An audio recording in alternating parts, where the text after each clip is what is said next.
we really know it. I got to really hold it. Whoa, we're gonna get. Who am I? This dude can't fly. Who am I? And who cares why? Keep it going up now.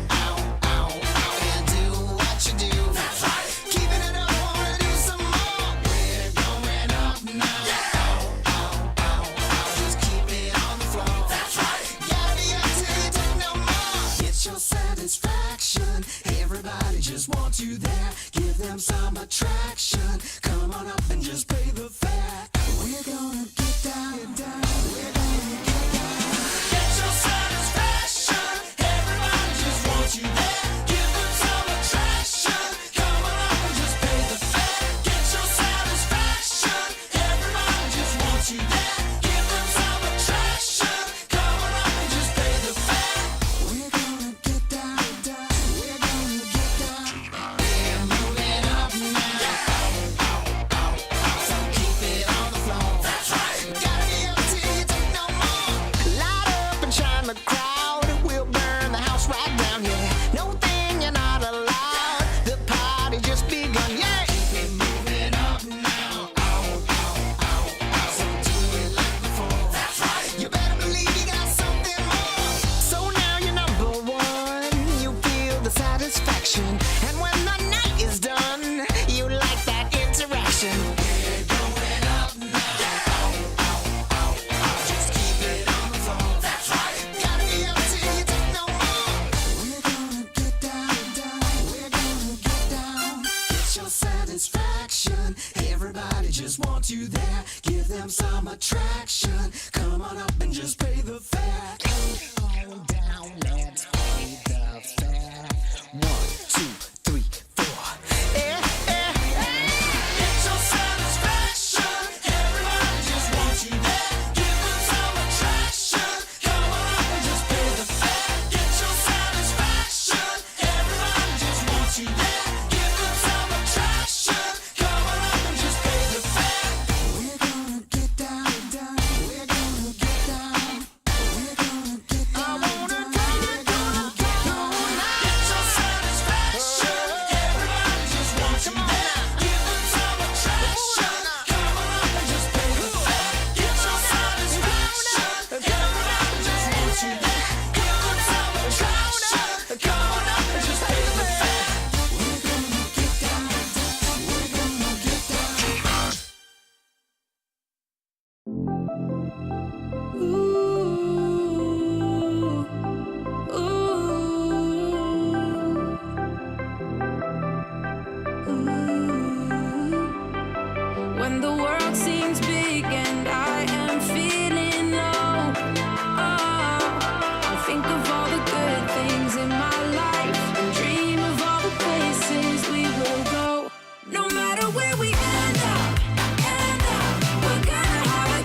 gonna give it up. So why don't we just live it up, live it up? We're never gonna give it up, give it up. No, the clock won't stop for anyone, so let's just live it up. No matter where we end up, we're gonna have a good time. We'll promise forever, so together we're gonna shake off the doubts and have a good time. We'll have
Welcome to my private garden.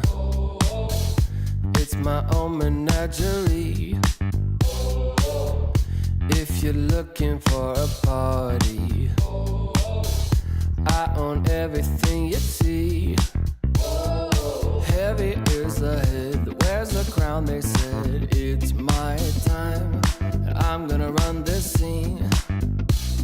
If you don't like the way I rule my empire, you can go ahead and you can kiss my ring. All eyes on me, yeah. When I enter the scene, quit it. All eyes on me. All hail to the king, get it? If I say so, then it is so. If I say no, you better get low. On bended knee, yeah. All hail to the king, get it? Make way for the king, yeah. All hail to the king, get it? If I say so, then it is so. If I say no, you better get low. On bended knee, yeah. All hail to the king, get it? There's only room for one hustler, sitting way up on that throne. Guess I'm showing my true colors. 24 karat gold. I'm gonna wear that crown, y'all better hit the ground. It's my time, and I can guarantee, if you don't like the way I rule my kingdom, you can go ahead and you can kiss my ring. All eyes on me, yeah. When I enter the scene, quit it. All eyes on me. All hail to the king, get it? If I say so, then it is so. If I say no, you better get low. On bended knee, yeah. All hail to the king, get it? Make way for the king, yeah.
show me something.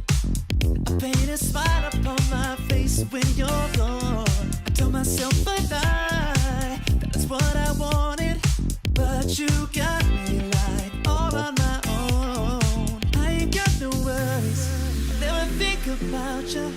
I don't even know what I'm talking about. So, since you walked away, now I can say I'm happy alone. I've never been better, I've never been ever better. Now that you've been gone, I tell myself that I'm doing fine. Ooh, I'll forget her. So I try, but who's pretending? All these memories don't keep me up till dawn.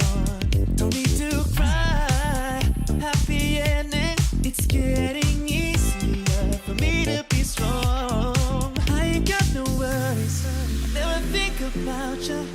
I don't even know what I'm talking about. So, since you walked away, now I can say I'm happy alone. I've never been better, I've never been ever better. Now that you've been gone, I tell myself that I'm doing fine. Ooh, I'll forget her. I'll be alone, I'll be alone. Ooh, never better. I'll be alone, I'll be alone. Ooh, I'll forget her. Don't you know love's just a feeling, and it happens every day. No big deal, can't find the meaning of the perfect time and place. If you wanna know what's best for me, best to keep away on my own. Stay gone. So, since you walked away, now I can say I'm happy alone. I've never been better, I've never been better. Now that you've been gone, I tell myself that I'm doing fine. Ooh, I'll forget her. I'll be alone, I'll be alone. Ooh, never better.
good. I'm feeling, oh, I'm feeling good. Wake up with no alarm, brand new kind of charm, and fresh hot coffee in a big old mug. Can't wait to get my face in the morning sun, yeah. Make a list, check it off, doing only what I want. Cause there's nothing better than making waves. I'm front and center in my own parade, on parade, on parade, on parade. Oh, I'm feeling good. I'm feeling, oh, I'm feeling good. Solid gold, I'm shining into full. So come and take a look. I'm feeling good. I'm feeling.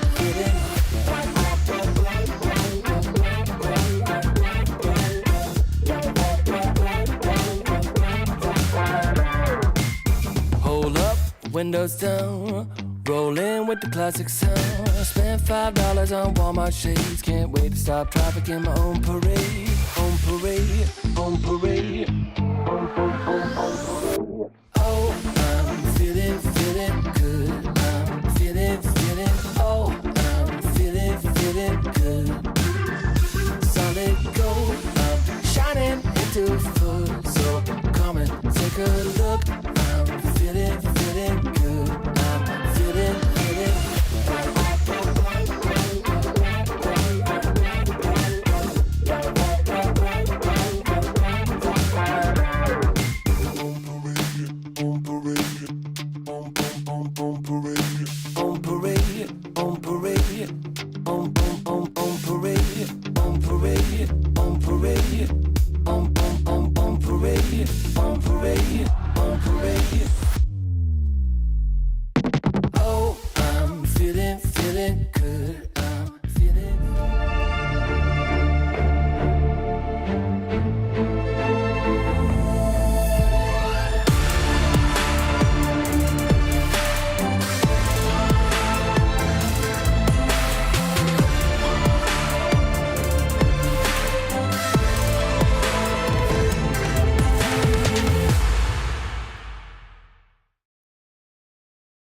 DreamLeague Season 24 is brought to you in part by Intel Arc, Acer Predator, DHL, Kadia, Monster Energy, 1xBet, and the United States Air Force. A very good morning to everyone joining us here on this lovely Tuesday for a day filled with Dota 2 here for DreamLeague Season 24. Now, it's day 3, and it also is day 3 out of 4 of a group stage. And that means that I feel like today, if you haven't shown up yet, you better do so now, because it's going to be now or potentially, in that case, never. So let's see what's going to come our way today. I know I'm going to have a lot of fun. I know you're going to have a lot of fun, especially because the whole day we get to listen to the wonderful PogChamp Pandas.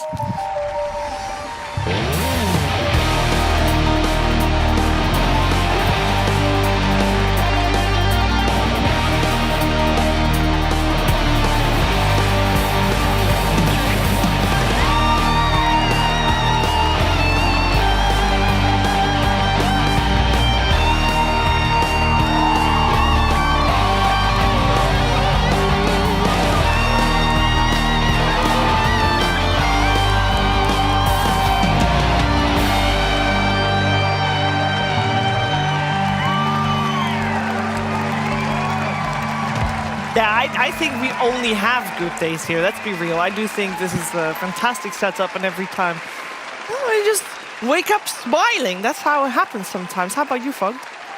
Waking up good, a little tired, but Little tired. getting there, it's all good. Games will excite me once we get started, so. Very true. Good morning to the other two as well. Odipix, how you doing? I'm doing good. How are you doing, Janky? Good, good. Say good morning. Yeah, I have been waking up screaming. screaming. Yeah, That's not good. just sleep deprivation, but I think that has nothing to do with the Who's set. who's in the room next to you? I think I'm screaming. I know Effie's above me, and I hear the stomping. They keep it down. Next to me, I don't know. It's probably T Governor or something. Who's on the That would be lake very ship? impressive. Tea governor. I don't know. He just teleported. Some here. Dota person Teleported here probably just to watch. next to me. Oh, Anyway, you're all the way there. Yeah, actually, I remember where you are. It's like, yeah, there's no way we would have even heard it. And I No, know that's why Fog they is put me. very far away Very from that as far well. We're very safe. Well, I hope you can sleep better in the upcoming days. I don't know why this turns sad. yeah, well, when I realize I'm at Dream League, then it's Then you're happy. oh, thank God, it was only a nightmare. I'm really tempted to say something I shouldn't say, but go ahead, Fog. What do you mean? Go I have a back to question. you, Jenkins. Was there a Steam update today? Yes. There were 3. Oh. Well, in the other client, Thank thing, God. whatever. We're getting a patch. Is that because is that You what can't normally just happens? say. The day of the patch or a couple of days before the patch? Because I know the rumors were November 1st, which is a couple days away. I can say that. I can It speculate. sounded very official. I'm a and now normal there's not guy. gonna be a Why patch. can I not speculate? You're jinxing it. Now just we're a not normal going to guy. get one. We're getting a patch. Okay. Thursday. The question Okay, is, you reckon when- Thursday? Yeah. You reckon Thursday or today? I think they'll put it. Wait till the group stage is over.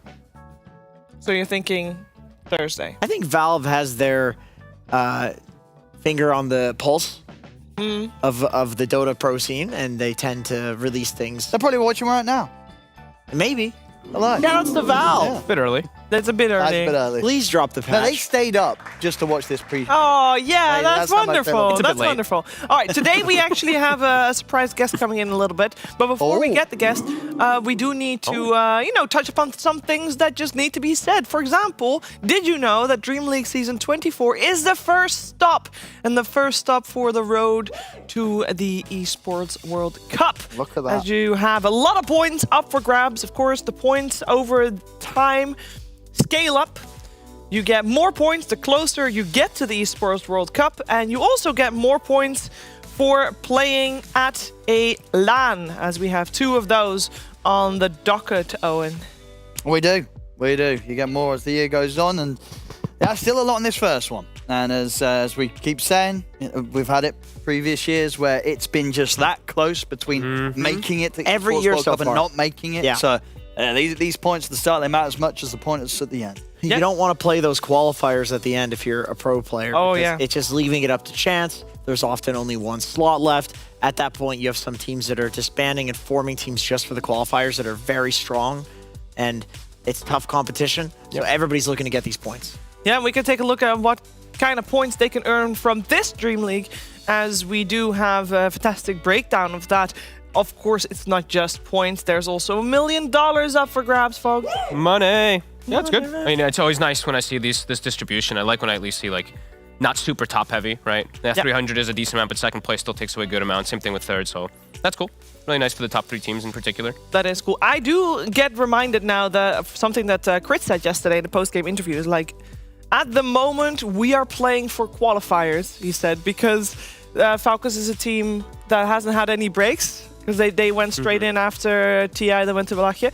And if you do well in this Dream League, you get, based on your EPT points, you get invited to other EPT stops. Oh, that's true. Like Bangkok, Oh, like Bangkok. Yeah. like Dream League. Sure. Yeah. That's So true. if you get good points here, You you get to do go. not have to play qualifiers in a week or 2. That's Yep. true. That's Or- not big. It's not just for EWC. It's for every tournament, which also leads into EWC. So Yes. kind of a snowball effect there. 3 It different things really to play is. for, kind of, in a way. Yeah. Yeah, they're playing for some free time, actually. That's a good It's the motivator. biggest one, probably. Yeah. Let's see how the teams are doing. So we're almost at the halfway point. We have had 2 days. One of those days was a half day, though. So all the teams have played 3 series so far. Group A, looking hot for Paravision, actually, Jenkins. Doing good. Yeah, they're looking pretty good. We were watching yesterday, and I said that the only team that can pick Razor is Team Falcons. And then I did forget who the carry player of Paravision is. He's also a Razor player. Yep. Crystallis, not to be confused with Crystallize. Yep. He's on Fortnite Man's squad, Correct. which is we'll go ahead and take a look at that. Yeah, we can get a look at that. It's not been going How's he too doing? well for Fortnite, man. How's our boy? He's struggling. He's on the struggle bus. Oh shit! Yeah. Oh, that's not good. No. Yeah. Heroic. Yeah, they're all. I think Heroic is my biggest surprise in Oh, the definitely bad way. Yeah, no, for sure. Because Yeah, they won Wallachia. They did it. Sure, it didn't have all of the tier 1 teams, but they won a grand finals against Falcons. Yeah. You expect a lot from this team. So I think they themselves are going to be pretty disappointed with their performance so far. I think they know that they can do better. There's still a chance, obviously, but they kind of had to win every game that they've got left, really, to be able to get a chance of making it through. So still a chance to see them do that. I believe they can do it, but whatever's they've been doing so far just hasn't been working out here. They look really different than Wallachia, to be honest. It's not just like, I mean, people are flaming Parker a bit, of course, but it's like just because he got so much attention on him. But I think the rest of them are actually underperforming. Do you think they got excited? Maybe a bit. A little too excited, and then they're too big for their britches a little bit. They need a bit of a humbling. Do you know, there's actually Maybe a a little person bit. we can talk to that has seen them in action a little bit more than perhaps we That's good. have. Because our guest, hey There he is. Gareth, Hey. good morning, how you Ding doing? dong. It's a bit weird being on this side of the doorbell, honestly. Usually I hear it in my ear and I'm waiting for someone else to come in. Oh, this is nice. You're our fireplace, very cozy. Nice and warm. Yeah, thematic with the ginger beard as well. Got it going for you. Hey Gareth, do you have an answer for us regarding how heroic or why heroic not great right now? I don't know in general. I know we saw one series up against Tundra where it felt like they were putting a lot of eggs in the Parker basket, which sometimes has worked, sometimes hasn't. We had a really sick game from them with a Parker gyrocopter, which I think we've got some highlights later on to watch. They're also trying some kind of weird stuff, like Schofield was playing position 5 Muerta in this kind of draft flex, which was a bit weird. But, I guess we're going first for Avalos Liquid that we now have on our screen. So sorry to jump you to a different game right here, but this was another one you cast. This was a long game. Yeah, we knew the day was going to start off good when we had a 67-minute game, I think it was. And this was like, Avalos were winning for the majority of the game, but Liquid had that, late game tenacity to find moments to kind of come back and punch back. But there were so many sick moves in this game where the mind games and discipline from Avalos are like TI winner level decision making in late game. It was ridiculous. Who do you feel is like the shining star? Who makes that happen? Ooh. Because, I mean, we know Avalos and a lot of their players we've seen for a long time, there's not really like, oh my goodness, there's this new kid on the block. What makes this team good? I think that's a really difficult question. Like, if you had Waga here, he'd say Stormstormer immediately. Okay, I know he would. I mean, he's a big fan.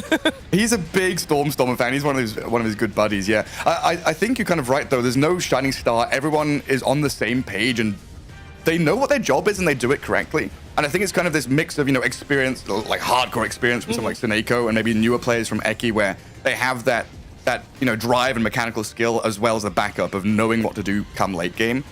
Because I think that's one of the biggest differences between, an S-tier team and an A-tier team. Once you get to like 40 minutes, think back to the old Eternal Envy quote, right? When shit goes crazy, when you get to late game, you don't know what's happening. Yeah. No, very true. He's right, Cheever. You know how I know? How do you know? I have insider information. Oh. At BB Dacha, these guys were at a different tournament. They were very close to us. I was doing 16 hours a day, so I didn't see any of their games, but I was talking to them. I was hanging out with Stormstormer, and apparently this team, they went from being just kind of a team and like corporate businessy to going to saunas together, hanging out together, having days together, like really becoming friends. And they kind of attribute that to a lot of their recent success, is that they actually are starting to feel like a team of people, which I think is very important when, Gareth is talking about these late game decisions where shit hits the fan, and at that point it's really about clutch decisions. If you're actually a group of people who like each other and know each other and have synergy, it's way easier to do that. Trust each other, right? Yeah, it's all about trust. The power of friendship. Wonderful. I do like that. We just also had the highlight coming out from the heroic game. I do wanna close the heroic question that I asked you at the start, Gareth. Like, what do you think? Are they gonna make it out of this group stage, based on what you've seen? I think they definitely can. The games we saw were pretty close. I don't know what they can fine tune or go back to the drawing board and fix, but it felt like maybe they're thinking too much about trying to outdraft their opponents. Like when you're against Tundra or Liquid or whoever, you want to have some kind of upper hand, and maybe just going back to the basics for themselves could actually do them some good. All right, maybe today they can do it. I also just wanted to ask Gareth, how are you doing? I feel like we haven't talked in a long time. It's been a little while. Yeah, no, I'm good. I came back from holiday and pretty much immediately started casting Dota. So that's living the dream, you know? Get off a plane, get back home, straight into the studio. I saw you went to Southeast Asia? Yeah. Yeah, I went back to where I grew up in Brunei. I lived there for like 6 years, and it was the first time I've been back in 15. Oh, wow. So I got to catch up with some like old schoolmates, you know, show my fiance like all the places I used to hang out, what I used to do as a kid, basically. That's really cool. Did you get to meet a lot of the people that you grew up with, or have they since scattered? Yeah, there's a handful that are still out there, but the majority of people have, you know, gone to university in Australia, UK, Europe, and then moved abroad. People leave, chapters close. Yeah, well, that makes sense. We get Bad it. times. Life is a series of closing doors, Gareth. What happens when you get older? Revolving doors as well. That's right. That is true, actually. And opening doors. Well, revolving doors open and close. Yeah, but that's Yeah, why it's exactly. a combination of all three. Yeah. Yeah, that's how that works. What do you got going today, Gareth? What's your series up? Ooh, we've got Extreme Gaming going up against Paravision as I look at my schedule and remind myself of what's going on my schedule. Yeah, but that's our first one up. I've not seen Extreme Gaming in a while, and I haven't yet cast this new Paravision squad, so I'm kind of excited. Maybe Jenkins will get that Razor come back again. Yeah. I mean, they're 5-on-1, which is actually so incredible. We actually have your schedule up on the screen, so you'll be fine on the Ember stream. You already mentioned Waga, that's your casting partner for this event. So Extreme Paravision and Falcon's Talon. What do you think about that one? Falcon's Talon. Talon is such a like coin flip team for me because whenever I've cast them, they've either looked spectacular, world beaters, nothing's gonna stop them, or they've just kind of looked downtrodden and you kind of lose in like 20-25 You minutes. could just say, Gareth, that's going to be a quick series. Falcons 2-0. Yes, yeah, classic though. Trying to be Can never gentle. guess them. He's trying being to be kind. No, I think Falcons have got it, but there's a chance for. I think Talon is one of these teams that might take a game off them. All right, well, we are going to look forward to seeing that series. Of course, good luck in your first series, first of all, with Paravision and Extreme. Thank you for coming on. This is really nice. I like having people in the fireplace. Yeah. So Bring me thank you for that, and have a good day. You, Gary. Have a good day, everyone. Bye, Gary. Thank you. That's nice. I like Gareth. He's a good man. He is. It's nice. Also, I feel like it's a bit insensitive to put him on the Ember stream, considering he is Ginger. But don't you think that if we actively avoid putting him on the Ember stream because he's Ginger, that's worse? But he's on the fireplace. He's on the Ember stream. There's a little bit too much of a coincidence there. No, I don't think so. I think that's a very normal amount of coincidences. Okay. I think if you start thinking about not doing that because of it, that's worse. If there was a third thing, I would disagree with you. But yeah, maybe with the 2 coincidences out of 3, you're probably right. But 3, you're starting to get into those escalating odds. Yeah, that's true. Owen, how are you doing? Yeah, You're no, quiet. like, You don't what- like Gareth very much. What? Jeez, what do you mean? We What? didn't even we didn't say a word to You him. guys were saying everything. Because they're both British. Well, I'd let the man talk. I don't want to interrupt him. I had a lot to say, and it was good stuff to say. Yeah. The camera's still on. God, that's good. All right. You obviously also have series cast, and I do want to ask you your opinion about the 2 teams that you're going to be casting. What are you thinking, Owen? BB, GG. I think I would have to go with probably BB having the upper hand. I think Gaming's, whilst BB had some shaky performances, I think at the moment BB's peak's a bit higher than Gaming's from what we've seen. 1-1, baby. Let's go. I'm with you on the 1-1 train. Yeah? Yeah. What's your reasoning? I just think drafts are going to be pretty dependent on who's going to end up winning in this one. Like, who gets like a better carry-to-carry matchup. And So they're close enough. It'll be a draft. yeah, Draft. I think it's pretty close. Yeah. Like 55-45, if anything, for me. I feel like That's pretty close. BB is in better form, but traditionally GG has had a playstyle that takes advantage of how BB plays. It is different because it's a new BB roster, but they're a bit slower. Gaming's really fast, but it could be a 2-0 BB just because the patch does not really favor like death Yeah. rolling and pushing, which is how Gaming has won for the last 2 years. Yeah. It's just grouping up in 15 minutes with auras, and that's not really good right now. No, it is not. Let's take a look at what the schedules are of all the other streams, because obviously we did see Ember, but there's also Storm and Earth. looking at Storm first, where you'll find MLP and John Fire. Oof. We got. You don't like how You don't know No, I was looking at the first game. Sorry, guys. I saw Nouns Liquid. I was just like, oh. Sorry, Nouns. Yeah, well, are you sure? Liquid's 3-3. I know. They're Yeah. losing game. I know, but I don't know. Nouns, I don't know. He's American. He's just I can play disappointed. him. I don't know. hate They're it. just not playing well. He's disappointed. A lot of their games are a bit closer than I expected them to be, but I don't know. There's some really weird They late can't game. close it out. The really weird late game stuff too. They just throw the game. They win lanes. Like, they actually win lanes. And then what? Then what goes wrong? I don't.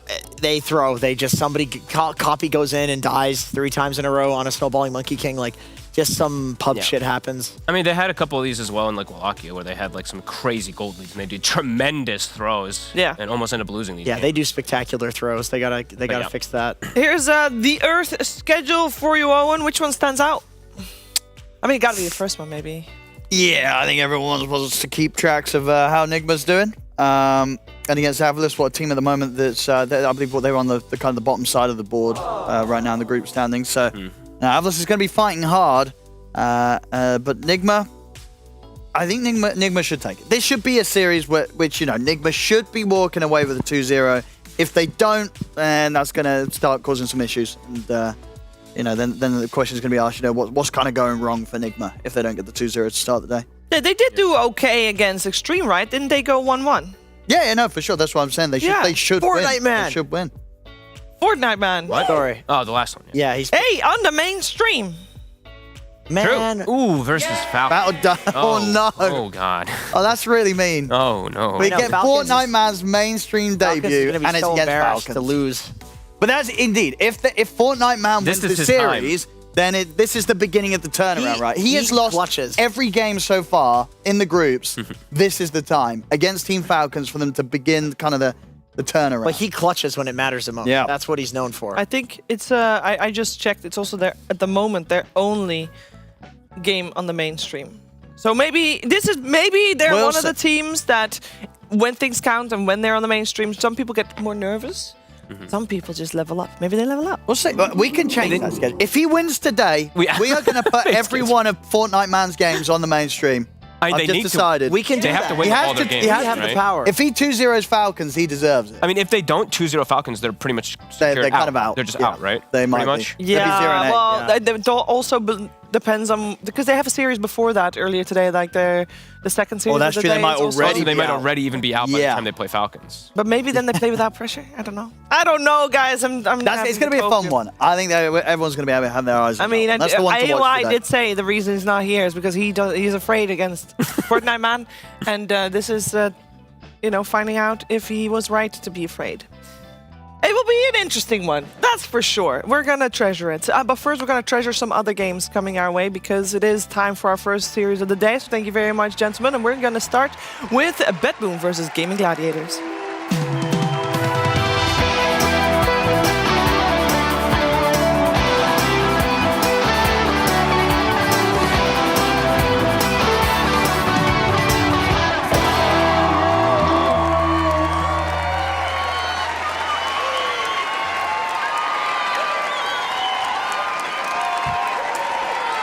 For that, we've moved ourselves to a location where we're going to talk a little bit more seriously about the teams and the Dota that's being played. And that's why we got 2 extra people here on the desk as well.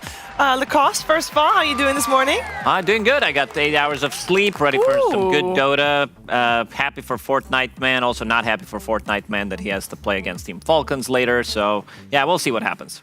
We will see what happens. Hello, tech analyst Kezu. Hello, I'm doing good. Yeah?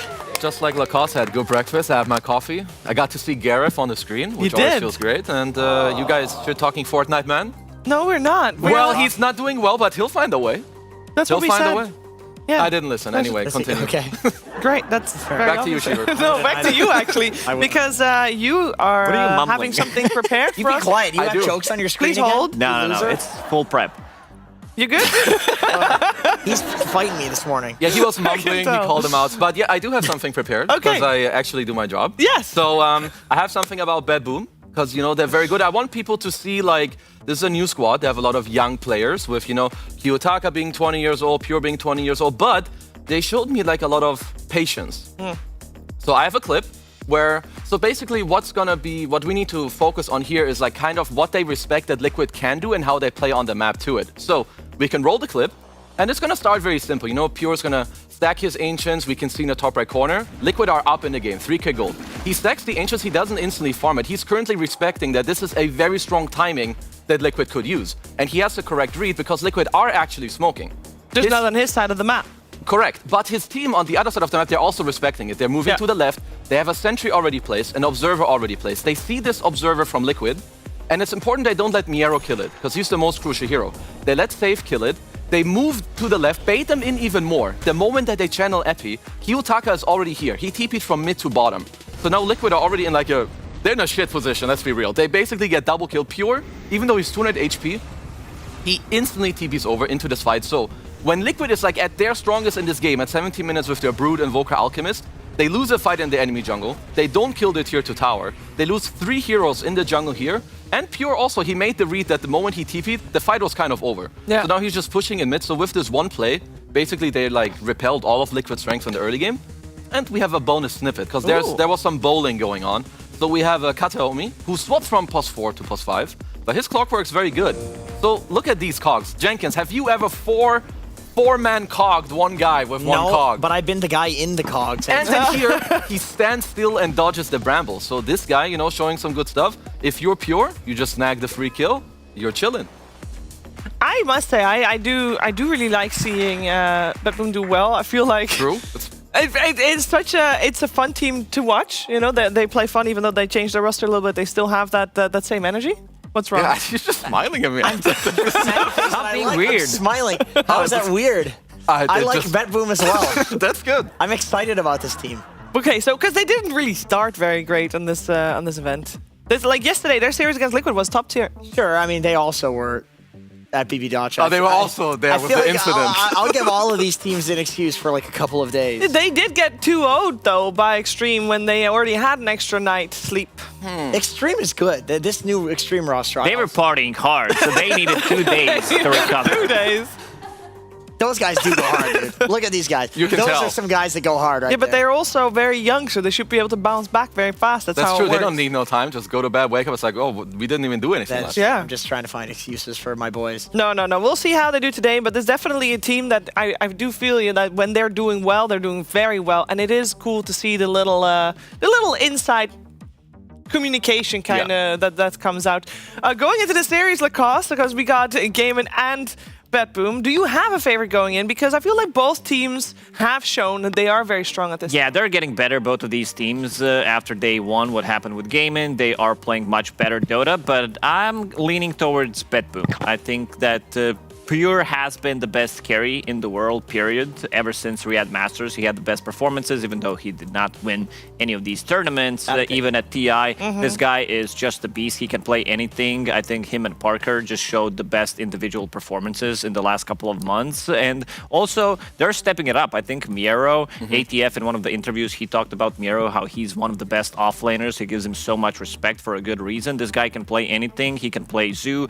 We might see some Lycan coming in as well if there's a good situation for it, when these supports are very vulnerable. What I don't want to see from them is to pick Dark Willow, because they have 0% win rate with the hero. 0 and 3. And also when paired up with the Beastmaster, they're also like combo with Dark Willow and Beast. They're 0%. You want to hear some crazy shit, dude? You know what Miro told me? I said to him, I was like, bro, where's the Lycan at? Because he's the Lycan guy, right? Yeah. And he's like, it's really good. And I was like, yeah, you're going to go for the Alpha Wolves facet, right? No. He thinks that the other facets are better. You need pack leader. I don't know. It's where everyone moves fast. Is it? Yeah. And you don't get to summon wolves, right? No, you summon wolves and they still move fast. And then, okay. Okay.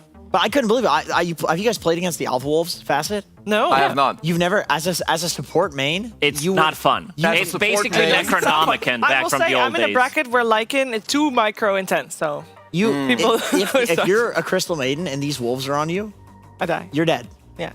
Nothing. You're dead. I will say that doesn't matter which facet the Lycan has, as long as he uses wolves, I die.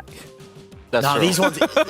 I'm telling you, you play against it and you're like, well, how the hell is nobody picking them? Okay, so why is no one picking it? Because you are right, nobody's picking I it. think Well, what's your theory? I just think it has to be very specific situation. This hero has to be last pick most of the time. I don't think you can just say, all right, we're going to open up with some Lycan. Oh, yeah, you can't open yeah. Lycan. So that's the thing. I think the lane's punishable. I think that's one thing.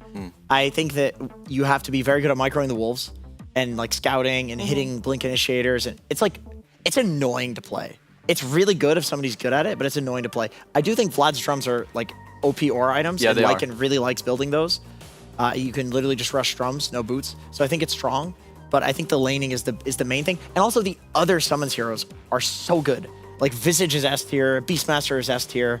So I think Lycan is like taking a backseat because of that. And that's what I like about the Bibbidi Bobbidi team, because they are not too afraid to experiment with their drafts. They did bang out some Ricky against Puck yesterday or the day before, and they didn't win with it, but it also looked really good. And they have their own ideas. I think the drafts, especially yesterday when they played against Team Liquid, they were top-notch. Like these are some of the best drafts that I've seen so far in the tournament. Yeah, because when we saw Gaming go up against Team Liquid, it was the day after, and they did have potentially an excuse to play a little bad, but that was the one that Gaming looked the worst. But I will say, I was expecting then a lot stronger performance from Gaming yesterday, and they went 3-1.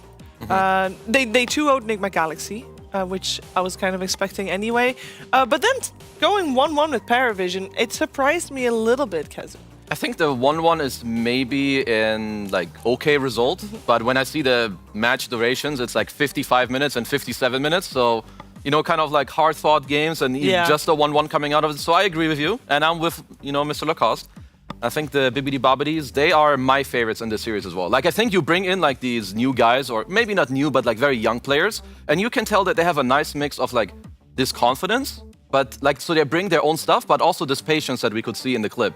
So I feel like when you have this, this team can be really scary. Do you think that because Bedboom changed more players than average, you know, they changed a couple and role switches, of course, as well, they have the honeymoon phase, whereas Gaming, they did a 1-for-1 swap. That is no honeymoon phase because everybody will first continue like playing the way they were to adjust later on. Jenkins? I'm going to say no, because I think that these players are so familiar with each other. They're all friends. They're from the same region. No, I'm thinking that it's better for Bedboom. Oh, it's better for Bedboom. But because everybody is like, okay, guys, we're new. Let's see how we're gonna do it, and everybody is very highly aware that they gotta adapt. So I think Bedboom's not going through a honeymoon phase, maybe to a degree, but much smaller than like a brand new, fresh team. When we interviewed them during all of BB Dacha, every single interview would spiral into, we're having so much fun playing with this team because people are willing to pick crazy stuff. Yeah. And I think that's a reflection of the players and how they like to pick on other teams as well, and not a reflection of the honeymoon phase. Like Miro has always been that guy that's willing to play these like crazy last pick cheese heroes, you know, and they have Miro now. Pure will play Doom carry. He's always been that guy, you know. So I think that's more like in 6 months, I do believe this Bedboom team will be doing the same stuff. Experimenting a lot, pretty much. It was a much needed change with the roster that they had because they were not winning tournaments. They were getting so close so many times. And I think they have stability coming out from Yarrow and Save. Pure is a bit of an X factor as well. Sometimes he can be, you know, that guy who's really pushing the limits, which I really like to see. He's super aggressive. And then you have Kiyotaka, who can also fulfill that role. If you remember when he was playing the stare from Ramses, when they were playing back together at TI with 9 Pandas, Ramses literally killed him with his look after what Kiyotaka did.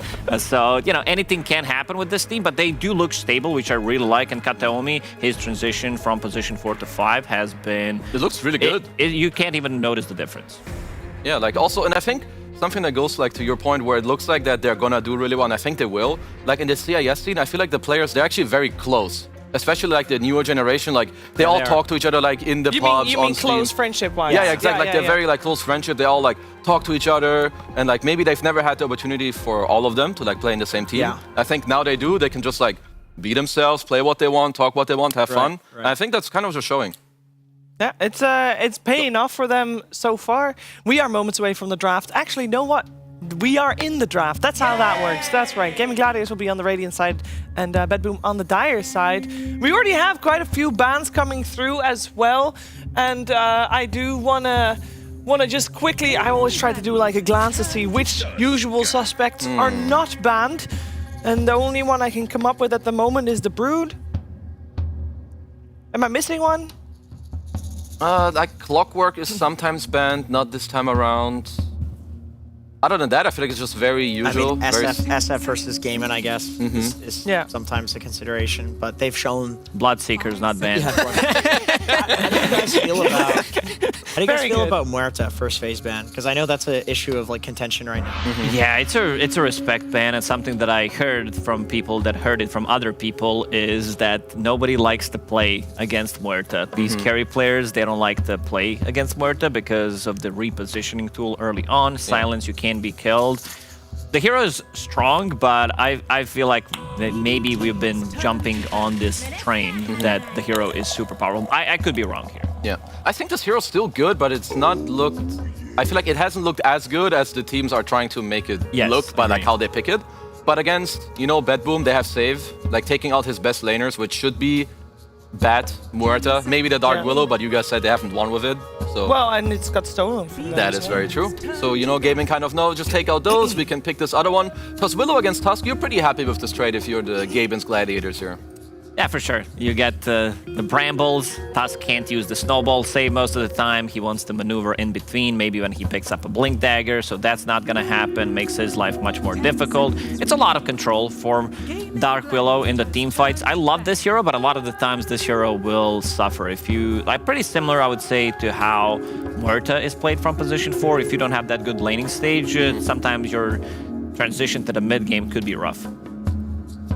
Back to you, Jenkins. I do think Tofu is one of the better players in the world at playing heroes like this, though. That's true. The needing a good lane and then like scaling. I think Ace is often playing lane winners when paired up with Tofu and the heroes that he plays. So he gets off to a good start, and then he will go for those greedy items. I mean, I like this for like Tofu. These guys have a very interesting relationship, like the Tofu and Ace one. Like in dual lanes, it matters a lot what heroes you play and like how you pair it up together. Yeah. Like even like years ago, before Tofu wasn't like a winning team, like Team Tickles even back then, I remember talking to him and he was telling me that Ace is like the best offlaner in the world. And I was like, what is this guy like smoking? You know, I didn't see it at the time, but obviously it worked. And he already had this belief like so long ago. And I think this really like goes hand in hand with how they feel towards each other, which heroes they're playing. Because like what Jenkins is saying, they're like perfect for each other with the heroes they do play. Yeah, they're perfect. And what's in his headset? It's leaves. It's leaves, yeah. This is why Watson is the anime main character. Crocheted leaves? Yeah. It's because he does Is that how you pronounce it? I think so, right? Tangled. Okay, I mean, I like this pick. This is really nice with Willow because Sand King kind of suffers in the first 1 to 3 levels. And Willow is like one of the strongest laners at that point. You just poke, and like any counter, Willow will deal with, which means that they can flex it to offlane if they want. Could also be a Quinn mid Sand King, just fine. Very good against Tusk. He's going to snowball a bunch of melee units in, sets up for an easy burrow strike. All of Sand King's abilities are AoE. My question is, when is Earth Spirit gonna come out? This hero just feels too good right now. Yeah, he feels really strong. We've seen some insane play yesterday coming out from Earth Spirits, dealing 10,000 plus damage in the late game fights. I know that's not something that we should be talking about, but getting to that level 25, because we've seen a lot of games that do go late. You did mention the 55 to 57 minute game that they did play. So it's going to happen, and this hero is one of the best one when it comes down to super late game with the Aghanim Scepter. There's always something to do. Strong laner, can easily gank the side lane. And early game, because he's the best, one of the best rotators in the game. It's also here that Kiyotaka has like played for years actually. Like it's not for him, it's not something he's picking up now. Like for Quinn, it kind of is, and he showed yesterday that it works. But for him, that's like already like the meta just fitting him type of deal. I feel like they should just take it here, right? Even though they picked the SF, it's really good against. It's really good against both of these heroes. Yes. They both have uncontrollable ground targeted damage. You roll in with the blade mail, these heroes are dead. We saw it yesterday. I think it was Quinn versus the Sand King. Yeah. Just roll in, eat a full epicenter, blade mail, and just wipe the guy. Yeah. Well, we saw a similar answer yesterday. SF in general is good against Sand King, whether you lane against him or not, because you have high physical damage. And Sand King generally doesn't love this matchup. Like Tusk SF can be a pretty hard lane for you. But if you are a bad boom, you need to make sure you give the Sand King 2 bad lanes. Like this is the strength of these heroes that can be flexed from second pick oh well, you give me one bad lane here, I'll just go somewhere else. So you need to double down. You can't just give them one bad lane, because otherwise you're not really achieving what you want.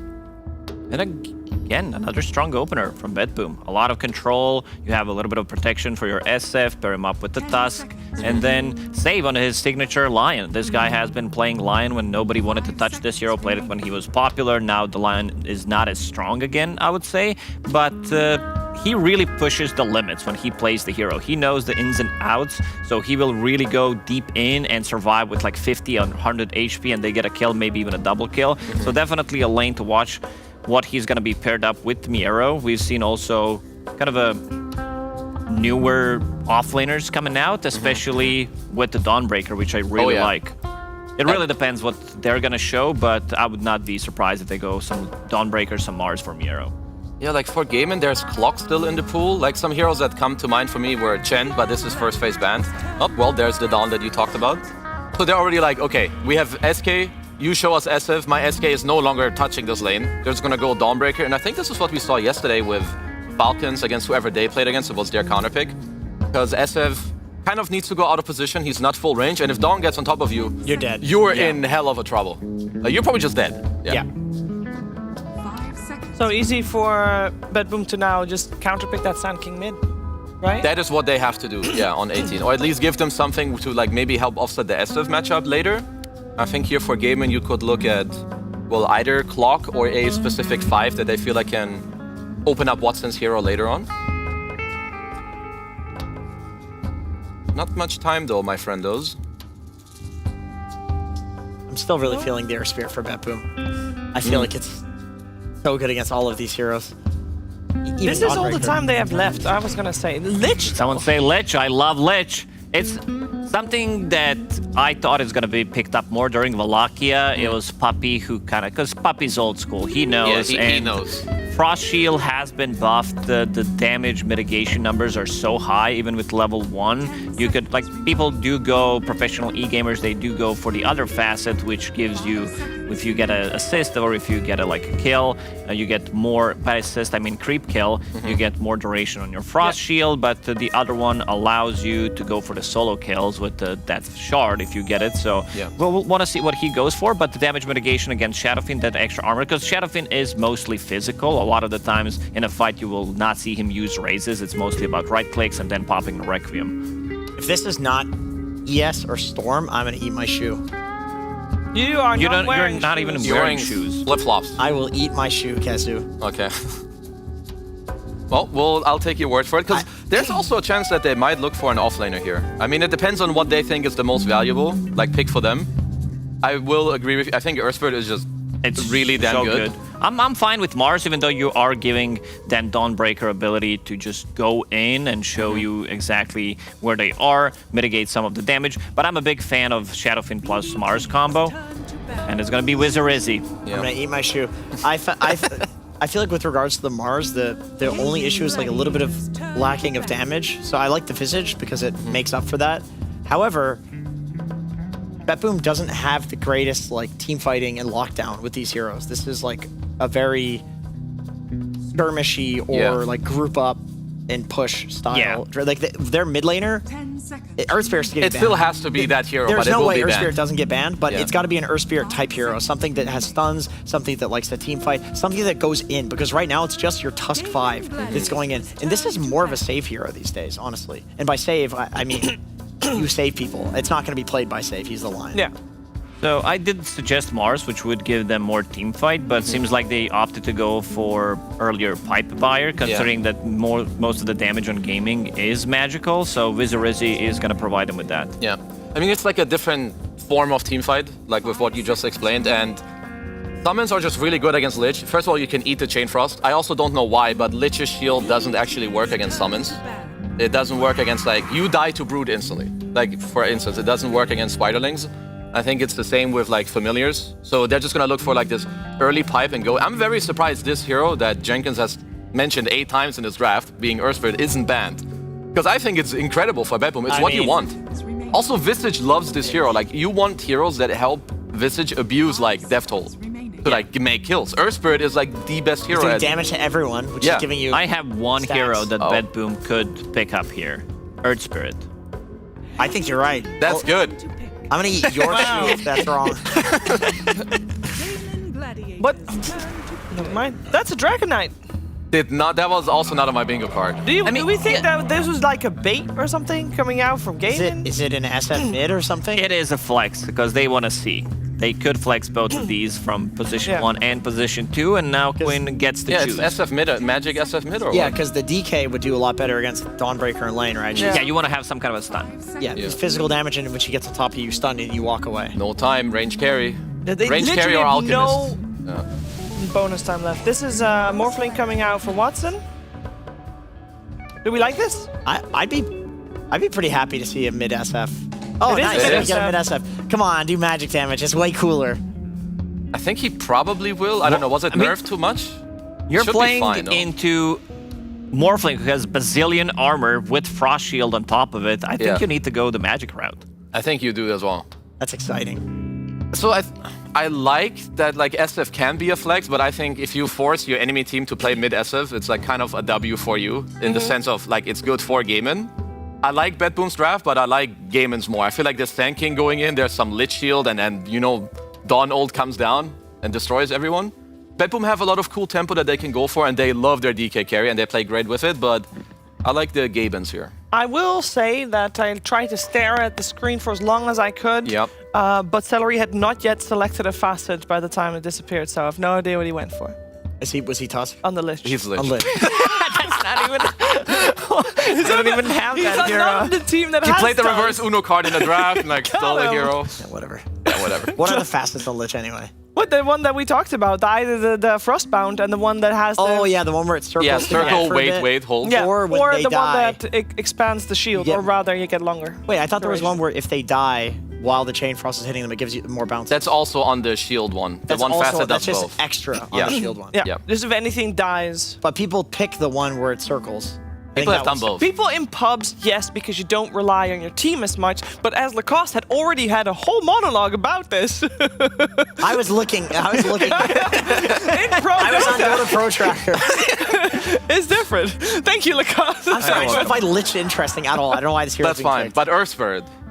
If you Where the would hell's have... what are they thinking? My bad. Predictions, please. I think Bibbidi Bobbidi team, they have a good draw. This is going to be a very interesting game. Slight edge to Gaimin. Gaiman's got this. Lich and all. Yeah. Which team is Lich on? All right, never mind. Guys, thank you very much for your input. We're going to find out how Game 1's going to play itself out. But first, some PogGen Pandas.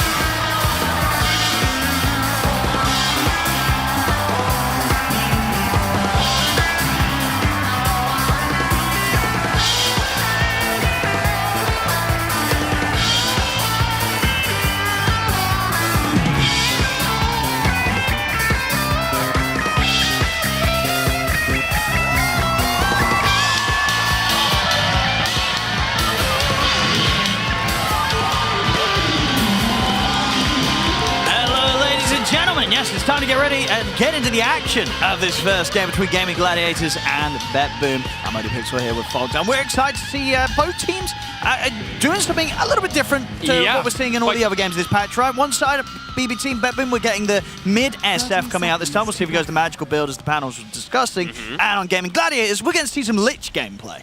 It's definitely really interesting. And first things to point out, here you go, Sheev. Growing Cold is the choice from the Lich as expected, even though Frostbound is really cool in pubs. Yeah, pro games, you know, Lacoste just monologued about it, so that's really cool. And then we do have Kiyotaka. He's playing mid, but he is still going the minus armor facet. So Shadowmire is still too bad because of the nerfs, I guess, they got. So you still...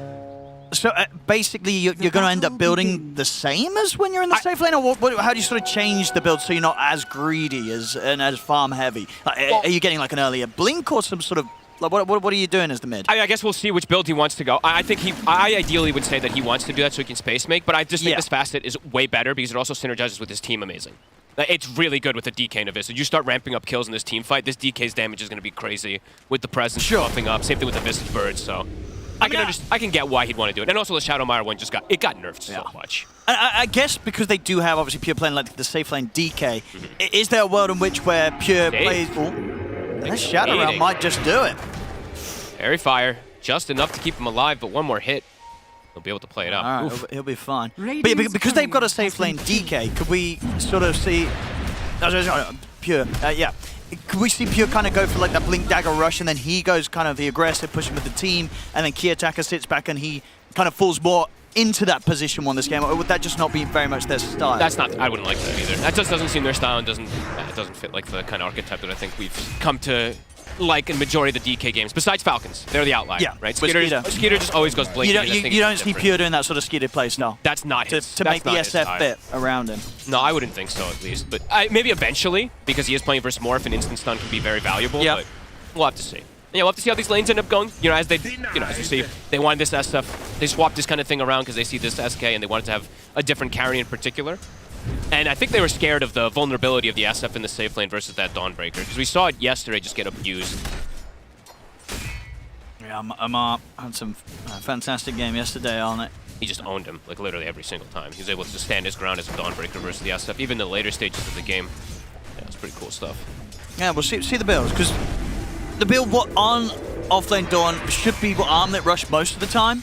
Most of the time, some maybe players you feel will still have the alternate, well, kind of the more regular one we've seen before the advent of people going for the Armlet first on it. I really like the Armlet. With Armlet Soarwing, you always are able to do these tricks where you full heal yourself around Ancients or around any stack camps or any creep waves. So personally, I like that one, but we could see the difference. I like it this game though because he's playing versus minus armor and high physical. Yeah. So that extra bonus you get from Armlet is nice too. And he should have a pretty okay lane. Yes, you're playing versus these double stuns that can be a bit annoying, but Willow is one of the better forests to secure your lane. Save. Speaking of which, the Hex. He's living on the edge here, Save, but it pays off. Keeps Tofu interested, gives him the chance to get the Hex onto Tofu, and they get the kill first. A save classic. Him playing his Lion. Love to see it. So far mid, Quinn. Doing pretty okay versus the SF. SF used to just completely destroy all these melees, but since he has the Invis and he's got his own sentry down, he's able to keep himself protected. But now I'm seeing this. This is I believe the second time that I saw a team do this, where they saw Dawn and they picked this DK, kind of in a similar tradition where you used to see Primal Beast picked as that offlaner, and then you pick DK because he's got a stun to stop the aggression. So they have like 3 different ways to stop this hammer that can come out, which is pretty nice. Yeah, it's incredibly unlikely Pure dies in this lane, unless massive mistakes are made. Really? These 2 heroes should not be able to get the kill on a DK. But I would say overall the Dawn should be farming.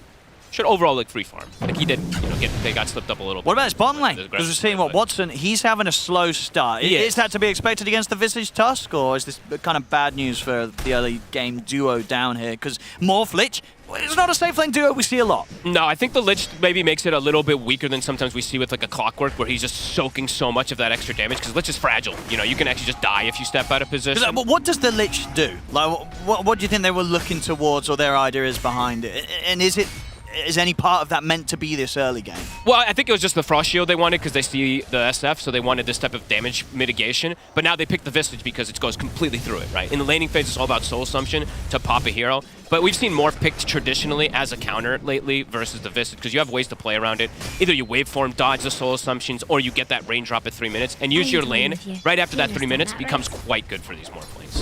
And we're already seeing that kind of reflecting. He's up to 19 after being at 10. As soon as he gets so just for those first few levels is where you've got to play it really safe. Are fortified. On mid. Ooh, nice attempt there from Kiyotaka. Not enough though.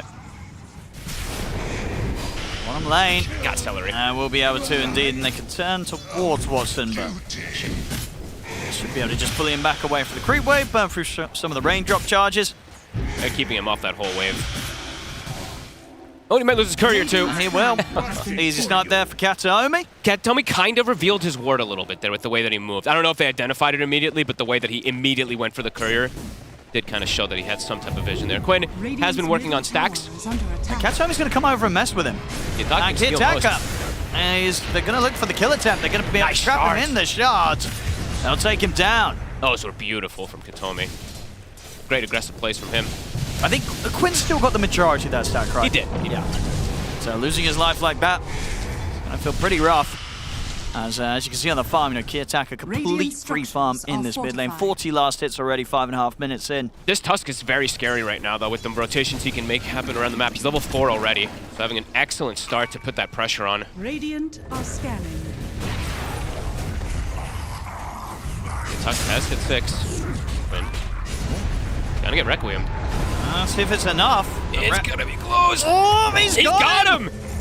All right, then, well, Quinn, that's big bad pretty news. huge. You know, that's him straight back to the lane, straight back out. And I think if he didn't still have the presence extra stack, that last hit wasn't going to kill him. He still had the stack from the previous kill. I was going to say, when we were sort of sitting back and watching that last right click coming in, I was doubting whether it was going to do it. It did. It's that armor. Absolutely. So, well, now that mid lane. Whew. And they're continuing to just pressure bottom. Yeah, too, this is actually starting to get kind of rough. It is. 4-0. 1K, 2K gold lead here 6 minutes in. This mid lane in particular has back-to-back series of events that have very much favored Kiyotaka. And this SF's off to a great start. And he got both last hits, right? So he's at 22 souls, and now he can go Ancients because he got a regen rune immediately, back up to full. Okay. He's having a fantastic And let's see where he goes, because he's got 1,000 gold. And maybe he does just go for the right-click build if he's having such a good start. But we'll have to see. Oh, that's a bit of a different style build, too. So Tofu should be able to find save. Look at Ace's build. He's gone for the urn. Okay. So with that picked up, if you're getting like the full wand in the urn, you're probably not buying like Soul Ring and Armlet, right? No, I wouldn't think so. That is very interesting. I love. Don't get me wrong. I love Urn as an item overall, but on Dawnbreaker, that's an interesting pickup. Sure, but you would rather see it maybe being fitted into what the Dark Willow's inventory.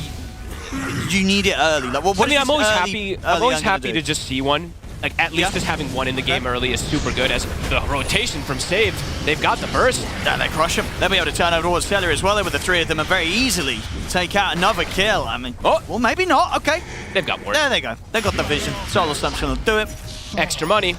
Visage, SF, DK, top 3 net worths. Pure, perhaps now in some trouble. He's actually quite durable. They got the burst. Ooh! He's out. Not quite.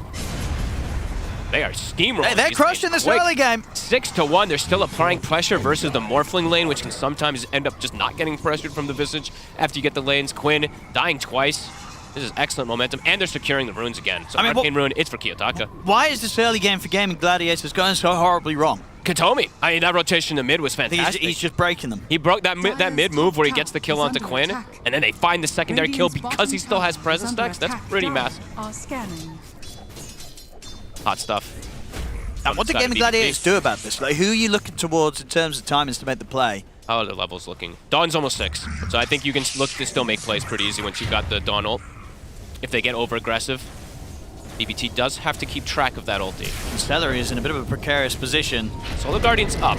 Showing under the tower. Mashard is going to block off his escape there. Going to use the Solar Guardian to try and turn up, but the snowball's there. They come out with the stun. Celery's gone and Pure's in the rotation. They have the Hex set up for save over towards Ace.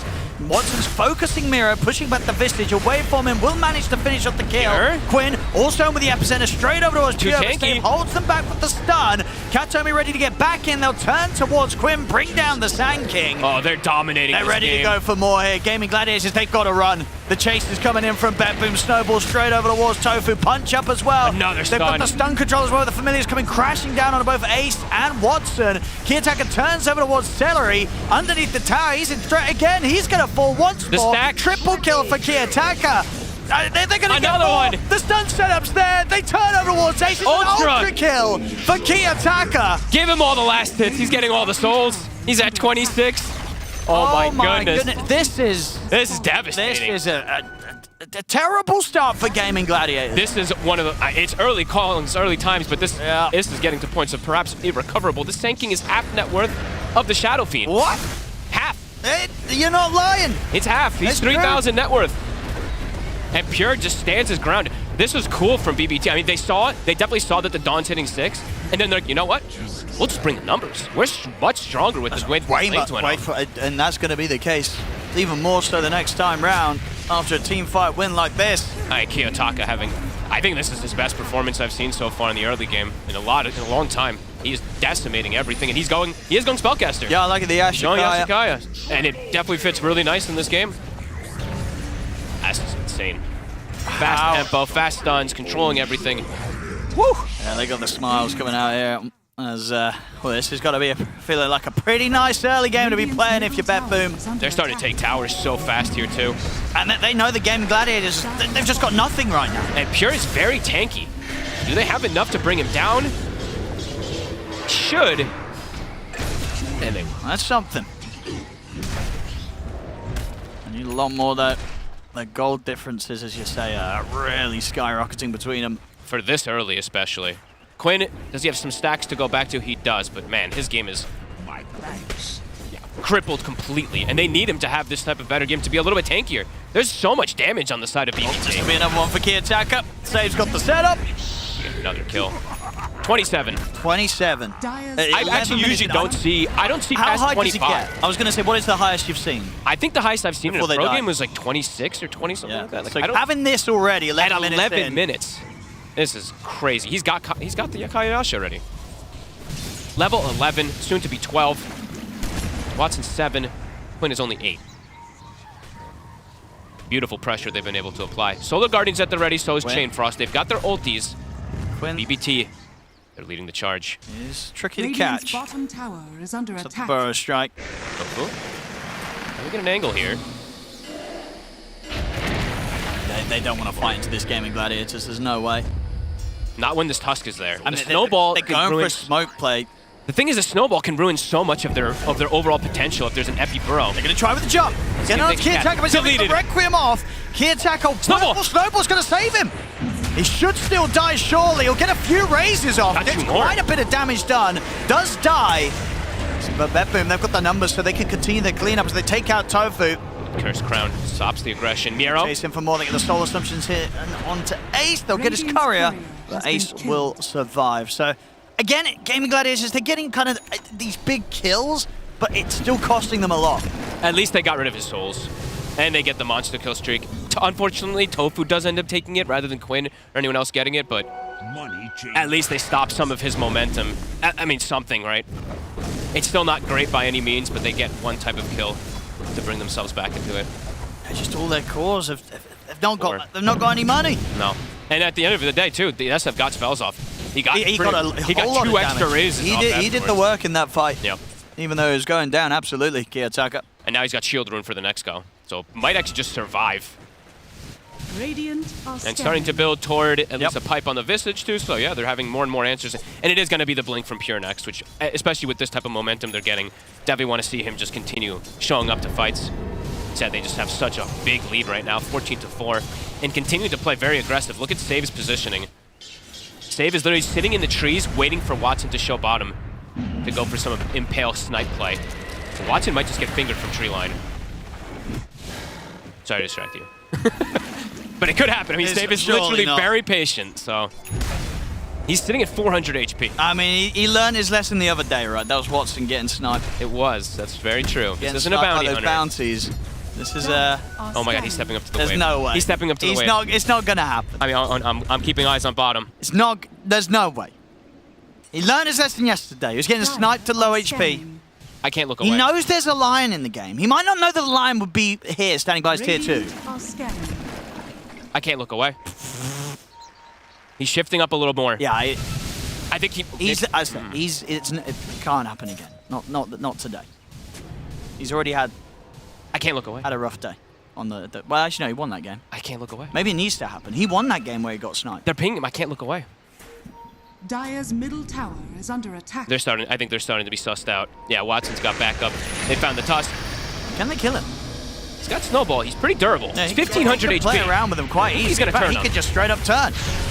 Celery is he going to get the chance for a Chain Frost if he wants to. No, he's just dead. Solar Guardian. All right.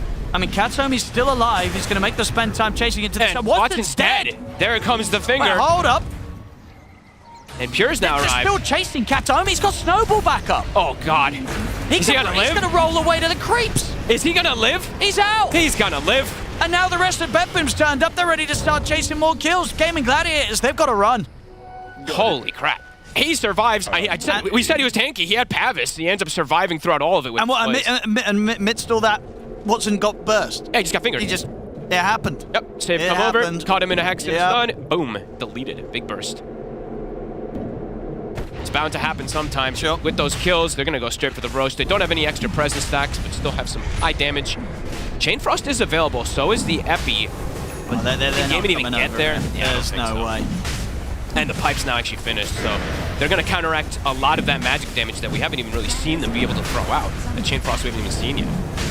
Pipe's already online for this Visage to counter a lot of that damage. Katomi's playing so well on this cast. 2-0 and 9. There we go. Aegis onto Kiyotaka. 2,800 gold coming up as well. He's going Shadow Blade. Going the old school build. I like it. Trying to snipe heroes. And Ace is full committing for Spirit Fest. So ISC just really feels like they lack damage to be able to pierce through these tanky heroes, but that means you're not scaling at all on Dawn. It might be something he feels like he has to do because of how terrible the early game went. Sure. That's kind of the crazy thing as well, right? He's going for this build, this sort of very slow build up, and he's still the most farmed on the team. It's Watson and Quinn are behind him. It's grim. It's very grim.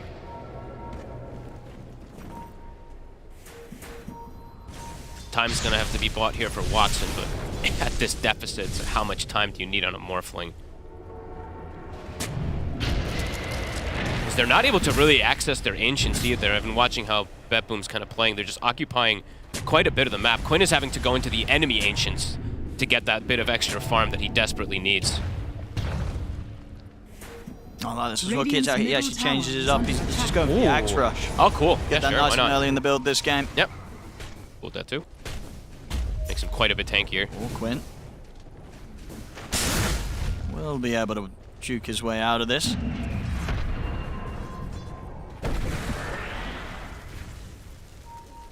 There's controlling the map. Quinn will snipe a courier as he walks away. Katomi is on the hunt. He's got a dust. He knows he's there. Quinn. Can he play around with him? Quinn straight away with the TP. It's close. Celery, not going to be so lucky to get out. He's very, very dead. Set up from Pure. Kiyotaka. Stack. Take the kill. Yep. Back up to 21. And that's his Agadum's done. But his courier is dead. Yeah, he'd have to make the trip back to base. Or drop for some teammates. Someone's got to pick it up for Yeah, him. who's got 3 slots? Save, go pick up your blink and pick up the three components. I'm just kidding. He's going to bring his own blink out. It's an amplified damage rune as well. Ooh. So especially if he can get that Ags out to look at mid. amplified damage. He's not going to... He's playing on the side. He's playing it very careful. Homie. 10 superstars, can't connect.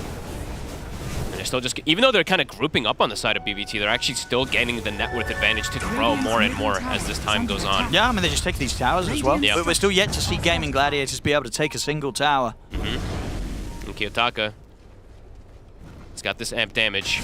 Still has 2 minutes on the Aegis. It's very difficult for him to see any way the Gaming fights for those next 2 minutes at the least. That's beautiful stuff here. So from the side of BBT, double blinks at the ready. You can't show. You can't show core here toward mid. It's terrifying right now. They'll throw the lit shield. Only slows it down so much. And they know where Quinn is. Oh, they're already hunting. They're already going for him. They pinged him out instantly. Pure. He's got eyes on him. Whoop.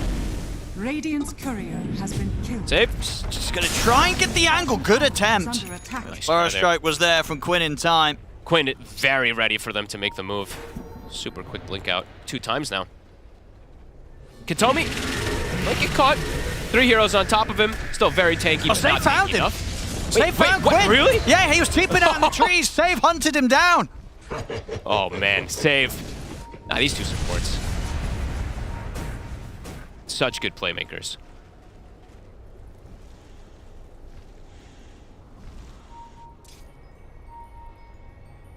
Quinn was just starting to get some small recovery, but back down he goes. Tofu. Can't really set up for anything. They can't really use any aggressive Solar Guardians, which makes it really grim for the side of gaming to do any actual plays because of how far behind they are. They just don't really have damage. And there's already BKBs coming out too. So Pure, he's got that finished. They've got the pipe on the Visage. They have all their core items, it feels like now. 40 seconds left on the Aegis.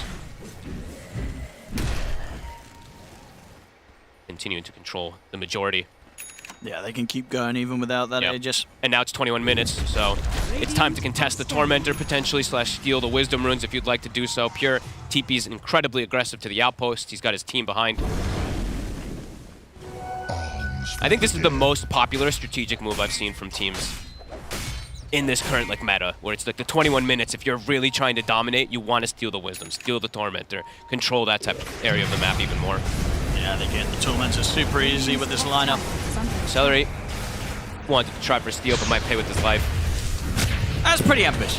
Getting a steal against this would be pretty hard. He throws out a Chain Frost, but they'll be able to split that up pretty easily. Visage is just so good versus Lich in every occasion. He throws a Chain Frost, it goes to the birds, he just puts them down, the Chain Frost is gone. You have high burst versus throughout majority of the game anyway. They're setting up for bottom too. They've got save. So if they've got the burst, oh, they easily do. do. They easily do. There's too much stun. Watson just can't play the game either. That's a rough one for gaming. We Sure saw is. them have this on the first day as well, right? Some just really rough games. Has fallen. They picked it up, well, yesterday, had some good showings, but yeah, back to kind of square one, it feels like, with this performance. Yeah, and I think BBT just kind of, it was a bit of a gotcha this game. This SF switch swap up, it actually is, it ended up working even better than I anticipated it to. Yeah, it was double kill, 2 back-to-back kills on Quinn, it completely shut him down. Radiant's bottom tower is under attack. Literally had no game because of it. 1-5-1, just in recovery mode for 20 minutes. Yeah, it has felt over for quite some time, unfortunately for gaming. Yeah, they've got very limited ways to get outside of the base. Radiant's bottom tower The Morph has just can't fallen. even finish off. This is probably one of the slower timings you'll even see on the Manta, Oh, look at Lance, this. Morph, and they're Time going to for a find Ace. sneaky kill. In with the setup. Scanning. Oh, 28 souls. yeah, there we go. Back up to very impressive number. Down bottom save. He's got the setup on a Quinn. Oh yeah, I guess I should have said that there was more souls because when you get Ags, you have the increased max. But I That's still don't think that I right, saw you too many. bumped up to 25. I still don't think I saw Starting it. too many more in Yeah. games that you get up to like 26, 27. Because when you go this fast, you usually don't go by Ags. Exactly. Yeah. You know what I mean? The axe is So, not normally picked yeah, up but until like 6th, 7th item. I want to see if he does get up to some like 30-something stacks or potentially in this game. Because the Requiem starts looking pretty awesome when you get that many souls. All 3 lanes pushed in, absolute control, and nobody can get out. And anyone who shows, the line is at the ready. DK's at the ready How's on he the doing on other his side. finger stacks? 4 finger stacks, not Yeah, quite a bad. bit. 23 minutes in. Yep. That is not bad at all. Almost lands as well too for that further catch range versus that Morph. And yeah, he's 12. So has hit past the annoying bump of the 140-second cooldown too. Gaming's gonna try. They're going to something. try. Who are they gonna go for? Are they just gonna settle for Katomi? They might have to. I'll go for Katome. The fear follow-up. Gotta blow They'll quite a lot have to him. get him. Now, careful how you have to disengage. Still lingering in the area. Watching, we'll finish off the Manta.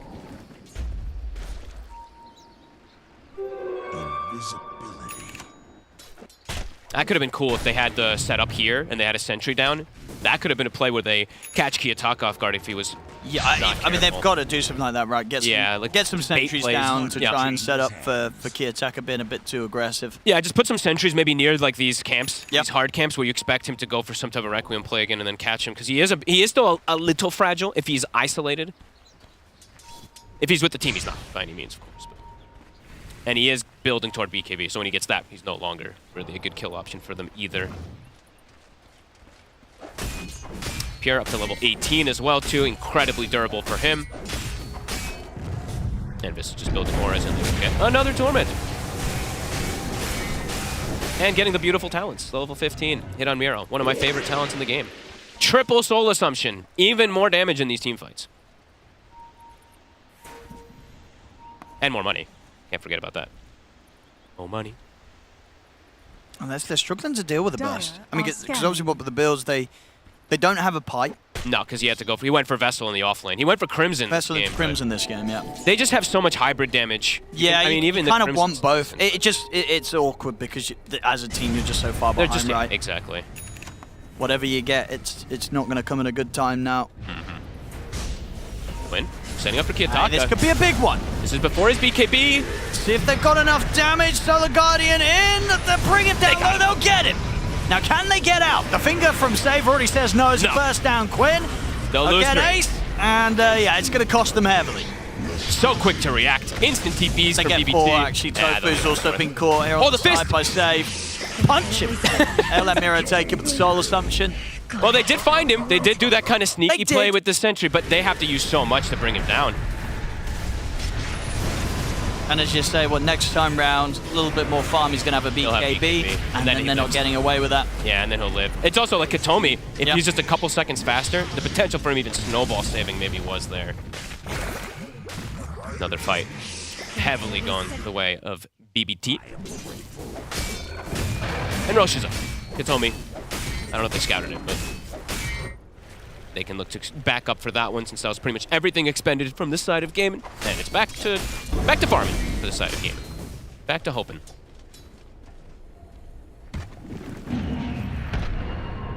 Radiant's courier So Wait, what? has been killed.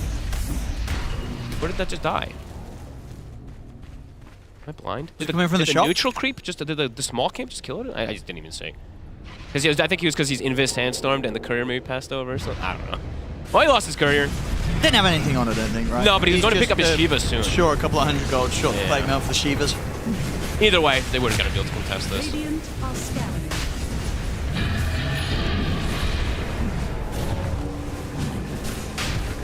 Next aura is going to be finished up too for Miro. Another beautiful one that synergizes perfectly with the SF and that DK. We'll have the AC finished soon. Oh, Celery also lost his courier. That was a plate mail of his own.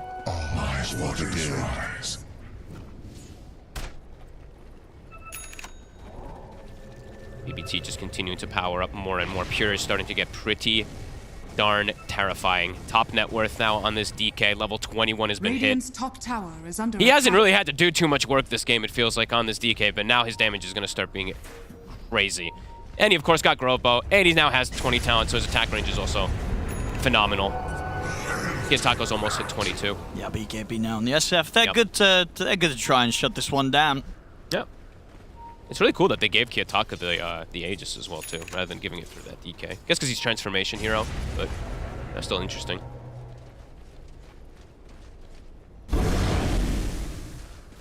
Ooh, Kiyotaka, do you just take the damage per soul? Probably, right? Yeah. This is the one time where I could, just because you have the Ags, right? But Sure. yeah, I mean, the you plus don't 3 need damage, the gear. it's a lot. It's just too much, yeah. You get literally 70 damage, especially when you have Ags. Dire's bottom tower has fallen. And they're being careful. Not looking to rush the high ground quite yet.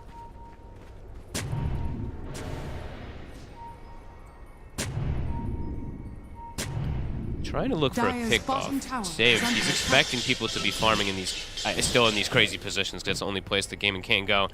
Tofu. Save is just waiting, and he's bringing his SF over. They know that they're playing like this on the side of gaming. Tofu's attempted to go for more. Hey, look at Tofu. Might cost him. Tofu's going for the full greed. He's like, I need to get this, or we've got no hope. It's a pretty optimistic view. He likes to do this on his Willow, right? We have Sure. the Orchid build the other day. Yeah, I mean, in this one scanning. too, it's like that nothing else is going to do anything anyway. with you the gotta go deficit. big. Yeah. Oh, they're going to find him. it Oh, looks they're like. coming for him. Tofu. Well, he got quite a bit of farm out of this area. Sure. At least before they finally found him. Gaming with that space, they'll see like 3 heroes. They'll try to inch themselves outside of the base, but instant TPs, BBT, 3 people coming over. Oh, Pure is going Celery. to catch Celery. Not quite seeing Doesn't him. go for the blind blink. But he sees Ace. He sees the bigger one. And they'll go for that instead, indeed. Gets the setup, stunning the Bloodthorn. He'll try for the TP out, but the damage far too high. Just insane amount of damage that they've got. 2 stacks of the presence now are online. They can probably look to pressure that high ground. They're actually going to look to hit both of these high ground towers. Miro looking to shift over toward his allies with that AC. Radiant's top tower is under attack. What is the plan? High Watch ground. him. He's got BKB. They're going to try. Whoop. And come in with the buyback. He got Bloodthorn immediately. The Solar Guardian doesn't connect onto any of the enemies, and BKB out into the Requiem from Kiyotaka. They're ready to turn and take out Ace pretty much as quickly as he came back in off that buyback. He is out for good. Quinn just blinked in. Appington got silence before he could even burrow on Watson. He nearly dies. He's able to get the Mantra off in time, but Quinn does die. He's not got any buyback. They're dying under the tier 4s. This game, it's unfortunately for gaming, as I said, they had some of these games on the first day where they just got completely stomped. It's happening again, folks. I mean, this was pretty much after they get the double kill onto Quinn. It felt like it's been an inevitable, and it's just well, there we go. That was a game. That was a game. That was a stop. BetBoom and Kiyotaka in particular, he's going to have felt fantastic about that one. And if anything, just for the demonstration that, as you were talking about, this team, you have to cater for the fact that they will switch that SF to the mid and they will crush you. Yeah, this was really cool. And the way the two supports played to enable their cores was just beautiful. They provide all the control, and it was fast, right? It was the first 10 minutes. The first Dawnbreaker ult happens bottom. They get absolutely nothing out of it. They lose everybody. They lose the tower. Couldn't ask for better from BBT and gaming. Yep. You can see it on their faces. They're like, oh my God. It's rough. That was a rough one. As I said, it's got to feel rough. They've had a few games like this now. And they've got to sort this out going into the next one. Things are going to start getting pretty scary for them in this group stage. A rough one for them, but a fantastic one for BetBoom team, as they'll take this first game 30 minutes in, 31 kills, and 31k gold lead. Yeah, that was a game of Dota 2. Some might say this was a slaughter, though. I will say I was thinking that BB had the lead in this game and had a favorable draft, but I did not think it would look like this. Jenkins, that's how I think a lot of people felt while watching this. Yeah, I didn't think that the moving the SF mid would be as strong of a lane matchup as this. Obviously, BetBoom had this read on it where they could, like we were questioning, I would say I was questioning why did they not last pick Earth Spirit? It's a really good Earth Spirit game, like for the game. And it's just a laning thing. Like they're so confident that this SF destroys Sand King mid. I mean, he solo killed him once and he set up for an amazing game, which I think if you're playing magic damage SF, you kind of need to snowball like this. Otherwise, the right click SF is just better. It's the way people play the hero right now. Miero stretching his back hurt from all the carrying for BetBoom in the last, ever since he joined the team. But to be more serious about it, he had an amazing game. Yeah, and I also think that Kataomi being position 4 for the team when he played for Entity, when he played for C9, and now he also has that flex because he's familiar with the role, so they put him on top, so he's playing with the Visage while they also have Lion in the safe lane with Dragon Knight, which is going to ruin Dawnbreaker completely. You don't get to use your Starbreaker. You're never going to use that pretty much because you're playing into multiple stuns, so that lane is kind of secured. Bottom lane, also, you want to be super active, and as you pointed out, Kiyotaka just had that good of a game. Solo killed Quinn 2 times, continued to snowball. Just an amazing stuff coming out. Coming into the series, I did expect them to have an upper hand, but after seeing the draft, I guess I was wrong completely about how this draft is going to be played out, because once you start running at them with Visage, with Pipe, with Greaves, Morphling, he's not going to be a big factor at all. You're basically going to be playing 4v5, and also have in mind that Sanking is not having a game, so not sure where's the damage going to come from. So at some point, why did this game, it sounds really stupid, why wasn't this game shorter? Was there ever a chance that gaming was going to make a comeback? Or was this just BetBoom just making sure, putting the dots on the I and just, riding it out? No need to rush anything. I think we've been saying that in this type of format, everything really matters, every single game. So I can understand why they did go for Roche, but the game was pretty much over 7-8 minutes in with the first Dawnbreaker ulti. Yikes. This was where the game kind of crumbled for them. Yeah, that was disastrous. When you're Dawn ulting into like 3 of your heroes being wiped anyway, defending the safe lane tower as well, like that's a complete disaster. Was there a way back? Because we did see them make moves later on. They were able to kill Kiyotaka at some point. It was already pretty late into the game. Well, like what, minute 26 or something like that. Was there a chance? Or would it have to come from BetBoom actively misplaying? I think it would have. I think misplaying. There's always a chance, and there's Pure on the team, so they could potentially get disqualified by something. But other than that, I don't think so. His alt tab keys have been removed from the keyboard. their coach Book took that off there. No, I think against DK in particular, this is. I mean, I have some PTSD from when this hero was being played as a carry. Thank you, Pure, for that. It was also him that was doing that, making that popular. Because the hero gets to the point where it's borderline unkillable. He's so tanky. He's naturally tanky too. He's not one of these heroes that got tanky because of bracers. He always has been. There's also BKB cores, so like the Sand King potential of turning the fights and hitting like a big burrow, like that's not gonna do it either. No. I think it just went long because there wasn't that much tower push. There wasn't that much tower push. There was a lot of farm, and indeed, BetBoom was taking their time just to make sure they get the entire map control the way, which also in part was due to their vision. And for that, we're going to check in with Kezu because he is talking about the Kitty Award of the game. Yeah, we need to talk about wards, because the best wards, they are placed with purpose. And what I saw this game from BetBoom is that, you know, they have a very nice ward in like this bottom area that they use very early on. Because if we already look at their heroes, it's very nice. Like if you have Visage, you want to collapse with this hero. So they have one ward already on the high ground above. So if anyone comes from mid down here, you will see them. But they also have a ward like behind this bottom tier 1 tower. And it's not just the vision, but how it all goes together. They bring the numbers. Pure comes through the gate. Like this is the first Dawn ult that also Mr. Lacoste and Jenkins were talking about before. This is honestly, like here, this game is getting pretty close to like checkmate. You feel like this is the nail in the coffin. Yeah, like this is, I think, like where Game were looking like, yo, we're gonna take this fight. We have high levels. We have this Dawn ult. We can go fight. And they're just like, no. Like they end up killing like 4 or 5 heroes here. And honestly, it's just, I think, nearly about as bad as it could be. But this all goes to like all this preparation, like having the right wards, you knowing you want to make this move, and just like everyone kind of playing for it. And well, then they also, of course, press their buttons very nicely and make it happen. Yeah, and also, I guess, deducting not just when they want to make a move, but when they think Gaimin wants to make a move. And if you nip that one in the bud. Yeah, no, they just like do it perfectly. Dead. Like they know what they want to do. They know that Gaimin can respond, and they're just ready. And we also have a bonus clip, because the best wards, it doesn't always have to be a ward, you know. Sometimes you can give the vision, you can build a Shadow Blade because you're far up, so you can just, you know, heal Daddy with this insane game he has. He just does it by himself. Perfect game. Build Shadow Blade because they're far behind. Gets himself a solo kill. Just all the things correct. Far ahead. Far ahead. Did we build Shadow Blade because he's far ahead? That is correct. Not behind. Oh, sorry. Yeah, my English is hard. You know, brain is not always braining, but yeah, you know. I think everybody knew what you were saying. You know, you should correct me. It's so good. Sorry for that. We're going to take a break, and after we're back, we're going to see if Gaimin has a little bit more in the tank than game number 1. See you soon.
Shadows in the night, show me something.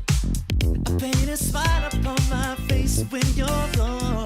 I tell myself a lie, that's what I wanted. But you got me like all on my own. I ain't got no worries, I never think about you. I don't even know what I'm talking about. So, since you walked away, now I can say I'm happy alone. I've never been better, I've never been ever better. Now that you've been gone, I tell myself that I'm doing fine. I'll forget her. So I try, but who's pretending? All these memories don't keep me up till dawn. Don't need to cry, happy ending. It's getting easier for me to be strong. I ain't got no worries, never think about you. I don't even know what I'm talking about. So, since you walked away, now I can say I'm happy alone. I've never been better, I've never been ever better. Now that you've been gone, I tell myself that I'm doing fine. I'll forget her. I'll be alone, I'll be alone. Never better. I'll be alone, I'll be alone. I'll forget her. Don't you know love's just a feeling, and it happens every day. No big deal, can't find the meaning of the perfect time and place. If you wanna know what's best for me, best to keep away on my own. Stay gone. So, since you walked away, now I can say I'm happy alone. I've never been better, I've never been better, better. Now that you've been gone, I tell myself that I'm doing fine. I'll forget her. I'll be alone, I'll be alone. Never better. I'll be alone, I'll be alone. I'll forget her.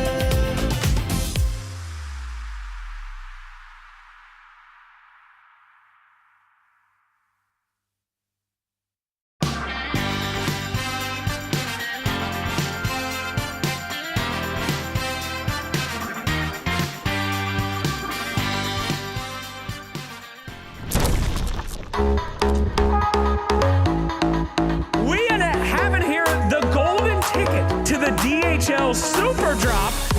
I'm gonna get the box over here.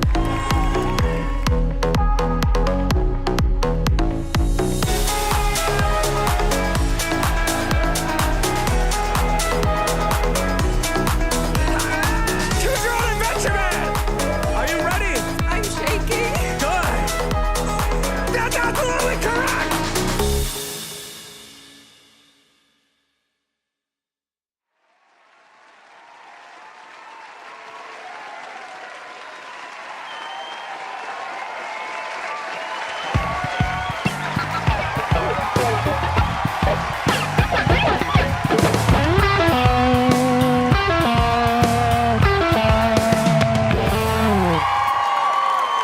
You're still watching DreamLeague Season 24. What else could you be watching right now? Well, I'll tell you, there's a lot of streams going on at the same time with a Harry lot Potter. of Dota. And sure. And maybe their series may be a little bit more even than ours, because Game 1 was not very competitive. Now, I know we've seen plenty of teams losing their first game and then coming back in game number 2 stronger. Kezu, will this be one of those? I think it will be one of those, Okay, because good. I didn't expect this game to go quite like this, but you know, they showed it with the, you know, putting the SS mid, but it's not just that, it's also, they had this early ward in the jungle when Quinn went there, Kateomi moved over, set him up, and just... And they had the DK, so they could leave the DK alone and actually have the Tusk rotate. It was a perfect storm. Exactly. Perfect storm. In Harry Potter. Back to you, Lucas. Back to me. I'm just looking at the win rate for Dark Willow, 23%, which is pretty terrible out of 13 games. 13? Yeah, seems like whoever's picking this hero is losing, especially in this series. We already did mention that BBD Bobbity team that they had no success whatsoever with the hero, 0 and 3, so they let it Gaming Gladiators pick it, and so they lost. That's where they won the draft. Yeah. Pretty much. Because what's the win rate of Lich right now? pretty bad. In this one, he didn't look good. I think this hero has a place in meta. He does. Okay. Considering I if agree. you like getting Solar Crest, Frost Shield, and there's a lot of physical damage, which there was on side of BetBoom team, but Shadowfiend also surprised them with a little bit of magic damage. Yeah, and we'll see if Kiyotaka gets his hands on that one again, because that felt incredibly strong. We're in the draft for game number 2. For this one, we'll have Gaimin on the Dire side, BetBoom on the Radiant side, and we are already in the bans, and this time BetBoom is actually the one respecting the Shadow Fiend. They do not want Gaimin to get their hands on that first round, so they ban it out themselves. We also have That's BetBoom, very interesting. Chen and Enchantress banned out, as well as the Invoker. That means a lot of the heroes and more, like the Naga Siren has been 100% contested so far. It's the only hero that has been 100% contested, and it is not banned yet. Neither is the Shadow Demon and the Muerta. So they banned the SK, and most likely they should pick the Naga. I think something else that could have happened, because I'm a bit surprised that the Boomers actually banned out the SF. You could have maybe like banned Yes, Monkey. let's say I was in coma for a couple of years. Okay. I know that Naga Siren has exclusively been played as a core, building Radiance, building Manta, Diffusal Blade, stuff like that. Why is she such a strong support hero? I think the hero's not that easy to be played as a core right now. Maybe it's because you have this other facet with the Deluge, but also the fact that your song heals, which I don't think it should. Your ensnare pulls everyone in, which, again, I don't think it should. But all of these things are way better and nicer to be abused from the support position, and that is why. Thank you, that makes sense. I'm gonna go back to sleep. Back in coma. I don't think that's what comas are. Usually people are pretty excited to be woken. Back to the coma. Well, might as well continue sleeping. This is, of course, something for BetBoom that they knew was going to happen. They didn't ban it out themselves. They let the Muerta through, so potentially they feel like that could offer an answer. But how do you answer the Naga Siren? Lacoste. How do you answer this hero? Yeah. It's, what do you need? I mean, you need some good backline jumps, you need some silences, you need control if you want to burst down this hero, because otherwise there's going to be a song reset, and they can choose how they want to take a fight. Also, there are some really cool combos you can do with Naga Siren. Not sure if this is something that Ace would play, but we've seen during Valakia Season 2 that Naga Siren plus Black Hole combo was very popular. I mean, two things also that Naga struggles with, because Naga gives you a great team fight, but Naga is good against lineups that want to like full commit and go, right? Like you use 3 BKBs, or like you run in with your Lycan form and like you full commit, and she doesn't give damage. So heroes like Bristleback can abuse the fact that she doesn't deal high damage, or Timbersaw. Yeah. Like he never full commits, he has low cooldown. Tanky boys. Yeah, exactly, like tanky boys that she doesn't deal with in lane. And also they can like play fights however long they want. They don't care if they get songed. They're not gonna run out of damage. So generally those are some of the heroes that work well. But Naga is an insane hero. There's many reasons why this hero isn't being let through. It just does too much. It just does way too much. Yeah, they do ban out exactly those heroes. So the Bristle is out, as well as the Alchemist, both tanky boys. Maybe some Miero Timbersaw. Cut right through them. Yeah, I could see it. I mean, especially if the carry gets revealed. I had a long week, Kazu. He's making fun of me for voice cracking. You should do the same to me. Fair enough. Yeah, that makes sense. Muerta, I don't know if I exactly agree with... how do you guys feel about this hero? I hear a lot of people say that. You were not listening in the previous panel again. You said it's overrated. I'm asking for you to reiterate Lacoste. what you think about the hero. Because I think, again, this hero can be really good. It's a strong laner, but you need to stay ahead. Also, Atos that you provide from position 4 feels really nice. Is it good or bad? It's okay. I think it's slightly overrated. Also, I love the build that Save is going for with the hero, getting rid of Atos into Bongo Boots so that he's providing more utility to the team rather than I'm gonna build Gleipnir as a position 4 straight away, because you don't have enough attack speed. Like, you start building damage after those 2 items. But strong hero. What do you think, Kazu? First phase? Yes, it can be if some heroes are banned. I would say like all these Enchantresses and Bad Riders are better. But this hero is good and it's still not played to its full potential. Like this hero, after laning stage, it needs to go with like the 5 in the mid and like be strong. Because your post-laning stage is very awkward if you can't do that. Yeah. Yes. In South America, they play it as a core a lot as well. Is that still on the table here, or is that not really something that It's on Pure the table. does? I think it should be. If you're going to first phase a hero, I think you should almost always have a flex. And I'm not entirely sold on BetBoom. So offlane Naga potentially for gaming. I can see it. Guardian Greaves, Pipe. Nah, it's a jabs thing. If he And then it's Manta Radiant. Manta Radiant. It's just carrying on. Octarine. This guy. Yeah, I think like part of the reason Muerta is looking weaker in the first phase is not a reflection of like how the hero would have been in the first phase a couple weeks ago, but with like the bracers being nerfed, Earth Spirits getting picked up, these heroes that buy Blade Mail, that are really tanky, that are like magic damage based, even Battle Riders getting picked up a lot more. They don't care. Like, it's hard to find a perfect Muerta game, whereas I feel like previous, every game looked like a really good Muerta game. Like, she'd press R and just survive. But it's not that case anymore. So I like that Gaimin, they make a lot of use of their bans. Like, I think not just because it's good against Naga, but these bans also at least kind of cover Beast. I don't think there's that many carries left that, at least from what I know, feel that happy like playing into a Beastmaster. It could be Gyro. I feel like Pure isn't that happy on Gyro. I feel like this guy, he can play the heroes that like really clutch. Like when I think of clutch heroes, it's like SF, Morphling. It's not like Gyro. Oh, I flag cannon.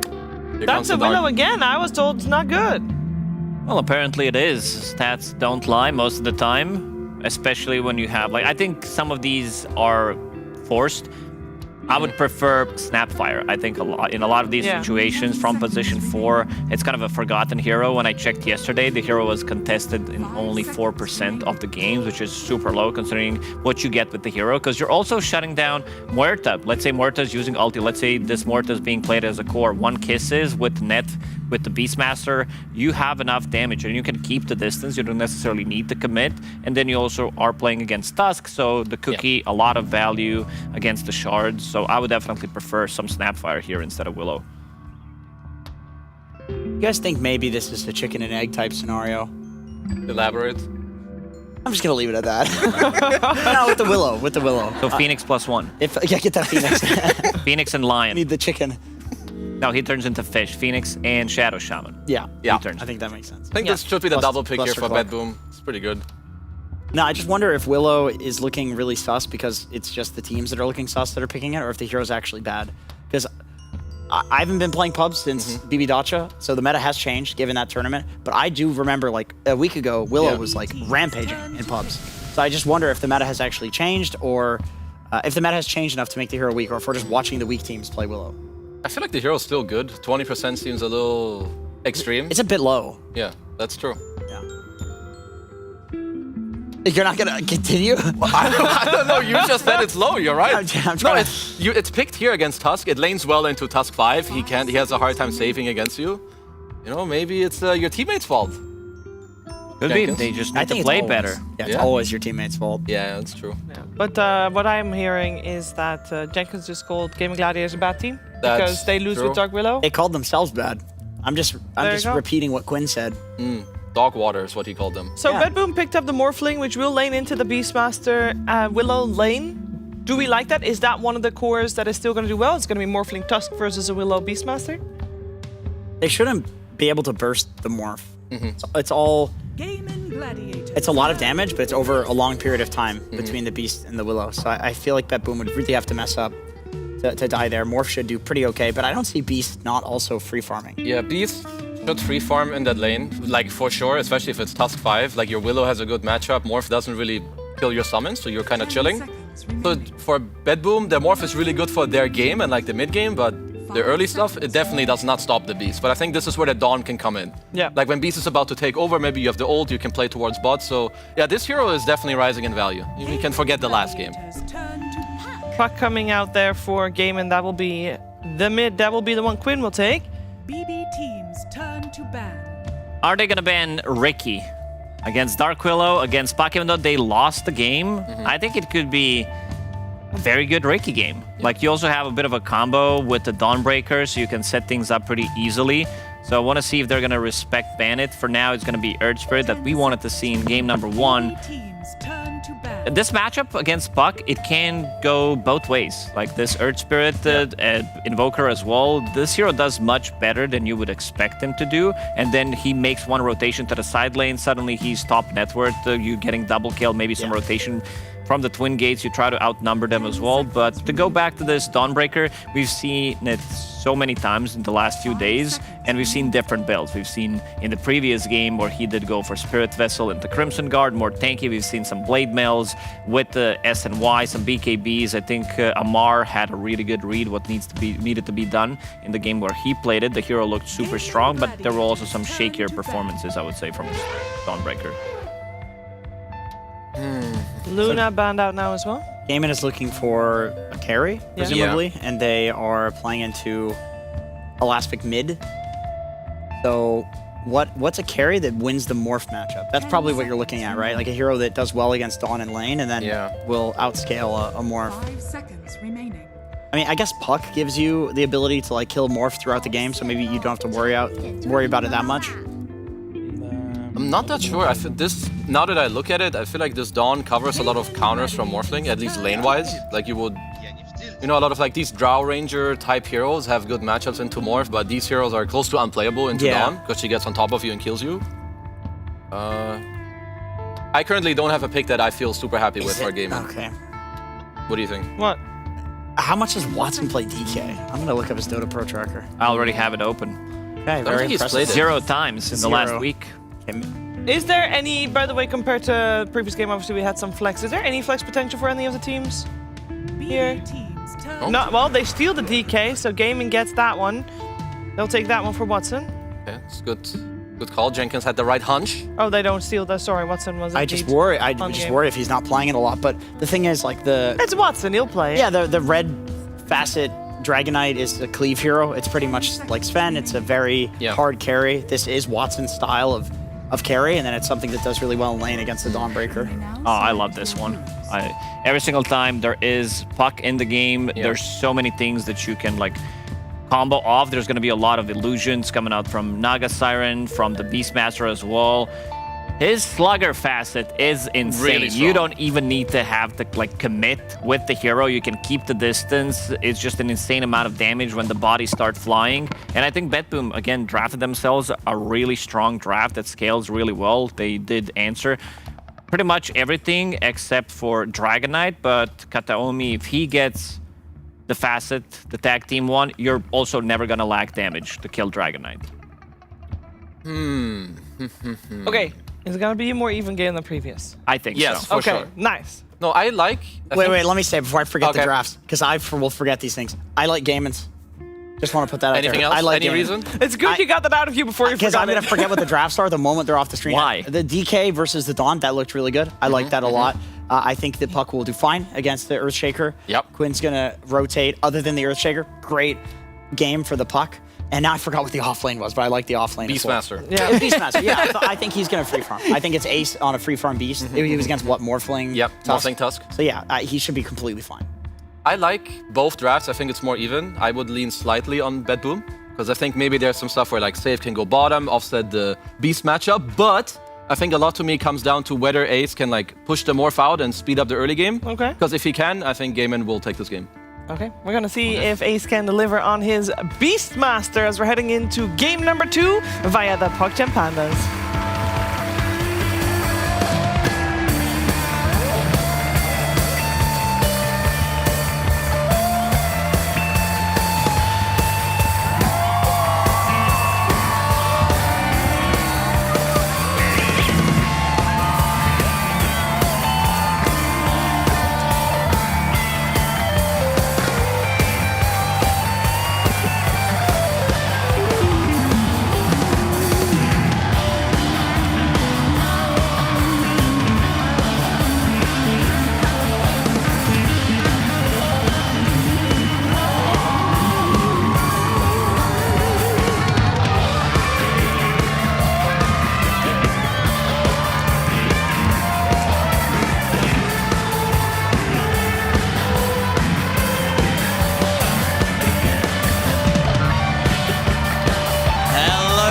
Gentlemen, it's time for game number 2 here between BetBoom and Gaming Gladiators.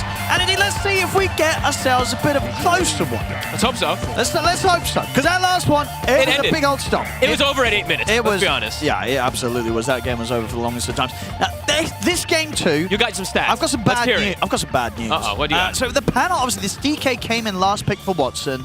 This panel said, well, it looks good for the draft, right? It is a hero. Yep. This game looks pretty nice.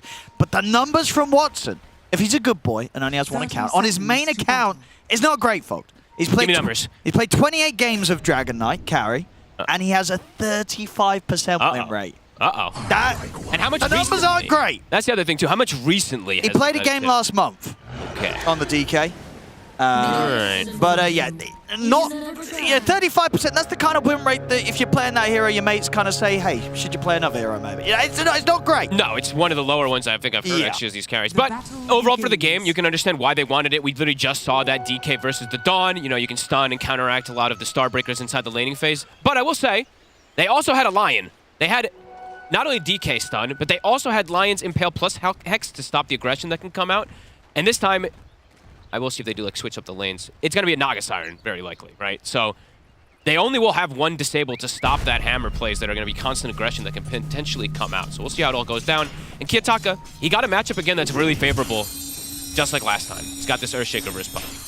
Yeah, he crushed it last game. He really did. On his SF, so yeah, let's see what he can do on a hero, as you say, that's once again in a favorable situation. Yeah.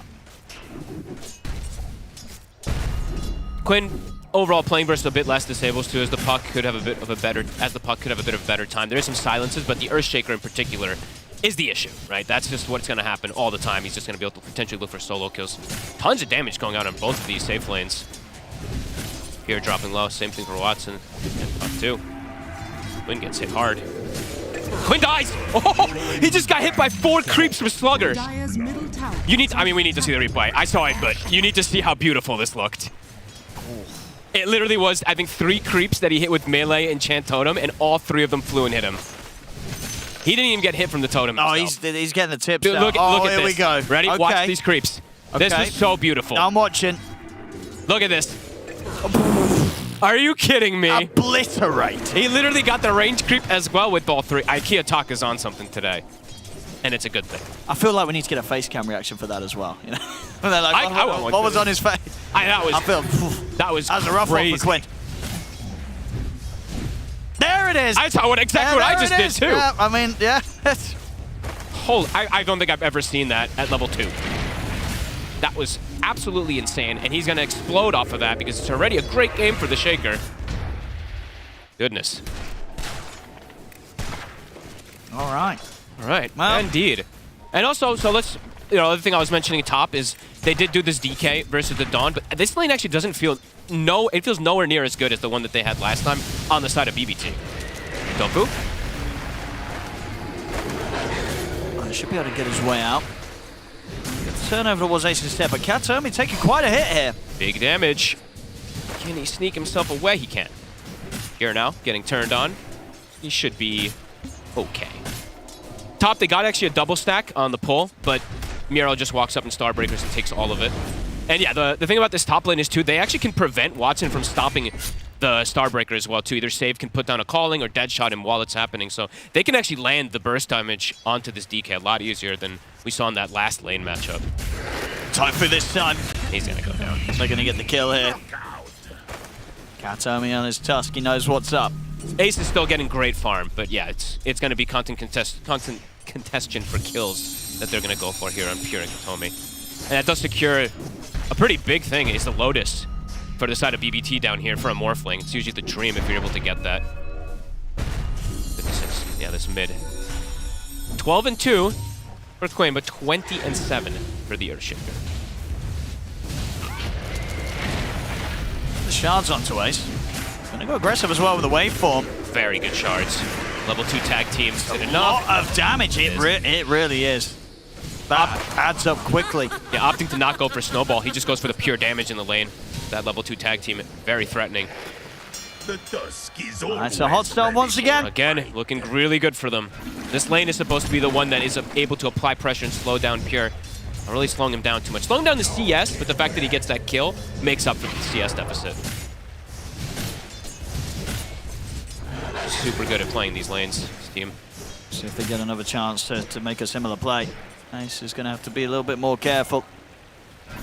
Watson's missing quite a bit of CS up here too. It's not easy for him to get any of these because he doesn't have the Naga the entire time. Celery's going to help mid, taking away the runes.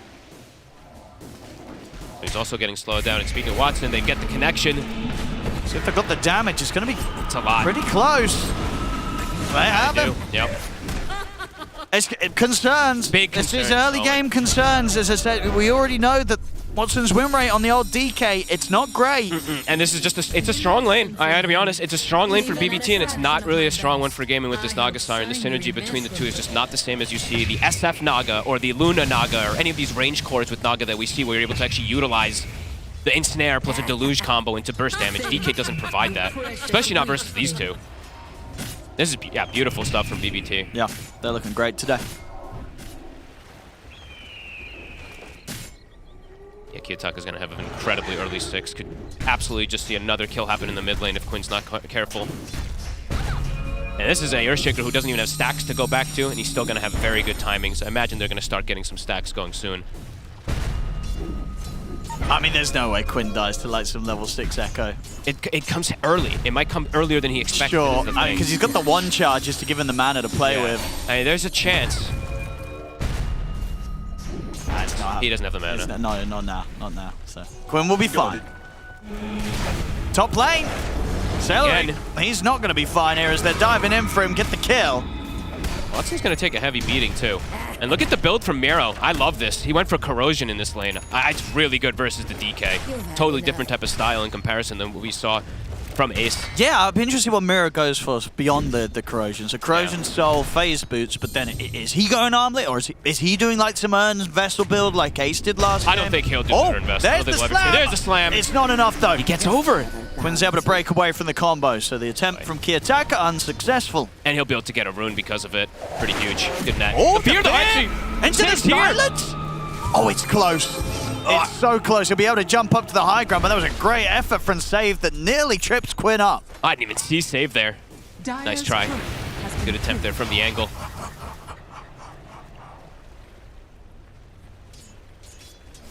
Miro just keeps... Miro, even alone, is just attempting to go aggro onto Watson. Pretty cool. Watson's actually opted to go to the second point to stun in this top lane, too, which you usually see more from, like, the mids. Like, it means he's not going to have his points in cleave. Not multiple points, at least, till later on. He goes 2-2-1. All right. So not wanting to max, but the third point of breeze. Never mind. 5-0 again, though. Just like last time. Having a pretty great start. Celery, can he get the steal? He can't. Save gets Save with these dead shots. He's causing some issues. Oh, nice little courier steal. Celery's TP is on cooldown. Radiant's top tower is he's under pretty attack. Looking pretty dead. Miro, he'll swing across to pick that up. Oh, never mind. Save gets the last hit. Kill. Thank you. Also, I didn't point this out, but Miro did also end up going for Gleaming Hammer. So he didn't go solar charged either. All right. So that could maybe be an indicator of the build that he wants to go for too. If he wants to go down the Aghanims or whichever route that you want to do, can be pretty strong. So we've seen, I think we've only seen really one build, and I think a lot of people didn't really like the Vi's build in particular yesterday. Even though it's the same build that we saw from Amar, it was just the situation that he was put in to go for it. And overall, this bottom lane, it has slowed down Pure's farm a decent amount. Not massively, but it has slowed him down. You're seeing Ace is having a very good timing on his item. He's about to have the Dominator and 100 gold. Not the fastest, of course, but a pretty good one. Quinn? Oh, nice try again from Save. Seeing if he can catch Quinn with his dead shots. Still though, Quinn's been caught by the Fisher into the snowball. He's out. Hitomi out of nowhere. Everything on cooldown for Quinn. After that initial jump, didn't have a way out. These supports are just making some insane rotations both games. The way that they're setting up for the kills. Like, that one, it's like, oh, didn't even expect him to come from there again. They just keep finding these angles. Look at the dive. Yeah, straight in they go. I mean, Ace tries to hold back at least one of them with the Raw. See Watson turn up as well, but Snowball picks him up, takes him over towards Ace. Ace, he's up to the high ground. He will get away. Can Watson get some big kills in response to this effort from BetBoom? He'll get one. Can he get the second? Should be able to. Dragon Tail's up. Great TP. They needed that big time there. Gaming Gladiators turning up for the defense, getting 2 kills for the carry. It was pretty much perfect, too. I think his breathe fire damage reduction is the thing that ends up saving it. Ace as well, too. So perfect. Oh, but a Quinn! Midler safe. I mean, he keeps doing this. Again and again. These dead shots, they're causing way too many issues for Quinn. You know, he's on a puck. You feel this is a tricky target to make these connections on, but Save, he keeps landing the dead shots on Quinn and messing around with him. Bottom tower is under attack. He just can't play. Look at this again. Look at this setup. And the game actually, you know, overall, it doesn't get easier at all. The fear, into the Fisher, into the slam. I mean, Save these setups, these catches. I mean, well, yeah, what can you do? Yeah, all you got to do is just sort of admire that sort of play rate really coming in from the Muerta. And overall, like, there's actually so many different counters. You know, I was saying, like, maybe there's some things he can play. Actually, there's so many that he actually has to worry about. Even the morphling, in some ways, can be an answer for Puck later on if you morph into him in silence. Yeah, there's crazy amount of stuns and disables. And the blink's already done now for the Shaker. Watson getting those 2 kills was very important for them to slow down that momentum, but PPT still gonna look to play fast with this advantage that they have in the mid lane again. 2,000 gold lead. Last time it was it was like double his net worth, but it's kind of similar again. I'll see if Watson gets the space and time to be able to farm and carry this game. Celery, they see you. He's not getting away through the portal. That good old innate, the break of dawn. Top tower is under attack. Field the map for 5 seconds, Celery. Just try and waste some of their time. Deadshot actually going to miss this time. He only hits the really hard ones, you know. The stationary targets, not so much. Of course, he didn't have vision, didn't know exactly where it was, but, you know, unlucky that time. Radiant structures are fortified. Flip will get popped Dire's to top defend this tower bottom is tower a under bit attack. longer here, so Ace doesn't take it out as fast, but bottom tower should Radiant's inevitably go bottom down. tower is under But they attack. are taking out other towers, and they actually have the solar Dire's guardian, so they top might tower contest has fallen. this bottom tower a little bit longer here. How long on Echo? 20 seconds. Every time it's up, it's probably a potential kill on, maybe not the DK, but either the Puck or the Beastmaster. Could just be an instant kill every time Kitaka wants to go for it. Radiant are scanning. Especially with the summons that Ace has been going for. Ace has some stacks to go back to, but it's no max axe build, so it's going to take, of course, some time to clear out. And it is going to be a bit of recovery to come out from gaming. Scanning. And he's okay. He is still going to go a bit more of a defensive route, not going for the axe. He's still changing. I saw 3 different items queued up, so he won't fully say what Miro is going for yet.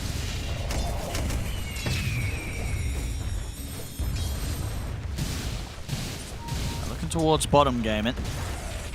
Cool to see the Pure goes this type of style of build too. I think I've majority of the time either seen just the Vlads or the Lincolns in some situations when they're playing versus the Doom Pure. He's going to go the Yasha, just straight Manta route. Playing versus that silence of the Puck. It's also just an incredible item build, but I think I've seen Pure do this build most of the times. Dire's bottom Not tower opting for is Vlads. under attack. Betboom, seemingly aware that gaming are going to look to try and set up for play around, you know, the morph. And Betboom, they're going to be the ones to be able to make the move first. They've got the Echo to Ace. He's not quite finished off with the 2 big Ancients either. Kiyotaka will be able to just steal the 2 big ones. Dire's structures are fortified. Look to take down another tier 1 tower here. Quinn has turned up. Can he go for some sort of surprise burst on Pure? Might be able to find the angle. He's going to try. They got the roar. The coil, the roar, the everything. That'll Great. do it. Kiyotaka TP toward mid. They see him running back over. Probably going to look to reset away. Good play from Quinn. Nice little push, allowing the Beastmaster to get into range for the roar too. Radiant's middle Beautifully tower done. is under attack. Still very behind on the Puck, but stabilizing things a bit here and able to control and protect their triangle. Very important when you're playing with this fire DK to clear these stacks out and not get them stolen. They're playing with 4 heroes in their own triangle. Yeah, Watson's getting good farm. The Armlet Blink Dagger timing is going to be very respectable this game from him. Yep, and he can put some good pressure onto quite a lot of these heroes, especially Pure, if he's able to find these angles.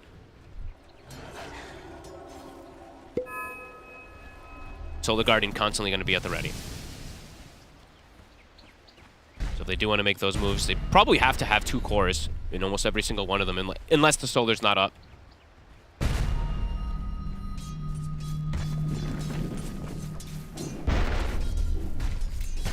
Now it's going to group up and likely try for the tier 1 mid. It goes up. It's still Do they want to level defend 1. gaming? They have Song. Now it's going to go down pretty quickly to this enchant totem hits. Starting to get set up though. He doesn't want to go for it because Coil's up. Yep.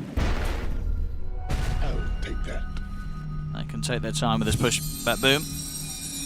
Gaming still lingering in the area though, waiting if they do overstep. They'll start to back away with Celery because he wants to go for the Wisdom Rune. 14-minute power rune. It's gonna be. It's a shield. It's a strong one. Ooh, Tomi will be able to have to grab that one because Tofu is Shadow Realming it. Tomi doesn't get the luck of getting that one, but he will have a dig, so he gets a water rune to refill. Close to level 12. Yeah, Watson starting to get that farm. He switched the build.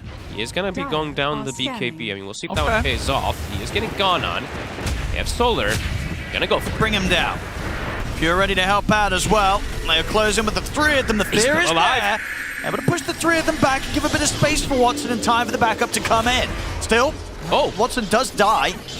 Wait. I think, what was that? Taking the arm there off whilst he was corrosion. Was it the corrosion or was it the burn of the hammer? I didn't see which one it was. It was one of them. He just... Oops.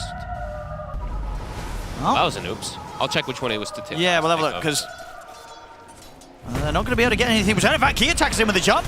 BetBoom might get more from this. They get Celery. I mean, Gaming Gladiators are kind of trying to fight, but they don't really have a fight between the heroes alive. This is awkward. It feels very all over the place. And it was the last tick of the Celestial Hammer. You're right, yeah. So maybe he didn't see it wearing off on the ground or something there, but yeah, the hammer ends up finishing him off. That toggle ends up killing him. Looked like he was fine, too. He could have kept it on, right? Yeah, looked like it. Big slip up. Yep. Well, it's just that those sort of moves, that sort of fight going down like that, that's just not what you need to be seeing from Gaming Gladiators. Nope. And the other thing is, too, is Kiyotake still has Echo Slam for the next play. And it's level 12 now, too. So it's level 2. He's got it at the ready. And there's no song, there's no coil, and there's no roar to counteract it. Kiyotake. Does he want to just go for it? The temptation might have been there, yeah, just to go in for that. Yeah, I thought he might just echo Tofu, to be honest with you, but wants to go for a bigger target, perhaps. Gaming really trying to hang on to this tower still. One more totem, though, will be the end of it. Might be too scary for them to stay here now. And it's an amp damage. Oh, goodness. Kiyotake.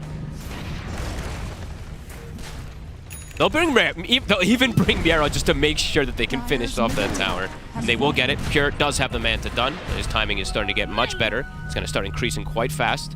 I can smoke up and look for a slam play. They want Watson again.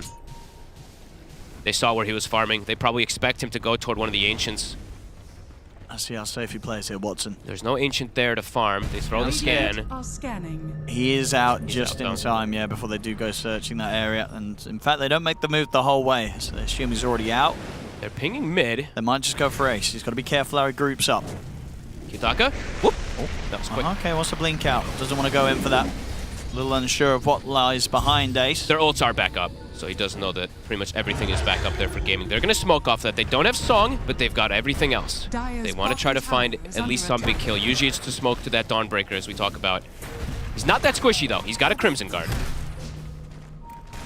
If he gets the Crimson off before the Roar, don't know if they bring Miero down. Scary going into this high ground of the game. Yeah, I don't like it. They can't get into this area of the map.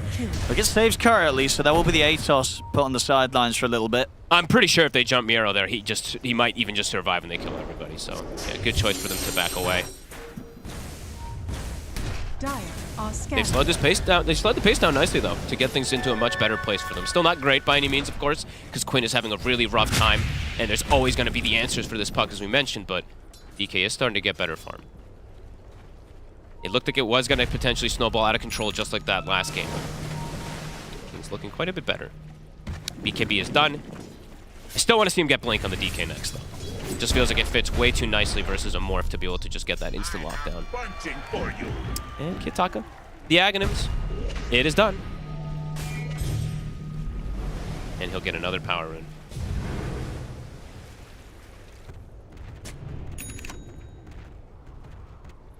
And Pure just feels free at this point now to farm, too. There's not really any pressure once he's got the Manta done. There's not really a way he dies unless it's a misplay. Or they, five-man him or something and he's completely alone.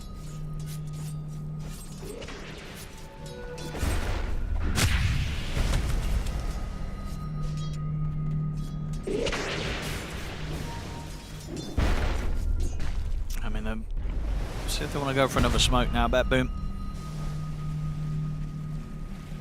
Probably just look to play around their wards. I don't know if they need to. I don't know if they feel too forced to actually smoke because they've got the Morph just kind of chilling back and farming. But definitely seeing that net worth. It is shifting a little bit at least. Puck's starting to get a bit more time to farm. Waiting to see what items Quinn does queue up if he varies at all in this type of game. If he is just going to go completely standard.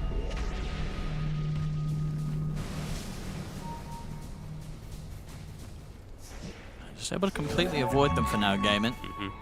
And Miro, he's going to go... Okay, so he's the one who's going to go the Vlads for the Morphling. So that's why, you know, so we don't see Pure get it a lot of times. So if they want to start teasing towards the tier 2s, doesn't look like it. They're still just sort of focused on holding on to their own tier 1s, making sure that Ace doesn't get all the space in the mid to push onto their mid tower. There's pushing out waves fast. Ace cuts the wave, shoves it out quickly. Same thing with Quinn. They have this deep ward bottom that could perhaps catch Quinn off guard if he's not careful, though. They did see him start setting up, moving forward here, and because of that, Pierre's actually just going to make his way out of here. Off to the Ancient Cell Show. And there's the blink for the puck. So Quinn, yeah, making that recovery. Invisibility. And they'll be able to see everything. Celery, he's spotted. Celery's just doing creep cutting, but they saw him because of that Dawn, of course. That innate. Yeah, they're all just farming. Tommy wants to make action happen, though. They've got the Dawn ult. Quinn, use the orb. Backup's on the way. He sees the tag team aura. Look at the punch-up. Got the echo. It's a lot of lockdown, and it's enough. Radiant's middle tower. He saw the tag team aura, too, for a second there. Still doesn't matter. It gets caught. Celery's still down here. He's still just cutting mid and bottom wave. Now, they're going to have to do something about him eventually. He's being annoying. They literally saw exactly where he was when the Dawn on the daytime hit. But they're prioritizing other things. They're going for the Wisdoms. This time, not really fully setting up for that 20-minute Tormentor, probably because it's a bit more difficult for them to just straight go for it like last time. Probably feeling they don't have that big lead like they had. Radiant's middle tower. The blink on Watson, so he can now get a bit involved as well with that on top of the BKB. Pure's nearly got the butter. I think that's when things really start to kick up for BBT. That's when the potential Roshan starts to accelerate. But Gaming, they've got a lineup that can definitely fight around most of these areas. Quinn just has to be careful not to get caught first, because he's very low on that net worth. He needs to be able to get multiple spells off inside. Can you solo this? Usually they can. I can, yeah. He's got enough to shift into. He can waveform through it afterwards, too. So easy. Yep. Can they catch him, maybe? I mean, they're heading in the right direction, Gaming. Would be huge. I mean, he's literally like sitting at like 200 HP. Pretty easy kill, but scared to maybe walk over there. Yeah, they're not going to go all the way. Kiyatak is drawing the circle, too. I think he's telling him that they are playing in this area.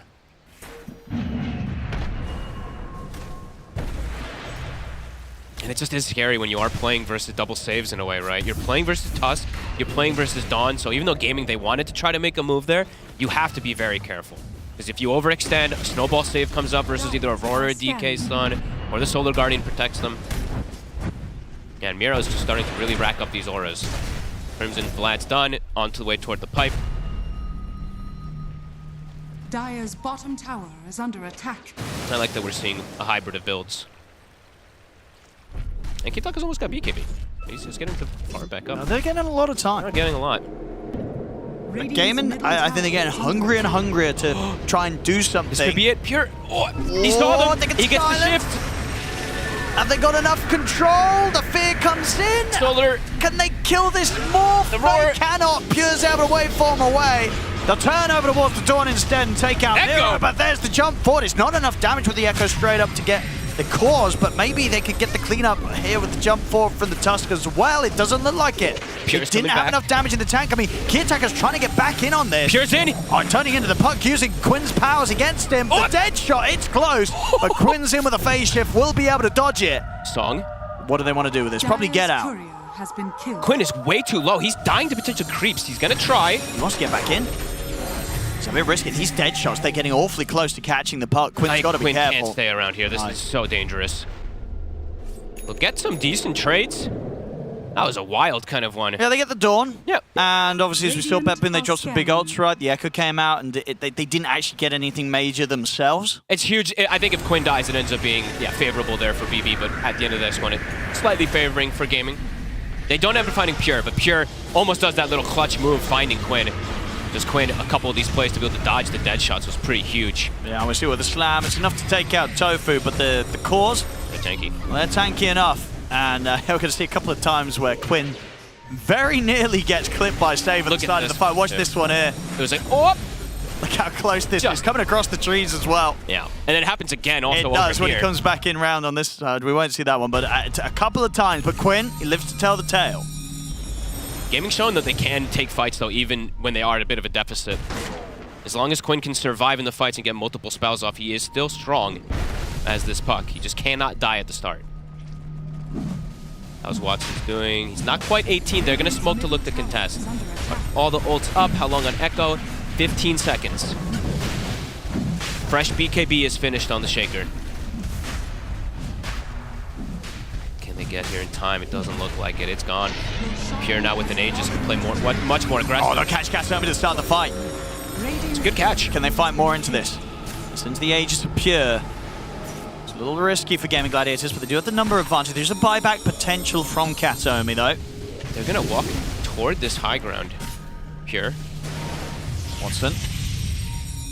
Up by the Atos. Fisher as well. Quinn tries for the jump. He's going to drop the coil down. Buyback. Onto the two on the backlines, but indeed no hesitation from Kasumi. They come with the slam. They look at the lockdown. Huge Quinn, fear. but Quinn, he's going to live. Quinn survives. He's able to jump out with the orb. Gaming Gladiators trying to surround Pure, but Pure, he's able to stand his ground against all three of them. Now looks to chase down Tofu. Can they turn back towards this ball? I don't think they can. Quinn, he's trapped up by the silence from Save. Quinn is pushing the limits quite a lot. They're staying at like 20% HP. He's dodged a couple spells, but it's bound to happen that he gets caught from that there.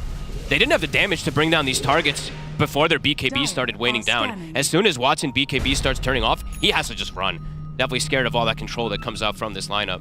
Yeah, I mean, you can see why they went for it there. Yeah. It was very appealing. They had sort of the positioning, but yeah, as it came down to it, buyback potential from Kasumi, and just not quite having enough to be able to threaten even the Aegis on Pure. Fissure blocking him. He's got backup. This is a beautiful Fissure. Yeah, he can't get out of it. Everything's on cooldown. Watson out for a full minute off the back of that pickoff. That's going to give BetBoom some space to really open up looking towards these tier 2s. That's a pretty massive ward there from Katomi. The fact that it's still up 4 minutes that it's been there, being able to find that DK backed up after everything, massive. Yeah, and that last fight too, the fact that Miro was able to get his ulti off is pretty huge. I love the way that he's gone for with his build. It's super durable. And they couldn't get that full synergy with the coil into the snap there from the, I believe, from the Willow Fear. I think it came out a second late. Now they can steal a Tormentor.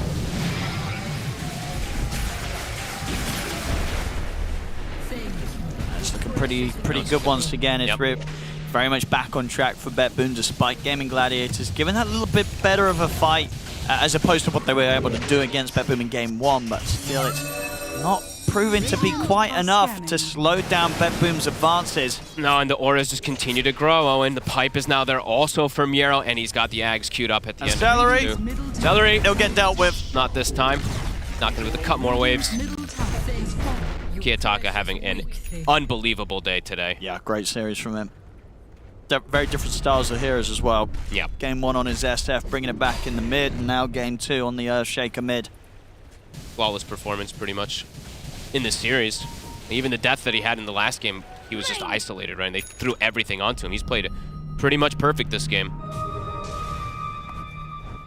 And Pure now with the luxury of this Aegis can just play super aggressive too. He was already playing pretty aggressive, turning into the puck. Kiyotaka again, the Shadow Blade. He's looking hunting for some cheeky play. Against Watson is kind of difficult. They've got Solar Guardian. They had the very tanky though. Yeah, if they had the Morphling, then they would probably go for it, but they don't have him in the area. Going for Quinn though, they saw him with this ward, but Quinn will see he can him. do Quinn, yeah, on solo. Quinn saw him though, yeah, that ward they had from the previous fight. Dire's bottom tower is under attack. Quinn knows. Kiyotaka is very bloodthirsty though. He's constantly looking for kills. Pure will go down the route of the Lincolns anyway. It's a very good Lincolns game. Versus the DK versus the Beast. Tower is under attack. And now Tusk even, Katomi has a blink. So you have to be very careful how you use your ultis, how you initiate, especially with the Roar in particular, that there's multiple forms of save on BBT. Oh, they hit the scan. The game in no BetBoom. Kiyotaka, they found Quinn!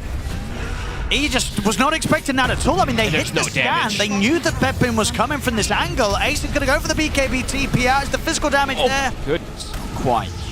He'll survive. Only just. But yeah, again found. Caught by surprise, even though they hit the scan. They knew that they were up there. And another. At this point now, just even using Solar Guardian for individual pickoffs. BBT are starting to get way too much control in this game for Gaming to have a chance. It's actually getting back on track to sort of be similar to what was going down in the first game, where Gaming just fell behind to a point where their options of what to do and how to play the game from behind against the draft that BetBoom have, it's looking pretty slim. And BBT, it's just they're not really giving up kills at all, too. They're covering each other perfectly, right? The Katomi ends up dying 2 times in this game, but he buys back and rejoins things anyway. Wait. Little jump to slow things down, but a glyph is forced and the tower's already at 300 HP.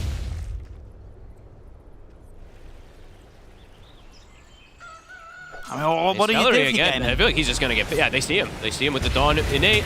Oh, and they actually just don't get him because they didn't. Okay, whoops. A little bit of a slip up there from BBT. I'm not really feeling the impact at all of this Naga Siren, I gotta be honest. I feel like it's just done kind of like creep cutting. I've seen this before from Gaming as well. I think it was TI, where I saw Tofu play and they had a lineup that didn't really work so well around it, and it just, yeah, it feels weird. It definitely does feel like one of those weirder ones for them. Because he's 0-4-0. He wasn't able to secure the lane for his DK, and overall hasn't been able to stop or prevent any of these team fights either. It's been rough for Gaming. Nice, and Watson, they still have decent farm. But again, it's kind of at this point, it's even just soloing out Pure on the Morph, right? That's it's the the fact that there's a Morph in this game that this far ahead, that even if they weren't ahead as a team, if Pure's in the spot that he's in, he'd probably be able to solo carry the game. But yeah. That sort of pressure doesn't need to be put on him because his whole team's ahead. I mean, they don't really even have that much like magical burst in particular because of how shut down Quinn is, right? And usually that's one of those things that's really good versus the Morph. But then you throw everything else that the Morph has and you just don't really have any types of damage. He has 50-something armor. He's going to have all the auras from the Dawn, and soon, if he did decide to go the Ags route, he'll have that evasion as well too, plus extra healing. So yeah, just impossible really to see how they can deal with Pure unless it's just a mistake that comes out from BB2 with the way that they've been playing around the map. It's been just comfortable control. They're going to smoke to an attempt to look for something here because they're not really able to get out of the map alone. Can they find a big target? You got to stop. I mean, you got to prevent Kiyotaka from being able to do all this in particular, but as we said, there's multiple saves. We'll settle for save. It's a gem. It's a pretty good kill. You might wish to retract your last move. Could get them another kill if they can get a sequence of chain kills.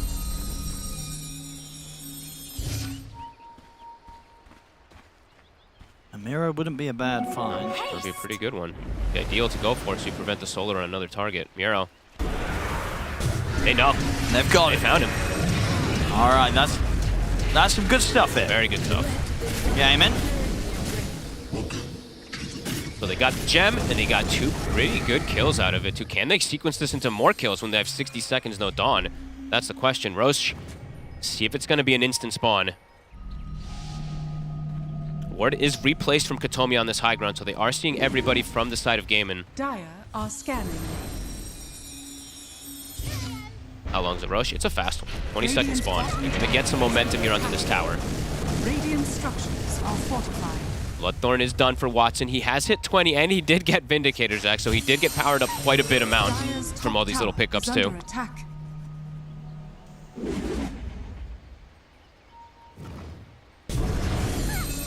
Squad's almost back up. 20 seconds for the Dawn. They're checking the Roche. Oh, this would be big.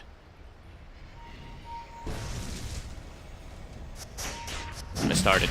Yeah, I mean, they... BBT can make it if they run immediately. Yeah, it's not super quick, so BBT may head there straight away. They may not have expected that fast of a spawn, though. It was with a Ace 20-second. Now it's speeding up. Yeah, it was a 20-second spawn. Yeah, they're going to have wrap this around. Question is if BetBoom feels strong enough to fight into the Aegis. I think they will. Kiyotaka? What does he want to go for? Wants to catch something. They'll find Tofu, but they want a core. Can they get Ace? I mean, Kiyotaka's staying in the corner of the map, but won't be able to find anyone else. So Nice Gladiators, play. they get away with it. They get the Aegis, and the majority of them get out. A pretty phenomenal sequence when they were at this type of deficit with the way the game was going. 2 pickoffs, grab a gem, and they end up getting a Roche. That's very nice. What did they do with the gem? Did the courier end up taking it home? Or am I blind? Or does he still have it? Yeah, he did. I saw Tofu had his courier lingering around bottom when they were going for this, so. Hitomi will find the ward that was placed in a pretty... Oh, he actually didn't find it. That's like a really sneaky one, even though the sentry sees it bottom around the teleporter. Well, you just he didn't walk around the tree line, so he actually didn't see the obs ward after he placed it, so they'll have this vision for some time.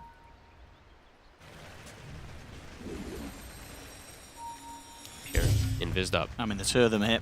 Seeing if they can find somebody by surprise. Yeah, you expect one of them to be invis, but not maybe both of them. Quinn. Shot. Down. Into the burst. They've got him the once. The song will come out. He got the shift. He can shift during it. I mean, they're looking towards Kiyotaka. Not BKB. They're gonna roar. Let's see if there's any sort of save coming in. The Solar Guardians coming into plays. Enough to keep him alive. It is. Kiyotaka's able to get the BKB off and the invis. He'll get out of there. And now the rest of Betbu, they turn straight over towards Quinn. Kill him off a second time. I mean, they were close there to bringing him down. The heals, the save coming in from Miro. I think someone also gave him a greater healing Lotus or something because he got pumped up besides the solar here. Something else gave him an incredible amount of healing during it too. I gotta check. Greater healing Lotus from the Tusk. And that was pre-Aghanim Solar Guardian as well. So now next time, it's not even going to be close. If the Solar Guardians coming in, they're going to be able to save him every time. And they played that so well with the way they covered him with everything. I think he dies if he doesn't get Lotused as well too. And I think the Sentry came out a second late perhaps too versus the save, but I'm not sure. Either way, beautiful save there coming out. And he still has Echo now for the fight. He's looking to go again top. Tofu. There's the opening, and there's the damage for Kiyotaka. Does it on his own now. Continues to have this flawless game. They're looking to set up for him top. They've got the stun, they've got the blink and the roar. It's going to be a big kill. And they're going to get it. They're going to get it. Money goes over towards Ace. That's a lot of money, though, ending that kill streak that Kiyotaka was on. That's how you curse him, right? He's been having a pretty much flawless game. Does finally get picked off from a bit of a slip up going for that solo kill. Gonna keep going. Pure actually waveforming in aggressively. So finding the entire enemy team. We'll have to back away.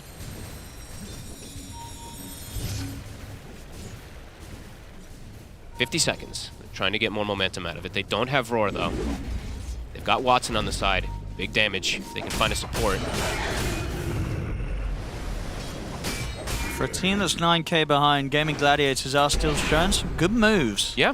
I mean, finding that type of catch, it's a mistake, of course, from Kiyotaka, but them capitalizing on it. I don't know if Kiyotaka will go for that type of solo play again unless he has either Solo Guardian or Tusk behind him. Watson, buffed up. And he finds Ancient Guardian, too. I was waiting to see which choice he did go for, if he did end up getting it, so. Big damage now going to be coming out from this DK if he's able to stand his ground and attack. I'm just still seeing what's Quinn gun. Okay, it's gonna be BKB. He needs to get something to be able to survive a bit longer. He can't get one set of spells off. It feels like he still needs to have like 3 sets of spells off in these fights. It's still hard though. It is still very You get difficult. caught by like a Fisher out from the tree line and the pull-ups there. We used to see people do like Aeon plus BKB even sometimes, but Aeon just feels like just a dead item now. He's just got to rely on his teammates to somehow break him out of that combo. Yeah, they do have Song, right? Yeah, so if they can the get the reset, it's going to be pretty ideal for them, but so far it's not really been the best situation with a lot of these songs. Does almost have Ags on Celery, though, so that could actually be a pretty cool timing since he has been just at this quietly farming quote-unquote 5 position in August Iron. We'll have that Pierce. That could be nice versus those BKBs. Kiyotaka, Ninja Gear, again, looking for plays. Quinn has to be cautious. And how's Save scaling? We haven't really talked about Save after those early dead shots. He is starting to get pretty big too. He is almost at a Gleipnir. So he's going to start getting some scaling on this Muerta as well. There's Fuel Davis.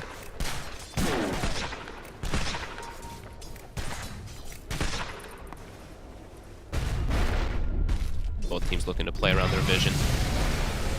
Let's take another Tormy. Radiant's top tower Sorry, is under save. attack.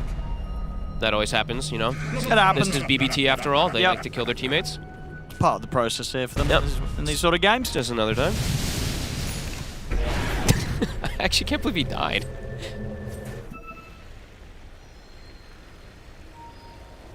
And they are setting up top. They have a ward here that was not taken out. Ace has a gem, but he didn't check this high ground. Oh yeah, Kiatak's got a lot of info to go with here. He's going to just jump Ace. He's going to try and burst through and gets the setup with the Echo Slam.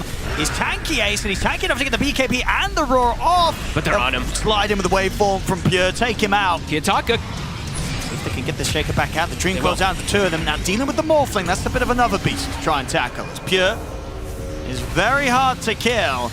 He's going to get in and look towards Quinn. Quinn has to put the BKB and start playing very, very careful. And they're taking them down one by one, but can they kill this Morph? Oh, this hammer! Is just standing his ground against him. The song has to come out for Celery to give them a bit of a chance to reset. As Pure is just kind of untouchable at the moment.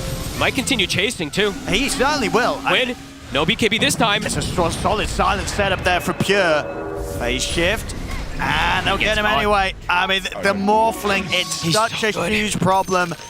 They can deal with the other heroes, but Pure just standing in the midst of this fight, you know, sort of licking his lips and deciding which target he's going to go for first. And he's really They can't stop him. He's playing so well about turning into the puck as well, too. We even got Mindbreaker before the fight, so turning to the puck, silencing him, then Mindbreaker him as well, too. It's hard for Quinn to play around. He did the first time with BKB, but once that BKB was gone, he was screwed. And looking how Miro was playing, too, now that he's got the Ags, he throws the hammer on top of where the Morphling is fighting, and then there's like no way that the DK can stand in and fight him. You can't kill this Morph. There's no chance. Pure. 25. And I don't see any of the items coming up soon that's going to allow them to take him down. I mean, what is this evasion? Actually, it gets to like almost 100%, right? So like 60% plus his butterfly. So without Bloodthorn, you're literally not hitting it. Pure. And he Manta dodges. The fear there from Tofu. Continue to be very flashy. Yeah, so an absurd amount of evasion that's going to be coming up from 2 of them in combination versus this DK. Honestly, he might have to even go for MKB. That's what I'm feeling. You know, he's queued it up. Yeah, He did. Yeah, he can't afford to go Satanic. Yeah. They have to get an MKB. Because I was watching and it just was miss. Otherwise, they'll just never kill him. Yeah. The Pure can literally just 1v5 the end of the game. Oh, okay. Blink stopped. See if they can turn and take him out. Solar Guardian coming. They get the Raw onto Pure, but They can't hit him. they're not even getting close to killing him. Hero. Try for him. He's still got Pipe Crimson to pop. That was the coil and the Raw. That was quite a lot expended. BBT did make a big slip up there from Kiyotaka, but they can't punish him for it. I think the boar hit him when he was trying to blink Echo. Bit of a slip up there. They're going to try and smoke and play into the fact that there isn't the Solar Guardian or the Echo Slam. Have to take what sort of little windows or opportunities that they get given here, Gaming Gladiators. But I mean, they don't really have anything up They either. They DK do. form is going down too. And he's not able, he's trying to get the MKB out to him. So he's going to send the courier out on a very risky mission around the team. Can they keep it alive? It looks like he should be able to get back safety. So he is going to have the MKB now. He desperately needs it to be able to deal with this more. Which honestly, that might be it will be quite a big difference maker. If they, a massive one. Like with Absolutely. this, they stand a chance of killing Pure. Yeah, if they can get absolutely everything onto Yeah. him. But again, you have to watch out because there's a potential of a snowball save that can come out too. There's not just the Solar Guardian. There's still the potential of Katomi coming in with some snowball saves if you do go for a full-out all commit to a hero. But definitely gives him a much better chance to do so. Oh, that's interesting. Does end up going for the HP and just tankiness rather than going for the AoE stun to pierce through that Linken's in particular. He wants to just be able to stand his ground is what that tells me, right? Like he's just trying to be the all-out carry. Win. Kiyosaka, he's thinking about doing Try this. it. He's going to go There's for it. backup again, though. He's going to have the save coming in with the Solar Guardian. There it comes, but now the Dream calls out into the 2 of them. He'll be able to jump away, but Quinn's able to follow. Kiyotaka, that was an incredibly aggressive move to go Miro for it. could be in trouble as well, too. They might just keep chasing him here with Watson. A TP attempt. He's not getting out. The Dragon Tail's there. I mean, that was a massive overestimation there from Kiyotaka in terms of how much damage he'd do with his combo. It barely touched Quinn. You know, Quinn was perfectly fine. That's 3 pretty big mistakes there from Kiyotaka after we were praising him a lot. We're cursing him. He echoes the floor mid. He gets the solo kill top on Tofu, gets punished for it, and then this one goes for a solo kill and gets punished for it again and gets his teammate killed. They're going for the roast, the three of them, but their base is in trouble. They're likely to lose a Rax. They actually popped Glyph. You see Gaming was posturing to tier 4s. They get this top set. I mean, BetBoom, obviously, they'll get the Aegis, they'll get the Roshan and the Refresher Shard, but they've lost a set of racks here to Gaming Gladiators. That was massive. Yeah, punishing him from the sticks, and Kiyotaka buys back as well, too. Yeah, Kiyotaka's got to be so careful now. He cannot afford to go for these crazy solo missions with his Shadow Blade at this point of the game. He started 8-0, now 8-3. Those three mistakes have caused some big problems for their lineup, even though Pure still absolutely massive. I mean, that's the thing. Maybe he's just that confident in Pure carrying. He's like, I'm just going to have some fun, try for some solo plays. It's fine. Pure, he's going to solo carry this on his morph. He can't do this type of stuff, you know? That's the stunning. Yeah, he can't be throwing it away like this. Pure goes for the full commit, though. Swiftblink is online. With this Aegis, they are looking for the fight. It is a full Refresher Shard, as you mentioned, on Kiyotaka. I believe the Lotus also was finished before that. Oh, I feel like I feel it's a bit dangerous to give to Kiyotaka. Now he's going to be even more tempted to go for these plays. He's like, well, I'll do it with 2 echoes, you know. He's the only one with slot for it. I guess Miero has a slot for it, but what are you going to do? Double Solar Guardian, though? And maybe that is better, actually, so Kiyotaka doesn't sue us. Doesn't go for some crazy play, yeah. Whatever. Final Aura is actually going to be finished up for Miero in a second, too. I think he has the AC, so he's literally got all of them.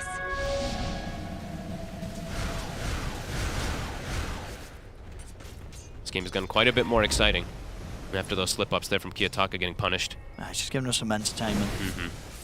Ace also has almost all the auras, as we see. Boots the Bearing. He's got the AC Vlads, too, for his allies.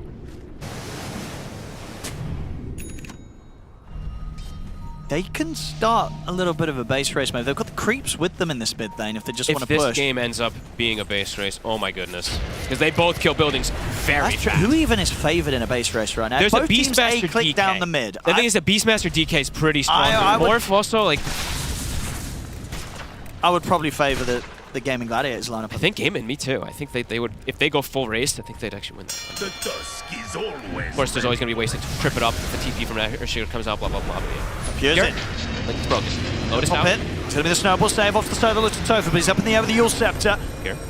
We get caught by the stun. The Solar Guardian Heal coming in. He'll put the BKB in, manage to waveform out of the base. Jumping through Kiyotaka, but the BKBs are already out. Ace is able to step back. They get the fear push back on towards the Tusk as Kataomi is the first to fall, and Watson tries to jump in and catch more. Doesn't get any connection onto the heroes. The rest of BetBoom get away. BBT struggling to be able to go for these type of just straight up aggressive plays. They try to go in with Pure, just completely aggressive in, throw the Lotus and everything onto him, but Kiyotaka again whiffs with the Echo. The BKBs were out. Gaming, even Quinn starting to get pretty big too. Quinn now has Octarine. And he's got, I believe, that amp damage for the next fight too. Oh, I didn't notice. When it's actually in your bottle, it's still cold double damage.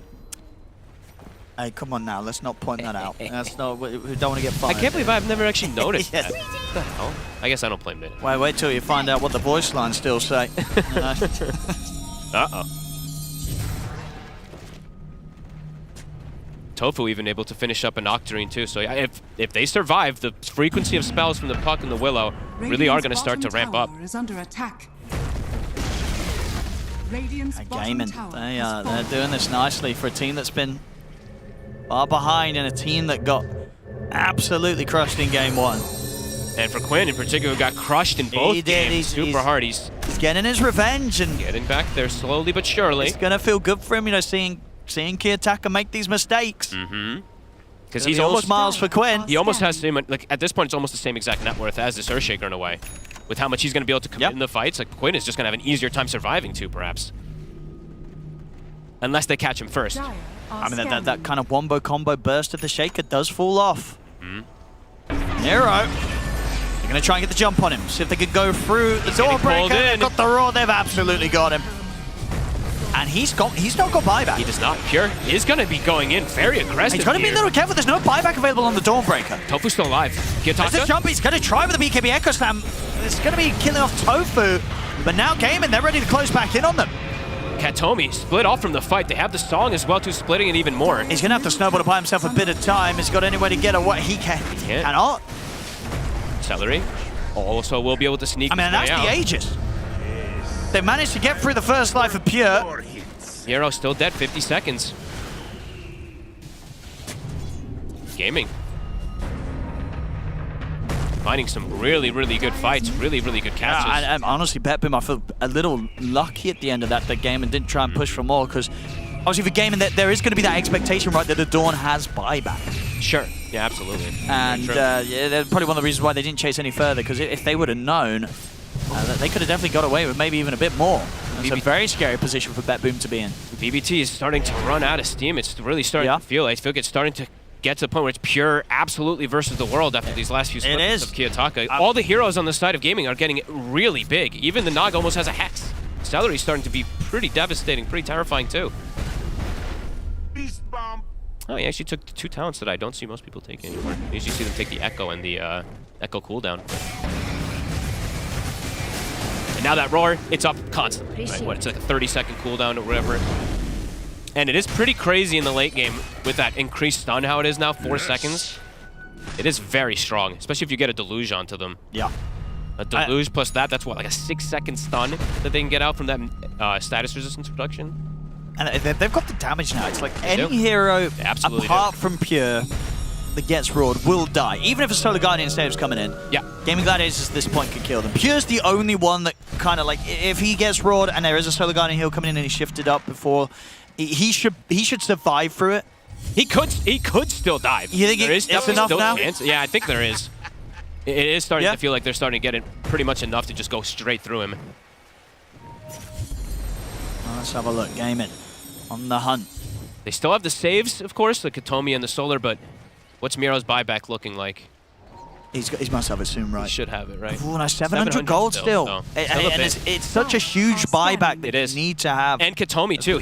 He used his in the last fight. So these are the 2 big ones, at least for the save in particular. You see Gaming feeling that power. Yeah. And what key attack? Yeah, just a minute on his. He's got an Arcane Rune. He still has the Refresher Shard.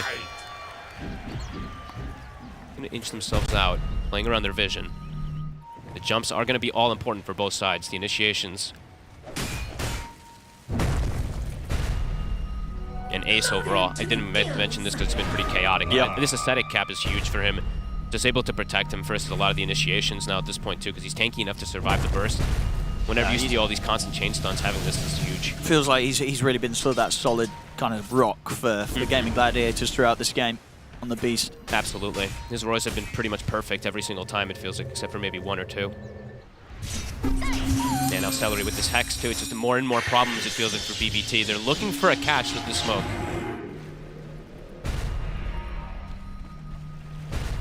Gaming. Watson will show. Do they full commit? They're going to try and jump in. They drop in with the Echo Slam. It's a lot of burst!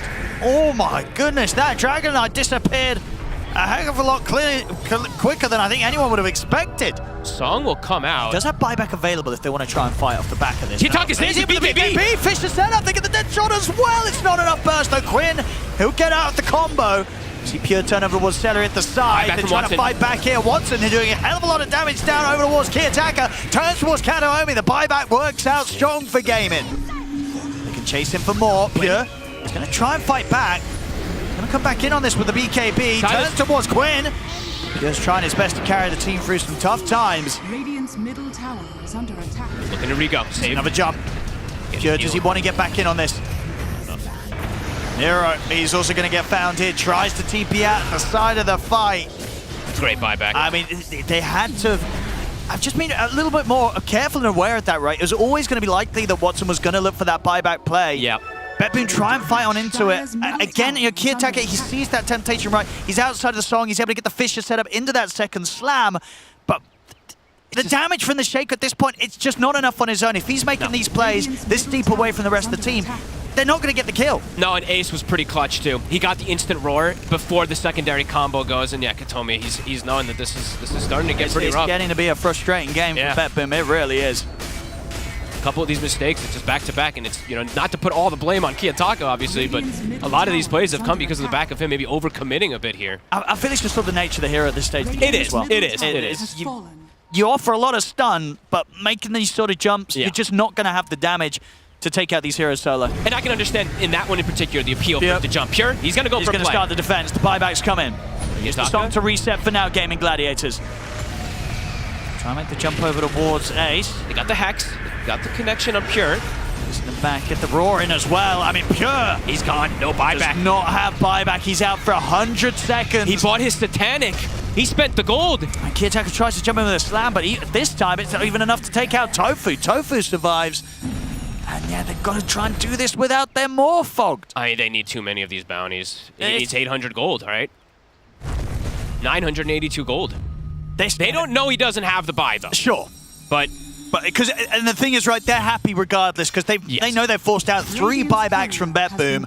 They've found Kiyotaka's courier, so he's not even going to have the refresher. Oh, Gaimin have played this kind of comeback. They have crumbled big time this game, BetBoom. Yep. Look at that graph. You can just see. Look you can see all the moments of when Kiyotaka kind of died, right? In those type of plays where Gaimin found him. This is, yeah. This is they've crumbled, and Gaming Gladiators, they've punished it perfectly. And they're gonna look to poke and force this buyback potentially. I mean, well, you know, if he had it. That's the thing they're gonna figure out probably soon. They're like, hang on, the reaction's not coming. Radiant's middle tower is under attack. Radiant's middle tower. You get the one set in the mid. Very likely. I mean, it was they can definitely stick around for more. We'll see if they try and poke for it. I think they can go for this. This one's a little dangerous for Watson because he doesn't have buy. Sure. But he's gonna still commit for it. So 20 seconds without the morph. They know that even if he did have buyback at this point, he's really not going to want to use it. So they're going to free 20 seconds to keep on pushing. They'll get the fortification out. Win. I know the fish with the dead shot. We'll proc the Eon. Oh, he did go Eon as well too. Cool.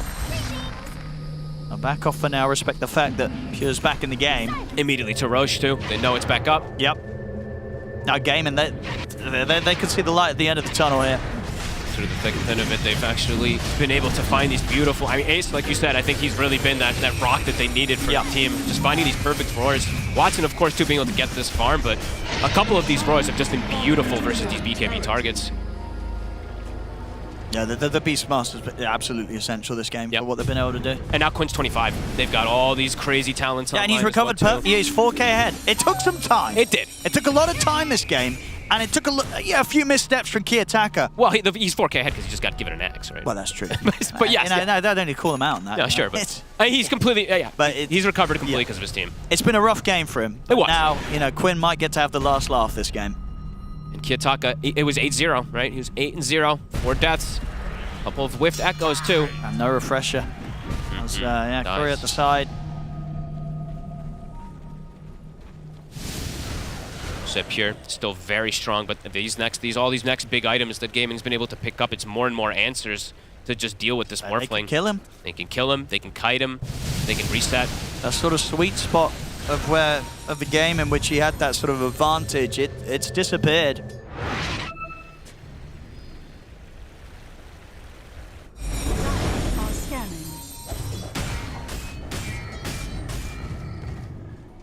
BB scared to fight outside. Yeah, I mean, there's going to be a little bit of temptation at the same time, maybe for Gaming Gladiators to sort of ask themselves, do they try for a play even though they have this Aegis whilst they don't have their own buybacks? Do you go for that risk? With Watson and Quint not being able to return if they go down. It is most definitely scary. Maybe we'll get blessed with tier 5 neutrals then. Don't say it! This game's going to end at 60 minutes and 20 seconds, like all the others, you know it. We won't see a single tier 5. Oh, that's cool. Ace is actually carrying around. I didn't see if he was doing this the whole time. I think he had Granite Combs, but he is having an Alpha Wolf now. I like that. I like if he wants to keep it at this point of the game. He's got a lot of money. He does. Super rich if he wants a refresher. He himself to? He can go for a refresher if he wants to.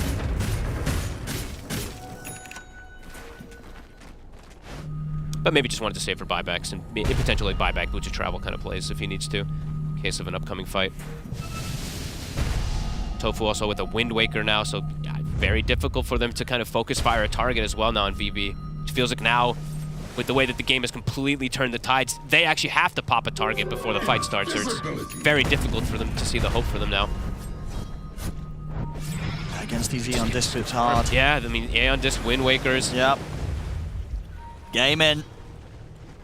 Oh, okay, Ace is queuing up. He's going to eat the Ags maybe before he goes for the Kiyotaka's got to be careful. Whoa. Is under attack. Cannot be standing outside like that. Super dangerous versus Nagasar. We just grab you and pull you in even further. They have this ward bottom as well. They'll see Pure for an instant before he even hits the wave. Pure will just full out push. Buybacks coming up soon. Watson, 1 minute. Is that going to be the best way for Pure to go then, really? Just get the Moon Shard rather than look for any crazy sort of... I think it's Rapier, to be honest with you. It feels like a Rapier game.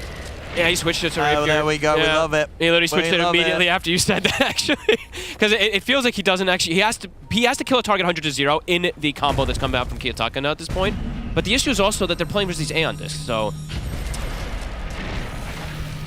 They'll have to pop them first with some type of combo and then look for the overall afterplay. Sure.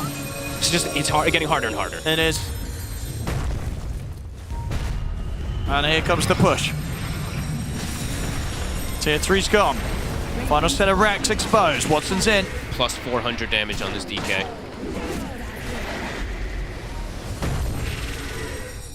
It's actually crazy because they saw Full Wolf too, how much damage he has.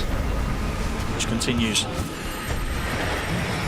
Arrow. Oh, quick. Look for the jump in. They get the Hex open and the Dream Coils drop down. The BKB comes out from Pure there. jumps in the back. He's trying to focus over towards Celery, but the Eon Disc pops. He's able to get the Soul off. He's coming in with the Solar Guardian, but Kiyotaka's already dead. No He's buyback. out for 2 minutes. No buyback. Gaming Gladiators, they can look to continue the cleanup. They turn over towards Miro. Miro's gone as well. No buyback for him. They've done it. Pure's trying, but he's doing no damage to these targets right now. I mean, there's nothing he can do on his own here. He's got a buyback. But 3 versus 4, it's not happening.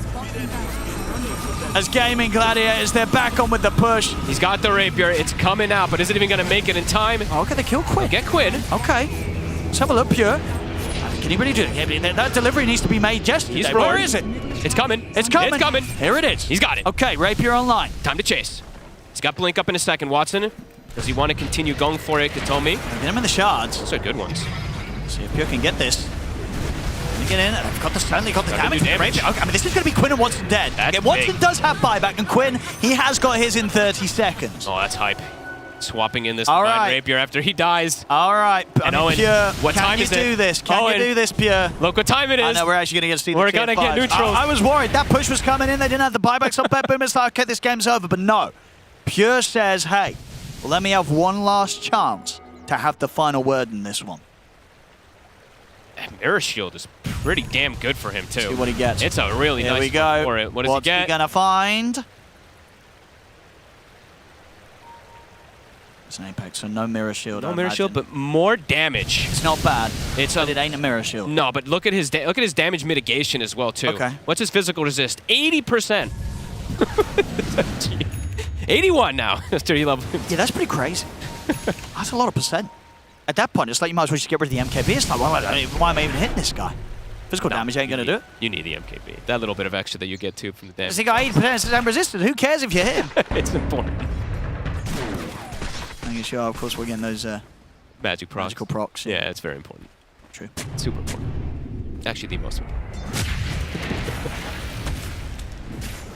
Oh, this is getting spicy. It is. It's gaming with a very big advantage right now, but the pure the potential factor, it is there. It is. Look at the buyback status. Is it enough? And the fact that they can bring 10. They can bring 10 heroes on the side of gaming in this next go. And it will be game over. It will probably be game over unless Pure can do something so he has to not crazy. 1v5, he has to 1v10 as this morph. Kiyotaka will get a Mirror Shield. This is pretty big, too, for him, because in a couple of these fights, he's just getting roared and getting killed. So this could protect him quite a lot, too. Because that last fight, Pure and Kiyotaka were on the same page. They both jumped the backline looking for the supports. It's just the Aeon Disc saved them. And I don't think Kiyotaka got the secondary BKB off before that roar came out. So he was able to get grabbed down from it. So they have to just kind of get the executions perfect. Ace will get a Book of the Dead. There we go. Every Beastmaster's dream. He's got the Wild Hunt as well, too. Oh, my God, the attack speed. Beautiful. Let's have a look. You've only got to imagine that Gaming Gladiators are going to try and make make something happen whilst these buybacks, at least the two of them, are still on a cooldown. Oh my! For Look at BetBoom. the AOE on Celery too with the Seer Stone. He can pull people from a mile away just with a net.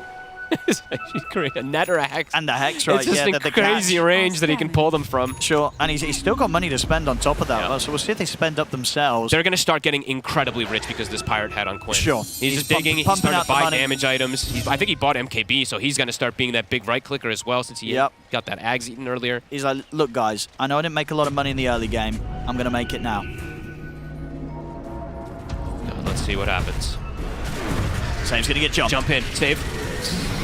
He's going to be that guy. Pure, 2 shots Tofu. Can he get out? He's getting roared, though. And they're focusing Pure. Pure. Snowball. He's going to get picked up by the Snowball. The Song will hold them back for now. So if they want to go for round 2, Gaming Gladiators, they're trying to set up. Pure's able to waveform away. Jumping from Quinn. They get the silence in. On towards Kataomi. She's well here with the net. That's the Tusk out for good. No buyback, of course, on him. As he's out for 2 minutes, Kataomi. They've got a buyback for Kiyotaka available. Same thing for Miero. Yeah, only 4 right now. 5 versus 4. The temptation to go for the tier 4s, go for the Ancient. It's got to be there for Gaming. They know there's no buyback on the Tusk. It's a cooldown.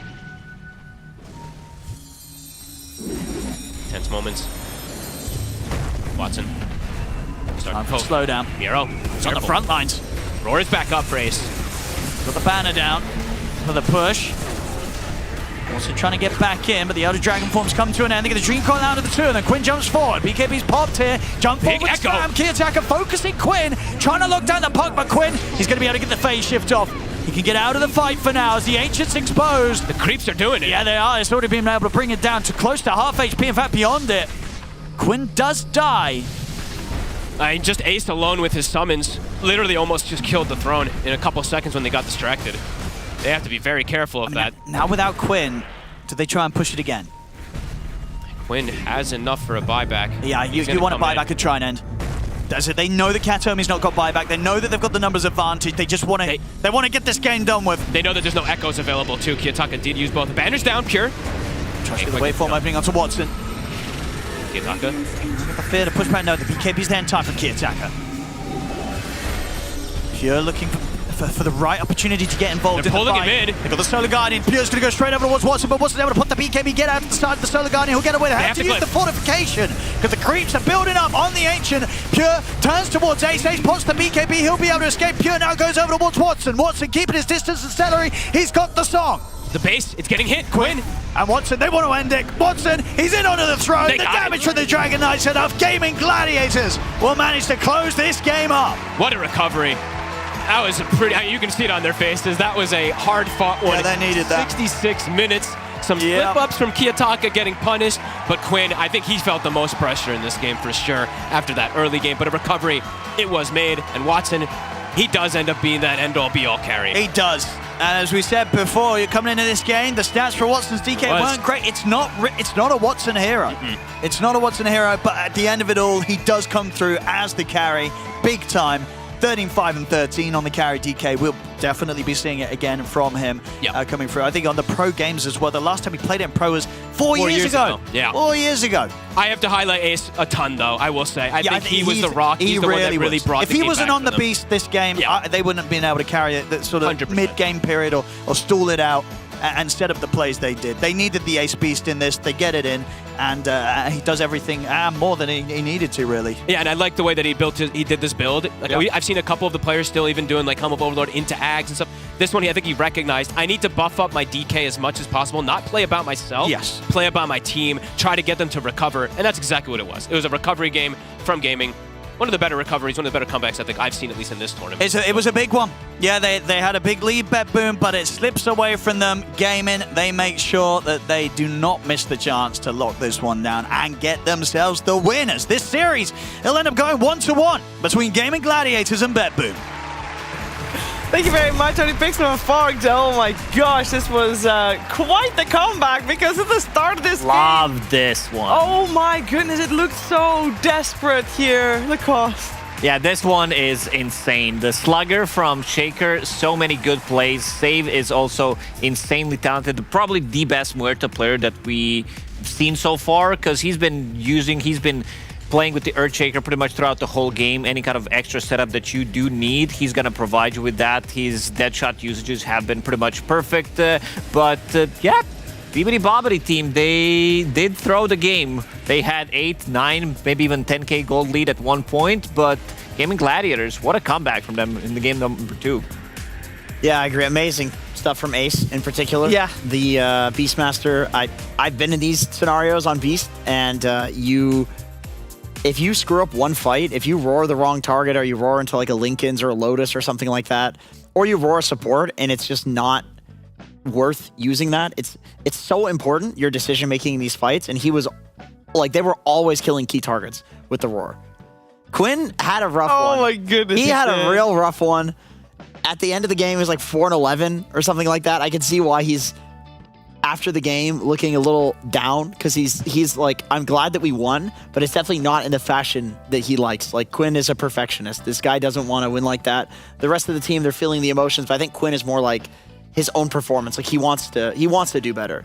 Yeah, for sure. Yeah. But he got last pick shakered, got solo killed, then he got killed again. Very difficult game for him because Kiyotaka had one job, lock down Quinn in pretty much every single fight. One of the reasons why he did buy a BKB, just to have some kind of a protection for himself, because Song of the Silent wasn't enough in most of these situations to bring him, like, because they're gonna throw everything. You have Morph jumping on top of you, and in one point of the game, I thought that maybe with the Divine Rapier, they can turn it around, but he was not dealing enough damage. No, the hold, I mean, of course, at that point, it is already a hold by BetBoom. They're already on very much the back foot there.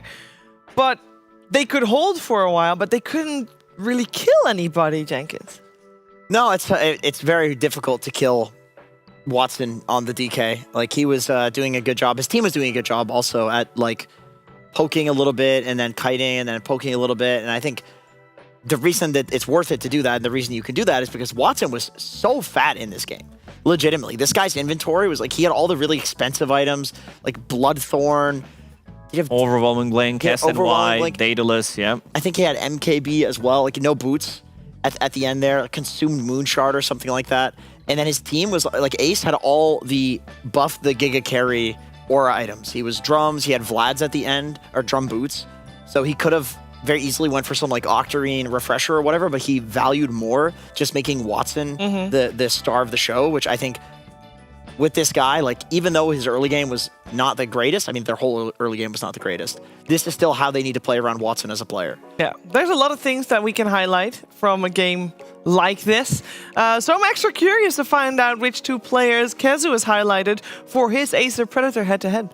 Yeah, for my head-to-head, I actually went with the two supports. As you know, at the start of the game, it was very, I think, cool to see just what Save could do on this Muerta and actually how much he could do. So in the KDA, you know, they're 3-4-16, 3-10 and 21, but they did very different things. Like, Save more so controlled the early game, whereas Tofu is more like, you know, the team fight control later. He's gonna have the Wind Waker to, like, save his team and just try to, like, offset what's really going on there. But what's just really cool to see in the clips we have is where Save just really ruined a lot of, like, Quinn's game in the early game, because this hero that he played, Muerta, we've seen it to very, very different type of success. But when this hero is used well, with, like, exactly what they did, where it's just like, you know, here, they go together, they have a lot of spells, they have, like, double slow, he keeps pushing him back, and they get, like, really nice kills. Like, even here on the Wisdom Rune, you know, 1-to-1 contest, boom, you fear the guy back, you get the Wisdom Rune, but later, the coolest stuff that he was actually doing is, like, around the time where he goes mid. Like, he made it so hard for Quinn to play this game where, you know, first he's on the rune,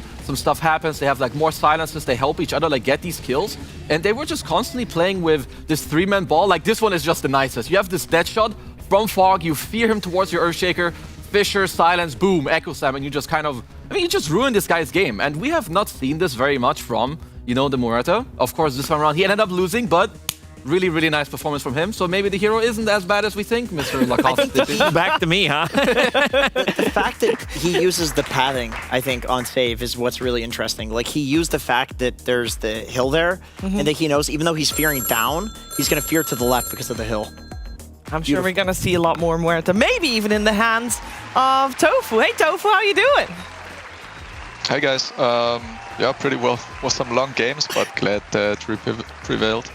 Yeah, what made this series so hard for you guys? Because even game number 2, you did win, but it was a struggle. Well, I think overall we're just not really in the zone, and we're playing kind of bad individually, but also as team, like we're still trying to catch up. There's also this element of there's something new to it with Watson, so we need to get used to each other a bit, but also the styles have changed a lot, right? Where people are like going away from Aura a bit, which we've played for a very long time. So we're kind of trying to adjust, while I know the game's also going a bit longer, but I think it's mainly due to us not being that good early, and then, I don't know, you don't win games if you don't play well. Do you think that the game that you just played, and obviously that was that struggle, but you did win, how important is that for you guys in the current state that you're in to win that game mentally? I mean, very important, whereas like we have a lot of ups and downs lately, and there's, I mean, like winning, losing, trying to fix on ideas, what heroes do we want to play and all, and we obviously want to do our best and also qualify and like make it into second group stage and into the ESL 1 tournament. So I think it's really important, especially because we have like another series later and then one more tomorrow, so you don't actually have that much time to like continue in progress, so like you need to build up on the games. So if you just lose and then go into the next series, I don't know, like it can hurt the mood. So I'm pretty glad we won. Yeah, I can imagine. I also wanted to know that so the Dragonite that came out at last, we have not seen Watson on it that much. We also checked his Dota Pro tracker and he doesn't play it that much. How did that hero came to be, and was it him that actually called, well, actually, this is a good DK game, so I will want to play it? He was asking for it, yeah, also because most of the range carries were banned, which like he usually likes.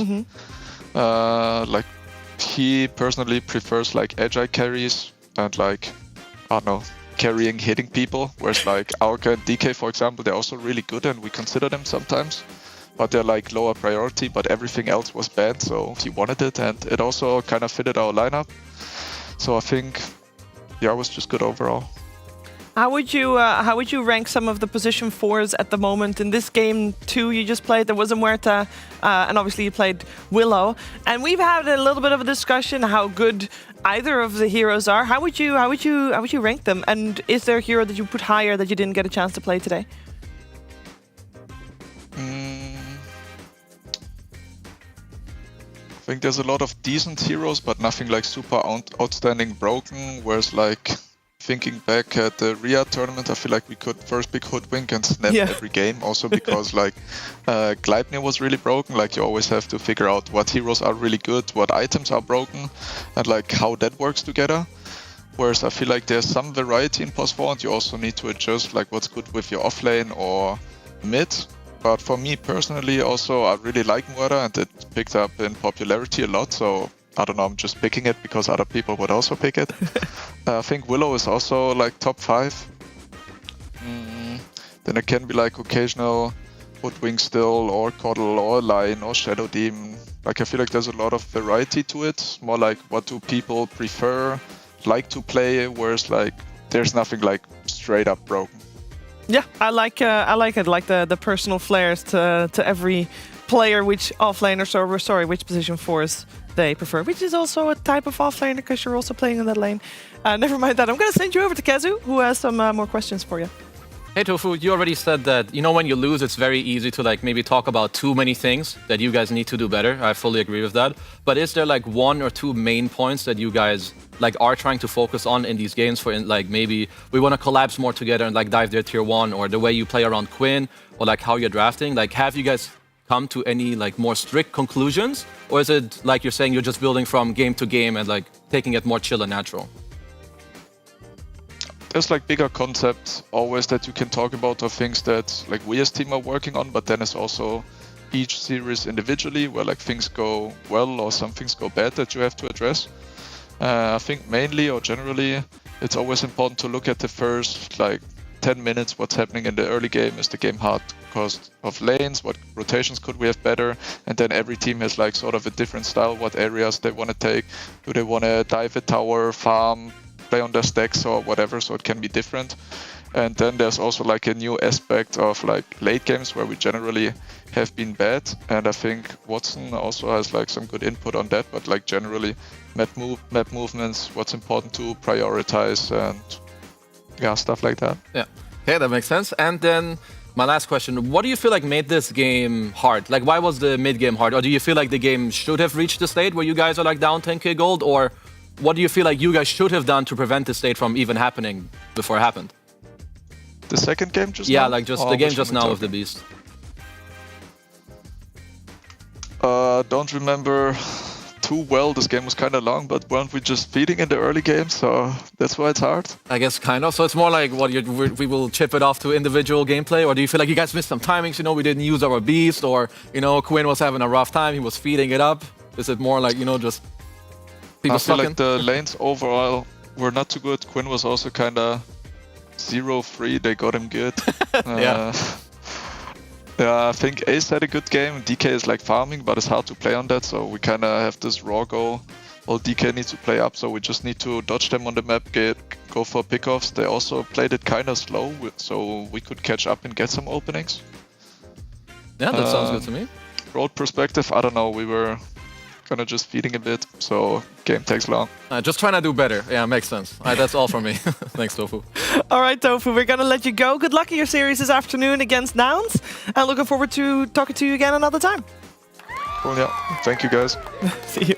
We're going to move forward. This was our first series of the day, and we got 4 coming your way. And our next one is going to be Tundra versus Spirit. We're just coming your way after a break.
I can't take this anymore.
DreamLeague Season 24 is brought to you in part by Intel Arc, Acer Predator, DHL, Kadia, Monster Energy, 1xBet, and the United States Air Force.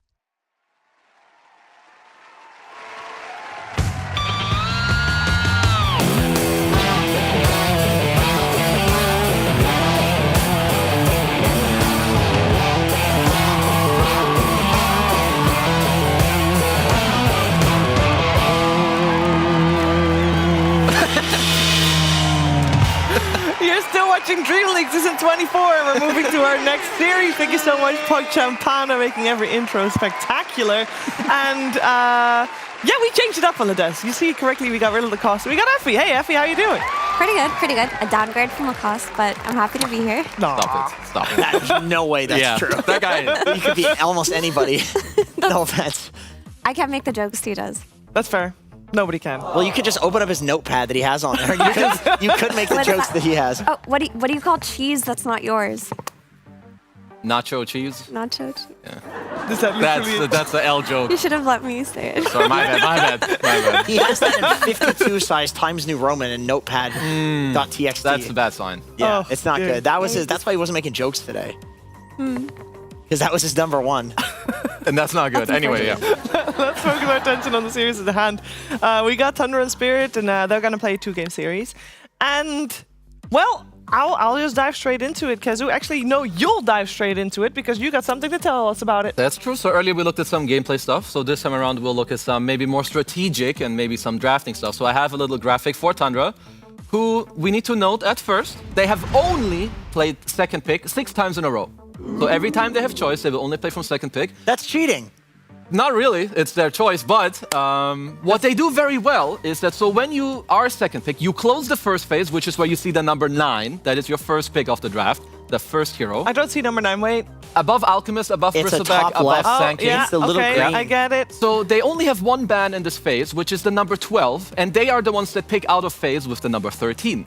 And they have actually found a way where, in my opinion, this is pretty clever. They're picking a lot of heroes that protects their first pick, but is also good for themselves. In the Alchemist scenario, they pick Doom, which is like one of the hardest counters to the hero. In Bristleback, they pick SD out of phase. Not only is it good for themselves, because you can stack Ancients for the Bristleback, it's pretty nice, but you're also making sure that your enemies don't get it. And they did it on the other side as well. So I think they're super comfortable from second pick, and they're kind of like abusing some stuff as well. And I think we all know that they have 3-3, who is like, he knows all his heroes, like the ins and outs. So I think if you're Spirit, you need to be looking at this type of stuff and maybe not let them get away with it. Could I also take a second to point out that pretty much all of these heroes are completely different? That's what I noticed with Tundra and BB Dacha, is that when they draft game 1, they might win game 1, and then game 2, their opening is just entirely different from in game 1. Like, Moon plus 33 is the most psychotic drafting duo that I've ever seen. It's like, why are you changing the way that you're drafting this much? I don't get it. Eventually, they end up with like kind of the same formula in a way, but the heroes are entirely different. And it's so annoying to draft against, or at least it looks like that. And it's just cool to see because we had a Wisdom Rune, I think, yesterday, 2 days ago, which compared Tundra and Gaiman's first pick and second pick win rates. And I really like that you pointed that out because Tundra's first pick win rate is actually below 50% win rate. So I think their first pick win rate was like 44% from the combination of the last tournaments that they played. And their second pick win rate is much higher. So it's a lot higher. We were theory crafting why that is, but it just seems like they're a better reactionary drafting kind of team than the type to want to build around that overall first pick. Yeah, that's fair enough. We're focusing our attention on Team Spirit. They've not had as good of a showing so far as Tundra. So Tundra is 5-1 right now in the groups, which is really good. They're in the top 2. Team Spirit is 3-3. They're tied. They are in the middle of the pack, which is not always a bad thing. But to be fair, if there's 4 teams out of the 8 per group that are going home, you gotta be out of that bottom there. You can't be in the middle of the pack. Yeah, and the last 2 wins, well, we all love Fortnite, man, but so far it seems like it's free pickings for the teams. So hopefully it will go better for him. But they have a 3-3 score while beating the arguably worst team so far in the group. So yeah, I think it's time to step it up for them. Yeah. Because I think going 3-5, that's not good, Jenkins. Am I correct in saying that? Yeah, that's not good. I had high hopes for these guys. I would be lying if I didn't say they're some of my favorite guys. Once again, was spending a lot of time with them at this BB Dacha tournament, and Miposhka, I really appreciate the dad energy that he's bringing out to the new guys. I remember Nat did an interview with Rue on stage, and Miposhka, who's supposed to be focusing on like the draft that's coming up, he just goes, and then high five the kid, and he's hyping them up. He's like teaching them the ways of being an esports player. So it's really wholesome. I love that. I think Satanic is a god. This kid's a complete beast. I will say between Malik and Rue, there's a lot of potential. There's some games where Rue, it kind of looks like he's not doing so hot, and same for Malik. But then other games where Rue is actually the MVP and Malik is actually the MVP. So if that lane can find a way to be consistent, and that's the unfortunate thing, they're in the same lane. So if they're not synced up in that, it falls hard. They will lose lane and they will fall hard. So that's kind of the lane that I'm looking at in terms of to get this team to that next level, because I think Satanic slots in extremely well. Well, if you want to have the synergy also between Malik and Rue to be better, got to play a lot of pubs. Let's take a look at how many pubs the players have played, as that is our Wisdom Rune by the US Air Force. We got ourselves all the pubs. Rue has played the most amount of pubs. Now, I do want to give this a side note, because you got to remember that Tundra at BB Dacha went all the way to, and the final day, and they played all 5 games of the best of 5 grand finals, and therefore will be a little lower on the pubs. Don't tell Lorenov that and Saksa that they can be a little lower on the pubs, because they're spamming him out regardless. But Rue is putting in the heavy lifting here with 38 games played. I want to point out, he's not Psyche anymore, by the way. He's back to Nightfall. Yeah, Leander forced him to change it back. Yeah, thank God. He said this is a stupid decision. You literally have this BKB TP that is named after you. Keep it. Keep it. Yeah. You're a meme. You're an icon. And so he's back to Nightfall. Yeah, I'm also just really happy to see Laurel is the second most played at 30, because so this Team Spirit version, Collapse is in the roster. Like Malik is standing in and has been standing in for a couple of tournaments, but they really need the Collapse type of voice on this team to be able to help these new players and make them feel more comfortable. And without Collapse there, and with a new kid in Satanic, and with Rue kind of not having direction in that offlane, you need Laurel to be the one who's able to step it up and kind of do what his team did for him last year for the new players this year, right? Yeah. He needs to be the Collapse and Yatoro and Mira of the olden days for his team now. No, this is super important, because you can't just have Miposhka like do everything. He can maybe like do it out of the game and maybe in the start, like early game, set up people for success. But in mid game, you need one core to like step it up and like give direction and help. And I think the best thing you can do with newer players, like Mira just talked about, is enable them, make them feel good, and just make it like more easy for them. So I absolutely agree that Miposhka and Laurel, they need to set their team up for success, like not just themselves, but then also their teammates who are like newer and younger. So we'll just have to see if they can do better at that, because yeah, that is like one of the first stepping stones when you bring in like this new blood into the scene. Yeah, speaking of bringing in new blood, we know the Puck Japanas have brought in Tom this season round, so that is also some new blood. And I think, Jenkins, it's time to put him. We're gonna go ahead and get Raining Blood by Slayer, or something that's not gonna get us DMCA'd for Doom. 10 seconds. Yeah, that's close enough. That's good. And Sand King's kind of like a desert themed guy, so maybe Desert. some sort of desert. Or like some Western tune or something. Western or desert, anything sand related. How about you guys play something from Dune? From Dune? Come You on. can scream it. Listen, Agaim. Yeah, do the Dune scream. Oh, that's good. That was pretty good. That is that is desert. That's really good. That's desert. All right, so we got the Doom coming out for Tundra. Yep. And Spirit get the tanking. So we're in the second ban phase. I think you can't say many bad things at all about these two openings, Kazu. No, not really. I mean, 3-3 is the best Doom player in the whole world, so them getting Doom is no surprise. Did you say Dune or Doom? Doom, actually. Okay, just making sure.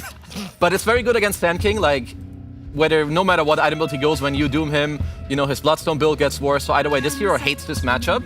But as Spirit, you can flex it, mid, offlane, see what's up. If I'm Tundra, I'm not sure if Satanic has played much Medusa. I think he has, but that is he must have. Yeah, it's one of the most annoying just called heroes. him the god. Yeah, It's true, and the god has played Medusa. He's played Medusa. Yeah, I like, by the way, that Spirit has to ban out, because Tundra has the Doom, they have to ban out Alchem Morphling, because they know that Tundra is covering, just like you mentioned at the start, Tundra is covering for themselves to pick these heroes because they have the Doom, which is it feels like a dishonest way of It does. drafting, but like I said, 33 and Moon, like these guys are cooking, man. Like they're cooking. They have Moon's psychotic energy plus 33 is like Giga Brain. Yeah. So I think it makes sense that the Medusa goes out because it's the most annoying hero for Doom. And this actually goes hand in hand. One of the worst matchups for SF also is the Medusa. So like this ban is just like a double whammy. It hits both. It's great. So if you're Spirit, I feel like you kind of don't want to put the Sanking offlane into the SF. Yeah. I mean, we saw last series the SK-SF matchup in mid, but I still feel like you'd rather play into it there. You can definitely get some help from a support, like a Hoodwink, Willow type, like lane winning, level 1 through 3 hero. Yeah. Tusk, I don't think this will be with the Sand King. This is for some sort of safe lane. Also to block it from the Tusk SF combo. We've seen Ogre. Yeah, Ogre is SF. actually incredibly strong. It genuinely looks really good with SF. Just a body, a a great bloodlust hero. 10 seconds. Even just stunning somebody in front of SF, like, oh, that's all SF wants. Yeah. Just stun somebody in front of me so I can right-click you. And then we have, I mean, Tusk plus any range hero I feel like would make sense now. So I think the Hoodwink was one of the heroes you also mentioned. So Hoodwink, Tusk, very strong together. Something else I was looking at was maybe a Bat Rider type hero. Give yourself another tool of initiation, but this is pretty solid. So Tundra need probably their 2 subs, Mr. Saxa and Mr. Whitemon. 10 seconds remaining. Test? Yeah. Testing. Yay! Welcome back, Effie. Mira, how do you feel about the Hoodwink on this patch? Honestly, I feel like this hero is in a very mediocre place, but she's picked because there aren't any supports that like provide you consistent damage while also providing like lockdown that are also good, because all of the TI supports kind of got nerfed, you know, the Snapfires and whatnot, and Hoodwink, while she's not what she used to be a few patches ago, she still gives you damage, she still gives you laning, you know, she gives you the strong follow-up, but I do feel like a lot of her itemization got nerfed, and we've seen a lot of, not a lot of people, but yesterday, Liquid, Boxy, he took the Scurry facet on her, which gives cast range, and he tried to play on the Boomerang, and he maxed Scurry, and there are people doing different things with her, but they're trying things. yeah, I still don't think she's like in an excellent place, but that's just the nature of the patch. Yeah, she's definitely lost value, that's for sure. I also don't think that her laning... I think Ogre's good against her in lane. I agree. Because he's just a big fat guy that runs in there, and the Hoodwink likes to right-click you. And Ignite is like a 2/3 of her HP. Yeah, actually, yeah. not even half. Level 2, it's like a 300 damage nuke, and I mean, that's like half of Hoodwink's. Yeah, and that means level 2 on both the Ogre and the spell, because people do go for the dumb facet. Learning curve. Yeah. There you go. Also, I want to point out that last series we saw SF be flexed to mid in case Sand King gets flexed to mid, and a lot of people kind of wrote off SF as a potential mid flex, but he is a hero that can successfully follow around Sand King now. Yeah, we saw that the great success earlier today. And Lion coming out, those will be the 2 supports coming out from Tundra. That's a lot of disable, actually. Yeah.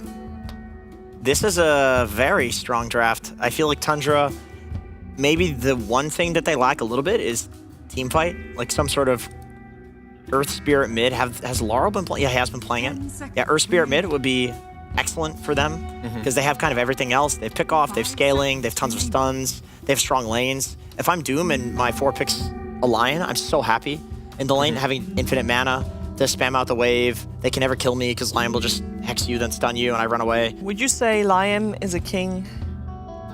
Yeah. Yeah, so some Lion King music sounds great right about now. A whim away, a whim away. Like that, we'll see. Yeah, I was wondering what carry they were gonna go for, because I think the pool is not great. I mean, most players don't enjoy playing against Doom because the hero's just really annoying. I have seen Satanic play TB many times, and I would say overall this hero is not great, but this is a fairly good TB game. At least your matchup against SF is good, your matchup against Doom is good. Yeah. I guess Lion can be maybe a bit annoying, like there's some burst, but one out of what was left in the pool, one of the better picks available, at least in my mind. I understand the concept of, you know, reflecting and taking SF's aura. Yeah. Like, that honestly sounds like a very good It's counter, really especially with the way that carry SF is being played now. Just haven't seen enough people do it to know how good TV is. Especially if you're playing into Lion, who counters your illusions in the first place, right? He's going to hex or mana drain your illusions, and you won't really have that split push asset. Also, not to harp on Satanic, he's a very talented player. But is he experienced enough to be in some 1v5 Terrorblade carry position? I just don't think he's got the history of matches behind them to fully against Lion Doom, that's definitely very hard. It's hard. That's a hard I think if position he's to be in. set up in a decent way, I think he can. But then it would come from them saying that, okay, you guys need to go in and like someone else needs to destroy this Lion. Because otherwise I think he's going to lose a lot of damage. But he has looked very promising. And I think he can do it, but this, I would say, is not the easiest setup. And this Lion pick creates a lot of issues for Team Spirit, actually. Outside of them, counter-picking their Terrorblade into it, but any kind of mid-hero archetype that you would have needed out of Laurel to take the fight to Tundra, the Earth Spirits, the Storms, potentially the Pugs, Lion addresses those heroes preemptively within a draft. He gives you that instant disable. He takes away the threat of a Storm Spirit, potentially ruining your game. Maybe like Pango mid, otherwise I feel like maybe you put the Sand King there, you pick a new offlane. You could just go. Not sure. You could just go Invoker, I guess, buff up the TV. It's one of the few games he's gone untouched. We've seen him first phase banned a lot. I would have loved the Primal or Earth Spirit. I feel like they need a tanky boy to run in.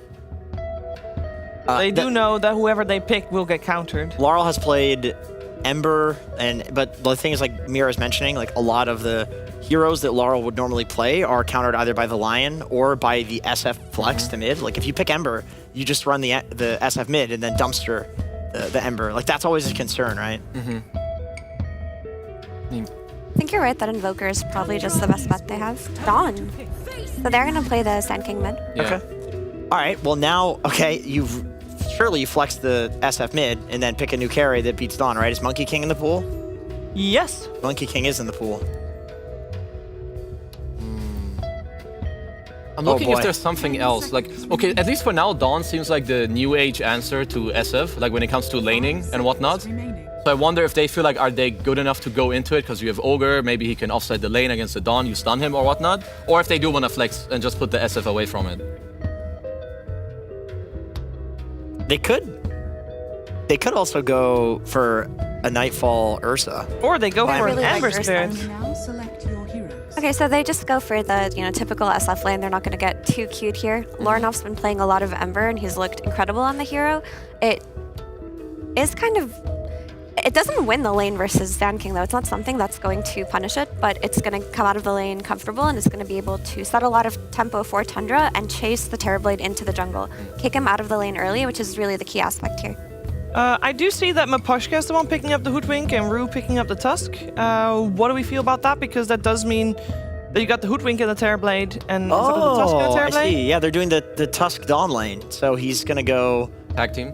You could Drinking Buddies still, and that's probably still good. I mean, you're playing into Doom, so maybe the Drinking Buddies is better.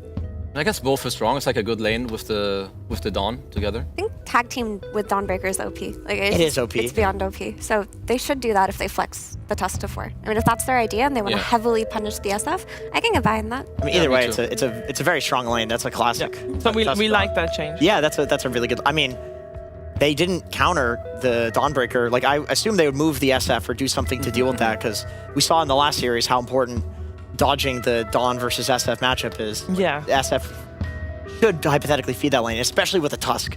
That sounds like a really difficult lane. Do we feel that, statistically speaking, Spirit is the underdog? Do we feel like they have a good shot against Tundra here? So I think their draft does cool things. Like if they can punish the SF, if they can get an early blink on the Sun King, there's a lot that they can do because their SF is going to be a non-factor. But I don't think that they've been playing well enough to match Tundra's aggression. Like Tundra have been playing on such early timings, and if they're confident on their Nightfall SF, even versus the Dawnbreaker, I'm inclined to trust them on that. Okay, let's find out how game number 1 of this series is going to play itself out with ODPixel and Fogged via the Puck Champanas.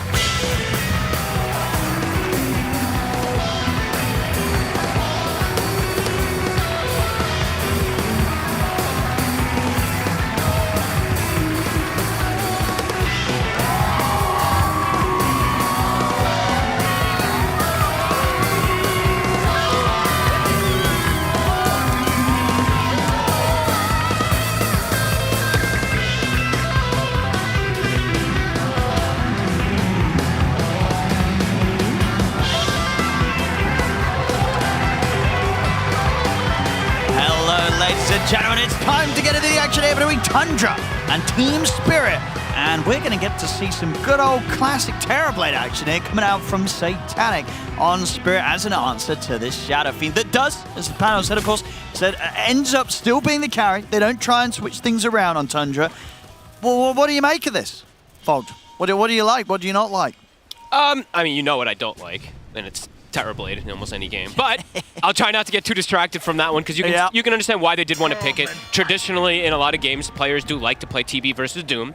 And in the past, TB versus SF used to be a pretty good counter pickup because you get the presence. Whenever you use the reflection, you're able to just dish out the damage from a distance on top of it. So there's reasons why they picked it. I don't like the hero, but I can see reasons why it can actually work better this game because they have double save. So I think that actually makes it a lot better where you have a Snowball, you have a Solar Guardian, and then the potential for Sunder comes out. That's where I think this hero can actually thrive.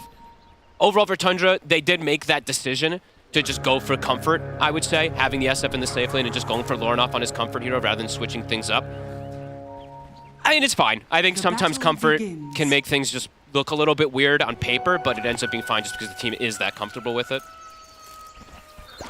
And let's see how they do, because this lane, this Tusk Dawnbreaker, should be really strong. It's very threatening. Let's see if the Ogre can offset it, because usually when you get level 2 is the go, right, on Spirit. If you're playing this Tusk Dawn lane. Ogre, when he hits 2, is a level 3. So maybe that's some type of concept that he can kind of counteract to protect Nightfall. We'll see. And Lornoff, just playing his comfort, his Storms, his Embers have looked fantastic. In this game in particular, yeah, it's not going to be a hero that can bully Laurel in lane, but it's going to be a hero like Miro that was mentioning that can go to the Terrabridge lane, kick him out. He also can play around the Dawn ulti, a few of these stuns too, and he can build a Mage Slayer versus that same king. So a couple of different benefits besides just it being a comfort pick for Lornoff. And what do you make of the top lane then? So in terms of the Terrorblade and the potential difficulties he may have in this game, does it begin in the laning stage or should he be pretty fine here to start things off, Satanic? We'll see what creep ends up coming out. I think that's the one I'm going to look at for 33 before I make the judgment. Because I've seen a couple of these where he just, he gets the lightning creep and he just ends up dominating the lane. So we're getting some good damage onto Miposhka. Won't be able to finish him off. Meanwhile, it's actually going to be... They do it at level... Oh, the Dawn got 2 first. Yeah, they just went straight for it. Yeah. As you said, we're just making sure they make that move before Whitemon hits the 2, gets his essential level 3 with the abilities. Yeah, they did it quick. They did, and there's no abilities, of course. Yeah, all he could do is sort of sit there and watch. Just the life of a level 1 Ogre. Yep. Just fast it.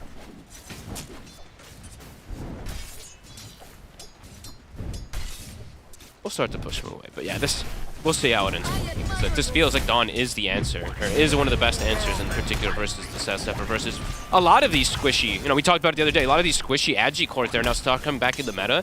That's where Dawn can start looking really good. You just are probably one of the highest damage dealers in the off lane at that level 3. Gonna go for Whitemon.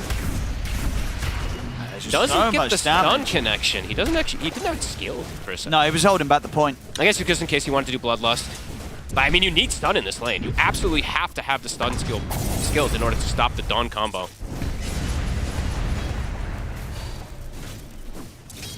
So some lanes that should look pretty good for Spirit. I keep checking what creep he ends up getting. He got a mana burn creep, not a lightning creep, so it looks like Satanic should just be able to free farm. If he gets a chain lightning, that's where they're able to change this type of lane concept, but without that one, I don't want him lane again. They're getting kills down here. Twice now. It's probably the one to just keep watching because it could just, every time that there's mana on Malik, there could just be a potential go. And speaking of mana on Malik, he's got one charges Mango, and he's going to be able to get a healing Lotus after that kill too. So definitely potential to just keep looking for these kills. And Nightfall, he's prepping for this. A little bit of a change up. We used to see this because Bracer was broken before, but he buys a Bracer on the SF. So trying to get any type of early HP to tank through that high burst that they have. And now they do have 3 on Nightfall. So they can look for kills themselves on this lane in Tundra if they mess up on the side of Team Spirit with an overextension. I didn't know that Dawnbreaker set had a custom Celestial now. You see the icon? It's a customized one. I've never seen that. Oh, does it look crazy when they throw it out? I don't know. I don't think so, but I've never seen it before, so. Sorry, distracted. Going again. And they go on to Nightfall. Shards are up. They're going to be able to get him. A lot of damage returned, but not nearly enough. Not enough to get a kill. They've got the Ignite. Maybe they can get it off of that. Body blocks from Malik say no. I mean, Whitemon will just turn towards Malik instead, but still charges are there. In fact, Malik wants to go back in. If they could got enough here with the two of them, not quite. But continuing to just crush this lane, honestly, it's not an easy start for Nightfall's SF. 2,000 gold lead already off of these first. I mean, this is what all three lanes. One of the reasons why the panel and yourself was maybe wondering, well, maybe switching the SF away from the safe lane would give you a bit of an easier time because of this against this duo. You're going to suffer. Yeah, as you said, they decided to go for more comfort rather than just switching things up completely. Maybe Laurenov just had no interest in playing it, but yeah, we'll see what type of repercussion it has. Because right now, it's looking pretty grim, at least for Tundra on that. Laurenov is having a pretty okay time, but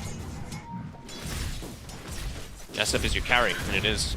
Yeah, it is kind of a I mean, it's not full 4 protect 1 because they have the Ember, but sure, definitely don't want your SF being behind versus a TB. Yeah, I mean, because that's a quote-unquote counter pick in the matchup, right? Yeah, because Satanic's just getting so much. Yeah, he's having a beautiful lane here. They're just starting to break lanes at this point, too. He's like, okay, I'll just play alone top since there's no Lion up here and just send my supports to pressure. Laurenov even starting to get bullied. And yeah, the thing is, too, is we literally just saw the Shadow Fiend versus Sand King thing where the game ended at 8 minutes because of it, That was right? with the key attack SF earlier this morning. So yeah, we'll have to see if it does end up paying off in the long run. But in the early game so far, not looking to be the case. Even the Doom, 33, is being slowed down, of course, since you can't pressure the TB and Satanic. That's the Falcon Blade pretty much done. TB lane that has not been pressured whatsoever. Surely you got to do something about this Terrorblade top. Can he really be allowed to have this much freedom? Probably not. I'm checking to see if Soxa can even attempt to go, but the thing is, Soxa's level 2. So he can't even actually look to threaten Satanic. So Bottom, they're looking to make a move again. This time backup's in. Okay, Soxa's going to be in to help out. They got the stun set up onto Malik as well as the blood grenade, but the bushwhack. Hold back the two of them and get the space. For Malik to safely retreat. They'll turn towards Rue instead. Went for different targets there. Soxa hexed Miposhka while Whitemon went on the left. Radiant are scanning. Awkward there. Stakes coming out from the side of tower is under attack. Nightfall. This time Malik may be going too far, or did he? The snowball. It's going to be able to give him a bit of a chance to trade into Nightfall. Nightfall, he'll still die. But now they might be getting more trade kills. Let's look towards Saxa.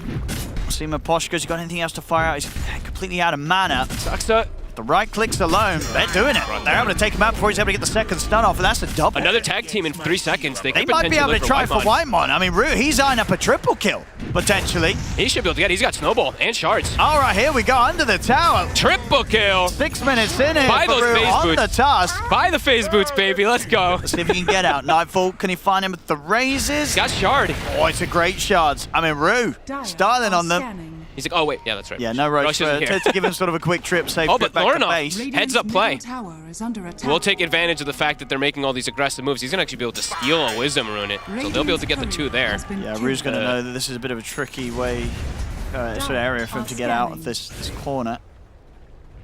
No mana for the TP. It'll be fine though. Laurenov's already vacated the area. And he buys the phase boots. Nice. I mean, this is sometimes not really the best choice because you kind of want to just go for like a Solar Crest, but I mean, when it's this quick, right? It's this quick. It's kind of hype.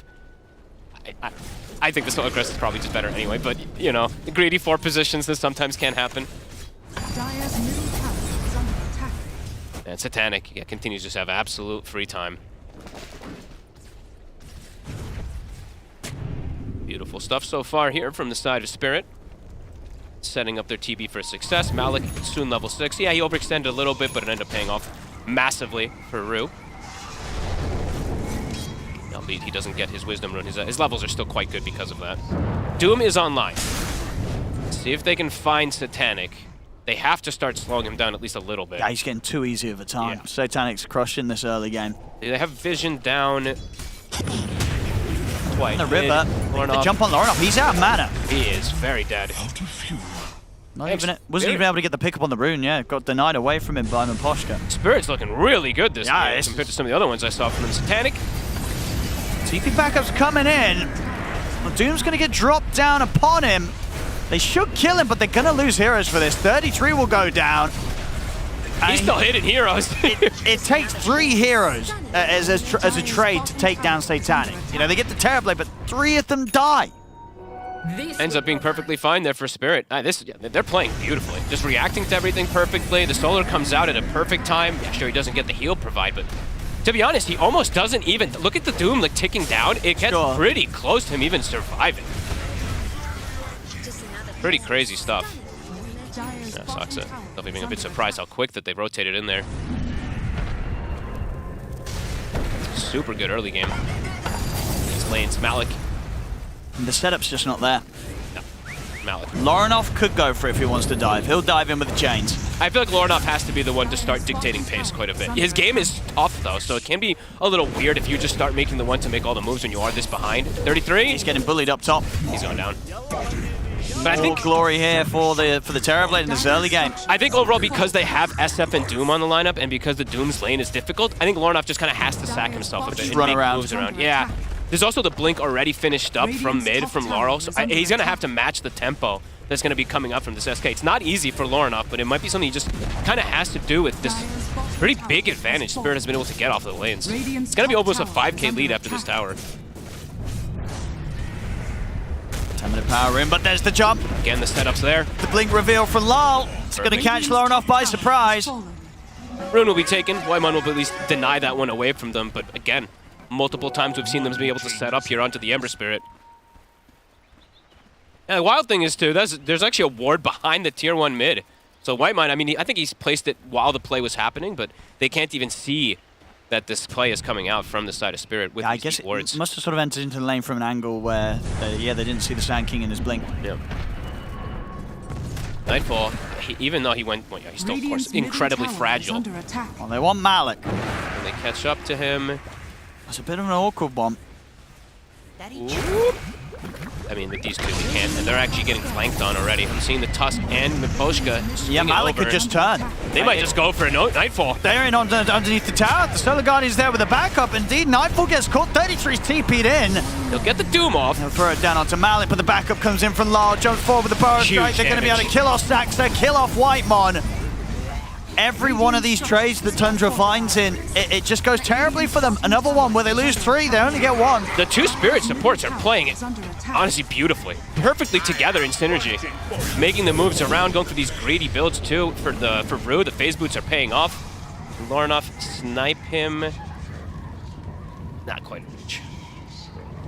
I love that the way they're playing. Yeah, just the duo that we're seeing them rotate around. All of their rotations are connecting. 3, 1, and 8 on Miposhka, and Rue having probably his best performance I've seen so far. 4-0-9.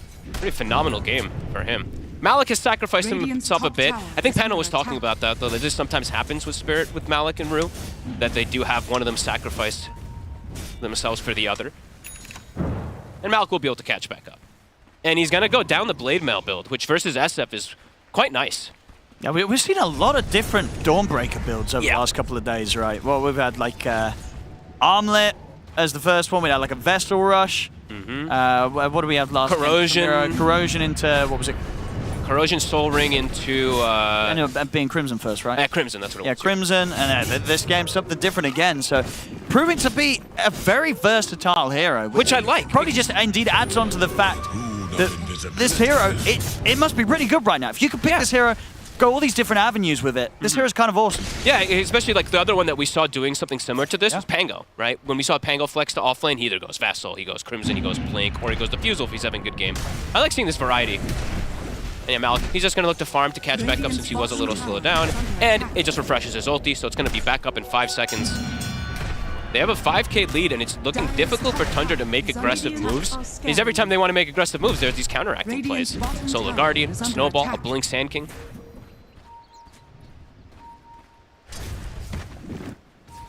And they've yet to really slow down Satanic. They got that one kill, but he's still just chilling. He is having a glorious time. He's got the Manta pretty much done. Nightfall is staying neck and neck with him, which is quite impressive here after 4 deaths. But they are putting a lot of their eggs into the Nightfall basket. It does feel like they've got solid answers for the SF.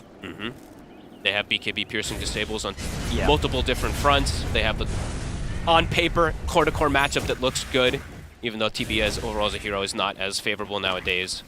Just used to be versus the SF. And on the side of Tundra, they have the Doom. which is absolutely great. But as you said, there's the saves, and it's not just, you know, the heal saves, the snowball save as a TB is all important versus Doom. It just delays that damage. Yeah, setting up just in case there was going to be the 14-minute Wisdom Rune steal from Spirit. Oh, he's going for the big item too. He's going to just phase Blade. Cool. Radiant's middle tower is under attack. They find Satanic here. They're inching forward. Lornoff does have Mage Slayer. Starting to look to try to make moves to slow down the farm. Can't quite. It's just super hard to catch him. Not with those two. If you just go for like a Hex Finger play, there's going to be a Solar Guardian that comes out and saves him. You have to probably just have the Doom in those rotations if you look for Satanic. Yeah, Doom's absolutely necessary. Yeah, because it's just, he'll just get healed, he'll get countered. And 33, not quite having the blink yet, unless he wants to do kind of stealth stuff, but we'll see what he opts for. Smoke time from the Spirit. Smoke also being picked up on the side of Tundra. I mean, they're about to hit that blink dagger timing, as you say, on 33. That was not yours. Spirit making the more heads-up move, though, it looks like, at least. They're sandwiching around mid. Laurel's got the blink. Can they get the opening jump? Lornoff does not have a defensive remnant down.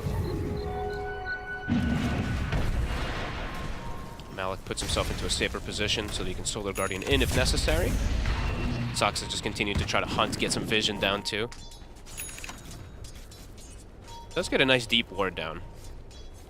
I think they are aware of the positioning of Satanic. It's just, yeah, having difficulty being able to slow him. Yeah, they've got him kind of pincered in if they want to try and step in, but it's just so hard to do without 33. Yeah. And he has his blink now, 33. He does. Is he going to show himself bottom? He sees Laurel. They know he's here, though. Rue scouted him. And they're going to find him. They're just going for him. Ooh! He's gone. I mean, that's not what you want to see if you're Tundra. You know, that was 33's timing. He gets the blink dagger, and he just gets kind of found underneath his own tier 2. Wait, did I just click on the wrong hero first? I'll go back to it in a second after this play. See around the mid. I mean, they're trying for something. It's not working. He'll get the amp. He'll take it away from them at the least, but another one killed. Can you really quickly click on my Polska? Just for fun. So I just wanted to point something out for you guys here. Treads and 2,600 gold on the 5-position Hoodwink. He's just gonna go Maelstrom. I mean, why not? Pretty He's much buys it straight up. I just thought it was funny. I clicked and I was like, wait, he's got Treads on 5-position Hoodwink. I think this is the first time I've ever seen it. Radiant structures are That's cool. They have such a big advantage right now. I don't blame them for this. Yeah, this is... And just with the nature of the heroes they have, the fact that Satanic on his Terrorblade is just farming to his heart's content without any interruptions. And that means they're not going to have these Solar Crests and these buff-ups for him, but you know what? Screw it, why not? You have 5,100 net worth. Look, they're going for him now. The smoke ups here from Tundra. They have to succeed with this. They have that deep ward that Soxa was able to place earlier. And this should be a success. They get him with the jump. They'll get him with the Doom. He will die. Can they get out? Looks like they should. No other reaction was made. Same time, the jump's made on the mid. They'll lose Saxa, but finally able to get together that play that they've been kind of hungering for the last 17 minutes. They get the Terrorblade kill. We had to put some pressure on the top tower, but of course at the same time, it's not like Spirit doing nothing. No, they get a kill, they get a tower mid. They might even potentially look to fight because he's respawning in 20 seconds. They've got deep vision down too. They're already prepping the Dawnbreaker top. And now there's no Doom. I think it's only Doom, really, the way that they can kill him. Unless SF finds some like flank play with a Requiem or something like that. Just it doesn't feel likely for them to bring him down without it. So now they're respawning. I imagine they're going to look for a fight on Spirit immediately. Yeah, they're going to find one down bottom. Laurel's in with the setup. Catch.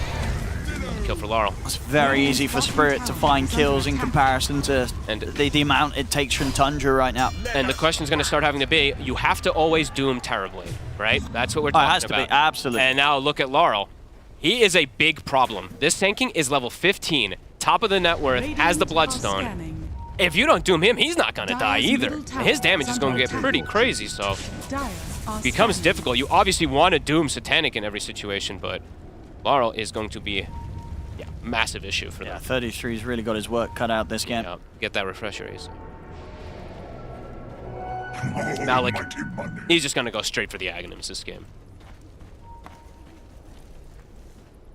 They want to go again up on this top side of the map. It's not a Satanic, but a Malik is. It's still a pretty nice catch if they find him. Speedy rune of haste. Actually, his team is kind of far away. Yeah, 33 actually has to blink away. Doesn't want to start the play. And Malik It will still be found. So, now get the kill here. Rainbow TPs. Can they get out? Because they're going to need to start retreating straight away. I mean, Laurenov's sticking about. He's going to get caught by the Burrow Strike and the punch up into the snowball, but they don't get the follow-up lockdown, so he's able to jump out with the Remnant and TP away. Wait, did the same thing that happened bottom again just happen? Did I see it right? Did the Bushwhack miss because he's in the air from the punch? I don't know. Am I crazy or something? I don't know. Either way, they didn't get the chain stun. He's able to play the slide and get out. We could check the replay. I might be joking. Bushwhack was definitely thrown out, right? It was thrown. I just saw bottom, a similar thing happen. I didn't see if it even latched. My brain's just lagging. 33 still sticking around the area, too. He might actually get caught because they placed that ward earlier. The bounces won't catch him on the initial go. He's considered booming. Laurenov remnanted over to try and help out. And that remnant is still close. Risky. Oh, he is looking pretty dead. I mean, he tried to help his buddy out there. Save your buddy syndrome. Yeah, that big time on that one. I mean, he did not need a remnant over there at all. Dude, 33 was pump faking the Doom on Miposhka, and I don't blame him. Miposhka is level 12. Here's that earlier one. We only the Bushwhack. Am I crazy? I think it missed. He was punched from the No, he came out before he put the tree down. Oh. I think he just missed the timing, right? Okay. I think he just placed the tree later. I don't know. Either way. Whatever. Either I'm way, just nitpicking, you know, that's it's just working out good for Spirit, and Poshka's having a great time still, you know, with this early Maelstrom. Yep, level 12, absolutely massive. They essentially have 2 4 positions, actually 3 3 positions almost in a way. Bruce started to take a little bit more of a back foot, but so far still looking quite beautiful. Tormentor will be grabbed, so net worth will shift a little bit here.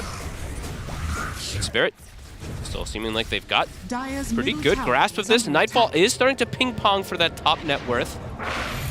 I think once the BKB's there, they've got to look for another smoke play. Poshka, careful. Get Nightfall involved. He's dying. Careful. Oh my goodness gracious. Who wants the wisdom?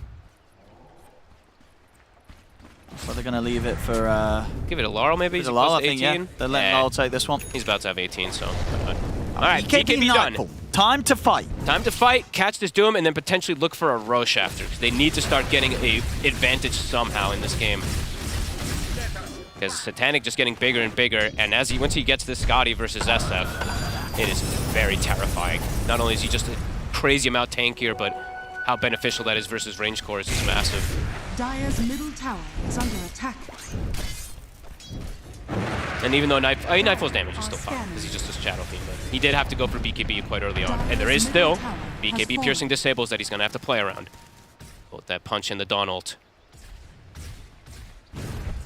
Saksa has a sneaky ward down. Rue will also place a sneaky one. I think I've seen that one now 3 times, the one all the way on the south side. I like that one. Okay. Well, he rarely gets dewarded? Or? Yeah, because usually you want to put your sentry to cover the high ground plus that, and that ward's actually going to see Saksa. Well, that was very awkward. Could have just blink stunned, probably. Maybe he thought more were there, but that was very he just strange. wanted to do it in style. 90 seconds, no epi, but they're going to be able to likely look for the Roche here. They're smoking and coming over, though. And there's no epi. This is die too fast. Pretty quick with Satanic's damage. Tag team back up in 3 seconds. Coming close. There's a chance for a steal here. 33 wants to throw himself into the pit. Oh! And he does, but not in time. Satanic's already managed to secure the Aegis, kill off 33, and now they can potentially look for more. I mean, Tundra's thinking about fighting. The Doom is out, but Satanic is perfectly healthy. Yeah, Tundra had to run. They had to bail out of this one, leave Whitemon behind. Close. It was close to the timing. You know, 33, he goes for it, but just not quite soon enough. No, I need BKBs, but he just gets controlled, as you said. BKB piercing disables that they have versus it anyway. Punch of a courier as well there from Rue. And even though the Doom comes out, Satanic more than fine. And now there's no Doom, Owen. They're still hovering around at Tundra. This seems risky. They're just sort of standing there. Saksa, he's lucky the Nightfall gets out. Oh, the shards nearly catch him. Would have had BKB and Hurricane, so True. it should be fine, but... True. Tundra just... They can go high ground easy. There's no... I mean, there's no Doom. There's no Requiem. Sure. They can start poking. See how much they want to stick around. They're going to look to swing to maybe shut down other heroes in the meantime. I see Laurel just walking through the mid tower. Maybe just going to go for the tier 2 instead of going high ground. Tower is under attack. Looking for another target even, perhaps, too. 33 still on BKB on cooldown. They are looking for him. The Pushka nearly has a Lotus finished up, too, after his Maelstrom. He didn't go all in on being full greedy. He is going to start backing up at his allies. Lorinov will have to jump away. Oh, but they saw him return back up here. They know that he's still here. They saw that remnant. Dude, there's no way they find him. They saw the remnant fling back Depends over. how much they're going to search. Yeah, he's already out with the team. Okay, no. But that would have been, yeah. That would have been pretty crazy if they would have got the catch on him. Okay, he's got Shivas. So he is going to be able to do... He's going to be very disruptive in the fight as Lorinov, but his damage is not so great, obviously, with this type of build. It's going to have to all come from knife. 33. Thinking about setting up onto Malik. S and Y. So status resistance is there for Malik. Like to jump in. Burn the mana, but he's got it now for the ult. Lorinov is standing on their ward as they play. Oh! Lorinov is... Well, you can't do probably that. Just dead. Radiant's middle tower is under attack. I don't think he anticipated them putting a ward down afterwards, though, in the defensive Sure, I zone. guess in the defensive side of the map, it's not one you expect. But when you are this far behind, yeah, that's usually where teams end up farming because you can't farm anywhere else. So you do end up seeing teams put more defensive wards because of that. So either way, he didn't expect it, and now Waimon, I don't think he expected this either. And 33's sticking around. 33's considering if he can do anything to turn this, but once again, unfortunately for Tundra, the answer is no. Not near that outpost. That would be suicide if he jumps in. They can potentially just TP there and go for him. Oh, there we go. They'll get the catch on me. Feels like the first catch in a very long time that Tundra's been able to snap. It's a 5 hoodwink, but it's not really a 5 hoodwink because he's on an unstoppable streak. But he's just walking in for the play. He's able to force out the Requiem for Nightfall. He's just continued to run at them. He knows that they used pretty much everything there again. They could barely touch him. He's playing this very nice. Full BKB on the way out as well now for Satanic. I mean, I think he's had a pretty chilled Terrorblade. He's had a very chill one, yeah. They've played beautifully for him. And I think it really does come down to the way that the lanes are set up, right? We mentioned it multiple times, them not doing this type of flex. It definitely feels like it's hurt them big time, not having the ability to have that flexibility as a team in the same way that we literally saw being executed earlier today. Just the last series for us in particular, yeah. Definitely feeling the repercussions of those massively. Because even Lorinov, it's like the Ember, yes, it's a hero that builds the Mage Slayer, but it's not a hero that bullies tanking. It's a hero that just reduces his damage overall for the majority of the game.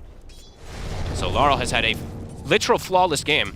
Well, they're talking about Laurel, he's waiting for him down bottom. This time, the Sleight of Fist is there in time. Avoids the Burrow Strike, and Lorinov gets out.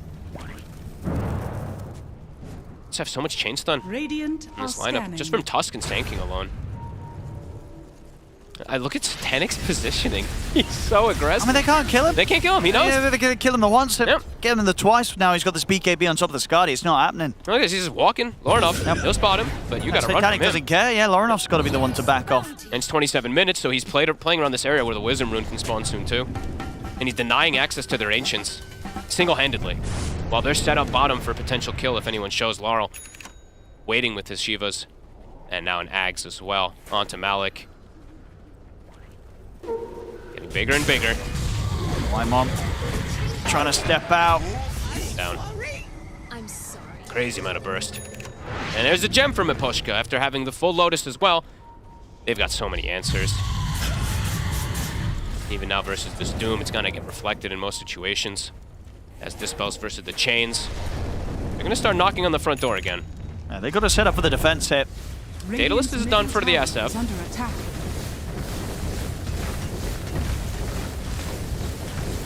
Somebody's got to do something. Who does it though? Who starts the who fight? goes in? I feel like they kind of need Whitemon just to sort of walk in as the Ogre, but he's dead at the moment. I mean, it's got to be 33 to just jump in and try to start a fight. He'll buy a full Crimson. They got to do something. Oh, he's going to be the one to do Doom it. To get the Doom down straight away onto Satanic. They'll kill off the Terrorblade. They turn quickly over towards Lyle. They're bringing him down low, but the Stolen Guardian Heal's coming in and won't save him. Lyle goes down. Malik tries to at least find the trade as he turns towards 33, but 33 will survive. Requiem comes out for Nightfall. Tundra, they make the defense happen. It was instant. The fact that they can Doom and the Hex, they can't even reposition him. Spirit, maybe pushing too far into that high ground. Miposhka trying to get away, trying to save his gem. Can they find him? So close. I mean, Saxa knows he's right around the corner from him, but won't quite close the gap. But a huge hold from Tundra. Yeah, perfect timing there from the Doom, and the Hex literally catches him hundreds to zero before anything happened. And then the devastating damage, too. I think the Daedalus was just finished from the SF. Yeah, it's enough to kill Laurel, too. He's able to slide into position and really lay down the damage to make sure there's no chance of getting out as these cores. It's so much damage that came out onto Laurel. Even with that evasion that's provided from the Solar Guardian, it didn't matter. What actually, I feel like he took a ton of magical damage, actually, rather than physical. Yeah, it was quite a bit of mixed. Quite the turnaround here from Tundra. Panic feeling that. He's like, oopsie. They waited till the perfect point to turn up and give it their all with that defense. Not a moment too soon or too late. It's almost a full recovery from one more of those and they'll be completely back in it. Jump onto Whitemon first. Trying to get rid of the Ogre, but I mean, Whitemon survives. He's able to get down to the low ground, and it's actually kind of Ruther's been jumped. DD on Nightfall. He's got a presence stack as well. They're looking to re-engage. Satanic showing up. How long for Doom? 20 seconds. If they can close the gap in time, Satanic. 20 seconds on that Doom, 15. His eyes on 33. Nightfall's just going to BKB TP out. I already know what the chat's going to spam. But buying time till Doom comes back up. So it's back up now. And for Spirit, maybe have to give more respect to the Doom and wait for an Aegis before you go for that next high ground push into that Doom. Roche, it's going to be about 68 seconds. Radiant are scanning. Tundra want to get themselves back on the map. They're gonna look to contest this push for sure. You don't want to give this Aegis to the TV because then it just makes the initial go of the Doom Hex just be a lot more complicated. And Nightfall, he has hit 20, so he is starting to get that momentum pretty hard. He's got that 20 talent, the damage per soul. Does he have the butter finished? Oh, no, he's just set the Eagle Song. But getting big, 30 seconds till Roche. They have to contest it. Smokes it and they can. They're strong enough now with that turnaround in the mid to be able to bring the team fight to Team Spirit. And Lorenoff now has more luxury to be able to play in these fights with the BKB. Could potentially actually live and start to deal quite a big damage amount too. See, 15 seconds for the Roche. They're positioned for it bottom. How long on Ruse Aghanims? He's still one component away. So still more factors for Spirit to gain. If Nightfall finishes up this butter before the fight too, that would be pretty huge because there's not True Strike. I mean, he has the quiver, but that's just about it so far here on Satanic. Saxa jumps in and steals the shield rune from Nightfall, but it's because the new rune was spawning right away. So Arcane will spawn, but this Roche, it's going down. They're not going to make it in time. And that perhaps will allow Satanic to go for these type of plays. Yeah, I think they'll definitely give it another shot at trying to break the high ground with this. With an Aegis and with the banner, can make a bit of a difference here too. That BKB on Lal. That also is pretty big. So they want to try and do it from the top side of the map. Get the creep waves in a bit of better position. Bring around the top. Interesting pick up there. The Lincolns to potentially go for some type of crazy save here or to prevent a dooming yourself on the side of 33.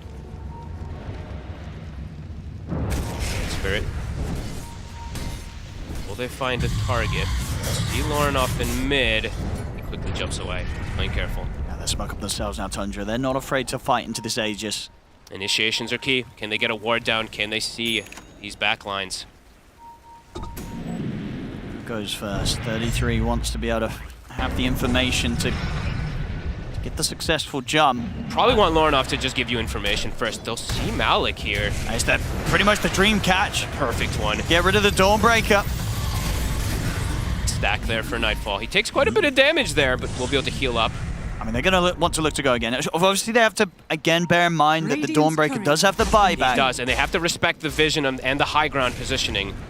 They don't know exactly the Spirit's here, but they probably have a good idea.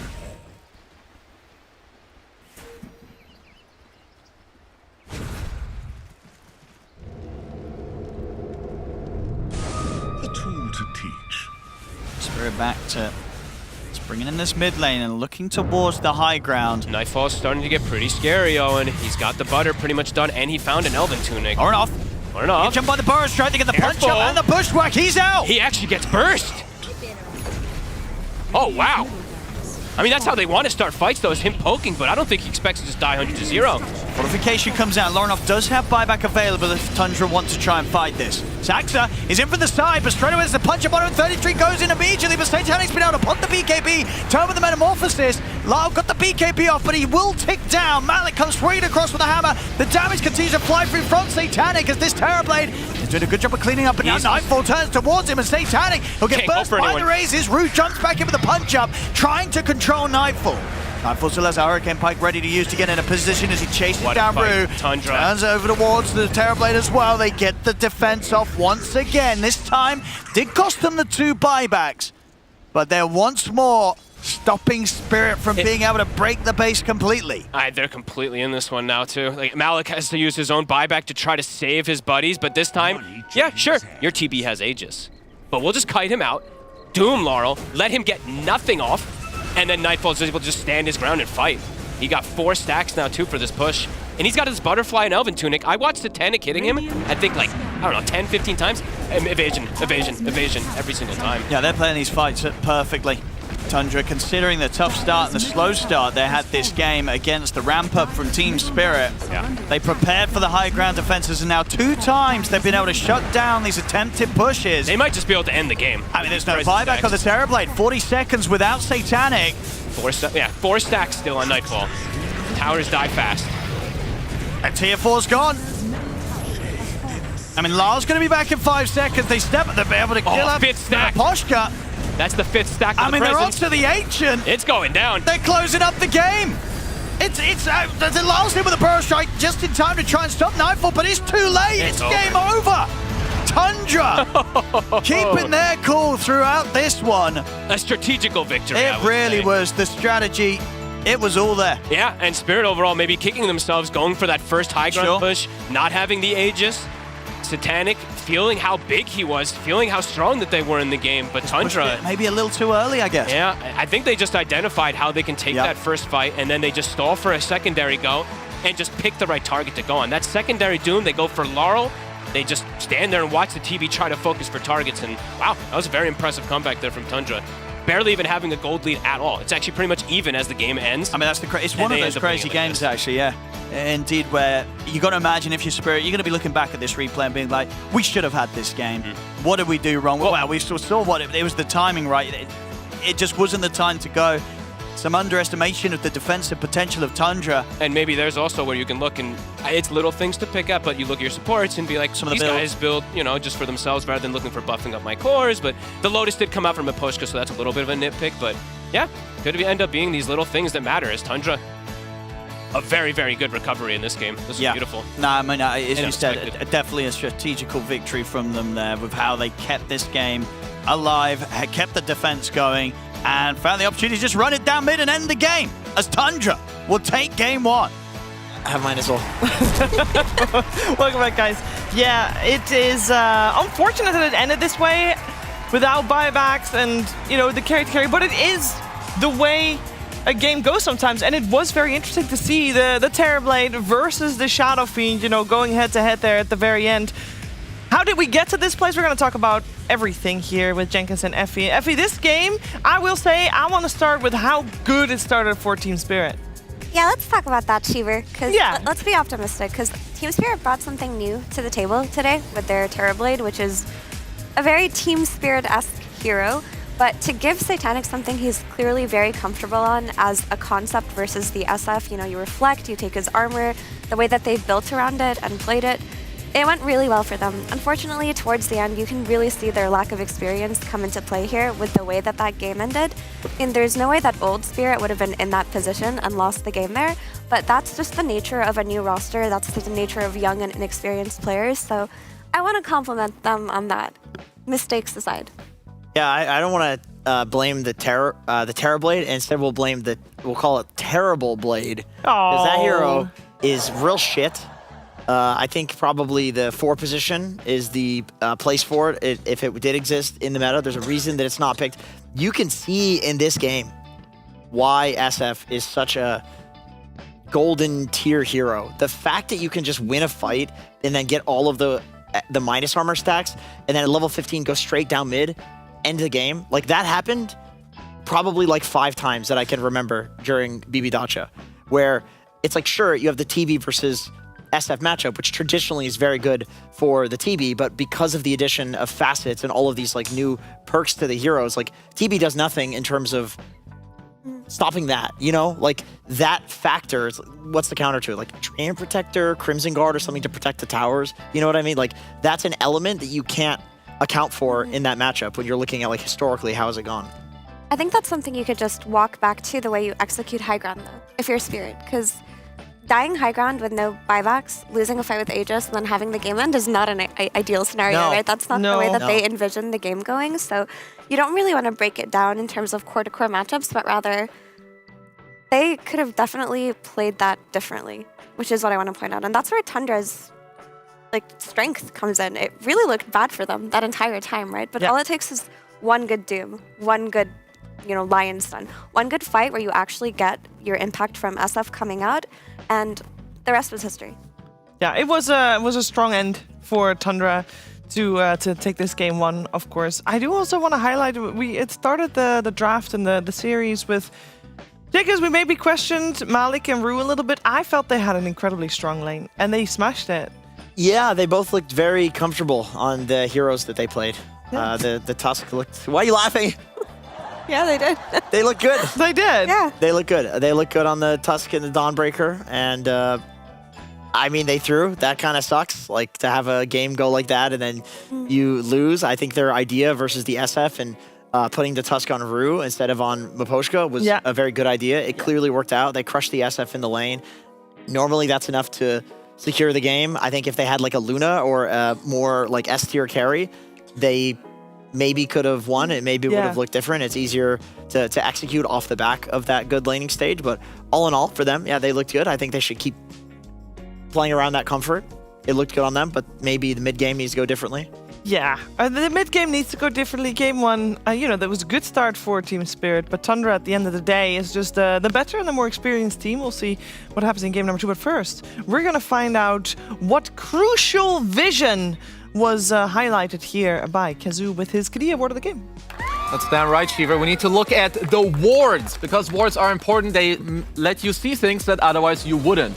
So, what we need to look at in the Kadea ward is that Spirit placed a really cool ward, because they knew that Lorinov, they spotted him like farming. They knew that his remnant, was around this area. They ping him out. They're like, this dirty guy, this rat, he's hiding somewhere in this bottom area. So they end up placing this high ground ward next to the tier 2 mid tower to actually spot him and be able to kill him. But the reason I love this ward is not just to be able to like find the Ember Spirit himself. When you're up this much gold in the game, Shiva, and to all the viewers watching, when you're up a lot, the enemy team, they need to like split, right? They need to like go to side lanes and like be creative. When you start placing defensive wards in like your jungles and your triangles, that's where you can catch these little rats. And this is exactly what they did. But he was also standing on the cliff. Well, how could he know that it's warded? I just feel like, which ward are you talking about? Because Ember was also having great vision himself. That is true, but he, the moment they're there, they see him on the ward and he's dead. It's just that simple. That was a little cheeky play from Lorinov to pretend that was his side of the map. He tried, but it doesn't always work. No, but in the end of the day, the thing that counts is who gets the W at the end, and guess who that was? It's true, but I think there were good things being said, of course, on the panel. I think Spirit, they had this game. Yeah, they have Tusk Ags. If they look again at this replay, they don't need to go high ground like this. They can make it more clear. All they need is one Tusk kick out. You can go high ground. Or maybe a different carry.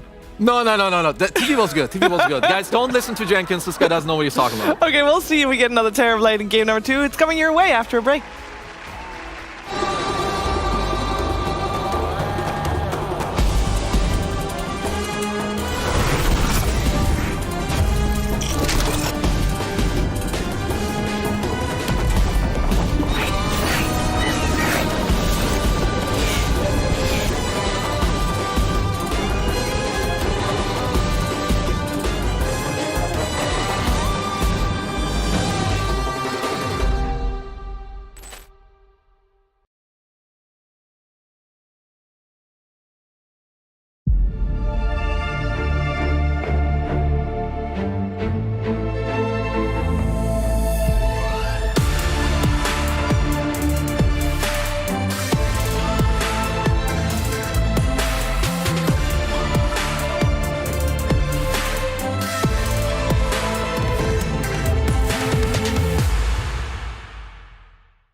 When the world seems big and I am feeling low, I think of all the good things in my life and dream of all the places we will go.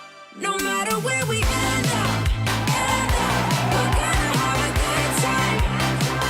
When I promise forever, so together we're gonna shake off the doubts and have a good time.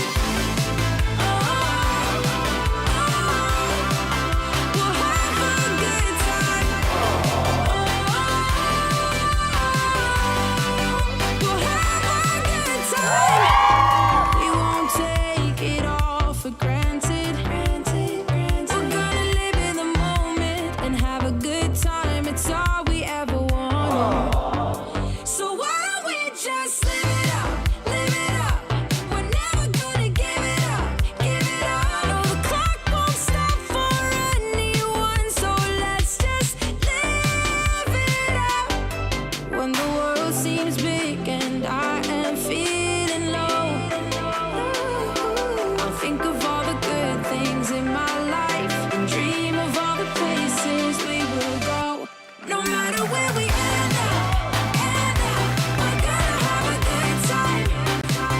When I promise forever, so together we're gonna shake off the doubts and have a good time.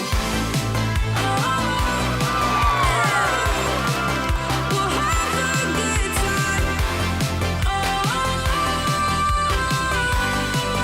We'll have a good time.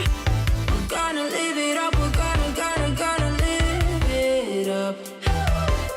We're never gonna give it up. We're never gonna give it up. So why don't we just live it up, live it up.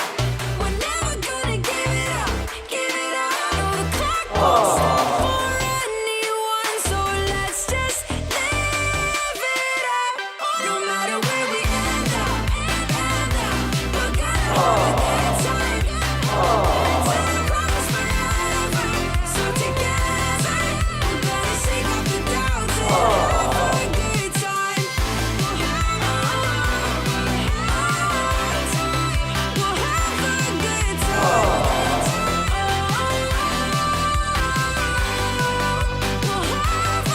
time. Like a river, day or night.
watching DreamLeague, I know you never stopped watching, but just, you know, for good measure, you're watching DreamLeague Season 24. That's right. We're in the middle of a series, and it's Tundra versus Spirit, and actually, Game 1 looked very good for Spirit, but they didn't win.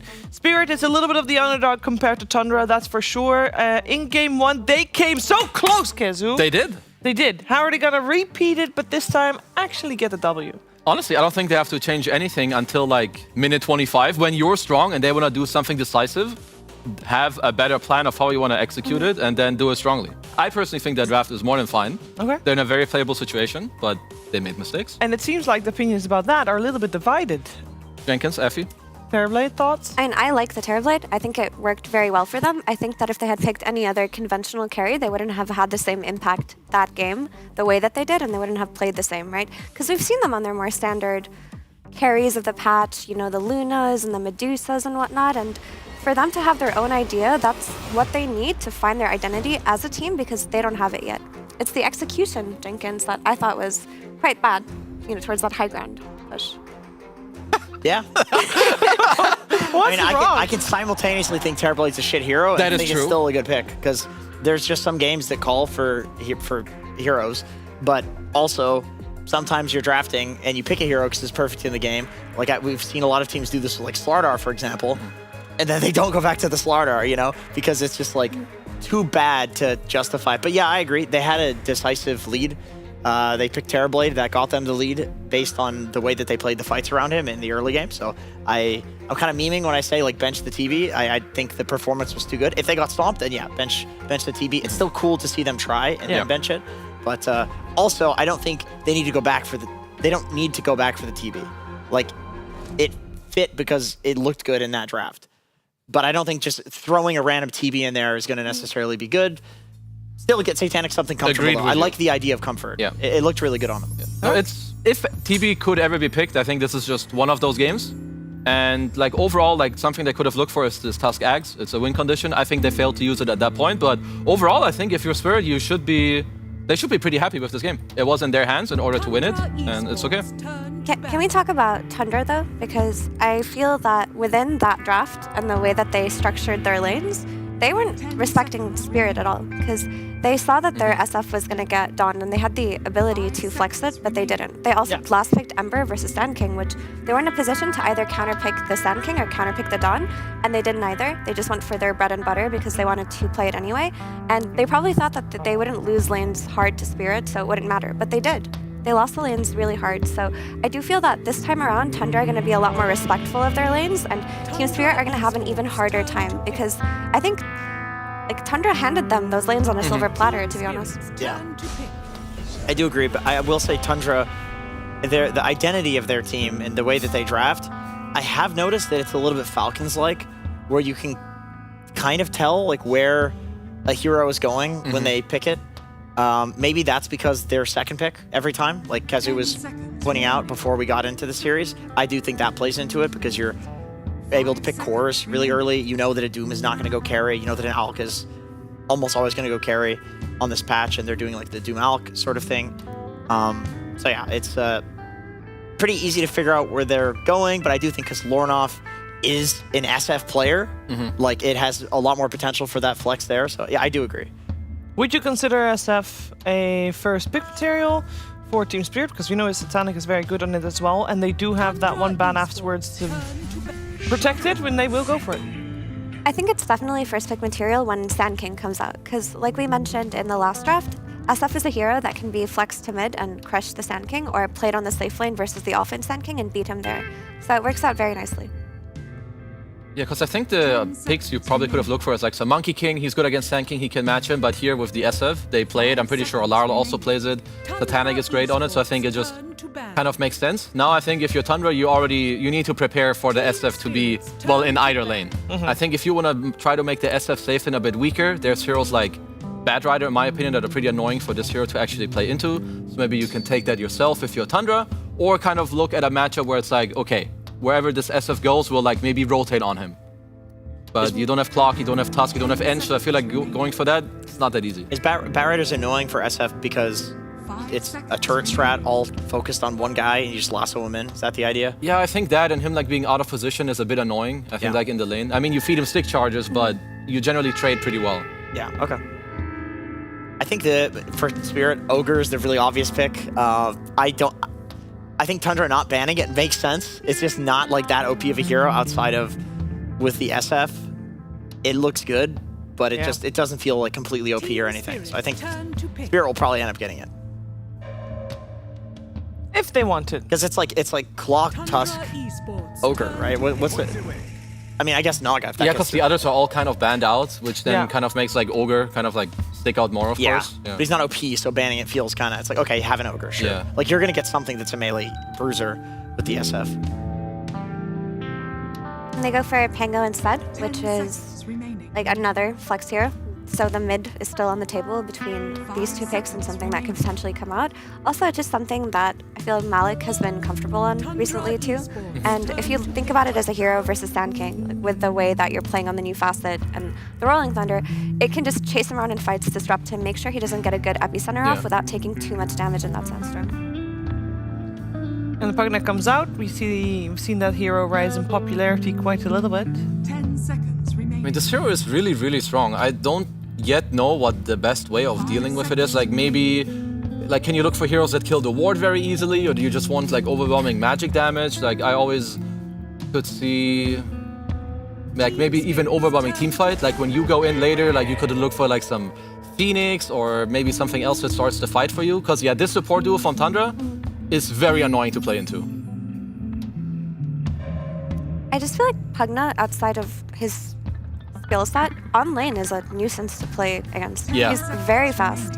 His attack range is really high, and he does a great job in securing the safe lane for whatever hero. The reason why he fell out of favor, people forgot about him, is just because his team fight wasn't as impactful as other supports during TI, but his laning is really, really difficult. Crazy good now, Yeah.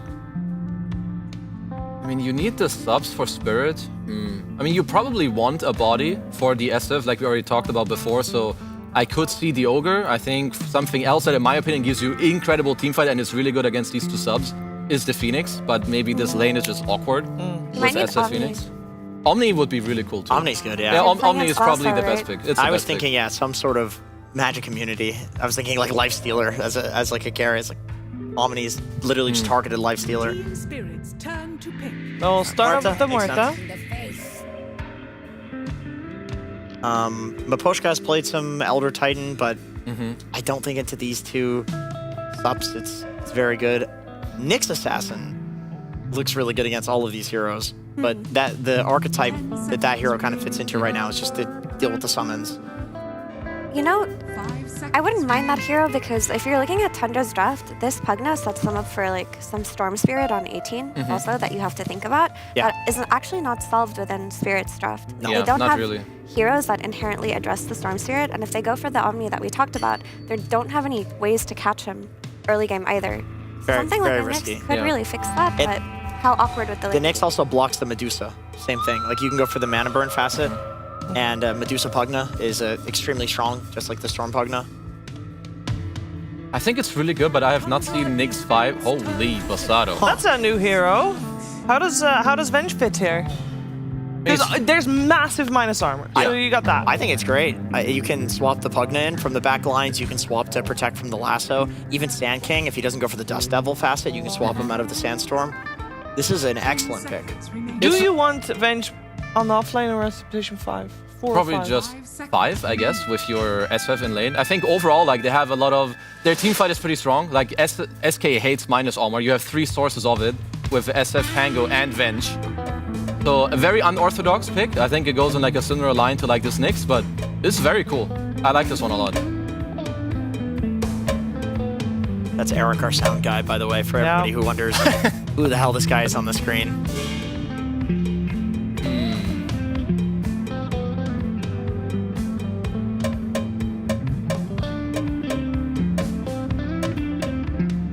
Just trying to think about that. Yep. thing. Sorry, I am There he is distracted. again. We are shaming him. Rare footage. Yep. All right, how's Thunder gonna answer with this? They need a core. they already kind of know. Well, they don't want to reveal yet where the sacking is going. They'll go for their mid, therefore, with the Earth Spirit. Well, that does mean that we know where the sacking is going, so that makes no sense. But then we have Earth Spirit mid sacking off. I guess ultimately Spirit can decide later where their heroes go. Like Pango can match Earth Spirit, it's no problem. But if you want something else maybe to tempo control it more, you can also still put your Pango into the offlane and pick something new. 5 seconds remaining. Something that dumpsters Earth Spirit mid. I mean, there's Earthshaker, Monkey King. These are pretty solid counters. See, what is Laurel playing? You don't want a Storm. And there's Huskar, too. Huskar? Yeah, that would... I think they picked it... No, it was actually Tundra that picked it.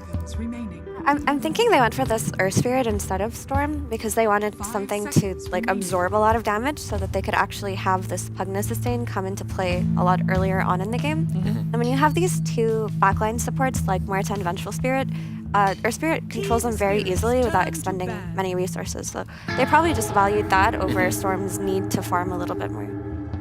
But I hope it doesn't bite them in the butt because so far they're scaling compared to Team Spirit scaling just is not there. Is the with the Earth Spirit already known to be going mid? Do you feel like Spirit already knows what they're going to do with their Pango? Would you want to put it against Earth Spirit, or you rather want to put it on Malik? As we did say at the very start, that is one of the comfort heroes for Malik. You can comfortably like lane Pango into Earth Spirit, but if you want to counter pick mid and shut it down, you can just throw that on the offlane too. Yeah. So it depends on what approach they want to take. I think probably since Spirit has last pick, you just put the Pango mid. You just assume that you're going to put the Pango mid, and then get something in the offlane that will be countering Nightfall's hero. Yeah, that is yet to be picked, as we're going to find out soon. They do end up banning out that Huskar that you guys mentioned, and it's the Monkey King that comes out. Hey, well, this is pretty good for them, at least so in the terms of now if Pango goes... Well, if Pango goes offlane, which most like... I mean, if Pango were to go offlane, he doesn't enjoy it, but I feel like now if I'm Spirit, I just put Pango mid, like we also alluded to, where it's more than a fine lane, and you can look for a counter pick in the offlane. I mean, dude, honestly, the offlane Phoenix looks pretty sick in this game against all of these heroes. Maybe minus the Earth Spirit. This Monkey King would have been a great pick for Team Spirit too. It feels like a bit of a block pick as well. Choose your hero. All right, Pango will be off. And Ember will be the mid. Okay. But what is the about? You I'm don't like it? I'm a bit surprised or? that they didn't like choose to maybe... Perhaps if they had more reserve time, I think we could have seen like a more spicier pick, because I think this is like very, I guess, generic in a way, like we saw the Ember last time around. He doesn't like stop Earth Spirit, but he's good. Your Pango is okay in the top lane, but he doesn't like stop the Monkey King either. Because what I see in the early game is that Tundra with this Earth Spirit, they want to like rotate bottom, and I don't see how Monkey King's lane gets stopped at all. He can go through the gate on the SF2. I was looking at like a stronger way for Spirit to like protect their SF or have their own tempo. I feel like, to me, they lost that a little bit now. I'm with you on that sentiment. I feel like they didn't have enough of a like spice factor at that last pick. Other teams would have gone for Viper or something crazy like that to like win the lane, but they went for something generic, which we saw last game how well they did when they came out of lanes winning. They won 2 lanes, and that's how they played the game. They don't have any winning lanes in this situation. None of their lanes are going to come out with an advantage, so I'm not sure how they're going to fight Tundra here. I agree with the Monkey King through portal rotation on SF. That's one of the most miserable things for SF. You're just like jungling, trying to catch up, farming stacks or whatever. Monkey King jumps on you. You can't. You have to Requiem, you know? Oftentimes he'll kill you before you can get that off. And Monkey can absolutely do that when he has a free lane versus a Pango. Or the support can rotate early, like before the Monkey's ready to rotate, the support goes, because against a Pango, like I said, it's a free lane. Like, Monkey should have a...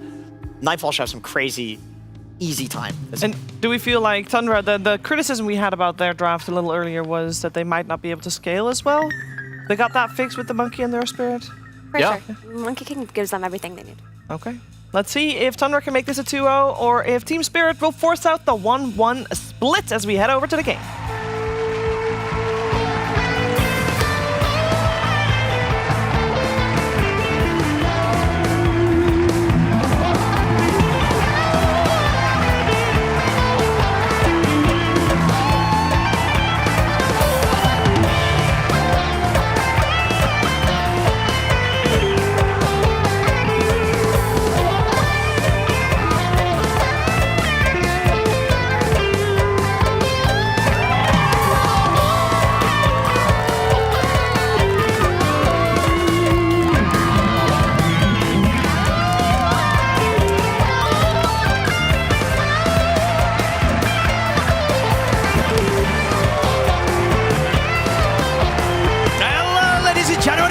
9. Oh, that was Game beautiful. 2. That's between Tundra and Team Spirit. I'm Eddie Pixel, here with Fog. And we're ready to get into the action.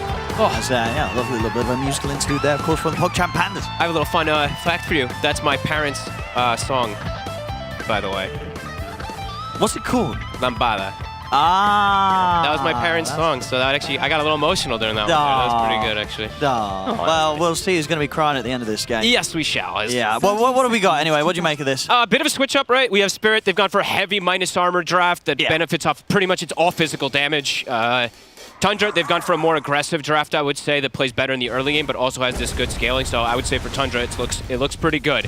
And I'm just unsure about Venge as a hero. As Satanic looks pretty dead. Who's going to get the first blood? Who are they going to give it to? 33, he'll take it. Sure. First blood for him. And yeah, the Venge, you can understand why they pick it because it synergizes well with the minus armor, plus it has the swap save versus the Bat Rider in particular. But I just don't know if Dota's played that way and if that even matters anymore. So we'll have to see if Spirit's approach this time around ends up working. And if their approach that they end up throwing and sacking their Pango ends up working too, because now they have this Pango versus a Monkey King matchup that can be pretty difficult. Yeah. Because what, we'll see other teams would avoid that. In a lot of situations, yeah. I mean, Panel was literally alluding to it as well as in the same kind of fashion where you see an Earth Spirit and a Monkey King is stuck in that position where you know their lanes. You could pick something like that Viper, one of these super lane bulliers, but yeah, we'll see. Lornoff actually kicks the stone a little early, but he'll still get that lane CS. And 33 getting that first blood, pretty important, I would say, because sometimes we do see the Sand Kings struggle a lot versus SF. But with Bat Rider, this lane is pretty oppressive. I don't know how much Venge contributes to actually protect the Shadow Fiend. We'll have to see as the levels build out. The minus armor, of course, is going to be pretty devastating, but you can see 33. He already adapts off it from first blood. He buys a Windlace, and he buys a Ring of Protection. So he's just already giving himself some extra armor to be able to lane down here. So immediate adaptation. And what do you make of the Venge? Because indeed, old school sort of answer to the bat with the lasso. Yeah. But outside of that, what does the hero offer? Because damage. People aren't really playing it. Yeah, you just provide damage for a really super 4 Protect 1 lineup, which, yes, that is Spirit's strategy in most situations. But I just don't know if this hero is any good at all anymore. It feels very underwhelming in majority of occasions just because you don't really provide team fight. You're literally just walking auras in a lot of situations. Radiant's bottom tower. And walking aura and walking swap. Nice dodge there from Laurel. You get the courier if you wanted to. That doesn't turn to take it. Has to worry with the fact that he's getting punched pretty hard by Lornoff in the creep wave. Yeah, I'm just going to keep watching top to see how it ends up going for Malik and Rue in particular, because this lane feels incredibly difficult for them. Getting kills is incredibly unlikely onto either of these heroes unless Whitemon literally makes a huge mistake, and they should just be able to bully Malik a lot of times unless the lane is in a very good position. Malik is doing a good job of pulling the lane back, though. Doing some pretty clever kind of creep manipulation, but Nightfall doing similar. So he pulled the wave into the waterfall, whatever you want to call it, on the bottom side there, and then body blocked so he gets range creep in front. It was actually a very nice move from Malik.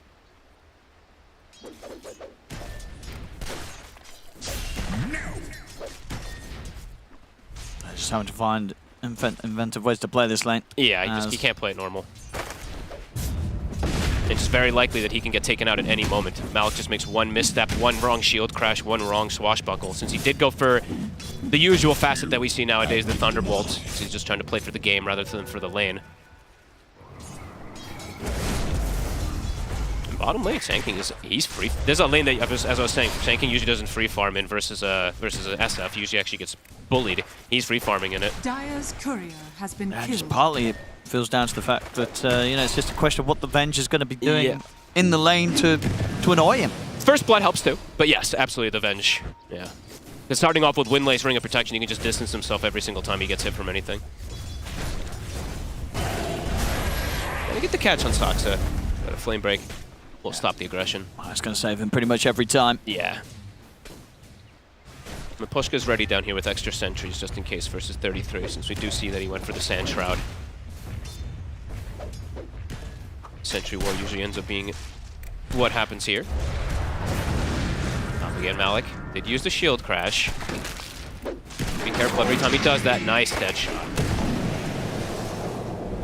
So at least they have that, right? They have a way to push Nightfall back when he's getting aggressive with the Muerta, but you're just seeing Malik get only 13 CS so far, and Nightfall's going to start getting extra denies. And it will probably open up for Whitemon too to start making early movements, because it's going to be at some point when he can just leave Nightfall. Maybe not yet, but in a couple more minutes. Doxa. pretty dead. Oh my goodness gracious, just kidding. All right. What a gamer. Okay, Saxo. All right, and now Maposhka. All right, calm down. Okay. Look at that. I didn't see he had the healing Lotus either. What a Follow me over towards this cliff, and then Gotcha. bam, flame break, and 33 is going to slowly kill him. that was The sandstorm. Yeah, that was swagtacular. yeah, I can't think of another better he word. had that under control the whole time, Saxo. That was hot stuff. Baiting him with the Lotus too. I actually didn't see that he was the one who had it, so very nice. Enough, looks like you got a kick onto Laurel under the tower. Laurel took quite a beating from that tower there. Pushing the limits here. The glyph of the wave. Laurel. Not something you see traditionally either from these Ember Spirits, especially when they're going double impact. He has 3 points in Flame Guard for the lane. So kind of cool to see that he's gone for some different type of adaptation too. Flame Guard definitely looks pretty necessary in this game, I would say too. Tundra's lineup has an absurd amount of magic damage. So having that early on protect him a little bit. 33 is caught in a weird spot. And he stunned himself down. He's trying to find the magic missile on Maposhka, but the Jukes were there from 33. Oh, I love that. That's actually really funny. They're both trying to cut off the stun angle, perhaps, but finds it. Bottom tower is under And it's going attack. to just be Phase Boots really early on here for 33. So Phase Boots, Windlace, Ring of Protection. An SK versus SF lane, where the SK has 29 last hits. Yeah, they're definitely feeling quite good about this early game. A totally different kind of setup than they did last time, where they sacked their lanes, but ended up winning just off strategy later on. This time the lanes are looking very good. Yeah, really it's just going to be a question of how Malik can get into the game after a very tough laning stage. Absolutely. That's the Pango. And they have... I think this might be one of the most initiation-heavy lineups I've ever seen on the side of Tundra. 4 heroes can initiate once they get their... at least one of the items, or 2 on the SK and the Bat Rider. The other 2 have natural built-in on MKES. Paimon? Could be in trouble here. Not all gets the rune. Change connection. He's getting healed twice there from the ward. I'm going to slow out of the 2 of them. Remnants at the ready though. Lal dives in. Should have him with the... Some kills to be found. Same time they were also able to take down the Bat. And so far, Stanek is still farming very well, right? But he's just not... The thing is he's not slowing down the SK. Saksa, position top. Malik. He's got a stick swash, but not going to distance himself enough just yet. Push Dead back. shot. Very nice. Just in time, able to make sure that Nightfall's not able to stay on top of Malik. These players are good with their dead shots.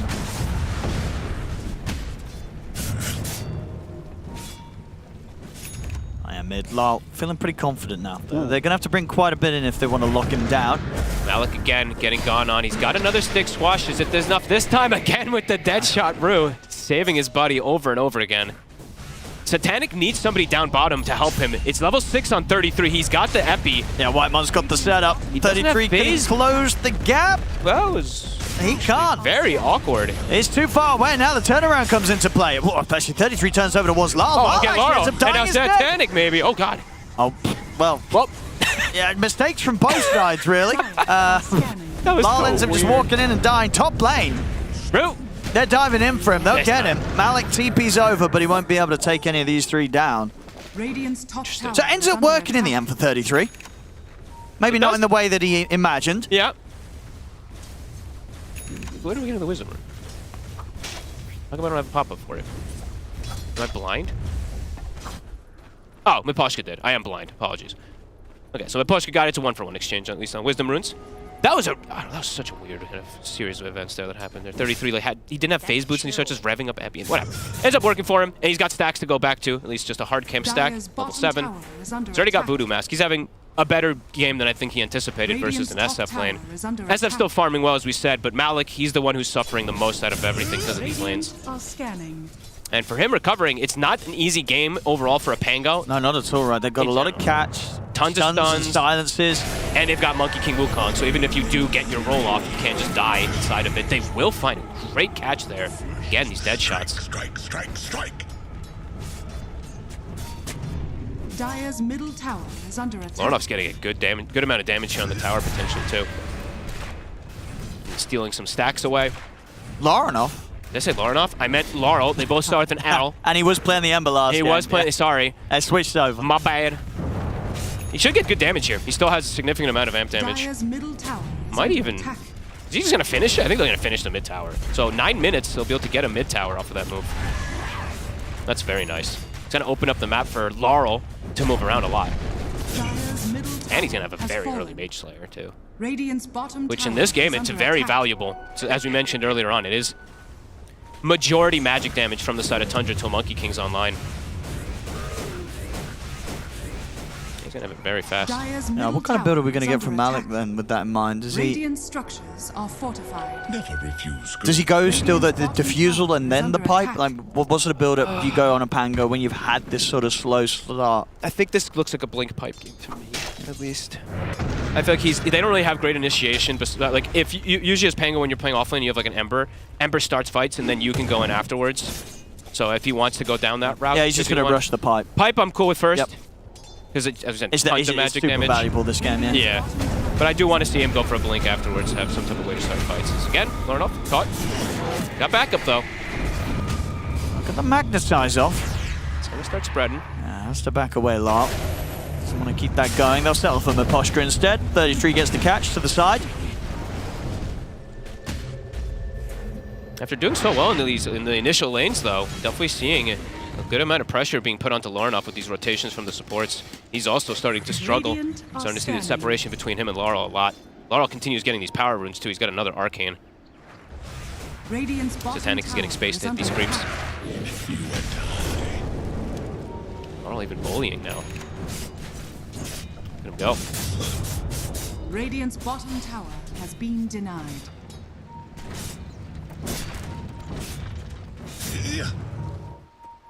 Well, looks like they want to try and make a move towards Nightfall.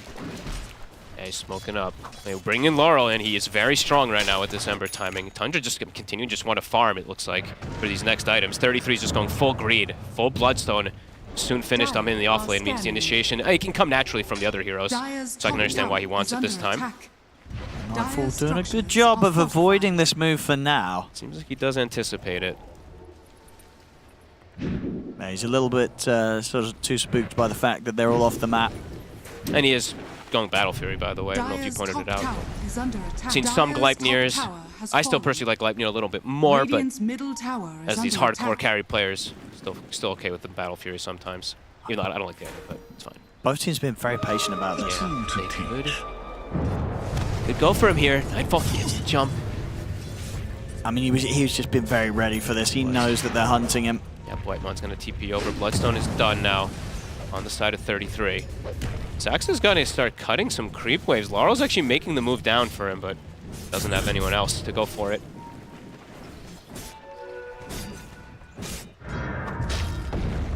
I thought Laurel might try for the slight change tree cut, by the way, when he was looking for that play top. Definitely very hard to execute a lot of times, but... This is almost Tundra. We'll have to find Malik here. The kickback onto him, but he's able to get the Rolling Thunder off. This is very nice. It's a good angle, keeping Laurenoff completely controlled, and he can turn towards Whitemon as well. Nightfall, he's thinking about trying to help out for the fight. We'll get the Wukong's command out. 33 jumps up with the Burrow Strike. They've caught Malik. They'll look to Satanic, but Satanic gets the Requiem off successfully. Doesn't matter, still dies the AoE damage from 33. 33 still has the epicenter to play with, and he's thinking about going for Lala as well. Almost gets the connection. He might be able to finish him. It's incredibly close. 60 HP.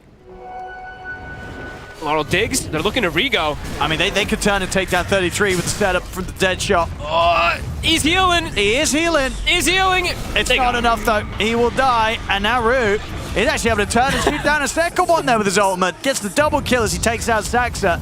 Saxa, of course, at the same time takes down him. Laurel, he's trying to roll forward for this, but the backup's in.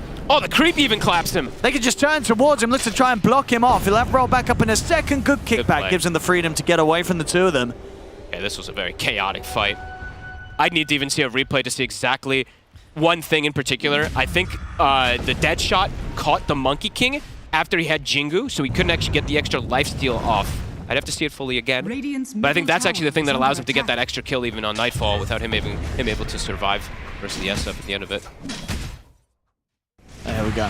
It's hard to see it in the middle of everything, but I think it was the dead shot that caught him, because he was hitting Satanic, he got Jingu, and he had Wukongs, and then he just walked away. So I'm pretty sure it was the dead shot.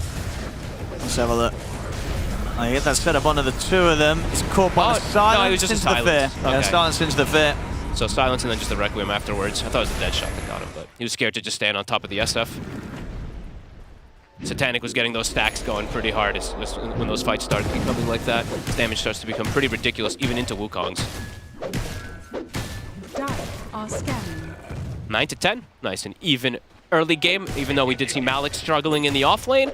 Lornoff who started to struggle a lot in that mid game, so net worth wise. Yeah, that's probably the bigger concern at this point. The even point, yeah. That's for sure. Oh, but the thing is that these two heroes, with low net worth, they still contribute massive to fights, right? Earth Spirit and Pango, probably the two best heroes that when they're behind, they're still going to contribute a lot. Lornoff has the Blade Mail too, which is going to be pretty good, in particular versus the SF. And Laurel, as you mentioned, he has this Mage Slayer, which is going to be fantastic in this game. And naturally can build into the Shivas, which is going to reduce healing from quite a bit of stuff, actually. 2 of the cores and the Pugna. Saksa. Poshka's found him. Goodness, this damage. Minus armor, baby. So Shadow Fiend kind of pop off last game, and this time round, over on the side of Spirit in the hands of Satanic, it could be a similar story. He's top net worth. Wait. I guess he was right outside the range. He didn't get the presence stack. Minus armor is terrifying with SF. He's so explosive.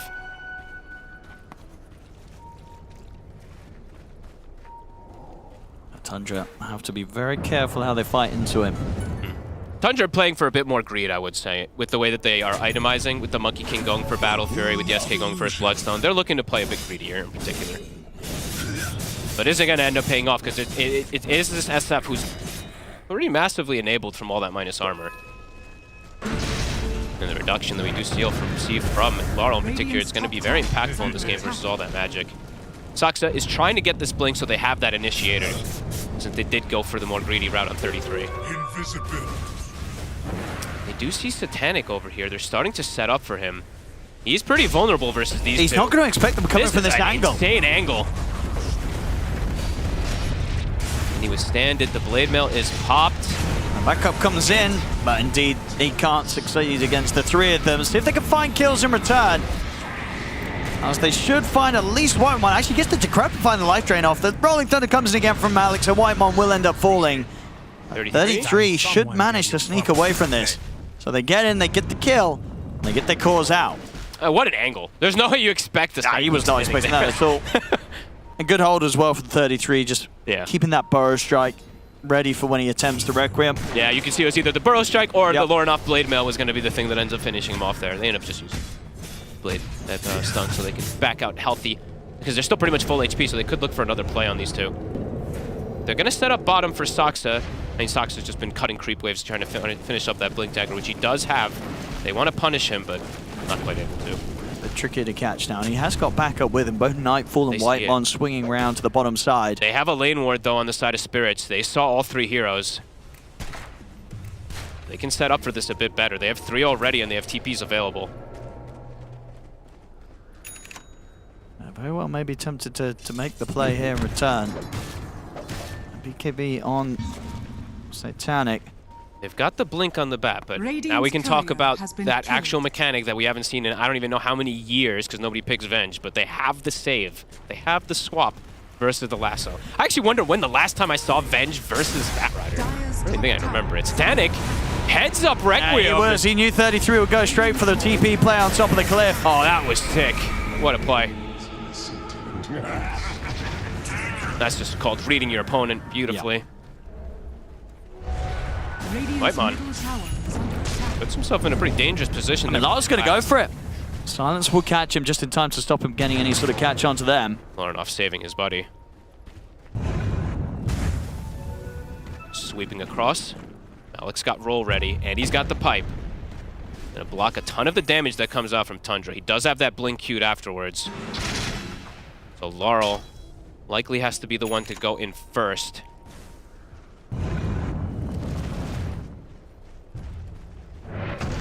Let's continue to play around this ward, Tundra. We're waiting for a chance for Saksa to get an initiation and pull someone out of position. BKB's nearly done for Nightfall too. We'll be much stronger inside the fight just to BKB Wukongs and stand on the SF. They might go for him also here. Nightfall. Got the setup. Magic Missile into the Rolling Thunder. Is there any sort of saving time? They'll offer up a Decrepify. Life Drain coming in as well. They're keeping him alive for now. They'll try and Mischief dodge that last bit of damage. He's able to get the Wukong's command off, but he will fall. He still has the Wukongs because he does have the Soldier facet, of course, so he does get at least a clean up there onto Miposhka, but heads up move from Spirit. Even though it's Tundra, the one setting up that gank, it's Spirit who ends up getting it more quick moves. successfully. And now they're looking to 33 top. They've got the Atos set up. Big heal from the Bloodstone. He's able to get the Burrow Strike off and the Epicenter. Oh, it's sighted just in time. He was just about to get the full channel off, the full cast off. He'll get it off this time, but he's already now too low, so they can kill him off. Great play there from Rue. Yeah, absolutely. Their silence came in not a moment too soon or too late. That was just to the point where that Epicenter would have gone off earlier and may have given him a chance to sort of 1v3 at 33. Rue is playing so well, I have to be honest, in this game. These callings, these little dead shots that he's been able to do have been fantastic. I think so many times he's saved Malik, and I think 5 times in a row or something in that top lane. And then that one, yeah, just preventing the big heal. If he gets the Epi off a little earlier, it's quite dangerous. Absolutely. Tower is under attack. He didn't get blessed with Vampire Fangs, but Dragon Scale also quit pretty good this game for the SK, since he's playing versus all that minus armor. Satanic still has a presence stack. Undra's still looking to play around this ward that they have on the high ground. That didn't go so well for them before, a bit more south. See Spirit setting up for the play. They've got Swap.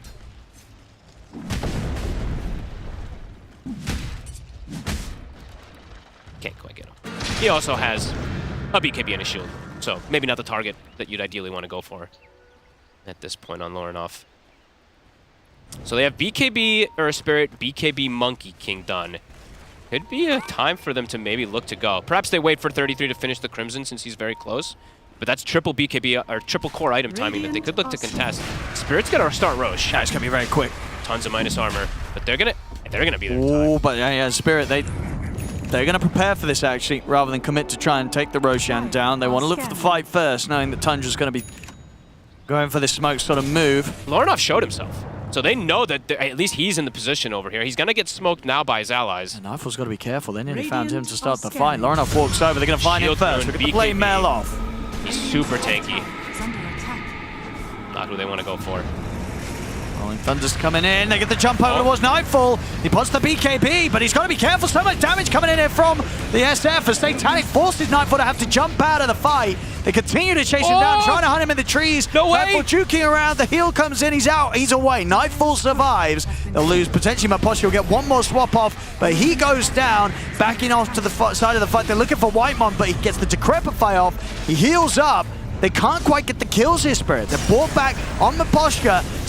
Onto Malik. It's coming in as well with 33, bringing the damage, bringing Satanic low. Satanic trying to stand his ground against 33. Can he really survive this? He's healing up just enough. The Satanic will live. 33 goes down as well as Nightfall. Lorinov rolls away, but Lal's going to look to chase. He's got another slight in a second. Another roll forward. The Atos is there. Lal closing the gap as they'll get him as well. Slight changes in play. Lorinov tries to roll out, but Rue shoots him down with the dead shot. Oh, what a sick fight from Spirit. Initiation on Nightfall, almost deleting him instantly. Satanic ends up being able to stand his ground in a fraction of HP. Killing him. I mean, 33 gets into a good position. He's doing a lot of damage. Close. It wasn't enough. Nope, just too tanky. And Avenge buyback, Miposhka, these little things definitely coming into play, adding some extra damage for Satanic with Aura and a wave. That was very cool. And great way to start the fight. Yeah, just making Nightfall have to be in full panic, PKB, and just run away at the start of it all. And now they're able to get that rush very easy with the presence stacks. And now Satanic. Full Daedalus. Full Daedalus. He got some extra souls. He's close to. He's getting closer and closer to 20. With this now, there's just no hero on Tundra that can kind of stand their ground against the SF. No, it is such an immense amount of damage and minus armor. I mean, they were trying to get the Tormentor. They can't quite do it here with the two of them. I think level 1 Drain, you can't actually do it by yourself. I'm pretty sure you need level 2 Drain. Yeah, he had Nightfall helping him out, but you need one. Yeah, Nightfall had to bail. Can't go for it. Dire's structures are fortified. Yeah, beautiful. Really beautiful from Spirit. And the other thing that they did have, like small things to add into everything too, is they have the Orbit Destruction as well in the Ember. So all that minus armor really started to add up. It was crazy how hard the Satanic was hitting. Even into a Wukong Monkey King, right? It's how much armor is it at this level? Is it 18? They got buffed to 20. So either way, it doesn't matter. And now they're going to be able to get the Tormentor themselves. Brew gets the shard. And they're healthy. They can stay around here. Carl. Catch onto Whitemon. Shot to interrupt the drain. Yeah, right. Whitemon dies. So they get a tower, they get an extra kill. They've still got the Aegis. They could look to try and push for more. Absolutely, they have around this SF. They've got the presence effect auras, and he's got a stack. Well, what are you going to do, Tundra? What's the plan? Man, Shadow Fiend just does a disgusting amount of damage. 33. TP. That's the fortification. Titanic wants to get a hit or two on him. Just one. Tower will go down. Saksa. He gets the lasso. It's on the Aegis target, of course. They swap that to the side. Satanic still alive. Finally, he falls. And Poshka will die for that swap effect. He's got BKB when he's up. He's ready for round 2, potentially. Satanic, does he want to fight this? He certainly does. He looks towards Lorinov. Lorinov's gone. Turns over towards Nightfall. Nightfall's gone as well. Double kill for Satanic. 33 tries to come in with a Burrow Strike, but won't quite catch him. Make a turn and bring down 33 as well by the looks of it. Whitemon tries to keep 33 alive. Satanic gets the Requiem out, pushes Whitemon back. They've killed off the cause. It's only the 2 supports left on Tundra, and Whitemon, he's not got long left. As they surround him with the 3 of them, 4 dead on Tundra. Satanic can keep the push going. As Zaxa, he just tried to desperately cut the creep wave to slow down the damage, but the damage, it's been done. The Rex has been taken. The swap comes out a little late, doesn't break the lasso, but still gets a great repositioning for him, and then he just stand his ground. Satanic just way too big now at this point. And he did get 4 presence stacks during that one too, just able to trade. 33 can't actually contest versus him. Nightfall just does no damage. He does literally 0 damage versus him. He's it not just ties to the survivable. Shadow Fiend. Yeah. Yeah. He's squishy and he's fragile. Squishy and he does 0 damage. Oh, they can go again? Yep, they can keep going. He still has stacks. He's soon about to hit that 20, so get that next bit of damage bump up. The progress of the SF. And meanwhile, Tundra, they don't quite have the tools right now to deal with him. Even if they jump and catch him in the stun, they have to be so sure they 100-0 him. Otherwise, he's just going to heal up every time. Yep. And most of the times, the swap will be there. So in that last fight, too, it was...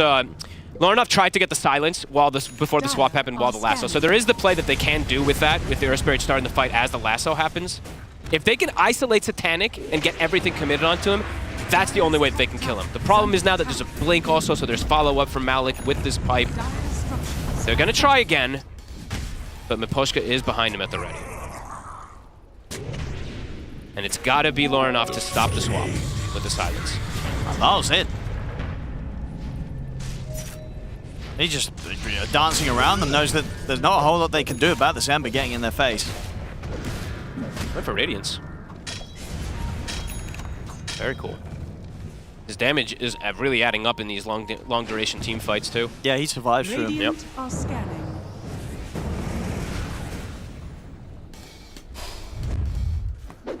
And seeing Satanic.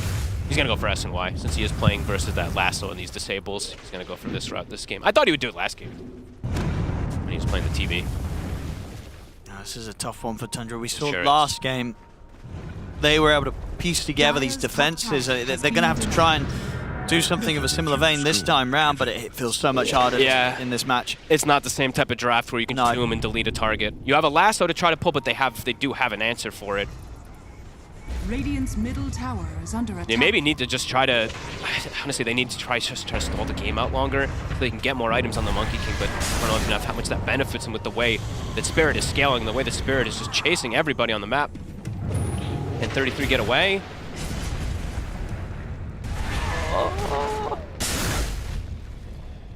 Just out, it's literally on the cusp of the vision the entire time.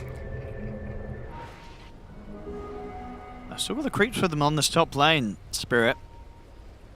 It might go for the push. Whitemon is just blasting the tier 2 mid, trying to cut the creep wave. Lorinov will find an amp damage. A little bit can help at this point. Titanic at the ready. 33, also in the tree line. Seem to know. Are they going to find him? They found him. Well, that's him gone for a minute. And that's a free presence stack. Did they catch a vision of him? I was going to say, how do they know he's in the trees? Maybe the base ward that they had from earlier caught him coming outside. I'm not sure. Nothing saw him. I was checking to see if any aura was affecting him or anything too, but no, there's nothing. That's a Rax. Fighting without the Sand Kings seems pretty much impossible. Lorinov steps up.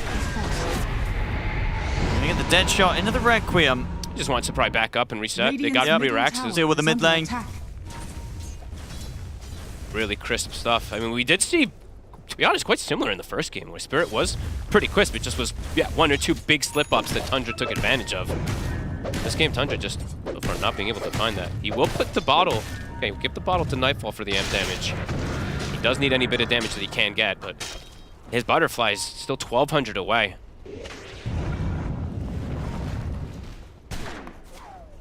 And there is a quiver, of course, on the SF. Satanic could get some good RNG for himself, so a couple of these hits every couple seconds, he will just chunk right through that evasion of Nightfall. Spirit. Staying together. Tempted to sort of set up for the Roche. We're going to see when it's back up in about a minute. I think all they really need to do at this point is just hug Satanic and ensure that he doesn't get picked off solo. I think Miposhka just never leaves his side again.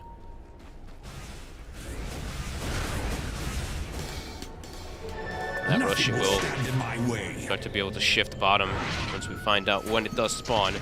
So they're starting to prep the vision. Miposhka putting 2 wards down inside the lane. There is still a deep ward that Tundra has to at least watch things. But this is a cool move from Spirit, even looking to make perhaps an aggressive move up here. And Malik's just gone completely as that support style. Even Greaves after the pipe. Which, why not? You already have so much damage in your draft from this Ember and this SF.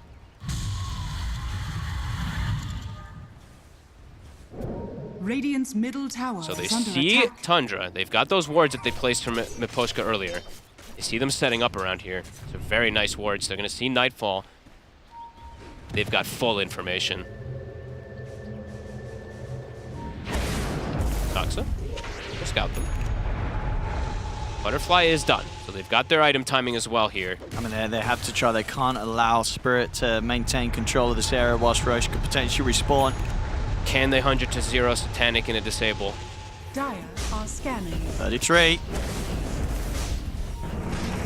He's preparing the jump. By the way, Nullifier just now for the Ember. He swapped his items, so he disassembled. So versus that Decrep and versus the Glimmers is going to be very, very strong too.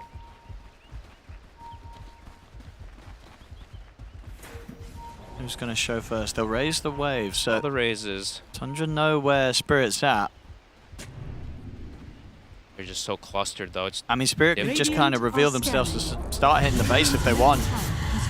Yeah, it's going to have to force Tundra to go back. Like, Tundra can't afford to go for any Roche play. Obviously, Roche isn't still quite back up yet. Still a minute into it. But, yeah, Tundra have to back straight up. Force them back. Do they see anybody yet? Yeah, they might catch Whitemon going back on his own. Didn't have a TP. Pays the price for it. Present stack. Roche spawn. 45 seconds. Mid lane. Maybe just send the Ember there and he keeps a Remnant bottom just to be able to push it out.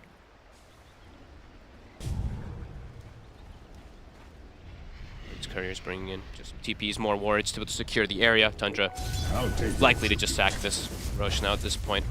30 seconds still does come up. They're making the move. Nightfall. This could catch him off guard. Oh, he's not going to expect this at all. This is a very heads-up move. He's going to pop the BKB. No TP. And indeed, he's just got to try and stand his ground, but there's no chance for that against the 5 of them. What a play. Spirit's macro movements have been phenomenal. Even in the last game, they lost their macro. Just the base pushing of the last game, really. Outside that was pretty much it. Everything was pretty much flawless for them. They look very, very good. Yeah. And is that a full MKB? It is a full MKB now, even for the SF. So we saw Nightfall's evasion do pretty much nothing there. Definitely not going to do nothing. Not going to do anything in the next one, too, when he's got this, too. Toxa.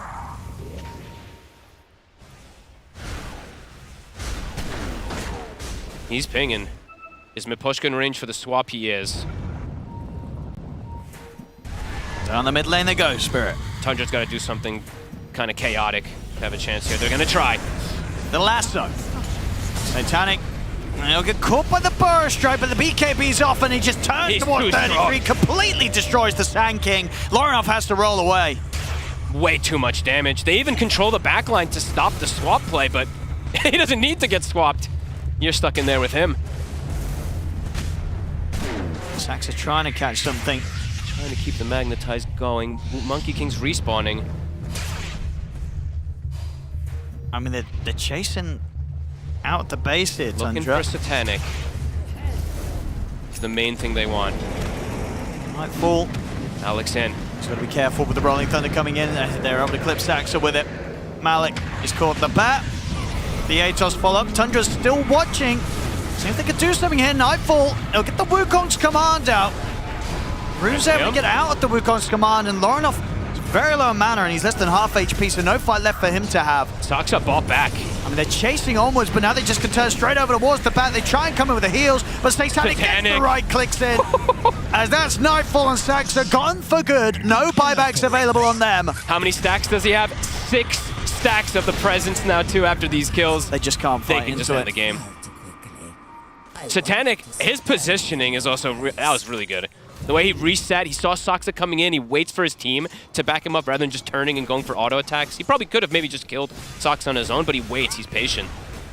Yeah, they can close it right now. Get so much here. There's no buybacks. Yeah, they can just go for tier 4s if they really want. Look at the damage onto these buildings. Try one more fight here, but indeed, 33 gone in a couple of hits. Same to be said for Lorinov. It's GG. It's game over. 8 stacks. This game, Spirit, they don't lose the lead. They know how to shut this one down. They do it around the SF. It's been a great series for SF. Yeah, it really has. And honestly, overall, I will still say a really great series for Spirit. Even though they lost that first game, they're probably kicking themselves because of the way that they ended up losing it, because Tundra just found those 1 or 2 opportunities on the high ground pushes that they could have made maybe other choices on the side of Spirit. But wow, this one pretty darn dominant, especially even though after the lanes, Tundra were having a pretty good time. It just ended up not mattering whatsoever. They couldn't make any moves because of Laurel. I think Laurel actually just played super well on this Ember Spirit. No, the timings just did not work out at all for Tundra. You know, they try and run, obviously, Nightfall with the Monkey King. As you said, you know, it was having a pretty good lane. Going for this Battle Fury build, it just builds up in a fashion that seems to be open to be punished by something like Spirit's lineup, right? Yeah, absolutely. And it just doesn't give you an extra form of utility in any way, where that's why, you know, at least some of us in particular do like the Gleipnir, because it just keeps people trapped.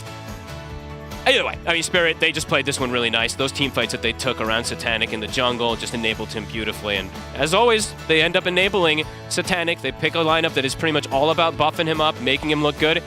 And he looked very good. Look at his damage dealt in the game, 34.4k. But have to give Laurel a bunch of credit here too, since he played so well. And Malik only dying once in a lane that was supposed to be kind of difficult. Brew bailed him out in a lot of situations. Absolutely. Malik definitely knew what to do when he was having to play from behind after a rough laning stage. Came back into it and absolutely had impact. Well played there to Team Spirit, as they'll be able to get the equalizer. 1-1 here today between Team Spirit and Tundra. Yeah, great performance by Team Spirit. Both games, of course, in the second game, they do end up getting the W, and they tied the series with a 1-1 in this 2-game series. Great performance all around. It wasn't looking super smooth the whole way, but once that one fight in the bot lane happened, basically sealed the deal. Here at Jenkins and Effie, we're gonna break it down. This was a great game to watch, Effie. It really was, and even that game 1 was a great game to watch too. True. But Team Spirit, they look so good today. Like this was so impressive. The way that they came out of the lanes and just had Laurel lead the charge. The way the 2 supports played around him, they invaded the jungle. They were constantly looking for fights. They were being scrappy. They were connecting their SF. They were doing everything that they needed to do that we haven't been seeing from them, you know, where they're just like trying to race to the late game and not being confident or aggressive enough. That version of them didn't exist today, Jenkins. I think a lot of that comes from Malik being on Pango, on a really comfortable hero. One difference that you'll notice between good offlane Pangos that actually play the hero and either mid laners trying to play offlane or offlaners that don't play Pango is that he has an absolute read on how tanky he is in every scenario. Like turning around at low HP, piping, shield crashing 3 heroes, like realizing that he can tank like a little bit more damage before he gets his ult off. Extremely well played from him. He was very disruptive in a lot of the fights. A lot of the time he was the one that was like doing the initiation. Excellent Pango performance from him. You could tell why he's a almost Grandmaster tier at that hero. And then Satanic on the SF. What more is there to say? This guy was like rampaging this game. That was really good. And yeah. I just love that Spirit came in with ideas today. Things that we haven't been seeing, right? We saw the Terrorblade in that game 1 as a solution for the SF with the reflection and whatnot. They didn't win, but they could have. In this game too, we saw the Vengeful Spirit. We saw this like aura lineup around a Shadow Fiend, and that Vengeful Spirit actually created such problems for Tundra because they couldn't play with their Monkey King. Every time that Monkey King tried to ulti, he was just getting swapped out of the ulti. And yeah, he took the facet that let the ring linger and whatnot, but he never really could have impact there. It felt like every time Nightfall showed himself, Spirit were always gunning for him. Like their target priority was like they had like eagle eyes locked onto Nightfall. Don't let this guy play this team fight. Yeah, they had a plan. They had a good plan. It really worked out. Yeah, the plan revolved about making sure Nightfall was basically not having the greatest of games. Sorry, Jenkins. Before you say anything else, we're first going to check in with Kezu, who has his Acer Predator head-to-head to show. That is right, and we need to look at the carries, because I think we had one guy who performed incredibly well, and we had one guy, which I'm pretty sure also if we ask Nightfall, he should not be very happy with his performance. Maybe, you know, hero-related or something happened in the game, but you have a 15-3-9 Shadow Fiend on Mr. Satanic who just destroyed this entire game. Versus a 3-6-2 Monkey King who should have been set up for success. You lane, you know, into the Pangolier, you're kind of chilling, like hero damage as well. Nightfall is second lowest hero damage in his team actually in this game, but I personally just want to focus on Satanic. Like this guy, he's young, he's doing the right things, he has correct builds. His positioning is insane, and honestly, with how new this team is, yeah, I don't know, this guy and this entire team, they deserve the spotlight. So this is just like what I think, and this guy, I don't know, like if we just look at some of these clips and like what he's doing, we don't see like these rookie mistakes. Even though this guy is a young player, you know, it's not like he's going in first into these fights and dying. Like his positioning is good, he's like stepping in, he's stepping out when he has to, his item builds is like kind of correct. So, you know, my boy Satanic, he might be young, but damn, this guy, he's looking damn good in these games. Yeah, they're looking so good on Spirit. I feel like we're also seeing quite a big difference from what we saw from them yesterday versus what we are seeing from them today. I agree completely. I was very surprised, and I'm very happy to see this because Team Spirit is a team that you think of as gritty, as scrappy with strong macro play, and this iteration of Spirit, we haven't seen this level of macro play yet. I mean, they have had some good performances, particularly at the recent Dota tournament, but not quite up to this level. And Tundra, of all teams, they've been looking like the most dominant team here, debatably next to Falcons or over Falcons, and they out-macroed them this game. Yeah, and we're gonna find out a little bit more about one of the new additions to Team Spirit. We're joining Rue here. Hey Rue, how are you doing? Hello, I'm good. Do I pronounce your name properly? Yeah, it's okay. Good. glad I did that one. I have a couple of questions, and my first one is obviously you have a new offlane partner in Malik. How do you make sure that the synergy between you guys, you know, gets really good? What do you do?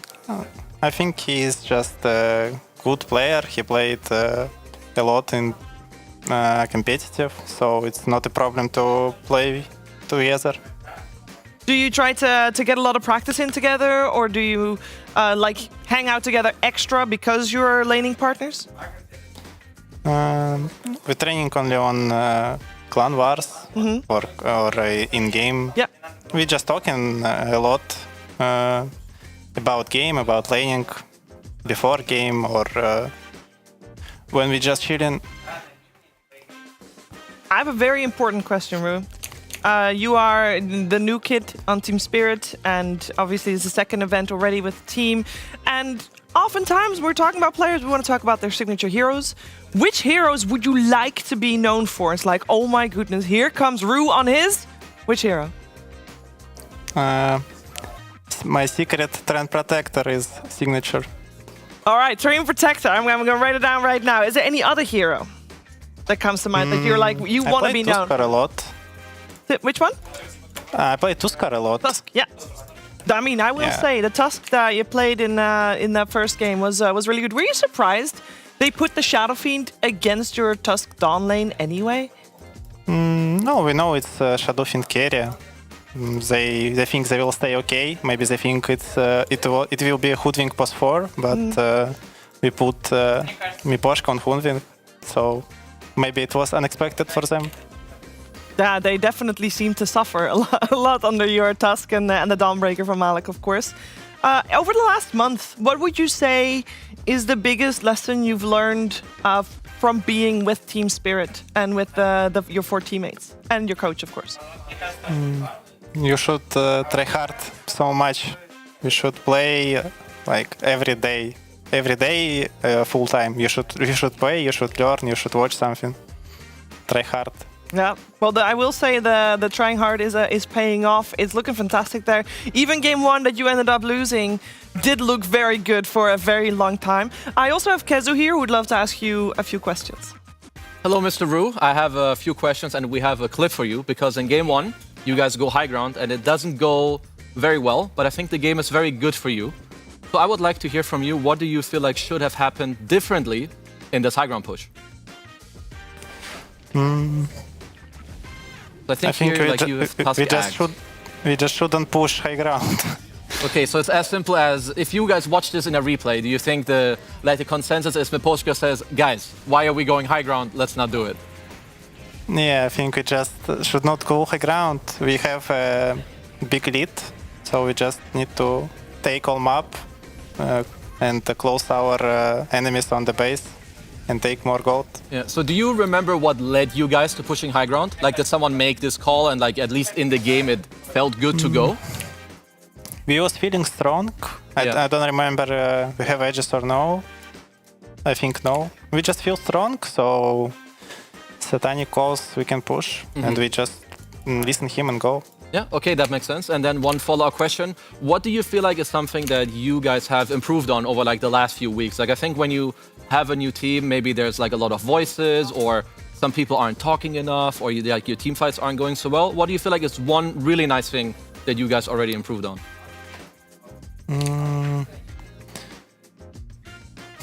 Hard question. Let me think a bit. Maybe you guys are just too good, nothing to improve? No, sure, we need to improve our communication, and our lanings not good. We should just play better, I think. Everyone should play better. Okay, that sounds good to me. Thank you very much. Ruth, thank you so much for joining us for the interview. Looking forward to seeing more of Team Spirit. And of course, later today, good luck against Azure Ray. Thanks a lot. Do you have a series? And talk to you again another time. Yeah, thanks. Goodbye. Thank you. Good hearing from Rue. I'm sure we're going to hear more from him in the future. But before we even talk more about Dota 2, we're first going to check in with our social media expert. It's Lacoste. Expert, huh?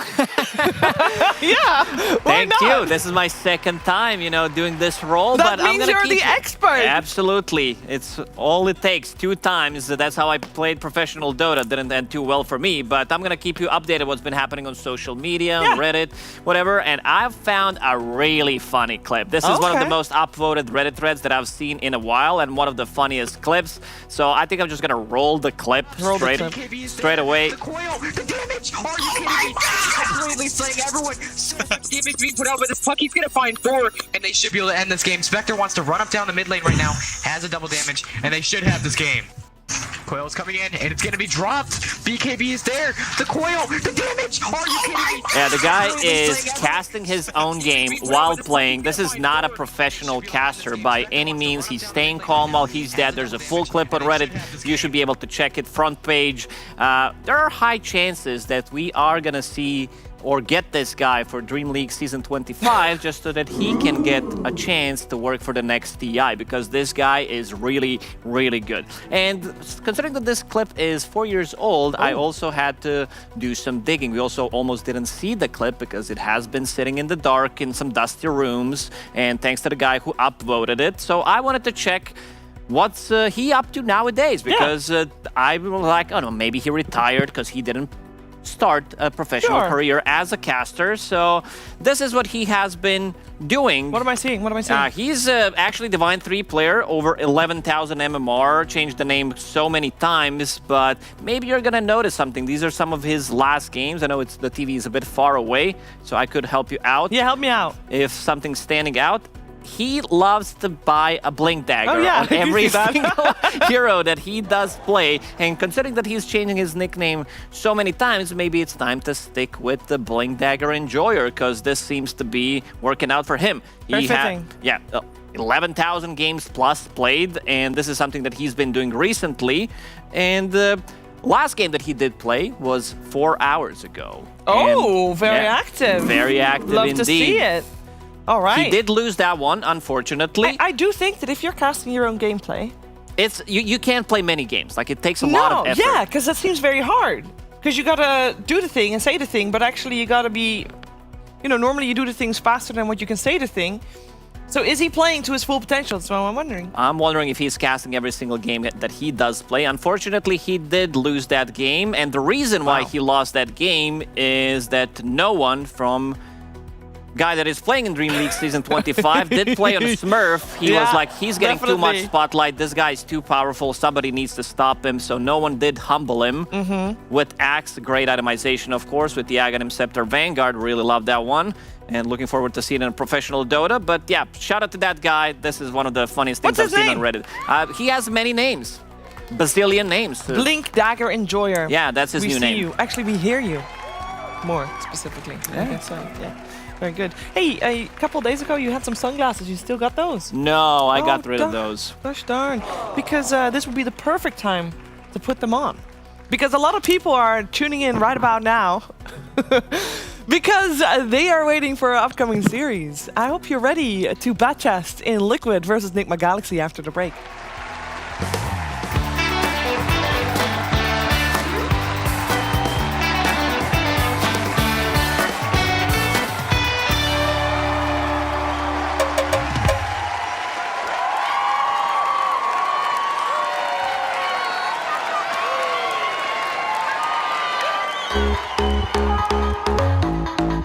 We have in here the golden ticket to the DHL Super Drop. I'm gonna get the box over here.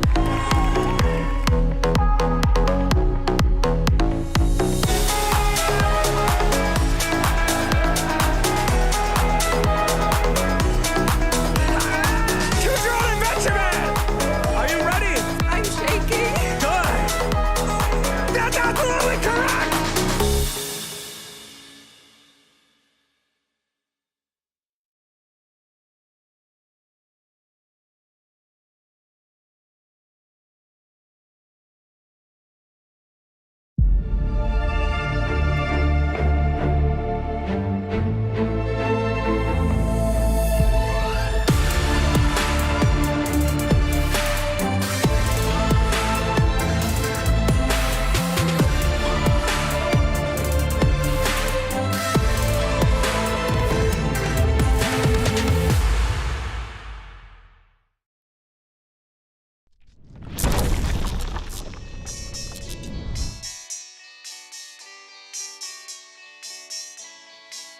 The morning light, it hits my eye.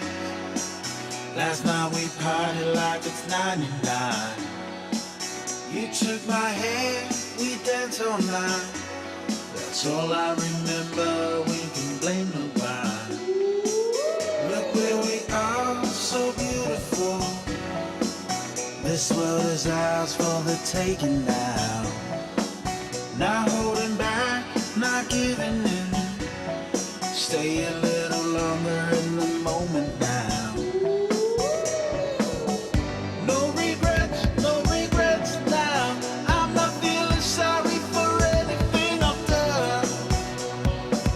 We light it up just to watch them burn it down. And we don't need them anyway. Just take the chance, make dreams come true. Will I ever see your pretty face again? Rendezvous is all I'm hoping for. Maybe we can meet up on a boulevard. Let's get away, yeah. Let's get away, yeah. Let's get away, yeah. Let's get away, yeah.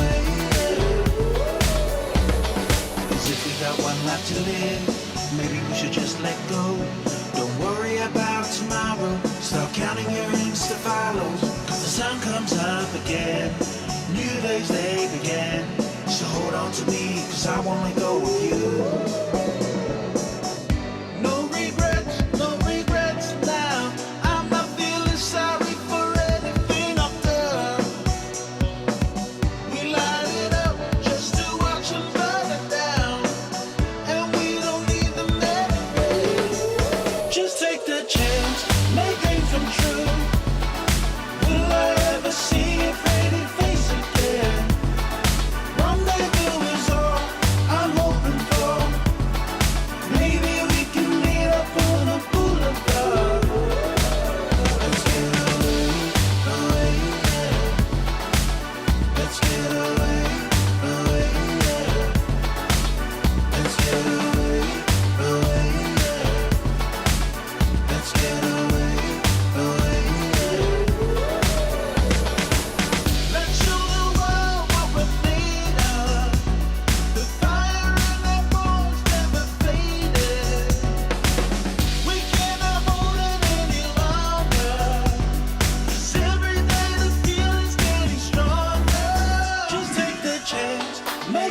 true.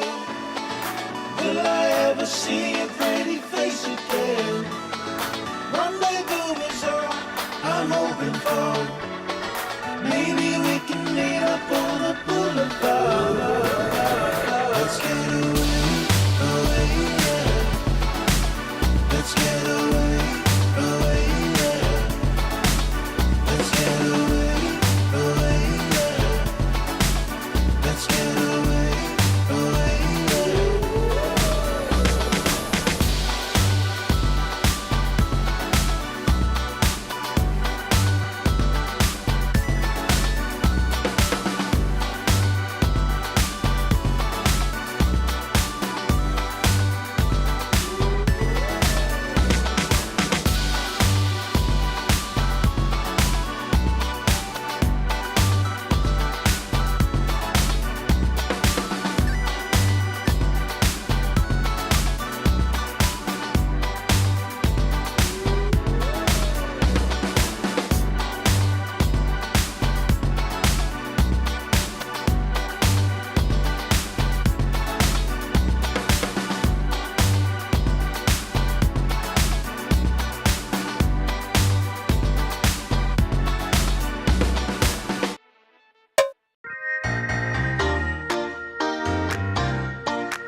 Tonight is all about you.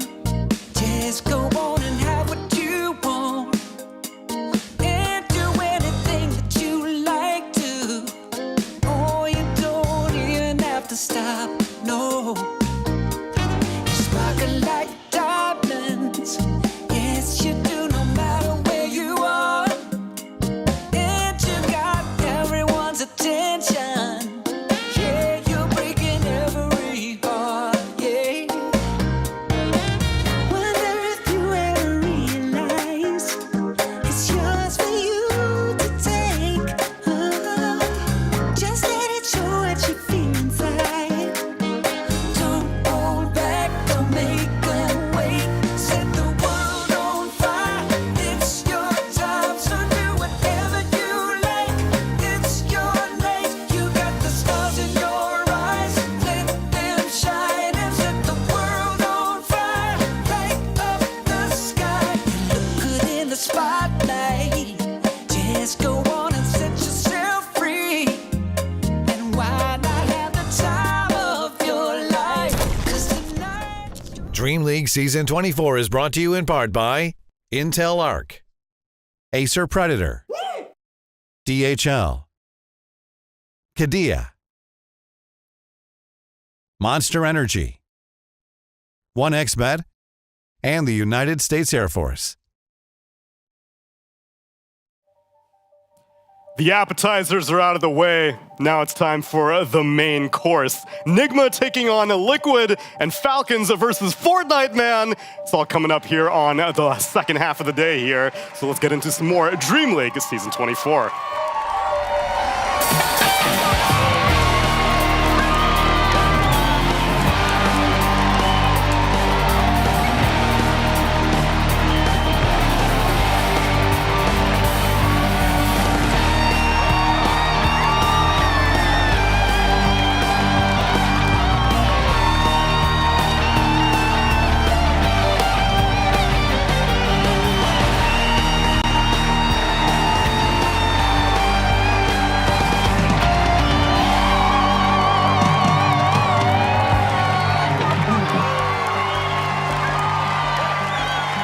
Welcome to the show, my friends, although I'm sure you've been watching all day long and maybe all week long, because DreamLeague Season 24 has got a lot of great treats. Earlier, the first day of this tournament on this shift, we had the Belgrade Grand Final continuation. Then yesterday we had the Wallachia Grand Final continuation. And here we're getting some rivalries settled. And I've got a new panel joining me for it as well. Purge, Effie, and Pyrian Flex. What a pleasure, because I not only want your expertise, because I am going to be doing a little quiz with you guys right now. I know you are supposed to be the tech analyst, but I'm going to keep you all on your toes a little bit because our first matchup is Liquid versus Nigma Galaxy. We'll start off easy. Effie, what year did Nigma Galaxy finally become to be? They left Liquid and became their own organization. When did they come to be? This is easy. So they won TI 7. So that's 2017, and then they did another grand final. 9. Yeah, but they weren't Liquid then. They were, weren't they? I think they played as Liquid for one extra year after they. Who won. were they in 9 then? 20. I'll say 2018. I'll say 2021. 2019. 2019. All right, I was going to say 2019. 2019. I'll stick with Sorry. 2019 if I can pick the same answer. How are you so confident all of a sudden? Because I did the math wrong in my head. You did the math wrong I in your said they head? played for 1 year and they won in 2017, so I don't know why I said 2018. I don't have one. No, I don't. I have a Dota buff. Look! It is correct. 2019 is when Enigma Galaxy came to be, and since then, these two teams have faced off against each other a number of times. But how many times specifically is what I'm hoping to find out, because there have been a lot of Dota played in between there. So, Enigma Galaxy versus Team Liquid. How many times have they played against each other, my friends? Take a ballpark 5 guess. years. In the last 5 years of Dota. Actually, Twice. I don't think it's been that much because Twice. like Enigma started off in like Div 1 and then they kind of washed out pretty quickly. So I'm gonna say 6. There are multiple eras of Dota that you need to factor in. So yeah, there's the COVID era where it was just basically all online, but no DPC leagues quite yet. And then there were DPC leagues, but you're correct that Liquid and Enigma, where Enigma was bouncing between Div 2, Div 1. And then in this post-DPC era, when Enigma goes to Meswa, as it's now known, but MENA formerly, their own region to qualify out of. So you're saying... I'd like to change my answer to 75. I'm going for 8. I'm looking for series matchups. 8. Series matchups? I'm saying 8 and a head-to-head score of 8-0 to Liquid. Okay. 8? Okay, I'm gonna revise and go 10. 10? Are we counting like games or Series. 7? It is actually double digits. Oh. They have matched up 28 times against each other. Damn. Since 2019 all the way to 2023, because they have actually not played each other at all this year, this calendar year, quite yet. This will be the first time. Now, what do you think is the win rate between these two teams? And I'll give you a hint that the Liquid that came to be in 2019 is the old Alliance, the Koikfa era Liquid that Well, then was it's probably adopted even. in. Probably even, you're Pretty saying. even. Pretty even. Yeah. How even? Exactly even. Exactly 50-50? Yeah. What do you think? I'm gonna say 60-40 ratio to Liquid. To Liquid? What do you think? I'm gonna say Nigma one more. Okay, I mean, that you're rounding it out. I appreciate it. Ted is correct. It is exactly 50-50 right now. Wow. These two teams have a perfect 50-50 ratio against Kinda each gave it other. away. Wow. Did I? When I said even, you went, how even? How even? I Yeah. mean, maybe it was 51-49 or something like that. You were excited to announce. It's 13-13, and they have drawn 2 times against each other, which is still possible in this series as well, because we're in still 2-game series. Wow. Wow. We're just so excited. Right I'm now. glad you're in all of this. Oh my god. Because I'm going back into historical data, Purge, but you've got some more recent information on these two teams. I do, and it's one of the heroes that we're seeing a lot in this tournament, at least banned a lot. Sometimes played like 4 times. It's Invoker. Invoker has been changed a little bit over time, but the hero has been... Well, first of all, he looks fabulous. Look at those beautiful clothes. 16 picks and 36 bans of this tournament so far. I think he's in the top 5 of most picked banned heroes. Very often contested, 82.5% contested. And when he's not banned in the first phase, he's picked 50% of the time. Of the times. I don't know if what I just said makes sense. What He an gets elitist. He gets first picked a lot. Popular. A lot. And for both of these two teams, that has basically been the case for their matches yesterday. I know they both did play Invoker today. I'm ignoring those stats because I prepped that before that. But I have some clips I'd like to watch talking about how Nigma dealt with Invoker themselves. And what they did very, very effectively was pressure him in the laning stage, because he's got great teamfight skills, but in the laning stage, you got, what, 3 spells? Big deal. Who cares about 3 spells? Here's Sumail laning against XM's Invoker. Look at this. He just peefed him. Dude, he's snipering XM? Yeah, that's what was wild. They first picked Invoker Instantly, Sumail responded with the sniper. And here comes the gank pressure too. The support's ganking him very, very effective, right? Because again, you only got 3 spells. What are you gonna do? Cold snap the creep or something? Tornado, 2 different heroes that aren't even staying close to each other. It's a big deal. And upon his respawn, look at this, GH also moved over to kill him again. Huge level advantage because of this. Level 6 sniper, level 4 invoker. So I'm saying Enigma Galaxy knows how to beat up the invokers in the laning stage. And then on the flip side, next game Sumail played invoker himself. Look at this, getting ganked by an enchantress. We've been here before. Now watch what he does. He's like, they put a sentry down. He's like, I'm actually not running. I'm just going to kill you. He just turns and hits the guy with cold snap on. He's healing. Great stun from Omar. Great TP from Omar. It's flipped on its head basically. So my viewpoint right now, I feel like Enigma's got the special sauce to do well on invoker. Here's another gank. This was shortly after the previous one. Sumail's just good, man. You're saying King back to mid is what you're saying. Look, I just think he's got the read on Invoker. That's all I'm going to say right now. So it could be a factor in this upcoming game because both teams are picking the hero. Sometimes they let it through. I just feel like watching them have those like good supports that can rotate, it feels like Sumail's going to be on top of that no matter what side he's on. Was Nisha not doing anything clip-worthy? I didn't look at Team Liquid at all. Right now and I just didn't look at him. Look, we've all seen a lot of Team Liquid in the last 2 months, okay? I think we could look at some Enigma games and have a good time and talking and hype them up before they possibly. I mean, they're gonna draw. We know they're 50-50 with Liquid, but it'll be fun to watch them do. I think you did the right thing. Thank you. I appreciate that. Because they're aspiring players, right, Ted? You need to learn more about these young kids up and coming. They're fresh on the scene. They're learning a lot. Hopefully, they're going to learn a lot from this series. I'll teach you some. In case you don't know about Enigma Galaxy, well, I've taken the liberty of making this video for you.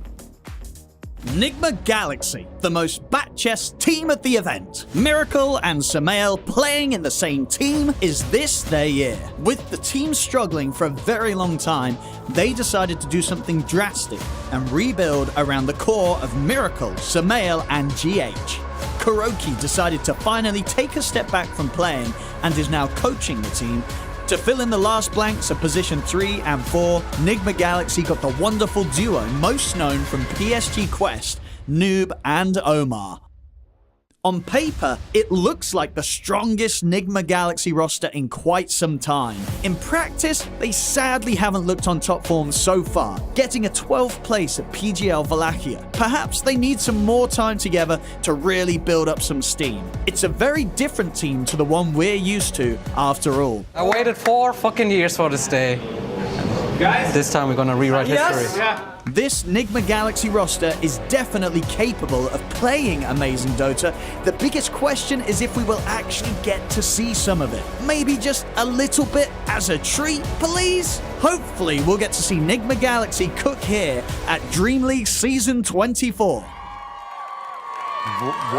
Whose face was that supposed to be on the left? It was meant to be Miracle. I saw Miracle. As the chef from the bear. Miracle if he put on like 80 more pounds or something like that of muscle, maybe. Muscle, yeah. Okay, well, regardless, it's not them that I want to focus on, the ones that we know about.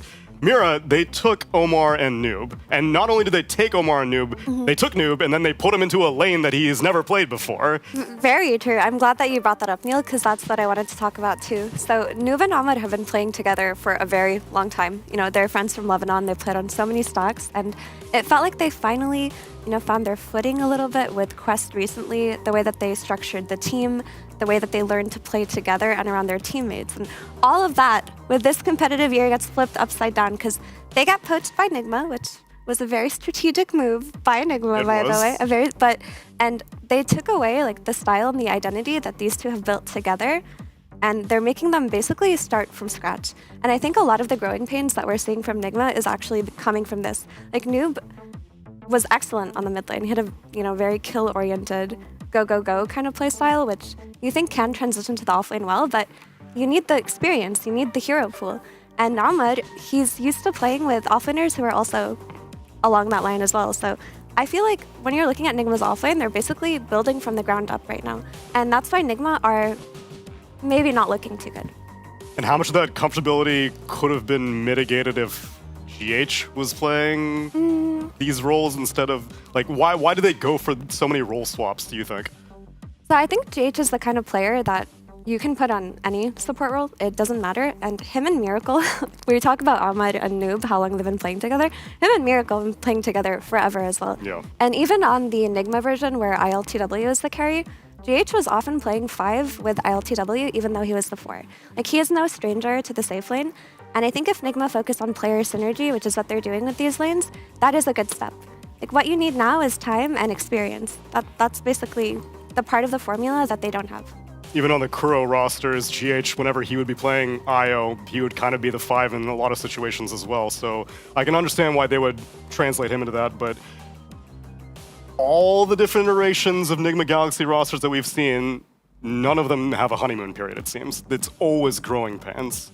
Yeah, but I think they have a better shot now. It feels like their individual skill in all the positions is high. Maybe even though Noob's still transitioning for the offlane role, I think I still see moments of glory in some of their games where they just look really good. They look very coordinated. They're ganking and diving and team fighting well. And they have other games where it's not so good. So I still have expectations for them that we'll see if they can meet. And we got disappointed by so many of those rosters that I'm just like, they could do a lot of bad things, and I'm still gonna be like, okay, they have a shot this time. Like, I really do feel like they made the right substitutions this time, and that they have potential. There's a lot of teams like that right now, though. It's not just them. Yeah. There's a lot of teams that have roster swap, role swapped, that I'm like, I don't know how this is gonna go. So I'm gonna give them a lot of credit and see how they do. And they've gotten some wins. And for what it's worth, as strategic as this roster swap was, because we've heard from a variety of interviews that a lot of players are grinding out so many tournaments right now because they want to secure themselves invites to future tournaments, and they don't have to go through qualifiers. Nigma don't really need to worry about anyone in their qualifiers. Pretty much, they're the MENA team now. They have 4 MENA players, plus the male and honorary Habibis, so Yeah. they're pretty much set from the start. But with that being said, I don't want them to like slack.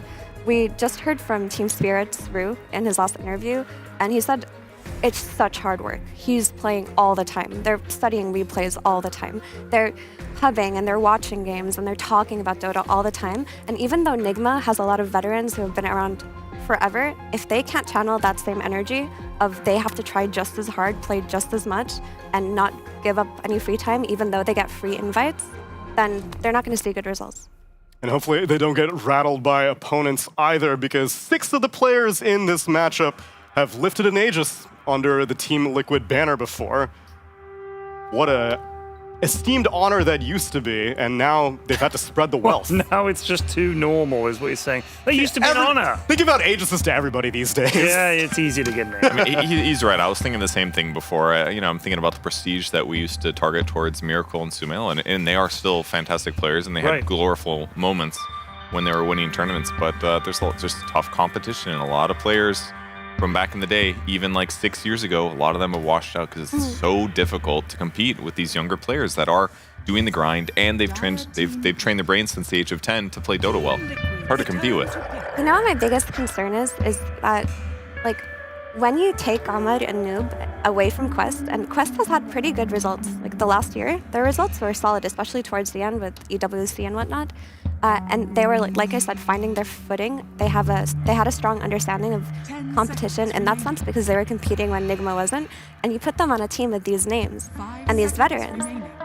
I feel like most players would be too afraid to speak up and bring the Dota that they learned and apply that there. Because if you're actually talking about competitive experience right now, Ahmad and Noob have more than the Nigma players. That is true, actually. They have more because they've been playing more, but when you watch them play, it doesn't seem like they're the ones making the calls or being played around.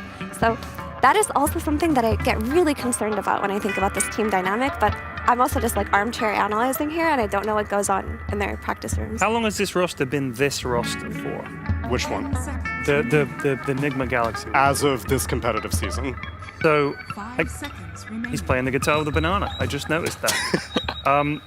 It does take time, I think, and like Mira said, are these guys being listened to yet? This is all kind of new to them, and playing with big names. I think that's true of pretty much any sport. It's like there's an air of reverence sometimes, and I guess you have to hope that whoever is, managing these players day to day understands that the voices of newer players, in a way, is as important as the voices of experienced players, for the exact reason that you guys have laid out, that they're the ones out there competing now and playing the Dota that these younger guys are playing. You can't lean on those old strategies and plays and all the rest of it, you kind of have to keep innovating. So you've got to bring young kids in, but you've got to listen to them. So hopefully they are. I very much enjoyed the contrast to Team Spirit, which we just saw, like you said, Ruin Satanic on that team. Miposhka, being the veteran player, has consistently taken these Yatoros, these laurels, to great success. And meanwhile, Nigma, with their veteran players, don't seem to be reaching the same heights. And you have to wonder why. But maybe this is a sign of good things to come with them having adopted Quest and two players who have actually very recently been to TIs with Noob and Omar. As we get into the draft for game number 1, we had first pick go to Nigma Galaxy, and they pick up a Primal Beast after banning out Tusk, Monkey King, Clockwork, Razor, and Earth Spirit. Liquid, they respond with a Beastmaster after banning out the Naga Siren, the Shadow Demon, the Pango, and the Invoker. Purge. They did it. They did it. The Primal Beast pick for Enigma Galaxy does not surprise me too much. That was one of Noob's best heroes in the mid lane on his previous team, so it gives him some flex potential. It's not exactly the most Sumail type hero we would expect to see, but I think it's an okay way to start the draft for them. And I think it is important to talk about his comfort. Like you mentioned, that was a mid-hero he played often. When you're switching to offlane, if there are heroes that naturally exist like that for you, just stick to them. And that's what we've seen Nigma do. They've been running a lot of this Primal Beast. Versus Beastmaster, it kind of goes both ways. That's why Liquid picked it into it, because Primal is considered an anti-Zoo hero, but at the same time, when Beastmaster plays on his drums and he just roars the Primal Beast, it's a thorn in his side as well. You guys have talked about how Primal Beast is a counter to like Luna, because he just gets amongst, or pretty much any ranged carry. Does picking this Primal Beast mean that Liquid couldn't pick, for example, the SF carry, which a lot of teams have been picking, or indeed Luna? Sounds a little scary, yeah, because you have some natural armor from your passive once you activate it, and once you get on top of the Shadowfen, he's only getting one raise on you, so there is some kill potential there for sure, not to mention the BKB piercing disable, so it could be a worry. But in the same vein, Beastmaster has been really successful for quite a few teams, actually. We've been seeing it have high impact in a variety of games, even today. BKB piercing roar is just really powerful, and the hero still farms well. There's also item build variation. The Helm of the Overlord build's kind of ownage right now, and they can go eggs, so. And it's looked like Saberlight's most consistent hero for Liquid, where they can play on similar timings to how they used to play when 33 was on their team. So with Beastmaster, it gives them like a clear objective, clear timings, and comfort for Saberlight. Although yesterday, versus BetBoom, there was some questionable plays going on with Liquid. Like, I do remember Saberlight's Beastmaster TPing in with a great lead, throwing that lead, and then the whole game crumbles from there. So hopefully Liquid have talked about that game and improved upon it today. Bottle was not a hero I was expecting to see, I'll be honest with you. Yeah, that one's kind of rare right now. This could be their mid hero, hypothetically. There isn't, if it is a support, there isn't really a super obvious hero that they need to lower cooldowns on. And there's Bristleback. You could play Coddle Bristle from the safe lane. The classic. What is the frequency between core Coddle versus support Coddle these days? I just don't see the hero. I never see him. I also don't see the hero. I would be more inclined to think of Coddle as a support right now, but the mid flex does exist. Was he one of the unpicked heroes at TI even? I think he might have been. I think he was. He's unplayed in this tournament as of right now, before this pick, so. It's also a GH specialty hero from the days of old, so I really can see this being something new that they're doing. Like, Bristle plus Coddle does come to mind. And with the way that the meta from the mid lane exists right now, with Ember and Storm and Earth Spirit all being so popular, Coddle is not a hero that you want to throw onto that mid lane until you see the enemy mid hero. If it is going to be a Bristle, though, I would like to see Liquid pick Pugna as their 5 and give them some lane stability. Here's their played carry of the day. They picked Jara, I believe, both games in their earlier match today and did quite well with it. It seems to be like that kind of carry hero that is a little bit hard to pressure but still has really good carry potential in the late game. Would this be a good morph game, Mira, for Nigma? Because if you morph, you steal gyro shit and you just kill everybody. Happened to me the other day. It was horrible. You're right, it would be a good morph game. I don't see morph taking much advantage of like the Coddle matchup very well, but it is something you have to keep in mind. Also, Miracle's been playing a lot of it. Oh, okay. Okay, that makes sense. Chakra Magic plus Medusa. I mean, we talked about the Bristle, but this one is a lot more on the nose. Miracle has looked really good in his Medusa. Actually, not as impressive on his Morphling, so I'm glad that this comes out. It gives you strong laning versus the Beastmaster. It gives you wave clear and strong team fighting. I just am surprised. Like, obviously, Chakra Magic gives Medusa more mana, but does that justify the Coddle pick? Obviously, I'm fine with Medusa being by itself, not having synergies, but the Coddle is surprising me. Yeah, and why not that as opposed to the Pugna, which is way more popular if you want a battery for your Medusa? Yeah, that's a fair criticism, but they must have something in mind. I mean, either way, Blind is quite good against a lot of carries. You can apply that from range. They're doing something new. Yeah, and I'm into that. I like new stuff. And I think that teams coming in here, if they only had one idea of how to play Dota, they're gonna be in for a rude awakening. We just saw Team Spirit run a Terrorblade and run a Vengeful Spirit strat that we haven't seen in a while. Like, to come in with your own ideas and shape them is the way to go here. Plus, what Coddle gives you that something like Pugna wouldn't have is like the Illuminate wave clear ability to play versus Beastmaster, to play versus the tempo. Like, if you're looking at Liquid's draft and they're playing for a 20-minute timing, Coddle is one of the only supports that can play into clearing towers and defending towers, even though he's not very popular anymore. Yeah, that's true. I like it's much easier to stack with him than Pugna as well, I'll tell you that much. You make some big stacks, help Medusa whittle him down, and then you can take him with the Coddle. Yeah, that's true. 3 of the Spirit Brothers get banned out. Earth, Void, and Storm are all taken out of the pool. Liquid also ban out the Sniper.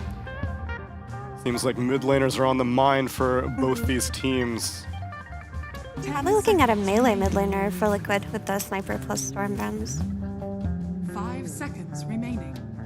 Maybe some Diffusal Blade buyer, maybe, to help you deal with the Dusa. But the Sniper ban makes me think they want to take Puck, but I don't think they will. You know, sometimes Gyrocopters build Diffusal Blade. That's true, very famously. That's true. Dire team pick. Team Liquid's turn to Tiny. Right. Huh. Kind of interesting. I mean, you can reposition the Gyrocopter out of position if you want to. That part's kind of cool. This kind of... Is it Coddle 5? Now for Tiny Mid, I guess? But 4. That's what I meant to say. I'm sure, based on you saying that, I'm sure I said the wrong thing.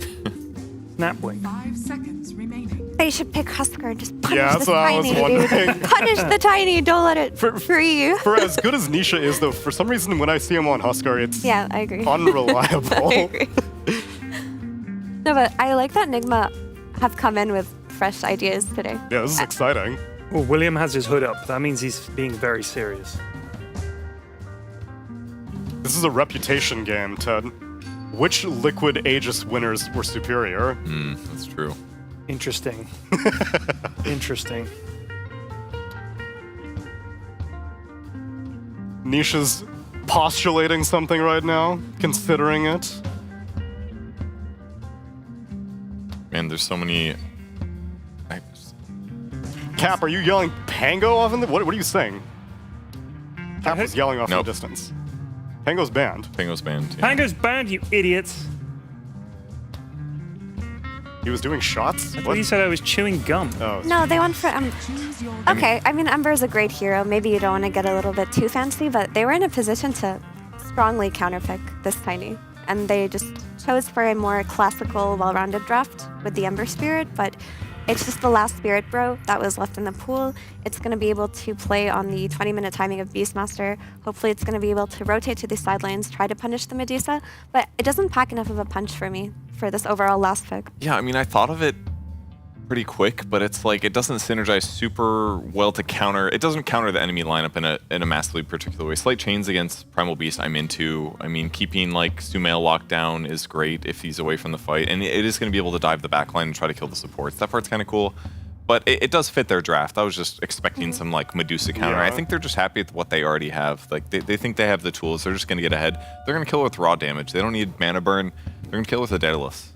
It's very cookie cutter, which works. Whereas Nigma have come in with like 2 fresh ideas, which is bringing Coddle in as a support to buff up the Medusa, and picking Tiny as a Spirit Bro replacement, that tempo controller, that aggressive initiator. So the question is the cookie cutter better than the fresh idea? Because I hope that the team that does the new things win, because I'm very excited by Nigma's draft for this game. Experimentation should be rewarded, Ted. But are you inclined to agree? Nope. Nope. I fear any kind of experimentation. Stick to what works. You get the same dinner every single night. Every night, baby. Go to the same restaurants every single time. Sleep in the same bed. Pretty much. Drink the same cider. Drink the same cider. If it works, why fuck around? I like the attitude. Let's see which one will end up being victorious in our game number 1 with Cap and Sent.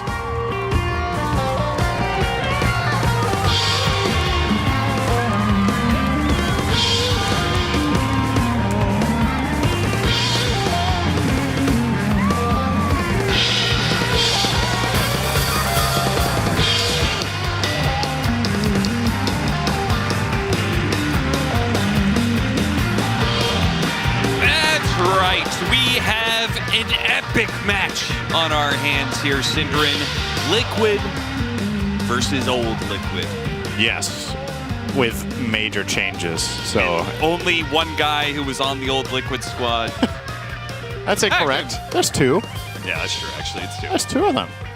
They've stuck together through thick and thin. Miracle and GH never left each other's sides. Did they? No, they didn't. Since they joined together in Liquid, they've played together ever since, right? I think so. Yeah, they've had little breaks. Yeah. GH took a break, but never played on a different team, right? Yeah, never split up. They just had a little pause. Yeah, I kind of like where Purge was coming from on the panel with this last pick Ember, because there are some meaningful upsides to it, but it does leave you with that. You know what I mean? There's like this feeling that there was just something better out there that they didn't find in the draft. Because the Ember does synergize well with the heroes that you have, but I don't think he's particularly good against the Dusa, and I also don't think he's necessarily particularly good against the Tiny. Like, these are 2 heroes that have a lot of staying power, and you generally don't really kill them that easily with like poking and prodding. It's more about hard committing and then taking them down. As speaking of taking down, Noob will take down the first wave with Primal Beast, a classic play that I believe at this point only this hero can make this play. In the past, you could technically do it with Ion Shell on 2 heroes, but then you don't get level 2. But yeah, Noob will just not play the lane. And he takes the courier, and he goes for another wave. And there is not a damn thing Insania can do about it because he's got learning curves, so he doesn't even have a spell to throw at him. Because he's Ogre Magi! You're really good at that. I love that sound. I love this hero. Why? I don't.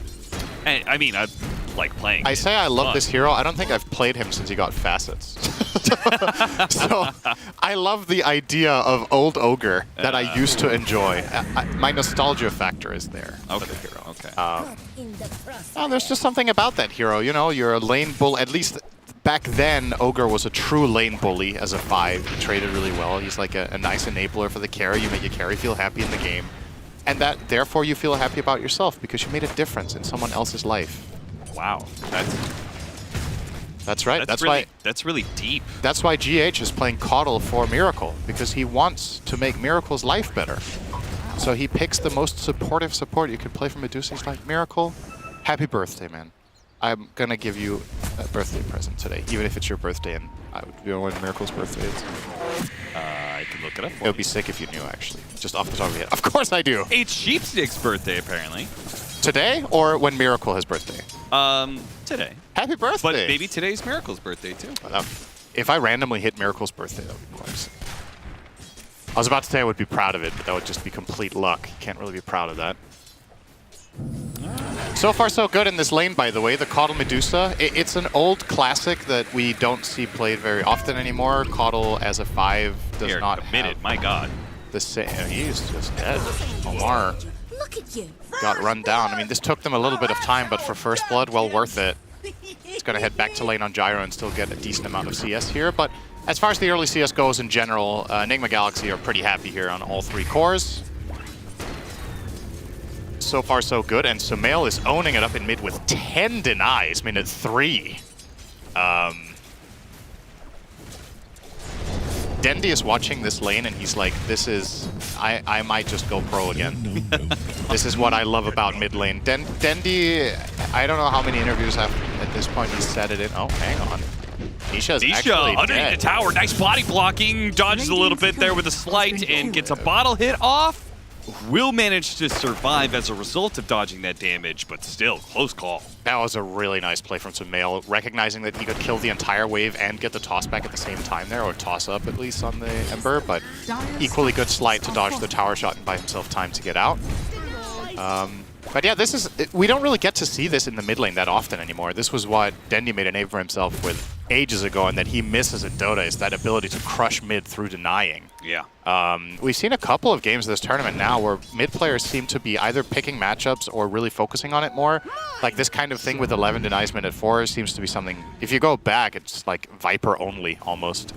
But some heroes are able to do it if the matchup's good enough and if you play it well. And that should mean that Sumail will out-level Nisha quite significantly in mid, and that's kind of important too.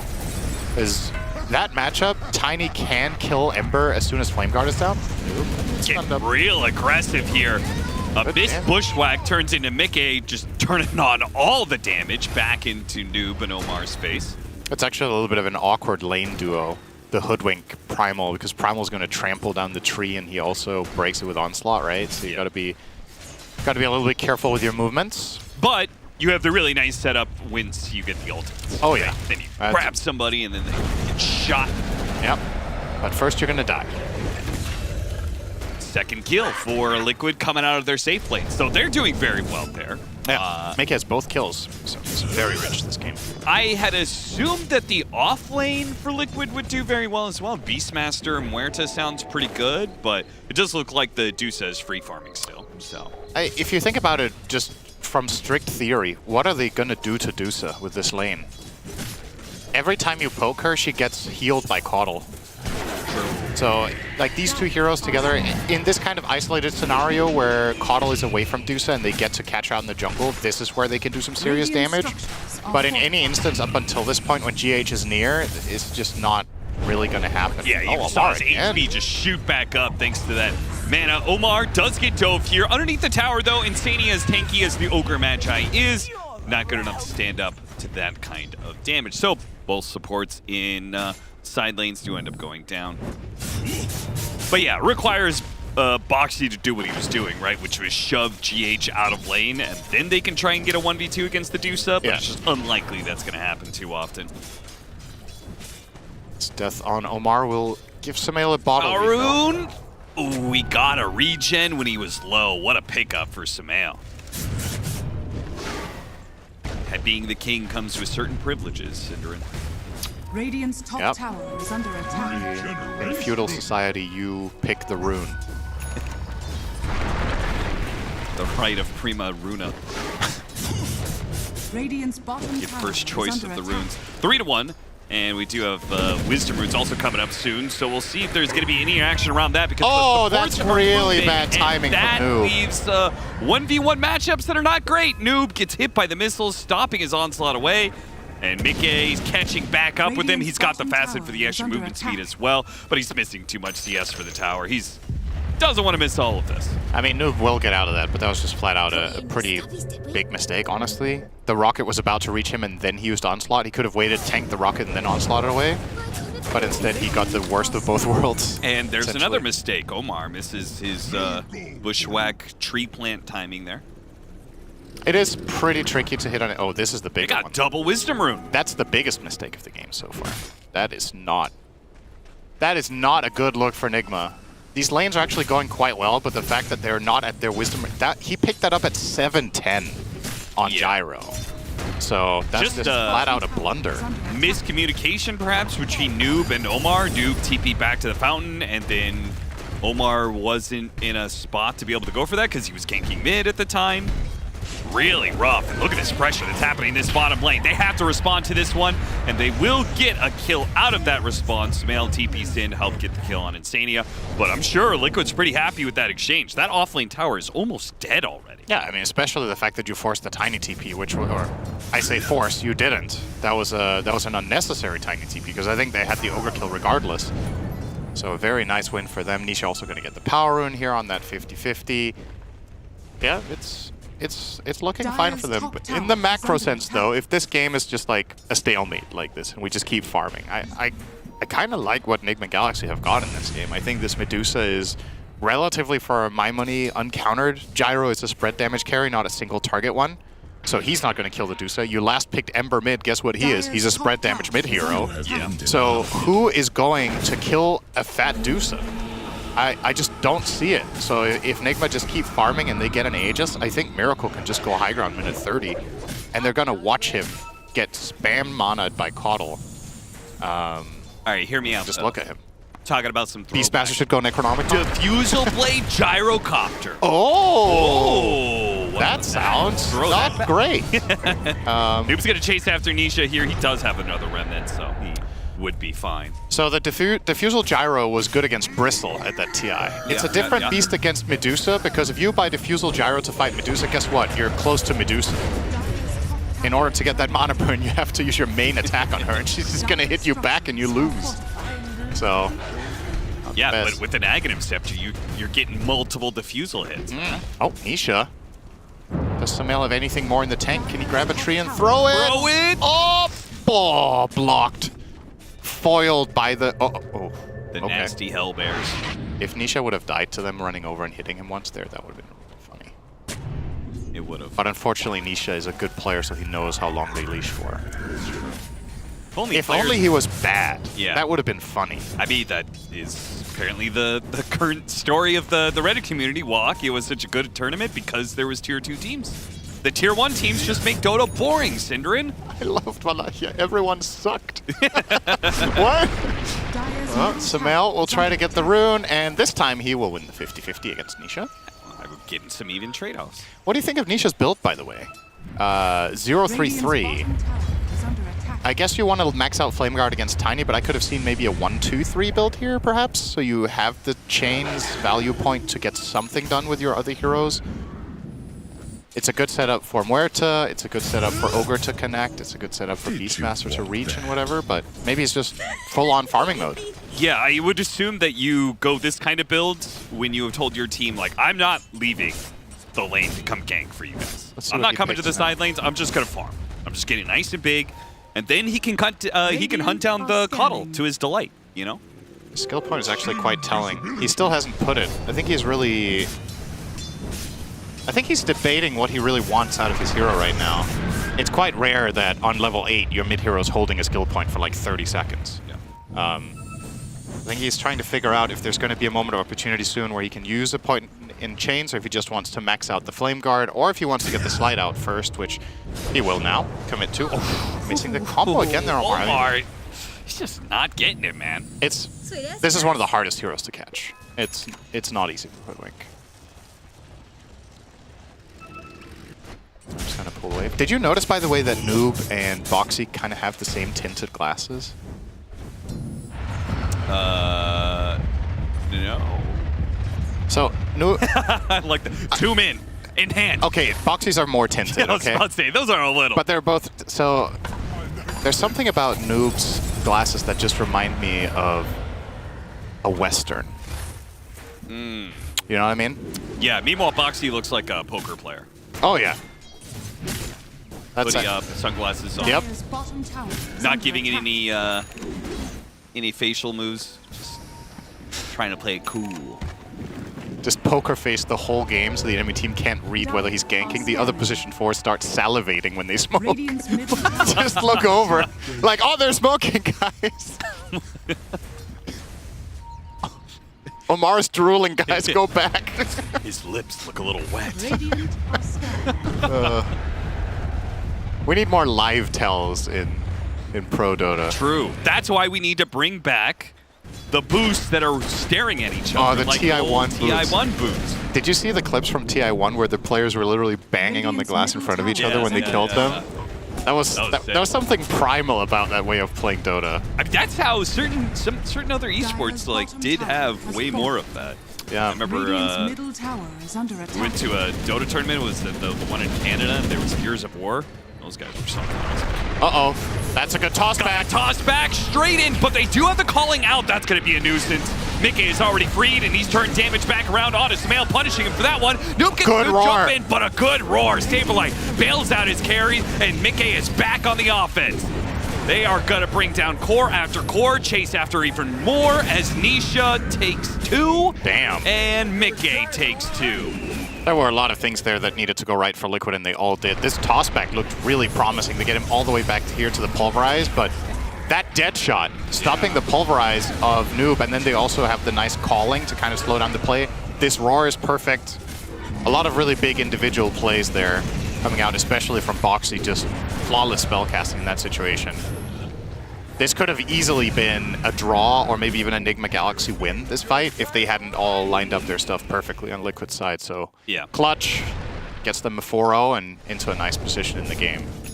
It's pretty cool. It did not come to effect at all, but I am noticing that Boxy keeps on dropping the Ofrenda, which does give you attack speed, but in that situation, I think he was dropping it just in case, like, hey, maybe I die and I want to buy back for this fight, you know? Yeah. We haven't really seen, I think, too many pro players use the Ofrenda in a good way. We've seen a lot of them use it in a really bad way. I was just about to say, I've seen a couple of Ofrendas literally just feeding. That's a big moment, though. This is easily the biggest moment of the game. 4 kills into Roche for the side of Liquid, and they will give the Aegis over to Saberlight, actually. See if he's just going to frontline for them and look for towers. I think this would have made more sense if he had the Drums of Slump. Yeah. But even with the Overlord, the idea might be that they're just going to send him in front. They're going to use him for vision, they're going to use him to put pressure on the map, and the Gyro and Ember will play artillery. Which is kind of curious just because, frankly, Mickey's a pretty aggressive carry. Yeah. He does tend to put himself in the front line a lot. So. Like most other teams would have put this particular Aegis on Gyro. For sure. Let's see if Liquid gave us the plays to justify this immediately. Why do you think he went for the Helmet Dom build as opposed to the Eggs? And he's going full-on Helmet over too. So we've seen some, you know, midway builds. Yeah, so I think the Drums of Slum here might be a little bit difficult to execute because it's difficult to stay in the fight. You're going to get Blinding Light. You're going to get just pushed away by the Caudal. The Medusa might not be the type of hero that you can really stand in front of and just deliver. Okay. So maybe it's that. Maybe it feels like it's better to play Nisha's flank. coming in. Amp damage. Damage on the Ogre. Grass barely roots onto him. Doesn't do much damage, but the Snake will be able to finish him off. Still, a 4 versus 5. As long as the Deuce is drawing all the attention, all the sleight of fists, everything should be okay for Enigma to go for more here. Yeah, you can tell that Miracle understands the position his hero is in this game when he just walks in like that and goes for the Ogre kill. I think in a lot of other situations that was like a potentially risky position to put yourself in, but I genuinely think his hero is borderline invincible right now. If his teammates are behind him, there's just no way. So he can definitely lead the charge and go for whatever. This time it was just only going to be the Ogre kill, but he's progressing quite nicely. His net worth is looking very healthy. We have seen a couple of decent items come out. Now, I don't know about this Vanguard on Noob. I'm not particularly sold on it, to be honest, versus going, let's say, the Blade Mail into BKB build in this game. Axe, yeah. A more normal build. Especially because usually when you buy Vanguard, it's because you have Crimson plans. But then if he's not going to finish the Crimson, if he ends up buying it later, I feel like he misses the timing of the item. So, because Crimson Guard in theory is very good against the Gyro and potentially the Beastmaster summons and the Beastmaster with Overlord. The Ember Slight too, right? Yeah, but exactly. But then you'd rather have it now, right? Sure. Than waiting until minute 25. Because he's buying the pipe first now. He's going both. I am imagining he will still buy the Crimson, and I'm not going to hate him getting it second, but maybe there would have been some major value in having it already. Either way, he's progressing toward that. Both carries will be farming quite effectively. Medusa got the Manta for the split push, and Gyro got the Axe to ramp up the speed, as well as the Crystallis, so Mickey doing very well for himself. And Nisha. But with the Helmet Overlord, it feels like Liquid are going to start taking away map control away from Enigma. We'll see how they're able to stand up to this one. They've lost their tower. Sumail jumps in, hits an avalanche on a 2, toss up in the air, trying to finish off the Huerta. Not good enough.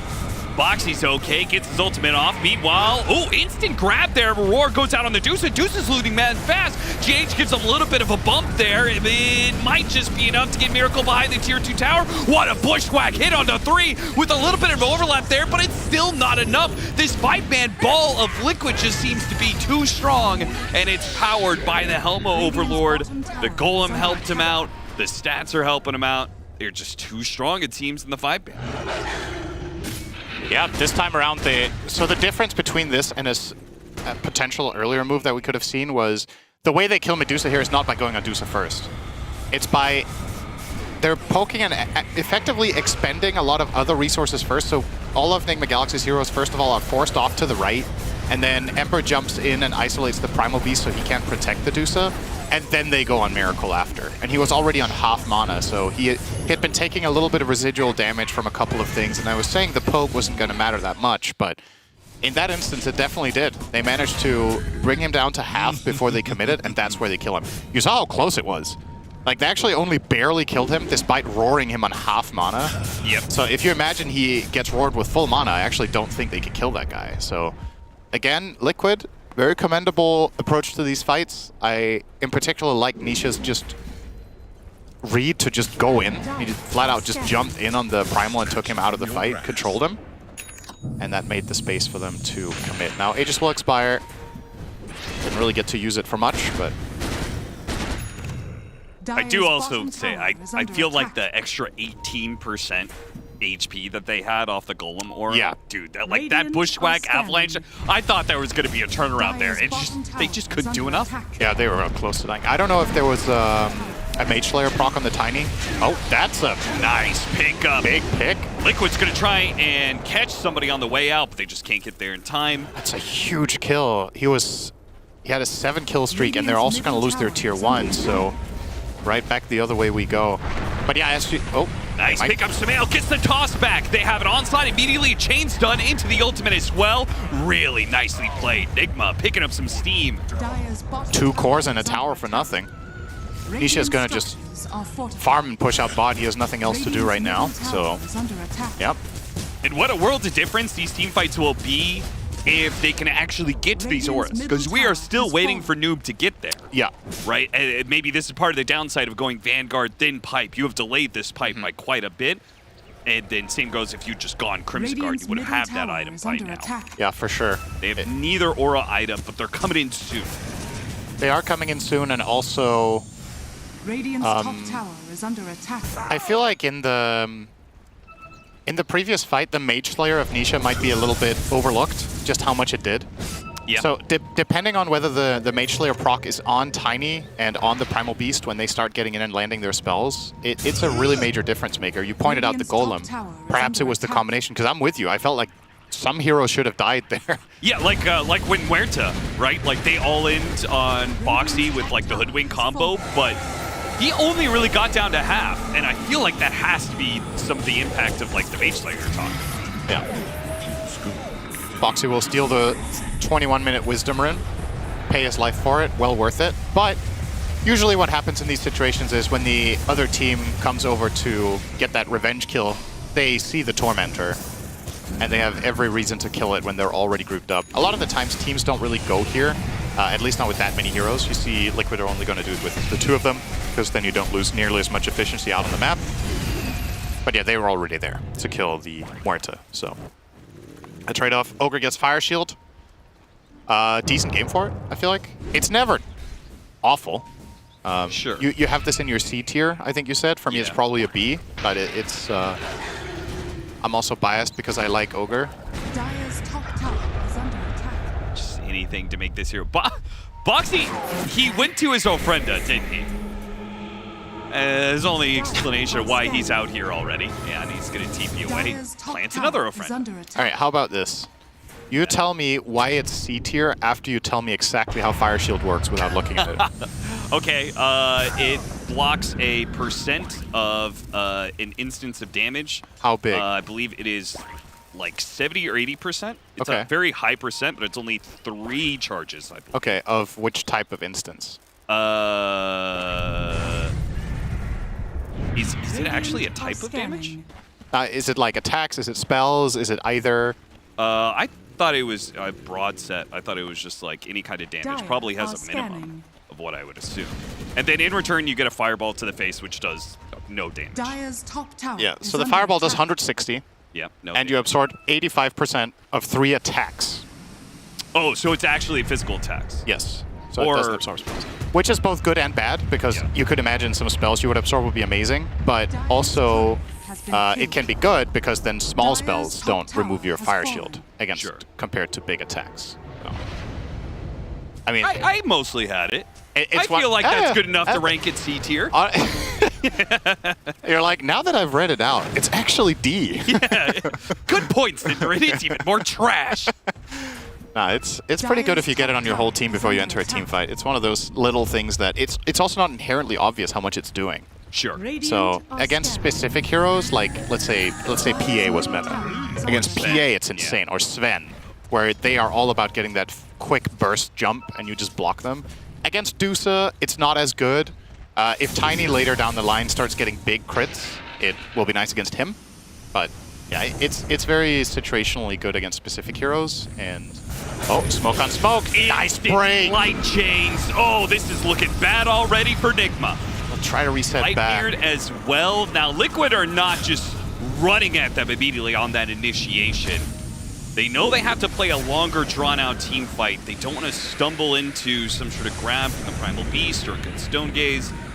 So Nigma are going to be able to back away without an immediate punishment, but a little bit low on some resources. Yeah, very, very calm from Sumail there, not popping the BKB. They're going to heal him up to full with a Coddle, so this is obviously still a potential play if they're looking for it. But and they're going to get to the other side of the map first, which Roshan is going to switch over. Liquid, if they want to contest this, they're going to have to walk. I would say this top part of the map is actually really nice for Coddle to play. If you get a fight there, you have some nice maneuverability in those trees up there. I feel like it's just a better area than the bottom one, specifically for Coddle, because you have so long range. But all of these angles is like these little nooks and crannies, and there's like trees on the left, bottom right, and top right that you can all use to cast Illuminates into the pit from. So should be a pretty good setup here for Nigma Galaxy to take the fight up here. I think it would have been really interesting if Liquid actually stayed bottom and pushed high ground. Force Nigma off of the pit, or just say, okay, you can have the Aegis, but we're going to take Lane of Bear. I want to take the fight instead. Is he going to have Coddle ulti for this? He will. He's got it in 3 seconds. But Nigma recognized that Liquid are coming, and they will play the positional game. They have really good vision here, though. Let's see if they can get a toss back.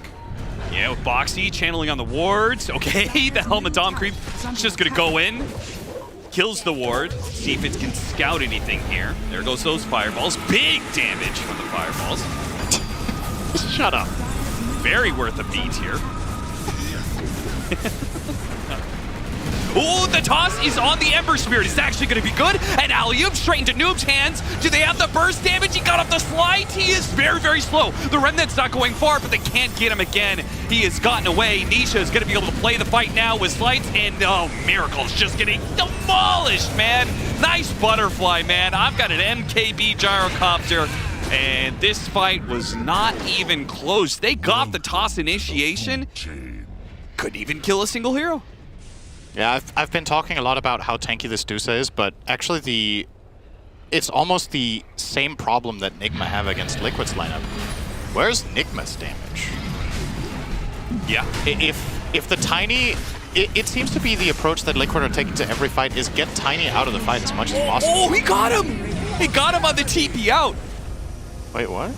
GH was in the corner. He threw a spell. They're like, oh, he's over there, and the dead shot stopped GH's TP. Big game. Yeah, it's really important in these fights that Liquid seem to be getting the first poke, and you're starting to maybe understand a little bit better, at least. They're playing it to the strength of Ember. He's very much finding the Tiny early on and breaking the fight apart, so that Nigma Galaxy's lineup doesn't deal well when it loses formation.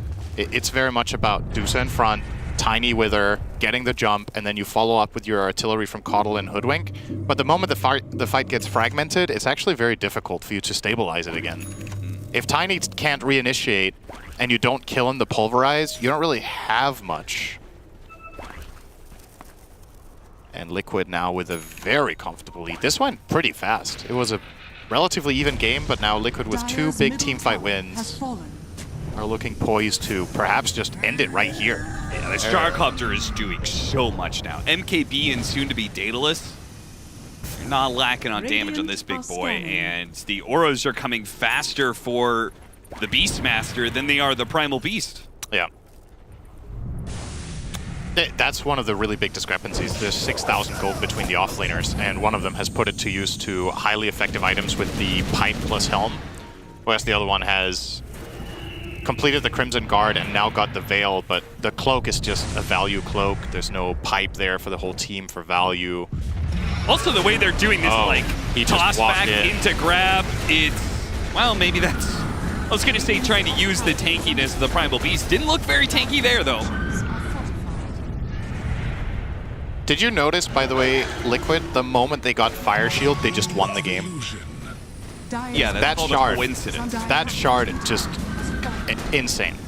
It did block a lot of that one Acorn shot that one time. It did. Maybe Hoodwink died from 3 fireballs. You know what? I'll give it to you. Okay, maybe it's B tier because it makes Ogre Magi's feel a little bit more useful than just being a Bloodlust bot. Now they're a Bloodlust and Fire Shield bot. Hell yeah. We've converted another one. Uh-oh. Oh, this is awkward, Miracle. Very awkward. He got the Stone Gaze on him, TV out. He'll make it. Okay. Saberlight was closing. Oh, he didn't have Roar. Okay, so that was actually never going to happen. Oh, now he's got a Blast, so he's an Aura bot too. Insane. You're just a hater. That is true. Well, let me tell you this. If Avery was here, he would also be saying he loves Ogre. Because it's one of his favorite heroes. Is it? I think so. I think he likes a lot of the melee 5s, so yeah, probably right about that. Bushwhack, Gorgon's Grasp. How are they going to poke Liquid down enough they can commit to a fight? Because last one they didn't kill a single hero, and now there's an Aegis on the enemy carry and a Daedalus, which they didn't have to fight against last time. Trying for the toss back. Got him into the tier 4s. Once again, an alley-oop into the grab, but the dunk is not good enough. They kill the Gyrocopter, but everybody else looks pretty healthy. On the second life of the Gyrocopter, what are they going to do? They have to back away to the fountain, reset, and give up a second lane to Barracks. Yeah, Nisha went into the 4 heroes in the backline, put Mage Slayer on all of them, and got them to half health on his own. Look at him just charging forward. Yep. Go ahead. Do something about it. Gleipnir on 3, holding him at bay as that second lane of Barracks is finally going to crumble. He is creating back to the fountain again. Ridiculous amounts of space on the Ember. It's kind of funny how, I don't know if you were on board with it, but I didn't think Ember was the greatest pick in this game. The panel didn't seem to think it was the greatest pick necessarily either, but I think the way these last 3 or 4 fights have gone has shown exactly what the point was. Yes. Now, a lot of the time when you pick a hero and you have a specific idea in mind and you're a world-class team, you can reach that condition and you can unlock the hero and do exactly that. This is the type of game where if something had gone wrong, you would have been like, man, Ember just wasn't it. But the fights have just looked so clean and they've executed the strategy very well, and Nisha is, for me, easily the MVP of this game. Just literally ruining every fight for Enigma. I mean, Nigma's entire setup for winning the early part of the game is all magic damage. A maxed out Flame Guard, Mage Slayer, Ember Spirit with Fire Shield. Not going to die with Fire Shield. Oh, there's the roar against the physical damage, of course. Right, this one ain't good. Well, yeah, not so much, but neither is Noob's Initiation.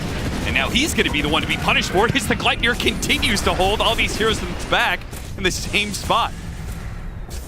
At this point, we might see they get megas off of just these heroes being controlled up in the back and not able to push forward enough to stop Mickey from hitting buildings. Backdoor kicks in for just a second, but the mid wave is close enough. Now he's trying to get it with the Shivas and the Mage Slayer. A grab, pulverize again and again and again. I feel like we're living in deja vu. They keep on grabbing Nisha, but they do not have the damage to kill him. That just puts abilities on cooldown. The Ember Spirit just TPs back to base. Will come back with full resources, and Liquid have taken the 3rd lane of Barracks and are still perfectly healthy, still assaulting your base. Enigma just have no answers. Yep, they seem to not have enough damage to kill this Ember even when they chain their spells very well. It's just not enough in the tank, and Nisha knows that, and he's flat out just playing as a wall. Yeah. And nobody of Liquid is pushing far enough that They're not giving up on their positioning either, so Sumail's left with only one person he can toss back. Yeah, they can't toss back Mickey even when he's hitting the barracks because he's going to BKB Satanic and kill them. They need to find another angle, ideally killing the Muerta or the... Yeah, I mean, I guess it's only really her, right? It's just really difficult. These heroes are just so beefy. They're going to try on the Gyro now, Okay, there goes the BKB. No Satanic. Okay, he does pop the Satanic. All right, he doesn't. over. He's just healing naturally through his Paladin sword. Yeah, I think Blink tossing in the Gyro is actually just killing your team. Maybe he's just He trying just to help pops all Mickey his out. stuff and kills them all. Sumail has a very friendly relationship with most of the Liquid members. You know, maybe he was just trying to help his boy Mickey get a rampage. Yeah, happy birthday, Miracle. GG. GG. All right, well, this was a pretty even game for the first 15 to 20 minutes, and then Liquid won 3 fights, got Roshan, ended the game. It was a pretty clear vision that they had for how their lineup was meant to function, and they did it. So credit to them. I feel like every single fight, like, did Nigma win a fight this game? They have 7 kills, of which I think the first 5 were in lanes, more or less. So they just ran into a complete wall in terms of damage issues, and at the same time they couldn't maintain formation and keep themselves alive in the fights. So yeah, I mean, they didn't kill Nisha at all. Deathless run from him. Yep. Saberlight had 1 death. Mickey had 1 death. So yeah, they got 2 kills on course in that game. Yep. Pretty rough for Nigma Galaxy, but Team Liquid cruised to a 33-minute victory. 22-7 is the endgame score. I'm sure they're feeling very good because this is going better than most Dream Leagues have for them in the past. True. They could actually get a 2-0 here. They are slated to make it on to the next round of the group stage, which is a rarity. Which is scary because now they're going to lose the next game, for sure. Yeah, I've the definitely prophecy. versed them, which will be fun to watch. Let's head to the panel. Well, it would fit the historical win rate between these two teams because we are about set to put another draw on the board between the series rate of 50-50 between these two, but in the game win rate, at least in this game win rate, it is heavily in the favor of Liquid. Because like Ted said, you know, all reliable. You can always count on a few strategies always being useful. You don't need to mix it up. You don't need to go for these coddles that no one's doing these days. Go for what everyone else does. It works out fine. That's why they all do it, Neil. It's not because they're afraid to try new things, it's because what it works, works. So why bother? Just experimentation, you know, it's all well and good, but you've got to be very confident that I think... I mean, we do see some teams do some great things, of course. Liquid lost to OG. I suppose you could call it experimenting with famously the gyro diffusal. In this game, they decided they didn't need it, just ran over them. Mm-hmm. It's one of those things, I think, there is absolutely room for surprise, but sometimes things are not being played because they're just not very good. That's maybe what you need to spot, is maybe this just wasn't very good. But like Cap said, this was a pretty even game up to a certain point, and then it just wasn't. And I think Liquid are much better at closing games out than they used to be, and just sort of rolled over them, really. They are very good at closing games out. Liquid are a team that, you know, love to end early. They love that 20-minute timing. That's why they play things like this Beastmaster, and the game played out the way that they wanted it to, right? Like, they collapse on a lane bottom, they win that fight, they take a little bit of the map, they take Roche, and they end. And at that point, I think that Nigma were in a position to not have it go that way had they not taken the fight to them in that bottom lane. So the game was very even. I think a lot, like Medusa got a lot out of top, Tiny got a lot out of mid, but then when Liquid were gearing up for that bottom tier 1 push, Nigma also were making a move. They smoked. That was Tiny's first play in the game with the Link Dagger. They smoke the Tiny, they go and they toss back the Gyro with all of Liquid there. And Gyro just kills everybody. They have no damage for this Gyro. And then after that, the game kind of snowballs out of hand. So I do wonder, like, the decision to take that fight there, but also just well done to Liquid. They did everything perfectly. The alternative is that maybe they create their own fight, because that always seemed like a response. Everything that was happening was Nigma responding to Liquid pressure, which maybe should not have been the case, because I feel like Tiny not only got a lot out of mid, but took away a lot out of mid, because he was denying crazy over the Ember Spirit, and yet that, like you said, that was the first move that Tiny made. Maybe he was waiting for the Blink Dagger primarily, but could anything have happened sooner or no? I think it's not about things happening sooner, but where they happen. And taking the fight to Liquid's 5-man in a 5-man lineup was not the correct play in retrospect, but I can see what they were doing there. Like, they thought that if they surprised them, because Tiny was smoked going into the gyro, maybe if they surprise toss back the gyro, kill them fast enough, then they would have taken that fight and won. Like, I do see the logic. But when you look at that scenario in particular, who's going to kill the gyro? Medusa was top and was TPing in, so 1 second late. Your Hoodwink gets slight change by the Ember in the back, and you're the Tiny doing the toss back. There's nobody providing you with that damage for you to make a surprise play like that. So in that scenario, Nigma would have been better off just farming as much as they could up until they had to force a fight with Liquid.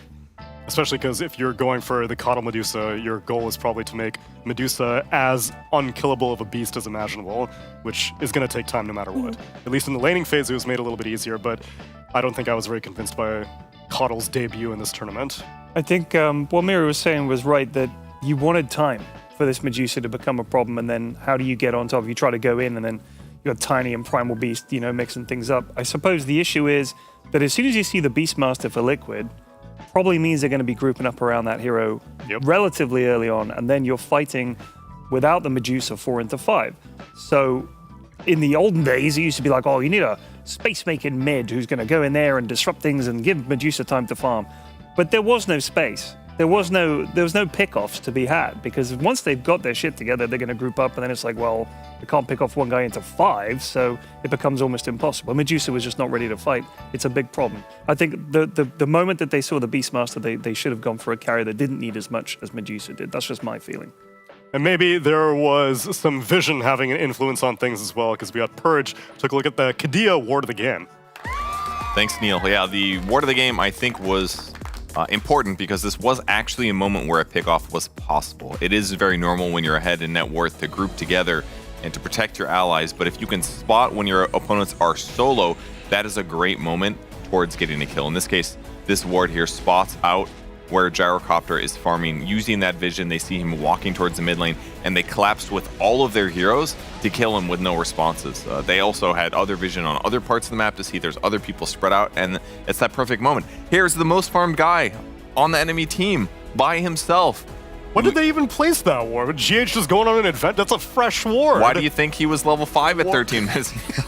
He had bigger fish to fry, you know? Yes, he's prepping the gold disadvantage to get the vision down in weird places. No, I mean, they stole the bounty rune, so he didn't get a chance to get that early, and they did lose that 13-minute fight when the net worth was even. But later on in the game, where Gyro seemed like this unstoppable force thing, they said hi with 5 of their heroes at the same time. And they are a good burst damage lineup if they don't also have to deal with the other things going on in the team fight at the same time. Unfortunately, they did have to deal with other things. There's other players that they eventually have to kill too, and that's harder. Shame. Dota used to be so simple back in the day. Now it's 5v5. So complicated. Dummy. Not my fan. Not my vibe. Anyway, though, if more Enigma Galaxy versus Liquid is your vibe, then stick around. We'll be back with game number 2. Yay!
shoes. Kick me down till I'm black and blue. Threw me down and held on tight. Now I'm back up, not ready to die.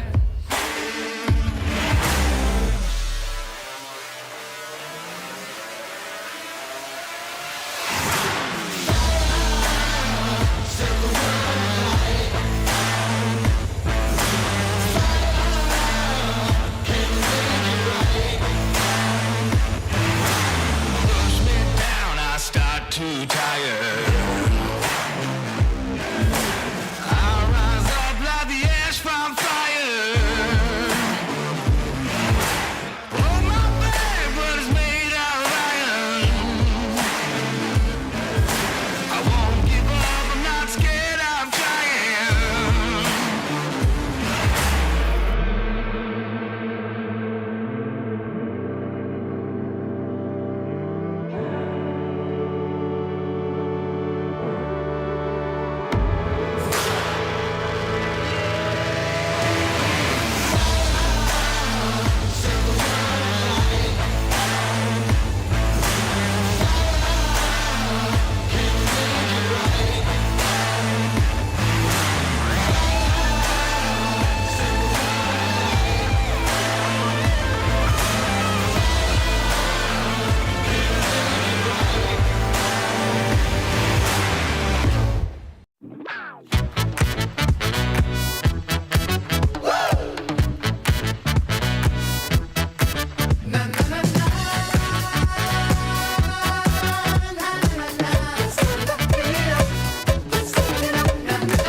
I wanna see you breaking loose.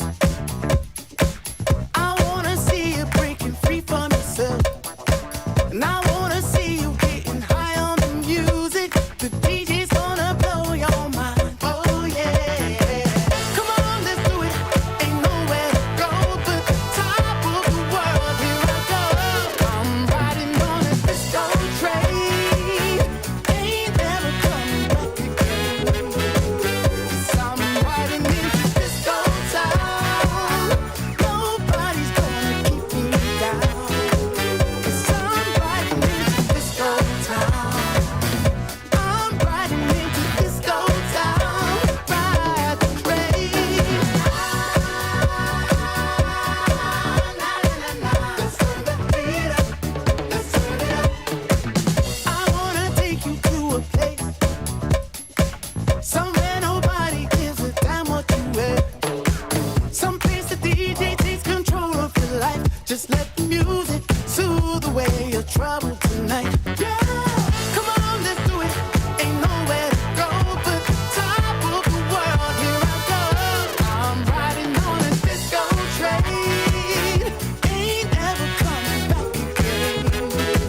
'Cause I'm riding into disco town. Nobody's gonna keep me down. 'Cause I'm riding into disco town. I'm riding into disco town.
marksmanship on display from Team Liquid in that game number 1. Were there any skill shots involved in game number 1? Ooh, slight chains, very difficult to execute. It's like a timing shot, kind of. What about Illuminate? Not a Charge skill up for 5 seconds and you hope they're still there. Sharpshooter. Sharpshooter. That's the one. That is the one. We are very dumb. That was the most obvious one by a long shot. The Hoodwink was one of the heroes in the game that I did not have an issue with. Oh. Primal Beast, maybe one of the issues that I had. Coddle, a hero I had an issue with. Probably, yeah.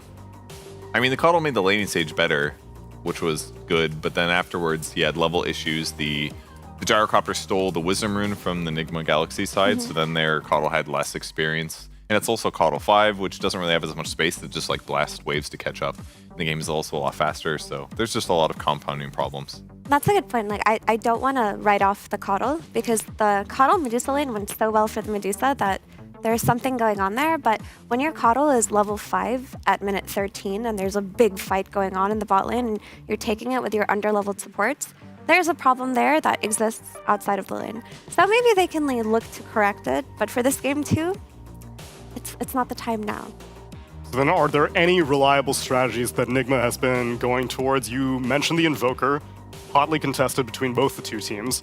Most likely will not be going through, but is there anything else that Nigma have been able to fall back on in hard times that they're like, well, in case of emergency, this is our strategy? Because we're getting close to that point. It is near second to last day of Group Stage 1 ending. Yeah, I mean, they've played a lot of Tusk support is one thing that gives them good success, certainly, when they can. Omar's played a little bit of Bounty Hunter as well, at least 2 games of that. Lots of Sniper. Did they win? On Sumail. He killed Morphling twice. Oh, before yes, they I lost, do remember so that yes, game. Yes, okay. We'll count those. Watson was definitely taken by surprise, but then them getting the W in the end, I think, proved that that one may also need some more time in the oven. It was Morphling problems. Morphling strong carry in the past. Where's Miracle Morphling? They've tried it against the Doom. It didn't go well, but it looked good otherwise. I think if anything, we'll see like the Luna strategy come into play here. It's like their default good strategy. Miracles look the best on either Luna or Medusa, and Sumails look the best on Sniper or Invoker, and I doubt that we'll be seeing the Sniper Invoker. The issue that I'm seeing right now is Liquid plays such an early tempo and such an aggressive game. I mean, they've been doing this forever. Everybody knows this is how Liquid plays, but Nigma need to build tools within their draft to either take the fight to them or prolong in a better way than their game 1 did. Because if they're playing around these miracle win condition heroes, they need the rest of the team to be able to accommodate for that. And that didn't exist in game 1. Yeah, so I was hoping that for all of the put all the eggs in the miracle basket strategy that was game number 1, that more fights would be dictated on Nigma initiation as opposed to Nigma reaction. Well, they just don't take them. Like, genuinely, I think it's tough. I think eventually Liquid will force you to take one. Yeah, of course, but you've got to just bide your time as much as you possibly can. Scrabble around and get farm, split where you can, and the moment you're fighting and you're not ready, you're kind of playing into their hands. Like, I think that was the problem with the idea of their draft, where you see the beast, like I said, you see Beast March, it's like, well, they're not going to wait. You know, they're going to wait around and give us time. They've got the capacity and the heroes to just run at us. But I feel like Nigma's lineup was also about ganking a little bit too. If you pick a tiny mid, which is not played often right now, that's kind of like the obvious thing that you're looking to kill with. Right. Maybe they also were thinking about picking an Ember Spirit with Coddle, which would have been better than Tiny, arguably, but kind of similar in that you got 2 big spells that are getting kills, setting things up. Yeah. So they needed to do something, certainly, and you can't just necessarily expect the Dusa to beat the Gyro from a farm deficit. So once they got behind, they're kind of forced into these They have moments. banned the beast. And the Tusk, their own Tusk, technically. But Invoker's still in. There's a lot of heroes that you could look at that a lot of teams are comfortably first phasing, particularly these 2. There's the Sand King, there's also Clockwork, The there's supports, Invoker. and the other supports not banned. Shadow Demon and Clockwork are the big ones. I mean, you don't want to give Tusk to Liquid, really, at all, so... Both teams are good, but yeah, especially Liquid. I brought it up in passing, Mira, but GH was very famously known for IO. Why is IO not particularly prevalent these days? And IO, like, with all of the healing getting nerfed, like Mech got nerfed, Holy Locket got nerfed, a lot of auras getting nerfed, Glimmer Cave isn't a good item, like, a lot of the things that IO was buying just aren't good right now. And the hero isn't good enough without the accentuation of items to like pick it independently. And I can see a world where people are running IO and Lush still and things like that, but otherwise in a vacuum you should stay away from that hero. I would also argue that IO got no facets when facets came out, because IO was really strong prior to facets. The new facet was your overcharge gives you attack speed and spell amp. Neil, you excited for that? But I already had that. You already had that. That's right. You didn't get a facet. The other one is, I think, status resistance or magic resistance and armor. I think it's like a defensive one. Yeah, defense-oriented overcharge versus an offense-oriented one. Which I don't think anybody gets. I was hoping they would pick Clockwork against Invoker. This gives you that good dive potential against him. In that replay earlier that I showed you guys of them ganking Invoker successfully, it was basically Enchantress and Clockwork supports that allow you to collapse on the Invoker at early levels in the game, and he just can't deal with like 3 different angles of pressure. Dude, this hero has a 64% win rate. Clockwork. Nerf him. He's very good. Don't nerf him. He's excellent. He's finally a super viable, fun hero to play. Please don't nerf him. I'm begging you. On behalf of my friend Alistair, please do not, and all of us who play with him, please do not ban this hero. What if they just nerf his cog facet? That is clearly the best one. Like maybe the circle's too big, or I don't know what it is. But if you're going to change him, let's do what I've been saying. We should do this for years. Just a little bit. Just a little bit. Let's not hit him with the hammer and be like, oh, he's strong. Yeah. Just a little bit and see how that goes. And then maybe a little bit the next week. Do you remember those days, Kev? We're going to do a patch every week or so. Little tiny changes. Bring that back. Bring that back. That's a hot take. Not very many people were a fan of that era of It Dota. was fucking great. If the hero was weak, they gave him a little boot. If he was strong, they gave him a little boot. And now what? When's Crownfall 4 coming, Neil?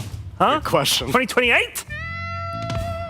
I think for Clockwork, you just make the mana cost higher on power cogs, then you fix the hero. It's like quite simple, because like as the meta will change and the heroes that are popular with him are going to get nerfed, like the Lunas and the Morphlings and the ranged carry archetype, then this hero will go down in value because of that too.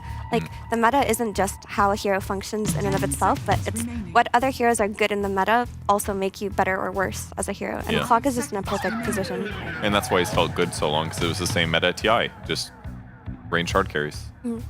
But I do like the point that you made, Kev, about Clock going mid to roam on Invoker, because that is what you have to do versus Invoker. Like Invoker, in his current state, it doesn't feel like he loses mid to any hero, with the exception of like Puck, which is banned out, which even then doesn't feel like the case in a lot of scenarios I've seen, and Sniper, which also got taken out.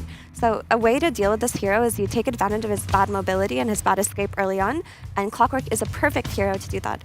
If you want to set up for that scenario, though, you need something like a Morphling in the safe lane. If that's how you want to play, a hero that you can leave by itself so that you can go mid. By picking the SF, you know that your Clock isn't going to be free to rotate mid the way that he would be with something else, though. He can't really focus on Invoker the way that we would have liked him to. What is William doing? 10 seconds remaining.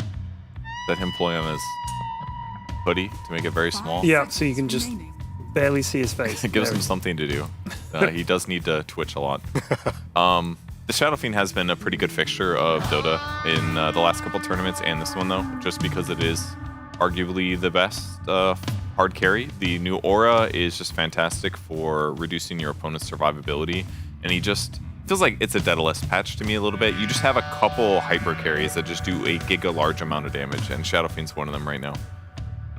He does. Like I said, the only downside would be his need to be protected in the early game, and we've seen a lot of Dawnbreakers come out as a reaction to things like Shadow Fiend. Dawnbreaker has emerged as this ridiculous hero. Enigma comes out. If they pair it with something like a Nyx... That's interesting. That is interesting. It's still a really solid hero, though, especially... Yeah. Because it opens up, like, your Bounty Hunters and your Nyx Assassins and other roaming supports that then enable Invoker. You're talking about this leaving your lane partner alone type thing. Enigma can be left alone a little bit depending on what they want to give to box in. Yeah, I forget how hench Enigma is. You look at those pecs, dude. It's yoked. It's very strong. And then obviously they've got Eidolons as well, so if Clockwork wants to get active, the battery salt's going to be less effective. You have things to attack cogs. If you get your drum at a good time, you can certainly kill Shadow Fiend. You have plenty of damage.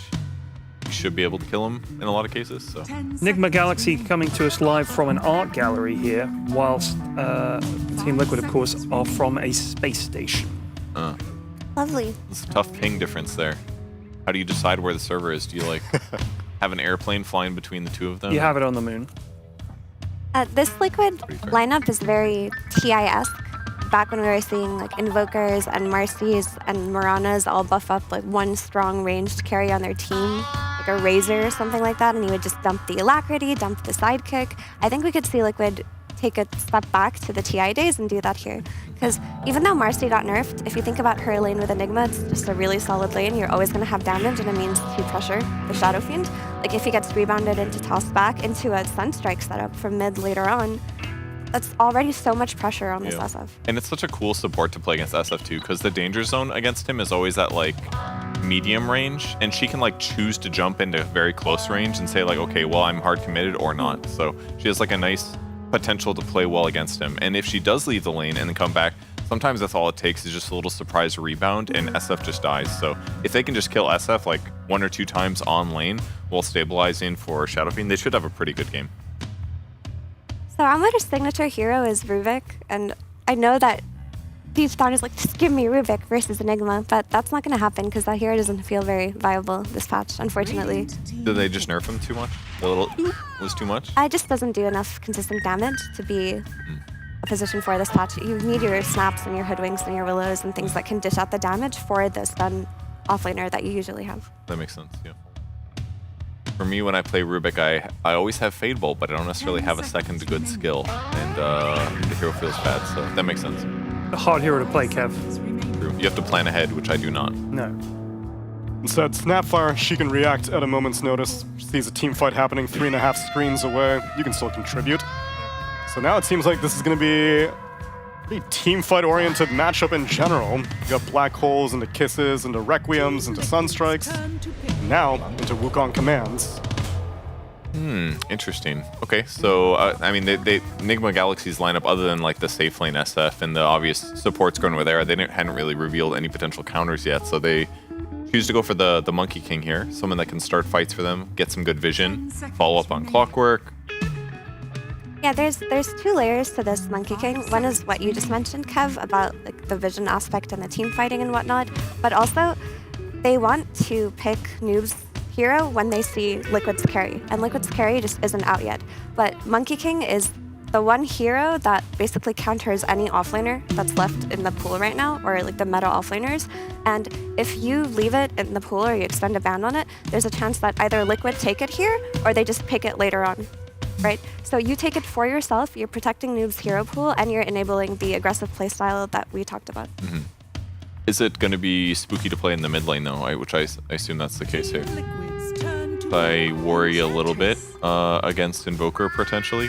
He's got Cold Snap, you've got Tornado. I just feel like you're never going to get a bunch of hits on Invoker, so maybe you just trade hits and then you go roam afterwards. I think he's fine. Like, there aren't many heroes, very few heroes beat Invoker mid, so like either way, you're not going to really win unless it's about support rotations. And Monkey King feels like he's in a very good place right now where he moves very fast with his facet, so he can rotate to runes, he can fight with his supports, and he's got high armor and high damage, like he shouldn't suffer too much. Yeah, that sounds pretty good. The Enchantress on Team Liquid should be great for lane support, and again, not revealing their last hero until the final phase here. But this could make ganking easier as well. I'm looking at basically Team Liquid doing a twin gate rotation of Enchantress. Another great way to dive the Shadow Fiend. Bring a creep in to tank the tower, do a little rebound, and reposition of Shadow Fiend, just kill him repeatedly. Yeah, this Enchantress, this is a really strong pick from Liquid, outside of it fitting their tempo style. If we're looking at this Monkey King mid that we just talked about, and it's getting dove by Enchantress, he purges off his Jingu Mastery stacks, which is going to be his means to like fight back and defend himself. So they do have a way to deal with this Monkey King in terms of how they gank. Enigma have to be ready with their 2 supports to help this Monkey King at all times when Enchantress starts to play around mid. I remember Saberlight playing Enigma, and it was like 50-50 whether the Black Hole was going to be amazing or a complete whiff. This was a while back. Yeah. This was a few I was like 2 years ago. Yeah. I remember that. It was like, he kept picking it, and we were really excited every time. And sometimes Black Hole would be like a perfect 4-man. Sometimes it wouldn't hit anybody. So I'm looking forward to seeing the threat I know, of the Black the Hole. threat of the Black Hole. I just remember that so distinctly. I really hope for his sake, he doesn't whip any black holes this game. Well, I kind of like the TA here. It's just a lot of physical damage. It's not the most popular carry right now. I don't see it that often, but it's cool with Marcy. He's got a decent amount of frontliner stuff. It can definitely pick up some SF kills. You ignore her that minus armor from SF while your refraction's up, so it seems like it has some counterplay potential. Yeah, TA is a hero a lot of teams have been experimenting with, actually. Like, BetBoom have been trying to first phase this whenever they can. It works, I would say, half the time. Sometimes I've been very unimpressed by it, but the way that people are playing TA now is they're maxing meld, they're taking the other facet, which makes the meld hit the other creeps, so you're just flash farming very quickly. You're farming way faster than you used to, and you're hitting an earlier timing because of that, so it just suits the way that Liquid want to play. Nigma get the noob Sand King at the overall last pick. I think it's a very good hero for what they needed. It gives them extra teamfight, it gives them blink initiation, it gives them an aura buyer.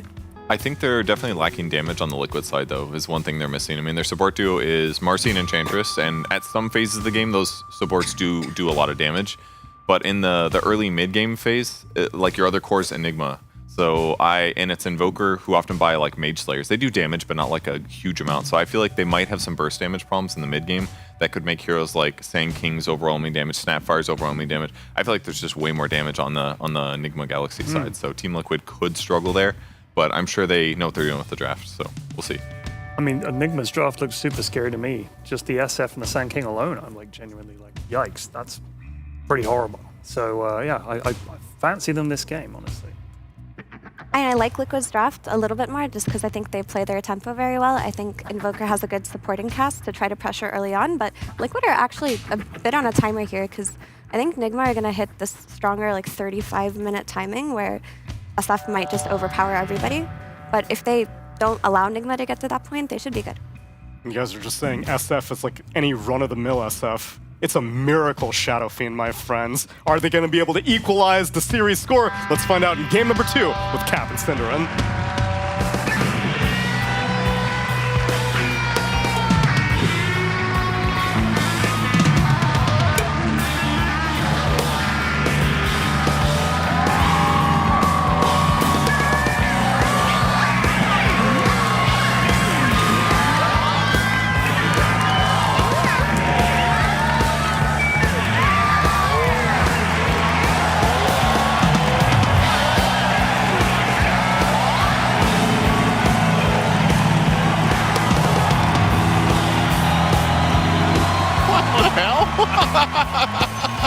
I didn't know you could play guitar that way. I can play guitar.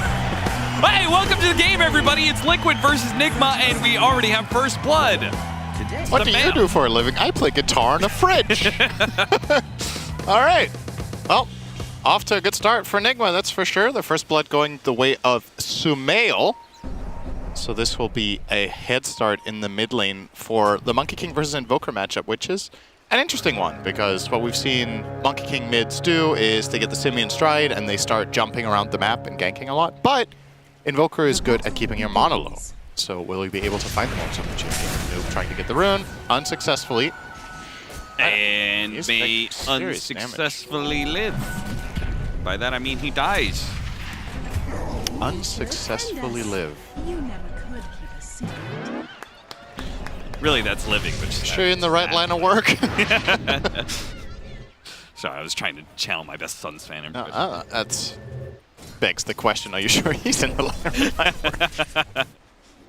All right, how are we going to lane this? We've got a Marcy Enigma versus a Clockwork SF. I feel like Clockwork SF is a pretty tough lane to beat, but you have Enigma versus a range carry, Cinderin. It's always good. You do, and SF does not deal very well with being displaced. So once Enigma and Marcy hit level 6, if you can get a rebound into tossback with Malefice and Eidolons hitting SF, he can be in trouble. I think GH needs to be very careful with his positioning here to make sure he protects Miracle, because you know Liquid are going to come for him when they get levels. That said, though... Did you mean to say level 6? No, level 3. Yeah, you said level 6. Did I? Yeah. Oh. I was like, once they get level 6, and then you listed no ultimates, I was like, huh? Oh, they're combined level 6. They're both level 3. Ah, right. Sorry, I just played Tetris, so my mind is opera. I'm thinking 2 steps ahead, you know? I'm like combining. Yeah. I'm combining the pieces. 3D chess. In my head right now. But yeah, when they're both level 3, this lane has kill potential. Until then, I don't really see any major threats. Top lane, a lot of variance in this one. If Ench gets the right creeps and you get some good aggression early on and TA gets to snowball a little bit, she can get very fearsome. Otherwise, generally speaking, this is the kind of lane that Sanking will do at least okay in. Alright, they don't even need rebound, it appears. Oh, never mind, they do. And Saber Is anyone gonna die? He's dead. Dead? He does. He gets run down by GH. Oh, He's going to drop very low to all these Eidolons. He gets the cogs pushed back onto Boxy. He will get out of here, but maybe it's still the SF now. You're right. He did need level 2. You're correct, Syndrin. Yep. Wait for that level 6. Mickey. I'll take some pressure, but Noob can't stick around. Doesn't have Sandstorm skilled. Yeah, he also... 102. I wonder if this is the lane where you maybe wanted to start with a Ring of Protection. Right, because Sanking does not have the best armor situation, and TA, this is kind of what TA's MO is at the start of the lane. They're going to melt hit you over and over again. Yeah, or alternatively, if that's your concern, start with Sandstorm earlier than level 3, right? Then if you had to skill Burrow Strike level 1 to try to survive the rune fight and try to snag that, that's one thing, but he went for Stinger here instead of Sandstorm, where if you Sandstorm and you have the Sentry, which they do right now in the lane, you could probably just, with the Sandshroud talent, or Facet, just sit there. Yeah, he's just getting shredded, man. Even that last meld strike for a deny got hit by the side blade. Speaking of shredded, look at the CS in mid. Hold up, hold up, hold up. He got him. Okay, just runs him down. What's happening mid? 19 and 11. Against 8 and 1. This is twice now that Sumail has just wrecked Nisha in CS for the first few minutes. This is the most average denies I've seen in a series minute 3 by a player in forever. He's got, I think last game he also had 10 or 11 denies minute 3. How many creeps have you even faced minute 3? That's 7 waves? So he's denied about a third of all creeps that Nisha has had access to, which is really impressive. He has first blood advantage, of course. This is not the expected outcome here, but that's something about Sumail. He's good at making the most of any little advantage he gets, in particular in the laning phase. I feel like he never fell off. As a player, his laning has always been impeccable. Foxy with a little bit of a cute rebound away there, and the courier kill. And they're already trying to help Nisha here. Enchantress has the freedom to start moving it toward... Oh, they might even kill him. Yeah, Tornado, EMP, and with the Hellbear Clap, he's going to be pretty stuck here. Sumail is trying to hit a Boundless Strike to try and slow him down, but now he's the one slowed down by an enchant, and a jump-in rebound from Boxy will claim the kill. It's not just one support, but both. Now they're going to turn their attention to both the supports, as Omar is going to be finally hit by that clap. Now they'll get a second kill. GH is going to be fine. They've run out of resources to continue this dive, but... Damn. All right, an early game masterclass from Liquid. Despite the first blood going the way of the Monkey King, they have now crushed the lanes completely. They've just broken the game wide open after 4.5 minutes. 3,000 gold lead. The Ench has won her lane top. She proceeds to move mid and win that one together with the Marcy. Just all the pieces coming together very nicely with rotations. Enigma Galaxy, you've got to be careful that this doesn't get out of hand too fast. This is the stereotypical Enchantress ownage game. Yep, he is using the creep to close the distance, keep getting the rebounds, and any repositioning puts you right in the middle of Eidolons. That support do is actually super cool for this kind of stuff. When you do get in a game position where you can both move freely, having effectively just a rebound unit with you at all times, it reminds you of the good old days when Clinks would go Helm of the Dominator to always have a friend to eat. Just that now the Ench is just bringing you the thing that enables your hero constantly for every move. GH is in trouble here with the Malefice.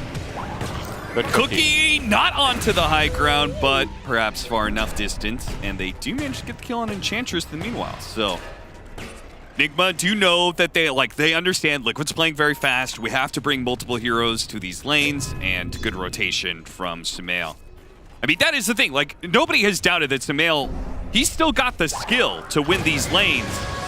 It's just that the coordination between the teams oftentimes is the bigger problem for them. We see that again where the mid lane matchup goes the way of Sumail, but in the 3v3s, that is not working out quite as well for Enigma as missed the rebound.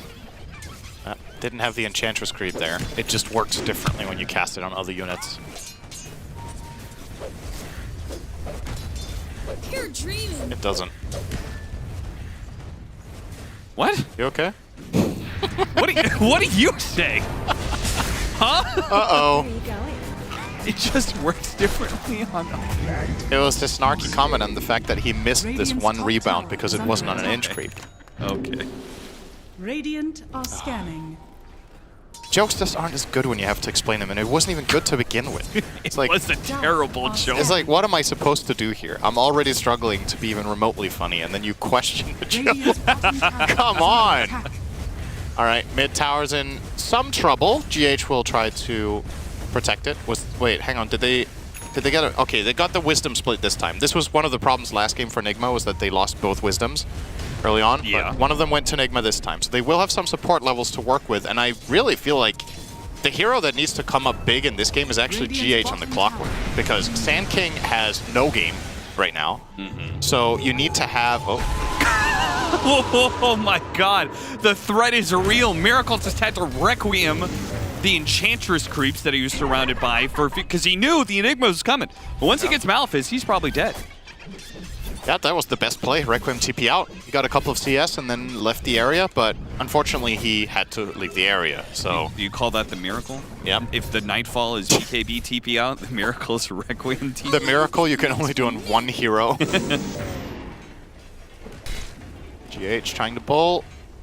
That's going to be a gutter, but it doesn't matter. There was no rune. That rune will go to Nisha. The least important rune on Invoker. You can already go invisible. Noob's having a rough one, man. This top lane did not go according to plan. The TA 2000 ahead minute 8 is exceptionally lopsided. And like I said, the Clockwork and this, also by extension the Snapfire, these two heroes have to get level 6. I think if you want to do anything in this game as Nigma, the supports have to be the motor behind it. Shadowfiend needs to farm, Sand King has nothing. Monkey King needs them to work. So. And Liquid are well aware of how far ahead they are. They're playing super aggressive. They're just going to take this mid-tier 1 tower, no contention at all from Nigma Galaxy.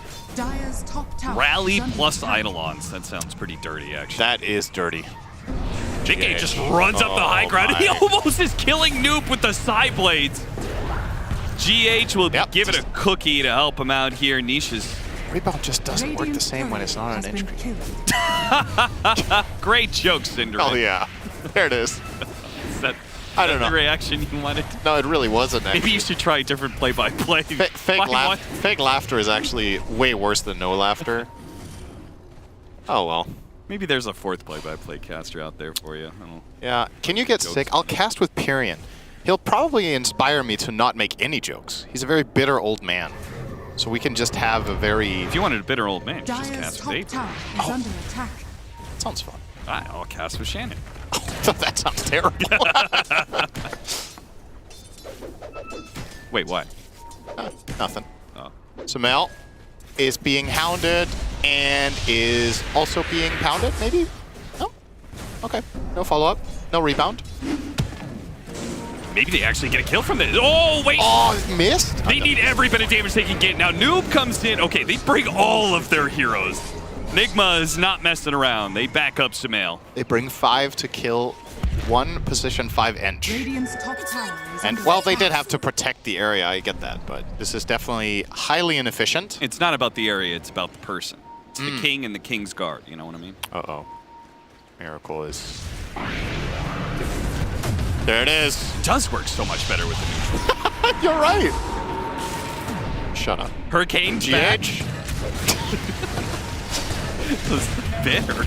Pulled him back in. Sumail's dead. Cinder, focus on the game. Jesus. I am.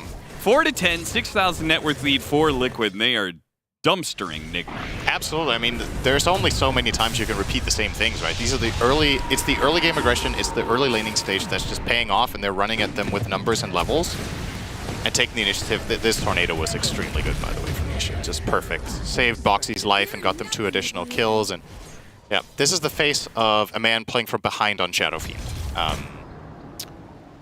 Tough times, really. I think this was a really interesting draft to look back on now that you've seen the first 10 minutes in how the panel was talking about they like Nigma Galaxy's chances in this one in terms of the team fighting and the mid-game prowess, and Effie was like, if Liquid played the early game well, they could just run them over. And that's basically exactly what's happened. And we haven't even dropped a black hole. Finally, it will be used here as the TP coming in is threatened, so... If you think about it, it's kind of similar to game number 1, right? Where Liquid have this Ember pick and they have a specific way that they need to and want to play the game, and they just execute it at a really high level. This game, they have an early game that needs to be played in a... I'm not going to say they need to play a pristine early game, but they definitely need to get ahead. Okay, but why couldn't Nigma play their heroes as fast as Liquid? I mean, we've seen Monkey Kings, like, actually just run around like pre-level 6 and start killing things. Nice jump in from Noob. They get the kill on Mickey, finally cracking open a team fight that it works for them. Yeah. A heavy rotation that is more than just a one-hero pickoff. They actually got an important core out of it. They did not expect that dagger reveal. And a 12-phase dagger on the Sand King who got crushed in lane. He finds a big play out of his relatively measly game. This is the most you could possibly hope for right now, is to find that kill on the TA, setting that up nicely. Yeah, to answer your question, that's the whole thing about the Invoker versus Monkey King matchup, right? Is that a lot of the times when you see Monkey King jump all over the map and crush it, it's against other mid-heroes. But specifically, Quaswex Invoker matches or even outpaces you to an extent. If he keeps burning your mana and hitting you in mid, you can't use Simian Strike because you're not 95% health or higher. Sure. And he just moves really fast. But above all else, it really is the fact that the two side lanes, after 4 minutes, were absolutely crushed by Liquid, so their supports could just do whatever they wanted. Right. And then they ganked Samil, and then the House of Cards kind of comes falling down really fast, right? So it's very much a game of snowballing, and that's what Liquid planned for with the draft. And I want to commend them, because when you're playing a strategy like this, it's really important that you nail these first 10 minutes as well as they have, because if they had done nothing, or if a couple of their moves fail, you can really quickly see how that lineup could run out of steam in the mid game. But yeah, and we're seeing that NGX now have this opportunity where they've got the Clockwork and Snapfire level 6, so they do have some pretty scary team fight.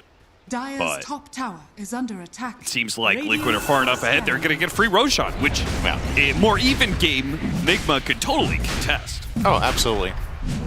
But it's not only that. I mean, even if they don't even know they're there. So if they knew, maybe they could still try in this game state, but you're so pushed into your side of the map. If you look at the waves, like the bottom wave is all the way at the tier 3 tower. The mid wave was just being cleaned up next to the mid tier 2 tower. So Nigma Galaxy really have to kind of do a little bit of map play, just recover the lanes so that you can take some sort of initiative and get some sort of information in the game. Samil hanging around here. He is extremely poor given how good his early laning stage was. My God. Orb of Corrosion. That is he has 4.7. He has 52 CS. He had half of this at minute 4. This has just not worked out. And King back to trees. He's just sitting there. You're the king. You should have people for this. You should have scouts out there. You should be in the throne room eating chicken. And making passive money by more than 1.5 gold per second. Just raise the taxes. Don't give Ice Frog any ideas. Start taxing your support. That guy with most net worth just drains gold from his allies passively. Bring back the Warcraft 3 menu where you could give people gold and lumber. Oh, I thought you meant bring back the upkeep, where when you get farmed enough, you get less passive gold. Okay, yeah, true. That'd be an interesting idea. All right, Nigma are looking for a move at the top tier 1 tower, backing up Miracle, and they will take this tower, but feels like Liquid could find a big moment here with this smoke. They have the Aegis, and they know exactly where all of Nigma's heroes are, so there's no secret here, but they call it off. They feel like they're too late. Maybe? Unless... Well, they have definitely split up. They're assuming that Nigma are split up as well, so they'll go for a pick. They will manage to get that. Nicely played. Pull him out of the Sunstrike. Very smart move by Boxy. They find a kill. It's good enough. Is under attack. Well, Miracle got that gigantic wave that was pushing in bottom. So, I mean, maybe they could just... They have to constantly huddle around Miracle. Is it possible that this is a game that the Shadow Fiend can turn by himself? Because they're just funneling all the gold to him. In some ways, he is taxing the other 4 members of Nigma. No, this is not a game that Shadowfiend will handle on its own. They need Monkey King to be brought into the game at some point, because the TA matchup just isn't good enough for SF. So unless you could get some monstrous combos coming out from Noob, then they have to give Sumail something. But it's just tricky, right? When you're this far behind on mid Monkey, like how do you find a purpose in the game? You don't have a farming item. You don't have anywhere safe to go. He is working on that Maelstrom now to try to give himself some game. Maybe a fight could help. They got an initiation on Nisha. He tries to push it back. Hookshot is going to be intercepted. They don't get the kisses onto Nisha to finish him off either. GH will die for this. They throw out the Requiem to try and push back these Liquid heroes. And all they could do is return the safety of their base. Yeah, they popped 4 ults, and got 0 kills. They didn't even get the Aegis. So this looks very, very easy now for Liquid to play more map control, just dominate 3/4 of the map essentially right now. They have some pretty good aggressive vision as well placed out here. Yeah, the saddest part is that Sumail came back for that, right? Yeah. So he didn't even like push out that bottom lane. He's back there now, but Radiant's middle he tower just is needs under to. I attack. almost say just like don't come to any fight, man. Just like farm it up. Yeah, it's one of those damn it if you do, damn it if you don't moments, because imagine that fight goes a little bit better, then he just gets 2,000 comeback gold from a good team fight. Yeah. But yeah, when it does fail, it sucks, because you just lost 2.5 creep waves bottom maybe that you could have gotten in the meantime and got yourself at least close to that Maelstrom. Mick Age just bulldozing towers one by one.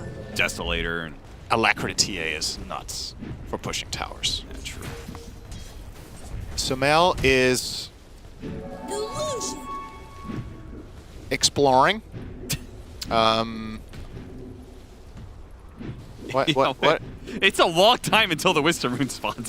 Dude, what's he doing? He just jumped back and forth twice in a row. And it's just the ADHD kick. Yeah, I guess he's just still keeping up his APM. Speaking of Warcraft 3. Foxy. Oh, Nisha's there. Oh, no. You didn't want to go for that one. That one was a bait. Nisha was setting it up. Maybe Sumail he still didn't get the ice wall. He didn't connect it. He phase boots away. They spot him for a second off the Sunstrike. Eventually, he'll be able to jump into the trees. They do not hit him with the Deafening Blast, and away he goes. Wow. Okay. That somehow worked. Couple of missed spells from Nisha, and Sumail does get out of there. The ice wall didn't connect. The Sunstrike didn't connect. And they also had Miracle connecting there with the Clockwork to immediately kill off the Marcy, so... Alright, it's something. It is. That was a decent amount of space. Gotta buy some time. Noob going for his Crimson Guard just like last game. It's good against Marcy, but I don't think this item is necessarily that great against the TA. It's a bit so-so. It's one of those where it's debatable, like... When you have a hero that has so much minus armor and so strong hits, is... If the Crimson Guard keeps your supports, like, let's say they need 1 or 2 more attacks from TA, is that valuable enough versus getting, you know, something that truly scales your own hero, like a Shiva's Guard, or... I just feel like just all in on the Bloodstone. Just yeah, hope Bloodstone, that gets you the survivability you need. Yeah. Oh, they smoked on top of a trap. Oh, this is bad. Oh, yeah. This is really being on losing situations against TA feels so bad. They're just going to barrel into this one. They are going to run headlong into an Epicenter Burrow Strike. They should have known about this one, but apparently not. They stumble right into the trap set up by Enigma and Liquid. What the fuck? That's so bizarre. They just saw them smoke on top of a trap. They're like, they're here. And then they just walk in a straight line, 2 heroes on top of each other, and get burst. Maybe they didn't see it? So I think they pinged it instantly too. I'm pretty sure they saw that. But either way, if they had information, what you do in that situation? I actually really like the Ench running up. I think that's fine. Sure. I think she should go in there, be a body, give vision, and set up the fight. But when you stack her and Invoker, the fight's lost. It's just dead on arrival when the Sand King stun hits. The fight's just over. And honestly, this is starting to look like a game. And that's worrying for Liquid, because they had a massive lead. Their lineup was tailored to kind of be cruising to a victory now. But these couple of slip-ups now, 4K gold lead is absolutely recoverable for the side of Enigma Galaxy. Especially when you consider some of this gold that Liquid have is kind of contextual. It's somewhat hard to put to use. The net worth that you have on the Marcy, the net worth that you have on the Ench isn't necessarily easy to realize, because what type of fight can Marcy initiate into these heroes now? When they start getting stuff, it's really, really difficult to play your hero offensively, even though you have 8k net worth. But I guess once the BKB... Oh, wait, he actually he has... Is that a BKB? Oh, he's just hiding it. Okay. That was the item I was going to say will change that. So, all right. Well, that's an immediate solution to the problem that I was just posing, so that's good news. Dire's middle tower is under attack. The BKB on Boxy is what is going to allow him to play his hero. So picks it up, TP's over, and it looks like it's time for a move because Roshan is coming up very soon. Yep. Gonna play the Radiant side here, which is already pushed in by Liquid. Nigma have pushed in some of the other lanes so they could spend some time with this smoke around this area. They found the initiation onto Boxy, but he has that BKB, so they immediately back away. Good call for Nigma, as long as they don't lose heroes for it. Nice force tap, get him a cookie, and now the Wukong's command goes out, zoning away Liquid, but not actually catching them in it. An EMP is going to force these heroes out. In fact, Samael loses all of his mana. Saberlight jumps into that one. Oh, Saberlight, why'd you jump into that one? Burrow struck and kissed to death. Samael does manage to get out. Requiem on the high ground hits the Enchantress, and some of these other Liquid heroes finished off the Enchantress. Now look for more. Tears apart Boxy pretty easily. Turn the attention onto the Templar Assassin underneath the Sandstorm. Nice use of the Hurricane Pike to get out of that one. And good GH gets him inside of the cogs. Beautiful stuff. Oh, they get Mickey and Nisha Oh, no, they don't get him. But still, a fantastic fight for Nigma. Was that a 1-for-4? Yep. GH God. That last cog was insane. Damn. All right, well, again, I hate to repeat myself, but another slip up here from Liquid, right? Like this kind of moves. They get into these awkward, very long chases, and this is a potential limitation of the lineup here, but as you said in that fight, Saberlight just blinked to his own death. He just blinked Malefist, I believe it was the Monkey King, but there was no follow-up in that Wukong, so he blinked into the ring and kind of just passively died to an ult that he should have been expecting. I think the funniest part there is that, like, the Monkey King is probably the worst hero to go on because he's used Wukong's command and he's burned out of mana. Yeah. He's not going to do anything else in that fight. Absolutely, you're completely right. And yeah, TA can't really chase into the ring Liquid are not giving up this Roshan for free, though. A fast kill on Omar. Does he have buyback? He does. And yeah, Nigma are leaving the area. Oh, Noob's going to be spotted on the Sunstrike. He has to blink up. He still has a Burrow Strike. He's going to get some distance here, but Boxy, he's closing in. They have detection. They have a sentry. They spot him. He gets off the epicenter before the stun comes in, but it is not looking good. Okay. Were they really not strong enough to take... They went to push the tower first, didn't they? That did not seem coordinated. No. That was a little bit of half-assed Roshing. Yeah. Liquid will get some nice recovery off of this Aegis. Go on the TA again, you would imagine. And there's a banner for Boxy. I kind of don't think Liquid can push high ground at all with this one, to be honest. I think it's way too difficult for the lineup to just knock on the front door, so they need to use this Aegis to try to find a play on the map. I think Samael maybe saw that. Yeah.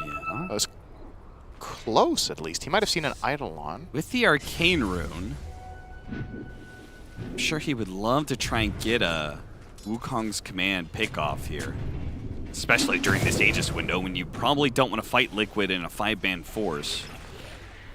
And we didn't mention this item, but it's actually super important that Monkey King has shard this game. Oh, yeah. This gives him a guaranteed disengage from the TA and from getting Malefist. It gives him a potential escape plan when he gets Tornado EMP'd.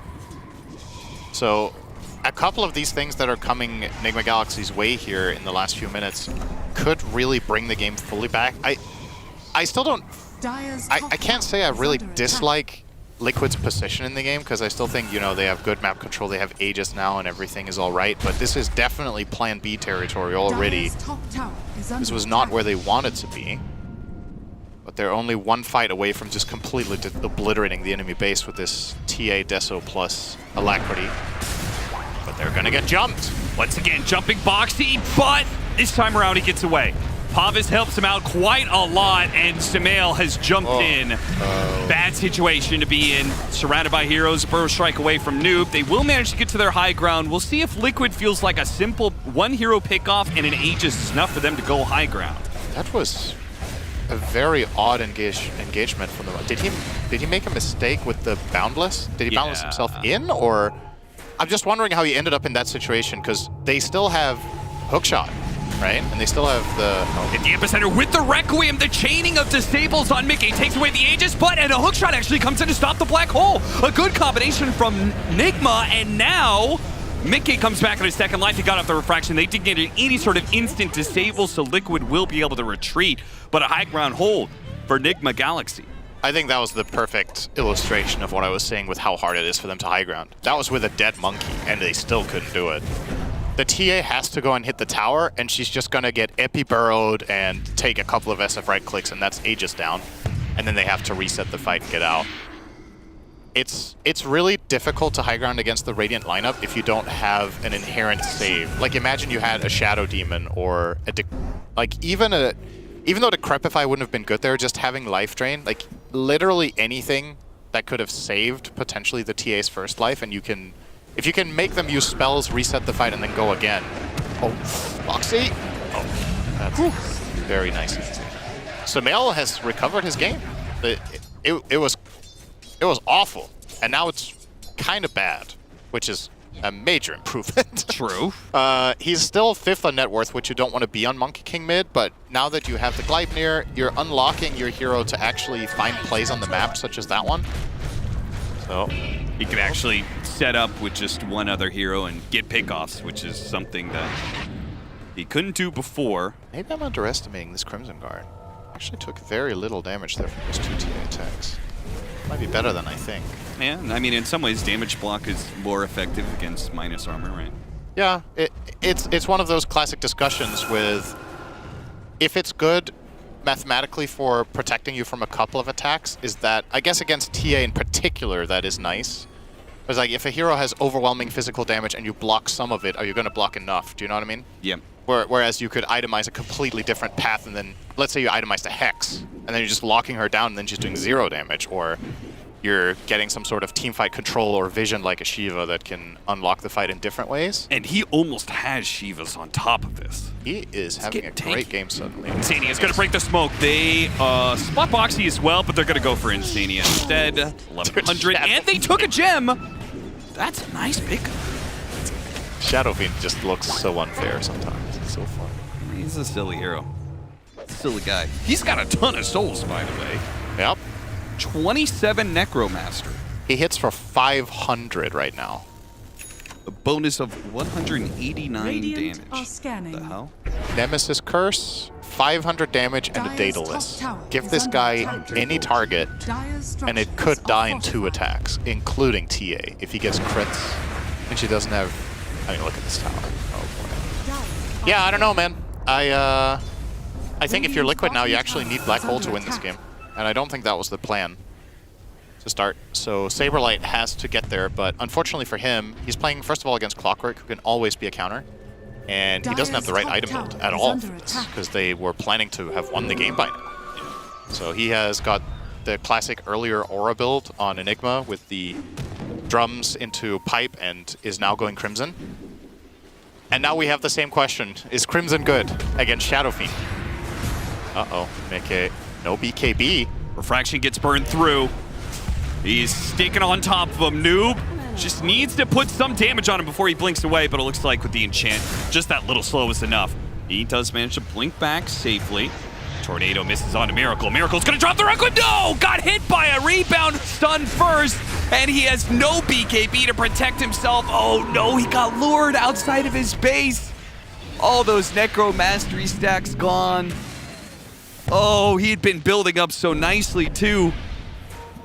Yeah, this is a different situation from before. Last time they tried to push high ground, Monkey was dead, but the SF is a bigger deal. Let's see if Liquid can break through here and capitalize on that mistake. Mickey is still respecting it and not being the one to actually hit that tower. Radiant structures. He's letting Nisha do the work for now. Just Just that extra range with the pike. Stands in a much safer position. Has BKB as well if he does get initiated on. Saberlight Malphus. The dust. You don't opt to go for that, just go for the buildings. 25 seconds till the Shadow Fiend's back up. A half health Nisha. I've got to be a little bit careful. If Sand King gets out of vision. Oh. Got the chance to jump in soon. They take the one building and go. Hey, mission accomplished as far as I'm concerned. I think getting even any barracks there is good enough for Liquid. That was not an easy push. They had to, you could tell they were very cautious with their approach, but they get it done. Roche's early respawn is in less than a minute, and you know that's what Liquid have on their radar as their next play here for sure. So see if they can control that area. Obviously one of the big benefits of the TA. Both the timer and the traps for the Roche. All right, the Sand King has 45 armor, and he could activate Craggy Code for an additional 12. Yep. He could go up to 57 armor. That's a lot of armor. If he could actually get Liquid to try and hit him, if he could, you know, cause such a ruckus that he tanks their attention, create space for Sumail and Miracle to make plays. Do you think he should finish Bloodstone for that reason? Like, he's going Ewel's by the looks of it in his quick buy. When you have that much armor against this type of lineup, the EHP is ridiculous on a Bloodstone, actually. Yeah, I would say so. Maybe he's tired of the TA disengaging and getting away from him, so the Ewel's is like multi-purpose. And it could be later turned into a Wind Waker as well, which will help out against the Enigma, so... A lot of the time, TA is the type of carry that does end up buying Nullifier, though, because she needs it against Ghost Scepters anyway and Force Staffs. Yeah, that's true. But, yeah, still not mad at the idea. Both carries are completing their BKBs pretty soon here. Miracle's going to get his first. Yeah. This had to happen eventually, though, right? Yeah, I mean, we were playing this, we were trying to create space and split push the map, especially against Monkey King versus Enigma. It's going to happen. Yeah, that was just a flat-out map read. They had no vision on him forever. They just realized the Monkey King has to be farming top half of this. They're going to push out the bottom lane, see if they could deal with these TA traps. They've got a gem for it. Yeah, Roshan 23, so... Dude, he's just littering traps all over the place. If Liquid are in the pit at the time it spawns, they could maybe kill it before Monkey King's alive. Full vision of all these heroes. Noob is still going to jump in, and he does draw attention. Look at him. He is shrugging off the hits of mid-gate pretty easily. Nisha comes through the gate, doesn't immediately get jumped, though. He's going to drop an EMP on Noob. They're going to try and burn him out. Black Hole does manage to land on 2 immediate hook shot. Try and cancel that one out. Saberlight did get pushed away, but chased after by Miracle. He demolishes the Enigma. Can he do enough to Midgate here? Midgate pops a BKB, fights back. Miracle's not winning this fight. Too much damage from the Templar Assassin with an Alacrity on top of it. It is overwhelming. Boxy, he'll get a helping hand from Midgate to deal with the supports. GH is on the run, pulling a creep wave with him. But either way, it is Liquid owning the pit at this point. The courier spots him. Oh, he gives him the Fiston for the cold snap. That was so smart from Insania. Clutch. Big brains. What? And how powerful was EMP in that fight? Sand King just couldn't reinitiate. He had no mana the entirety of that fight, so his hero was just not there. And that's one of the risks you take when you are frontlining like that against Invoker, is you will become the target of that EMP. And now he's going to have his Ewels and his counterplay, but that time around... Yes, he can't burn out the HP, burn out his mana. Yeah, the hero does nothing when it does not. So, yep, this is going to be another Liquid Roche, number 3. But there is some good news for the side of Enigma Galaxy. Now, they have this Ewel on Sand King, which is very, very useful in that hero, and they finally get the Monkey King BKB. So, Sumail might have some fight in him yet to try to stabilize the upcoming fights. I'm still looking. It feels like Sand King has to come up big in the fight. He actually ate the X. So, Marcy Aghanim Scepter. Boxy wants to scale. This is going to be interesting with a BKB and a Basher. Yeah. He goes in there, that AoE silence plus the individual targeting of Basher. If he goes straight to the SF. What is going to happen in that fight? I also think this potentially allows Boxy to actually maybe kill Sand King, because the damage is just that ridiculous when you have the Ags as well. And if nothing else, like you said, you just want to stick on targets and bash. Yeah. So let's see. Boxy is so far. Nigma have been very patient, I would say, for this game, and they continue to do so, not giving Liquid a pick-off that'll let them go high ground. They're saying, if you want to do this, you're going to have to do it the honest way.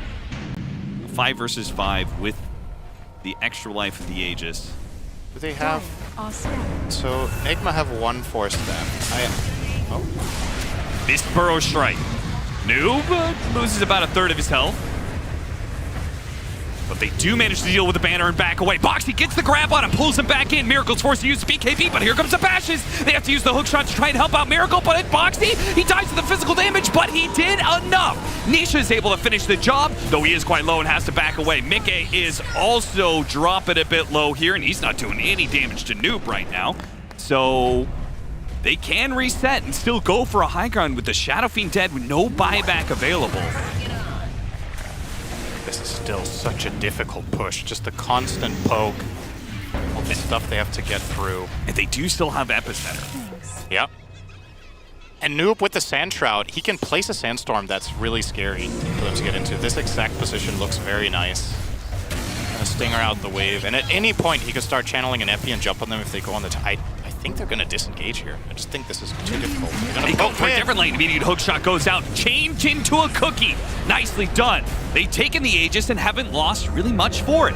No heroes die. Noob jumps in. Immediately Burrow strikes as a reviving Mickey underneath the tower. Still, without the Shadow Fiend, they lack the full sustained damage to bring down the enemy carry. Just trying to keep him outside of the base for now. Boxy's going to go in with his Unleash, and oh man! That is some damage. The single target focus of Mickey and Boxy puts the Sand King down, and that is a staggered death right as the Shadow Fiend was coming back up. Nice cookie onto 2, a rebound straight to the back line of the 2 supports. They don't manage to kill anything there, but Sumail is slowed down by Nisha's initiation, and that's where the kill is found. A second core death as the Shadow Fiend is back into play. Damn, they're just dying at the worst possible times on these individual heroes. It's just Boxy finding jump after jump.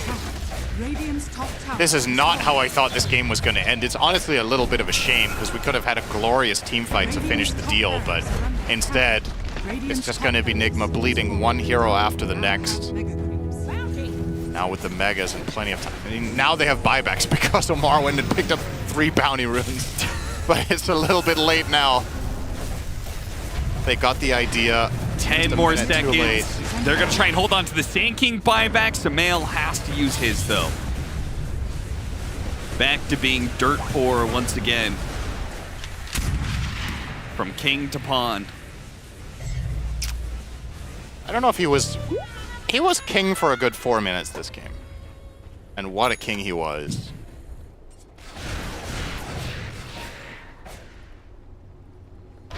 Bit of a, what was his name? CTY impression? Oh, yeah. They called him the 6-minute king from China, right? Yeah. Absolutely godlike laner. Yeah. That then had a tendency of overextending in the mid-game. I'm not going to say that's exactly what happened to Sumail here, but it was just reminiscent of that because the early game was so impressive and then, well, the laning stage was so impressive and then it didn't really, it all came crumbling down from the rotations from Liquid. Yeah, then we came into this whose mid +2 supports can be more effective around the map, and that was definitely Liquid with their Enchantress rebound ganks. But when you think about it, what a strange game this has been, right? Because Liquid's 2 side lanes went extremely well, and they were crushing the whole map. Then they made 3 relatively big mistakes in a row that Nigma capitalized on, so they recovered fully from the bad game state that they really didn't want to have happen in the first place. And then when they had the tools, they were the ones getting caught off. Like Monkey King solo dying, Shadow Fiend solo dying in a couple of fights. You see Miracle is 9-7-2. This is a lot of deaths on an SF in this type of game. And then Liquid recovered from that, and they made a couple of clutch plays to once again regain control.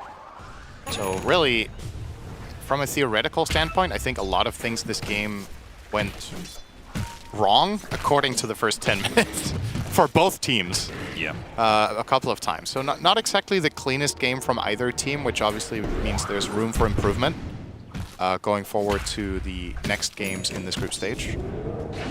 No! No.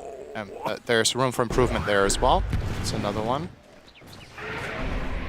He did kill that creep really hard, though. It is dead. That Hellbear did not know it hit him. Smoke up with the Hex reveal from Nisha. They're going to go for Miracle. Boxy's going to handle him.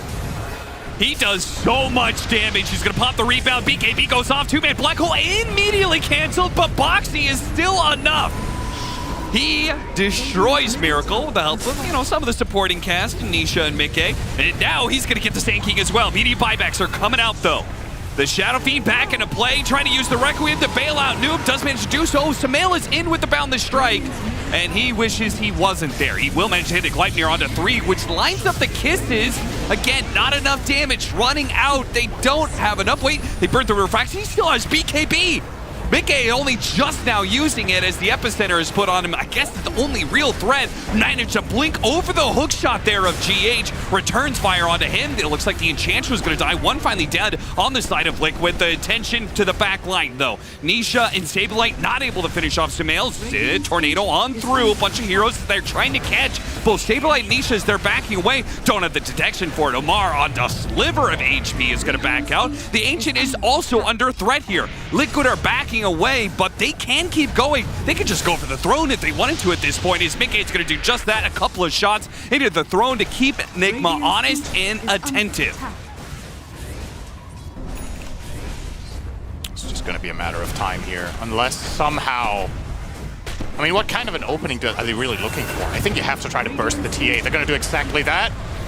All in for it. The refraction is burned through, but he is walking away. No more disables. Omar is pushed back, and the Wukong's command is ultimately wasted if it does not get the kill. Maybe it still does, actually. He does die. Immediate buyback, though. Nigma, they are holding on by the seam of their pants right now, trying to deal with Nisha up next before the Templar Assassin comes back in to finish the job. Nisha's dying fast, but so is Miracle. He gets the one kill, but he dies, and he has no buyback this time around.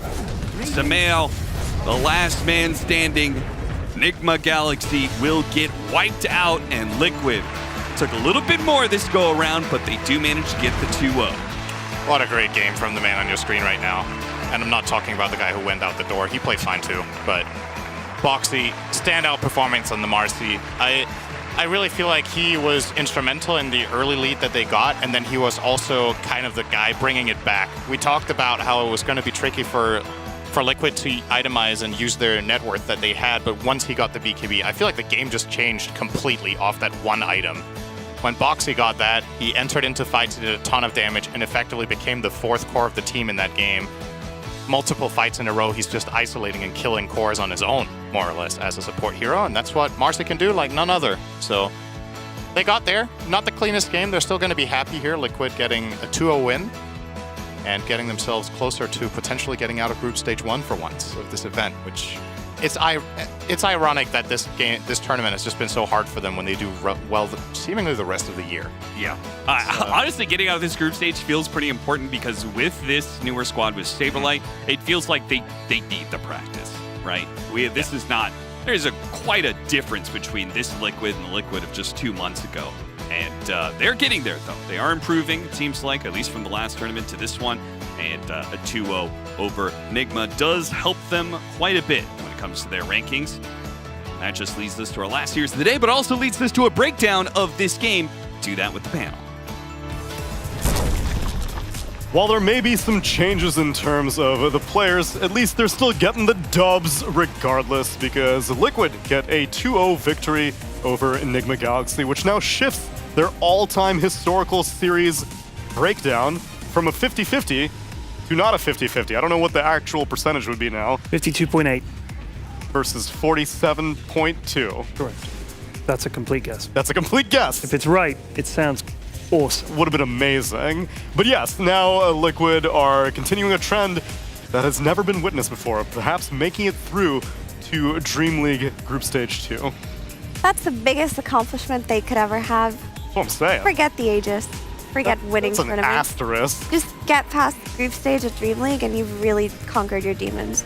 It's actually quite true, honestly. Of all the demons they have yet to conquer, they got their Aegis, they beat Gaming Gladiators, but they have yet to make it to a Dream League deep into the playoffs. So let's see if that can change here. Unfortunately, one thing that has not changed is Enigma Galaxy coming up a little bit short, as we are seeing yet again in this series moments of greatness, which I think has been consistent throughout all of their runs, ultimately punctuated by a failure to close out games and win games. Yeah, not great. There was a moment there in the bottom part of the map, near the Mines of Moria area, you know. As we all call them. Yeah, and Naturally. Saberlight kind of went in, ill-advised, got picked off, and they turned it into a fight that they won. I think it might have been either Mickey or Nisha that barely escaped. And it was like, oh, reasons to be cheerful. You know, they might actually get something out of this. But I feel like being able to capitalize on mistakes, fantastic, they can do that. But I don't know if Nigma at the moment are forcing the enemy team to do things they don't want to do and make mistakes, or if it's just mistakes happen and you can take advantage, any team can take an advantage of a good mistake. But in both of these games, I feel like, I think that I liked their draft more in the second game. I thought the SF, you know, Miracle did great, lots of damage and all the rest of it, but there's just something disconnected about the way they play. I don't know what it is. It just seems to be the lack of a really coherent, the kind of timings and shit that teams like Liquid have got down. They're going to do this at this time, they're going to get together and do that, and you're just like, they're going to put you on the clock. I think that that's maybe something that they haven't shown in this series. They were just outclassed on Nigma in terms of how quickly they needed to play to keep up with Liquid, not just in this game too, but in game one. And I don't want to talk about the drafts, but I want to talk about things within the game. So the one winning lane for Enigma was the Monkey King mid, and we already talked about in that pregame about how Enchantress is one of her key gameplay aspects will be rotating to mid early on with a creep and then just shutting down that Monkey King, which eliminates a lot of the necessary pressure that Nigma would have needed to put. And their supports needed to be ready. So Liquid brings their supports, Nigma brings their supports, but their supports are just like a second too late, right? Boxy also rotated at the same time that GH did, so he couldn't allow him to connect. Omar was a bit too late on that Snapfire. You know, they get the kill on Monkey King, and because of how free form these supports were able to play, they were just crushing mid, they were crushing these side lanes, and Nigma just couldn't keep up. They had that one winning lane in the Monkey King, and they just couldn't turn it into anything. Mostly suffocated from then on out, aside from a few fights that may have gone their way. But maybe we can see what Purge was able to pick out for his Acer Predator head-to-head for this game number 2. For the Acer Predator head-to-head, I really wanted to focus on the carries because I thought that was the most interesting story there. Both heroes minus armor damage dealers. We saw the Shadow Fiend, very strong hero, proven, but the less experienced TA. Prior to this match, I believe TA only had 3 games total on record of that this tournament with a 33% win rate. But Mickey made it look really good. He did a ton of damage in lane and in the early game. I saw a much bigger damage impact from him over the Shadow Fiend. Miracle was like struggling not to die at various stages of the early and mid game. But as the game continued, it looked a lot better for Mickey, of course, because or better for Shadow Fiend because his team got their team fights together and his right click ended up being very effective. So there was some normalization, but certainly the early game phase, just the melds striking through 2 people on the laning stage looked really impactful for the TA. So, yeah, Neil, you want to take that one? No, I want you to keep talking, actually. No, I really said everything I wanted to say. No, I think you got more. It was great, Kev. Oh, man, I saved by had so the much. bell, Purge. Yeah, saved by the bell, because I've got a winner to speak to, and it's Insania. Insania. What the hell, man? I've seen the YouTube video. I've seen you being such an idol of these guys, and you came in with a real vendetta. I saw your Enchantress going through the Twin Gate, bullying Miracle. You sending your courier over to find GH over in the trees. You came in to play today.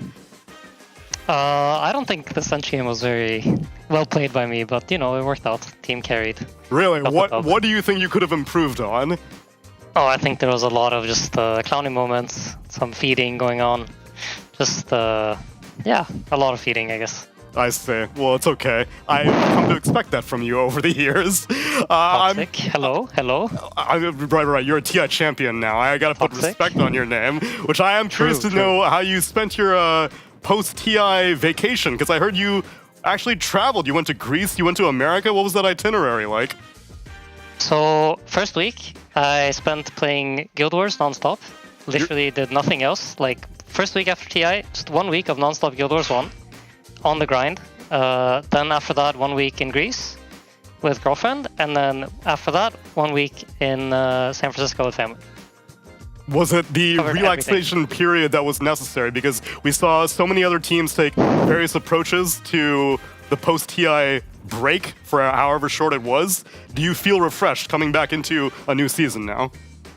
Yeah, maybe like a little too refreshed, you know, a bit too long away from Dota, and you know, it's been skill level's been plummeting. But me and Nisha have agreed to do a challenge of who can play the most amount of pubs in a single week, and the loser has to like bring water, buy coffee, anything that the other one needs done, has to do it for them. So we're kind of getting back into it together. Who initiated this bet? This sounds like a Blitz masterminding idea to get both of you to work harder. So first of all, there's zero masterminding going on from Blitz ever. This was actually my idea. I talked to Saber about it. I was like, Saber, let's do this pub challenge. And then Nish, for some reason, said like, yo, you guys are trash. I'll cook both of you. And we both looked at him like he's the most insane person in the world, because normally he plays like 5 pubs a year. Correct. And now he's saying he's gonna like play 100 in a week. So then, yeah, I don't know. That's kind of how it started, and now it's going on. And Saber kind of dropped out because he was so far behind. And now it's only me and Nish left in the running. How many days left? We started, I think, on Sunday. Today should be the 3rd day we play, and I think the current score is 20 games for Nish and 19 for me. Ooh, neck and neck. Well, I'm glad that you're grinding out the pubs, because I wanted to know about the post-roster shuffle discussion about captainship. Because I know that you have relinquished the crown for a while ago, but the most obvious candidate would be to give it back to someone who had experience on it. So did the conversation ever come to you about like, hey, Aiden, you want to do it again? Or Blitz knew to just not touch that subject? So we had Mickey do it with Saber last time, actually, when we were in KL.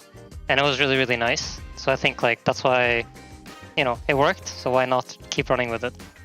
That's all it came down to?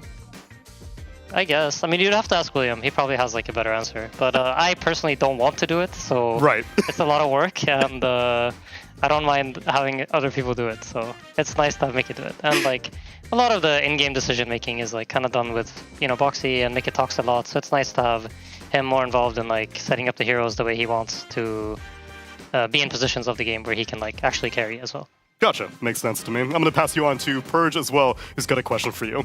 Hey, Insania, I have questions about TA as a carry. It's not being played very much. I think it only had 3 games prior to this one. So obviously Mickey's, it's been like a specialty for your guys' carry for a while, but why do you like the hero as a carry right now?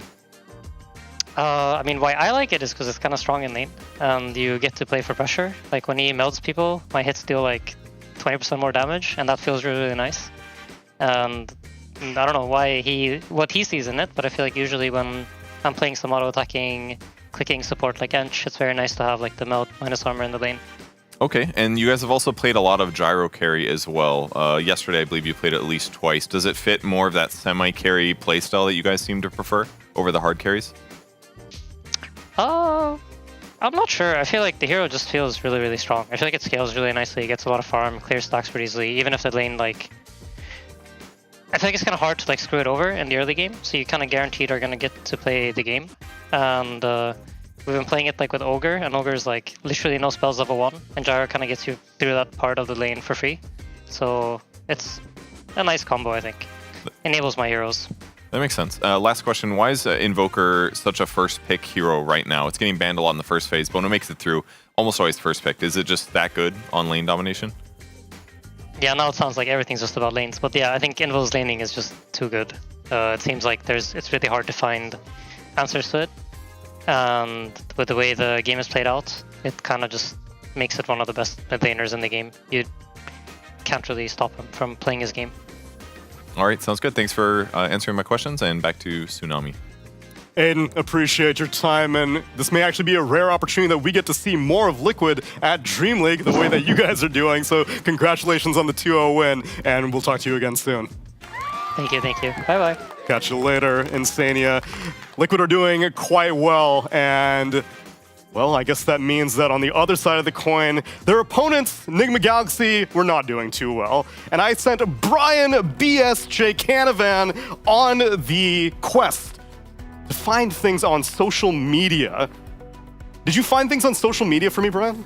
Yeah, Neil, Liquid with the success. Nigma, they're 3-7 right now. It's about time to consult the social media, the Reddit community of Dota, this fine community of ours. The top minds of our community. Yes, of what is it gonna take for Nigma to turn this around. Okay. Who better to consult on this matter? I'm gonna come in open-minded to this. And the great thing about this is that the community was thinking this too. There's literally a post that I found that is what is wrong with Nigma Galaxy. Honest thoughts. So we've got it's in place right now. We've got the forum. People get to voice their opinion, and we're going to pool all of this together, Neil, to come up with a solution moving forward. Okay. So let's go through the comments. We got first comment coming up here.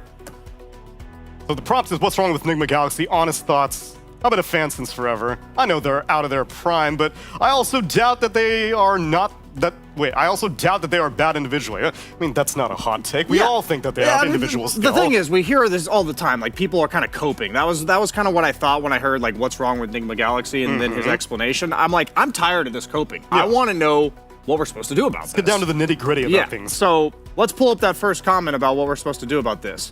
Okay, I tell you honestly, just remove Miracle GH and you will see Enigma Galaxy rise, Neil. Okay, so that's like the last remnants of Liquid, though. No, but hear me out. We've already gotten rid of Kuroki, so now they're thinking we get rid of GH and Miracle. Okay, so we're off to a good start. What about the next one? What about the next one? We have IMHO. That is, in my honest opinion, Neil. Sumail is losing it, and they draft the same heroes over and over again. They need a more aggressive mid player. Maybe Miracle goes back to mid. We can't do that because he's already off the team. We already got rid of Miracle. And they get a younger carry. So they'll get rid of Sumail, get rid of Miracle, get rid of GH, younger carry. We're running out of players? Yep, you're with me, right? Okay. Now we just need to seal this off. What is the final step?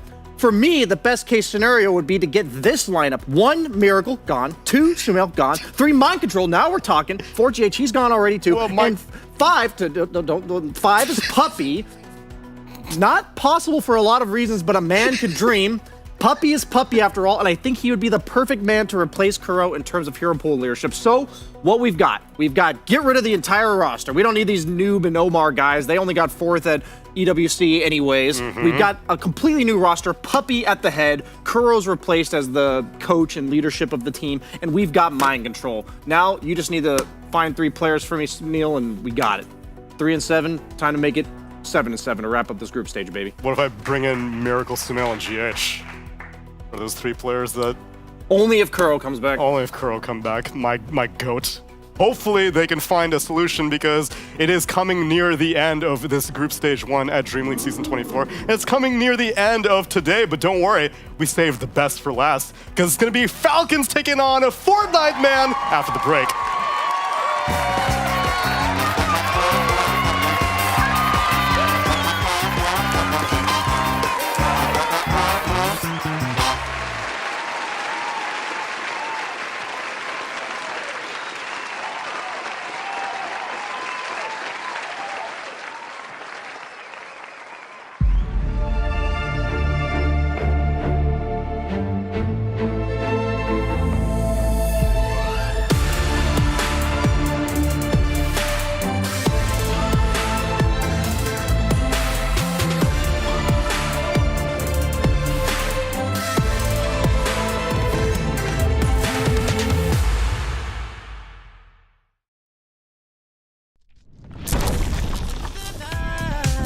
Show me something. I paint a smile upon my face when you're gone. I tell myself I lied. That's what I wanted, but you got me right all on my own. I ain't got no worries. I never think about you. I don't even know what I'm talking about. So, since you walked away, now I can say I'm happy alone. I've never been better. I've never been ever better. Now the truth ain't all I tell myself that I'm doing fine. I'll forget it.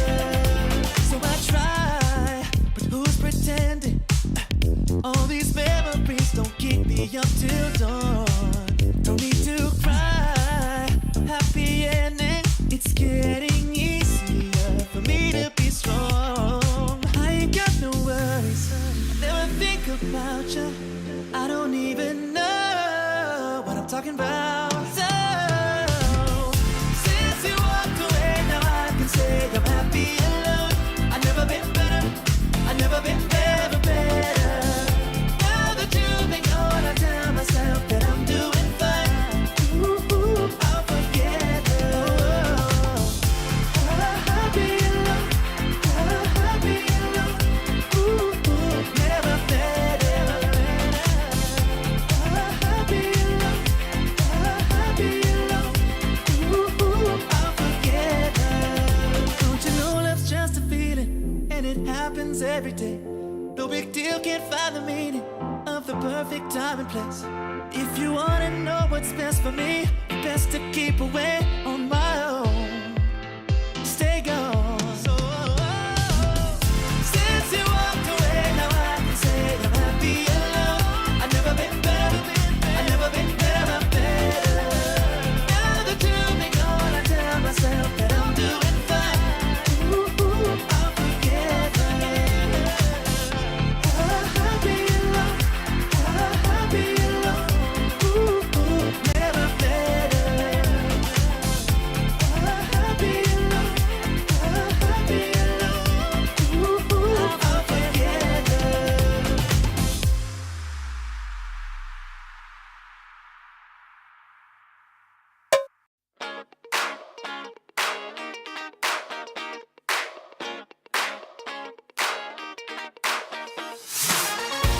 Come on. I just can't get enough. I can't get enough. Come on. Can you feel the rush? I can't get enough. I can't get enough. It's the greatest feeling. Hands up to the ceiling. Nothing can hold us down. My heart is beating, waiting for the weekend. Nothing can hold us down. I can feel the rush. Here it comes. There's fire in your heart, yeah. Ready, set, here we go. Come on. I just can't get enough. I can't get enough. Come on. Can you feel the rush? I can't get enough. I can't get enough.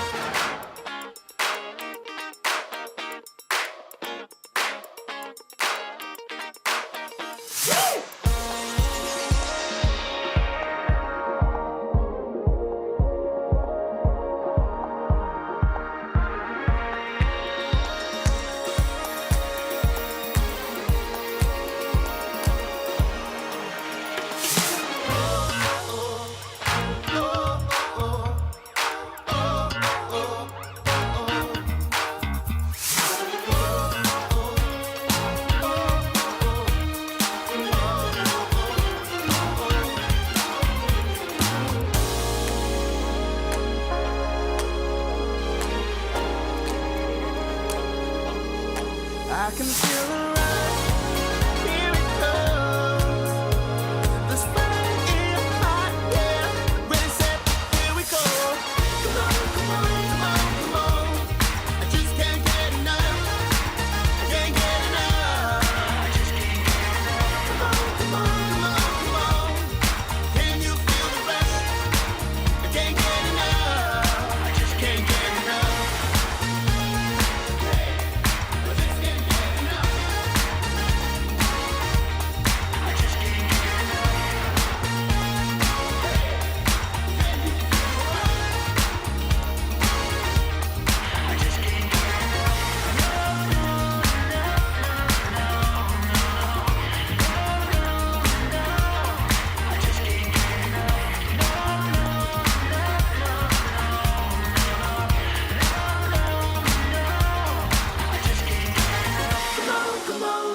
Come on.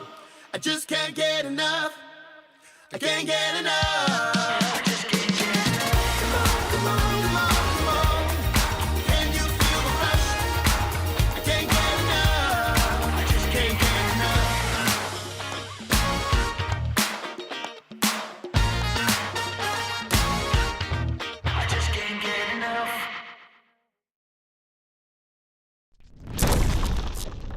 Dream League Season 24 is brought to you in part by Intel Arc, Acer Predator, DHL, Qiddiya, Monster Energy, 1xBet, and the United States Air Force.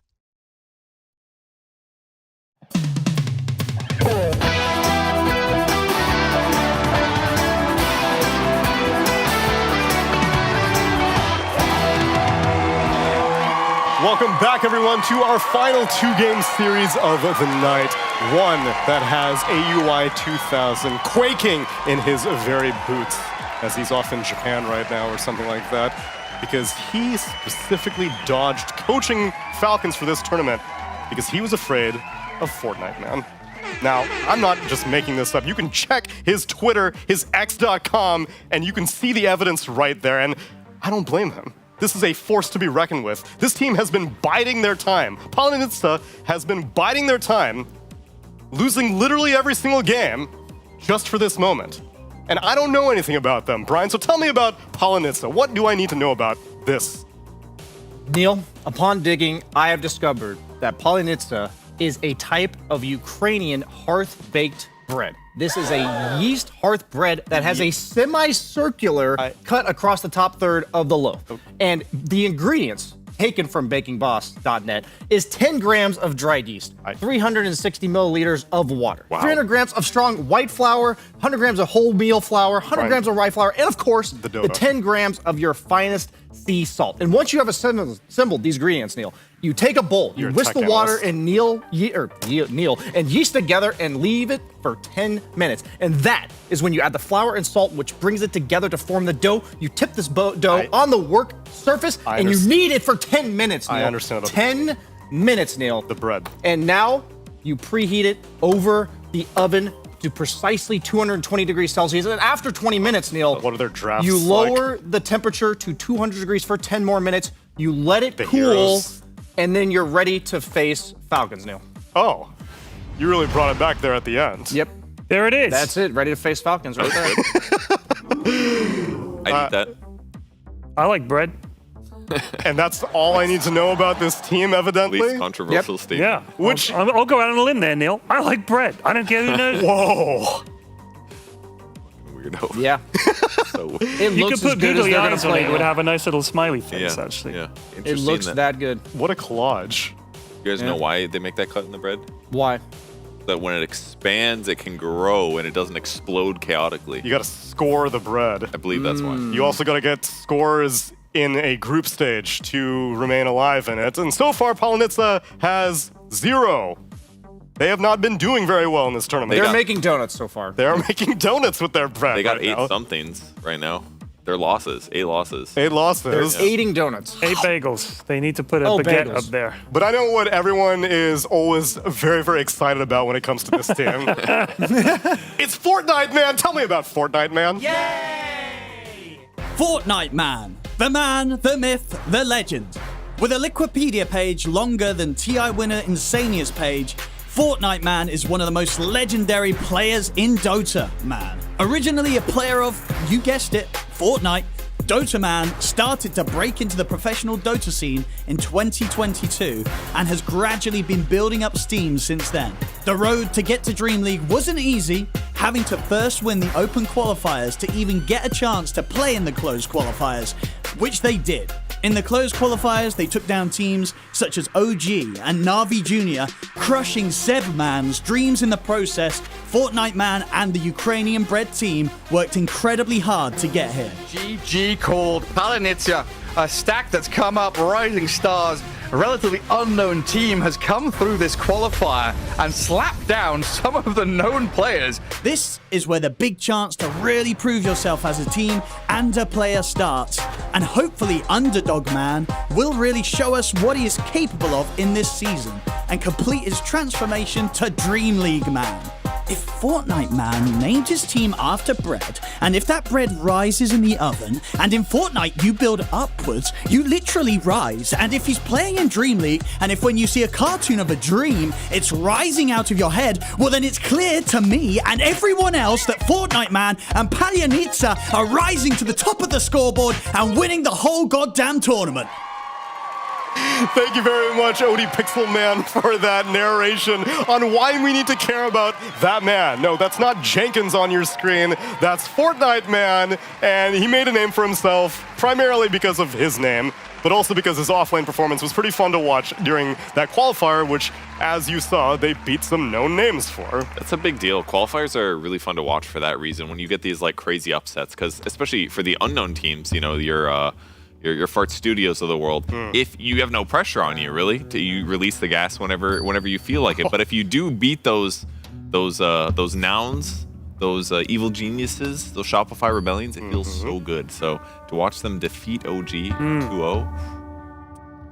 And for what it's worth, the rest of the team is not completely unknown. I at least can vouch for Crystallize. Crystallize spent a lot of time on Navi's of yore, and I, at one point, considered him to be one of my favorite carry players in like 2018 Star Ladder Minors kind of things. That I thought he was a big up-and-comer. That's a deep cut there. It is a deep cut, because I remember I was like, I wouldn't really know any of these players, but Crystallize stuck out to me, and he has deep origins. The rest of the players, though, are very much up-and-comers. Well, we'll see what they do strategy-wise. Let's see if they've got enough yeast in them to rise to the top. Or Alchemist? Will they perform like unleavened bread and remain flat? We're going to keep up the bread stuff. They're definitely cooking something already. Get Alchemist, drugs, food, whatever you want to. Nobody? No one's going to laugh. What, Alchemist? Yes, that's you said cooking up. It's a It's joke. not, alchemy is not baking, Kev. There's Definitely. a big difference. Alchemy is about trying to make gold from base metals. What do you think he does in that little flask of his that he shakes and throws? Yes, What's that's he not doing? bread. That's what I'm saying. The man is not a baker. There is a chemical reaction going on. There is cooking. Come on, Ted. I'll give you that. It's cooking of a sort, but it's not baking bread. We're talking about bread. Do Falcons eat bread? I bet they would. I bet they would. I was going to say, I don't think you can make a semicircular cut in the top third half of the loaf with a flask. What if I smashed the flask on your head, Brian, so there was a jagged edge on it, and then used it? And then we put your head in the oven. Oh, And it God. expanded Is it in a still very- at 220 degrees Celsius, or has it I been think so. cooled to 200 yet? I think so. Okay. But their drafts so far in this tournament, they've picked a lot of Doombringer in the first two. They've played Shadow Fiends. They have played Alchemist before, opened it with it first against Waska. But yeah, they've had a lot of losses. The majority of their games are 35 to 40 minutes long. So they're not getting stomped. Yeah, but he's in the cinema here. He's in the middle of watching a movie. He's trying to keep it quiet. Hopefully, he doesn't yell too loud. It really looks like he's in a movie. The series is going to be absolute cinema, Ted. He's getting ready for absolutely. it. I mean, the question here, Purge, you're talking about their former drafts. Are we hoping that we haven't seen the heroes they're picking yet so far, as we're talking about the donut that they've put up so far in Group Stage 1? Maybe it's time to go donuts and try something different. Have they done Alchemist? They haven't. Or one time. Once against Waska. And that twice, game was 37 minutes. And that a was one of second the time longer against Talon. They've actually picked it twice already. Oh, God. The other time it looks like it was maybe a mid, because they had Luna as well that game. That was their first game of the tournament. Oh, no, that's actually a support Alch, because they have Sand King and Primal Beast, so a little bit of flex potential there. Okay. These lads are playing in the dark. I wouldn't do that.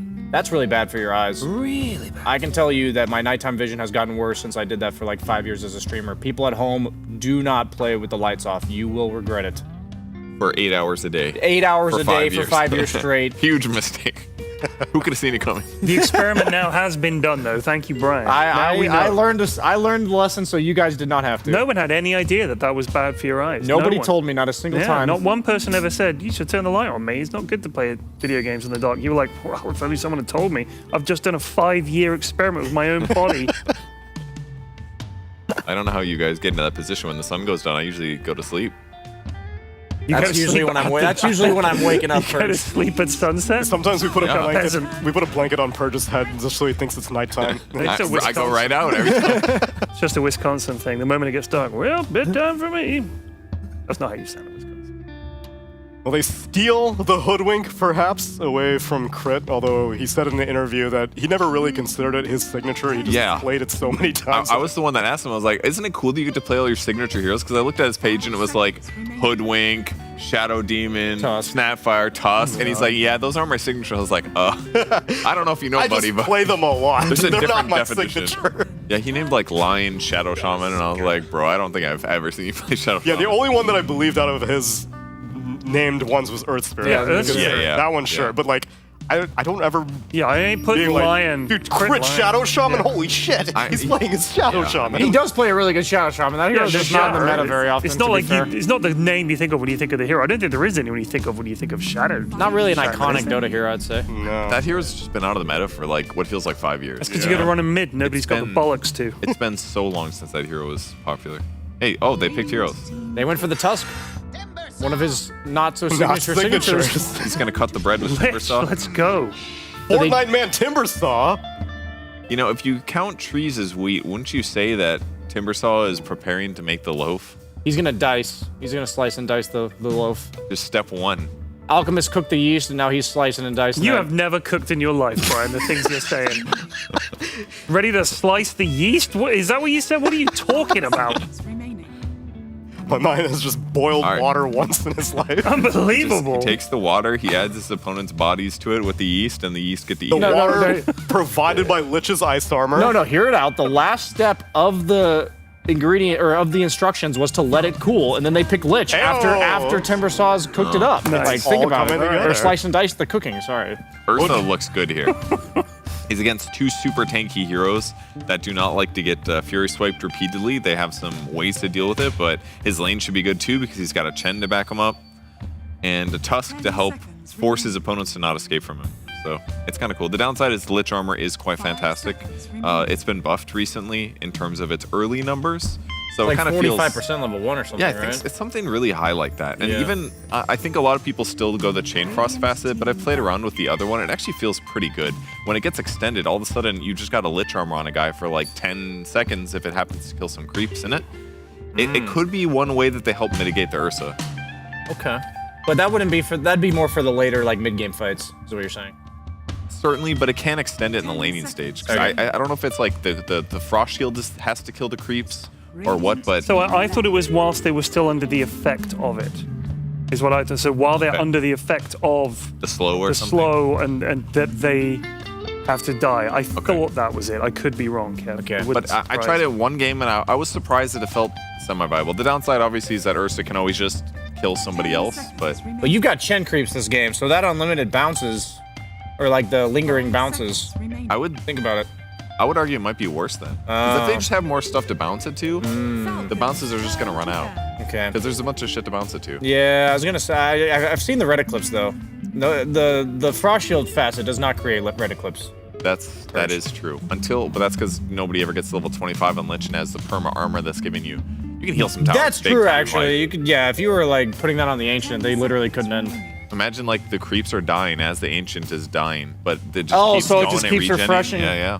By that time, he'd already have a second one. He needs Echo Shard, and he can just put a second one on there. Duration extender. Liches love playing for their 25 talent.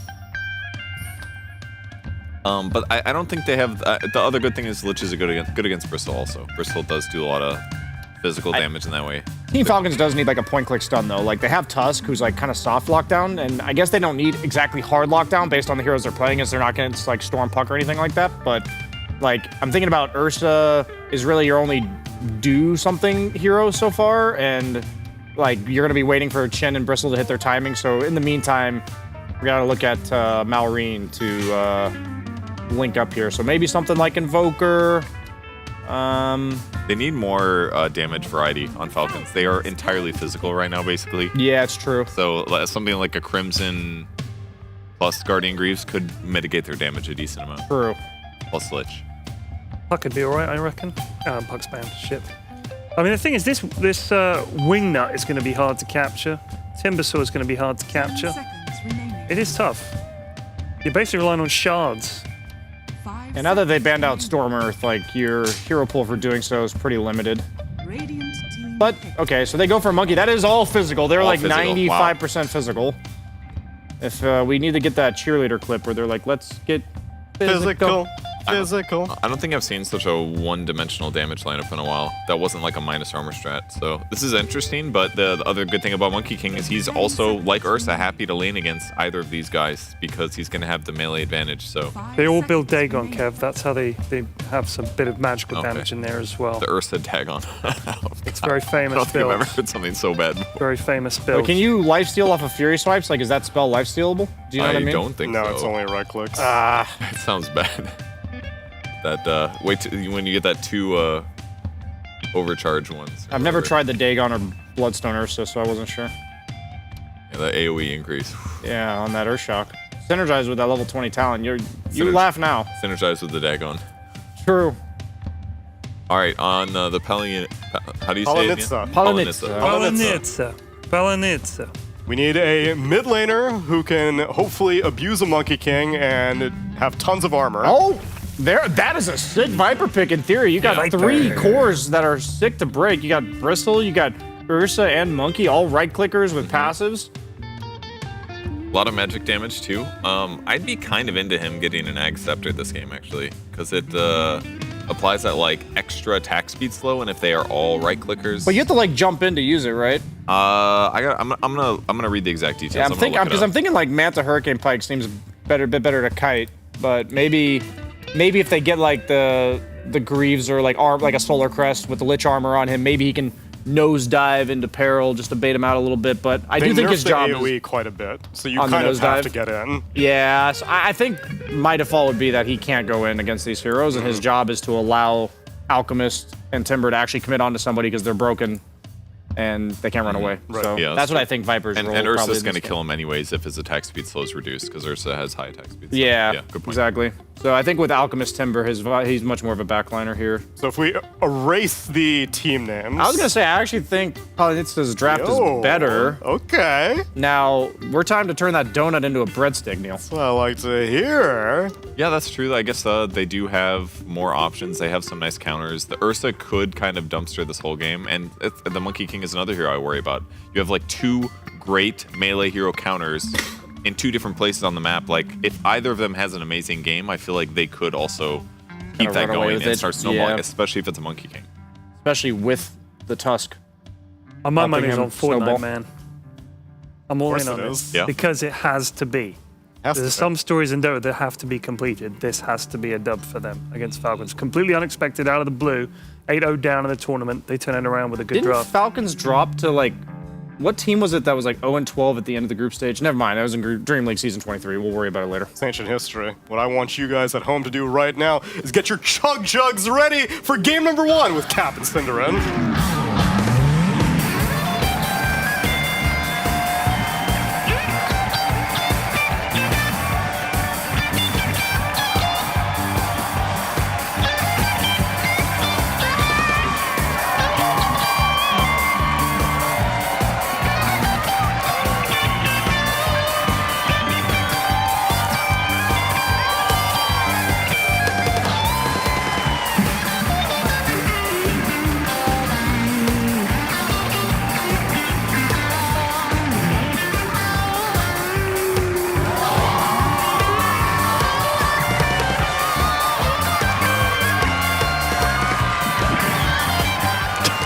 Cinderin, you and I had a conversation. Yep. You were worried perhaps that we were being a little too cringe, I feel like. Yeah. Some good. I feel like we don't have to worry about that. No, I wasn't worried. Oh. I wasn't worried. I said, you wanted to be more cringe. Oh. You would aspiration. Don't mind if I do. Welcome, everybody. It is a 0-8 Palanitsa versus Falcons, who are obviously one of the most dominant teams, but it would be one hell of a story if somehow this team could not only beat Falcons, but also Heroic and Tundra, because that's what they kind of need to do at this point, Cinderin. You said you kind of needed to have an even score to get out of groups. Well, that's not even possible. The best they can get is 6 and 8. I guess at this point. mathematically you could technically be tied for fourth with that, but things really need to line up. And yeah, they need to win out. They can't lose a single game anymore. So if they even want to have a chance of getting 4th, then it's go time. Production has told me that 10 losses guaranteed out. Oh, so you can Maybe even there's technically, mathematically with 9? Yeah, I don't think some I've sort ever, of tiebreaker I don't think I've ever situation. seen that. 5 and 9 being tied Oh, for 4th? excuse me. Production was just saying that upper bracket is secured for Falcons if they 2-0. Okay. How did you hear that as 10 losses? What? Yeah, all right. I'm not going to explain it. I just heard, 2-0, they're guaranteed. That's what I heard. Okay. So I thought we were Yeah, I talking don't know about how you got 10 Falcons, losses out of that. Falcons, Okay. Understood. Actually, I get it now. As weird as that might sound, I understand what you were saying. Nice to know. All right. Let's look at the lanes here. So the Viper last pick, I think, was extremely good this game for Palanitsa. So if Moonlight, I think this is one of the lanes I've seen Malrine suffer the absolute most in general, is when he's playing Monkey King against Viper specifically. There was one game, I don't remember which exact teams it was, but he just got rolled. Or maybe I'm mixing it up with Monkey King against Huskar. No, that was Earth Spirit. Never mind. I think this lane matchup is very Viper favored. You get a couple of levels, Monkey King just flat out can't hit creeps anymore. You just sit on his hill and you kill him off. And the good news for Falcons is they have the roaming potential. We saw last game how Ench plus Marcy were able to solve a problem in mid. Technically, you could do that with Chen Tusk. Yeah. Moving off the side lanes. Bristleback against Alk Lich can be left alone when he has a couple levels. And I want to say Ursa in the top lane against Timber Hoodwink is a little bit scarier, but maybe you can leave him for a little bit, especially if he gets off to a good start here, where he almost kills off Fortnite Man, but... Fortnite Man away. Yeah. It's a little Timber Chain on out of there, but this is not a fun lane. Oh, he did manage to get away from the Fury swipes long enough it didn't restack. So... Yeah, they might have actually pursued that if it did. Okay, Viper might be great and all for the lane, but is it actually a good hero outside of that? Because before TI, I watched Amar play Viper like 8, 9 pubs in a row, and he lost like every single one of them. And that's obviously one of his heroes. He even like would all chat and be like, don't worry guys, you could still win this, I'm playing Viper. So he obviously feels like the hero's trash, and he's one of the better Viper players in the world. What is going wrong with this hero? That's honestly a really good question. I don't even have a take on that. Okay. Why Viper would be that much worse than what it used to be. It's possible that it's one of those things where I'm not, I'd say, enough in touch with the facets, power levels versus those of other heroes, and maybe Viper kind of just got the short end of the stick there compared to a lot of others. Because in theory, the way the game is played right now, there's a lot riding on lanes and playing a strong mid-game portion where Viper a lot of the time gets to shine. So I can't say there's something inherently bad about this hero. Yeah, we did hear Insania's take on, like, a lot of focus on lanes. He's talking about what heroes are strong and why. Look at Amar. Nice snowball pickup. Really well timed by Crit. Dodge that unstable concoction. Crystallize just takes a lot of damage for nothing. And look at this early rotation. This is what I was thinking of when we were talking about mid Monkey King and the kind of rotations you can make. Malrine is one of those players who is willing. He's not going to wait around for level 6. He can make moves early, especially if his lane is dog shit. This is reminiscent of a game in Wallachia where he was playing Earth Spirit against Huskar, and he stopped laning level 3. And he never came back to lane. He just kept running inside lane. He stuns himself, Boundless Strike on 2 as well. That's going to be first blood. Is there a return kill, though? Moonlight actually TP's in to chase after Amar, and Amar is going to stand his ground. He's not winning that. Crit didn't run away. No, Crit didn't run away far enough, it seems, and he's going to be caught by the poison as well. Snowball to buy him a little bit of time here, but he's quite dead. You can throw out an Ice Shard maybe for a little extra damage, and that's about it. Wow, they were both so friendly. They were trying to give each other the kill. And I was like, all right, I'll take it before he leaves. Oh, I like this. The QB goes and takes over the mid lane in the meanwhile, so they don't even, lose out. I think overall that was a pretty decent outcome for Palanitsa, honestly. The Monkey King, so the thing that Malrine managed to do in that game in Wallachia was that he completely shut down a Visage lane. In the dual lane off lane, they just got ruined by the Earth Spirit ganking him twice over in the tower. This time, sure, he finds the first blood, but it's 2 kills the other way, and it doesn't feel like Malrine can just live down there and win the lane convincingly. Alchemist is not an easy hero for Monkey King to kill, and you don't do that much damage with a Monkey level 3. You have I think he has level 2 Boundless, right? Well, this'll work. So, okay, he just cracked level 4. That does help a decent amount. The Primal Spring extra level for 90 more damage could be a difference maker, but... Sure. All right. Yeah, this will be interesting to see about his mindset, because he's one of the more creative mid players when it comes to matchups, both good and bad, of what he's going to do. And I mean, he just doesn't want to be here. Yeah, he has given the lane to Crit, and he is stacking for the Bristleback. He's a full-on support duty right now. Yeah. Well, Crit doesn't want to be mid either. Shocker. Tusk is not good against Viper either. But they're just going to do their thing. They're going to pile heroes down down bottom, excuse me. 4 of them, minute 5. The Viper has his TP back up again, and the Hoodwink is already showing up here. Going for Crit. Snowball does dodge it. Maureen in position. 2-man Boundless Strike once again. Bushwhack only going to land on the Tusk. They can't turn around and kill him. Oh no, they blocked out by the Shard as well. Crit might die, but he has really set up his team for success here as Amar getting lots and lots of quill damage. Building up on the Hoodwink, the last remaining member of the Viper, did not TP in for this fight. I thought it was going to be a 4 versus 4, but... All of Falcon's heroes have like 20% health. It feels like maybe something could have happened there.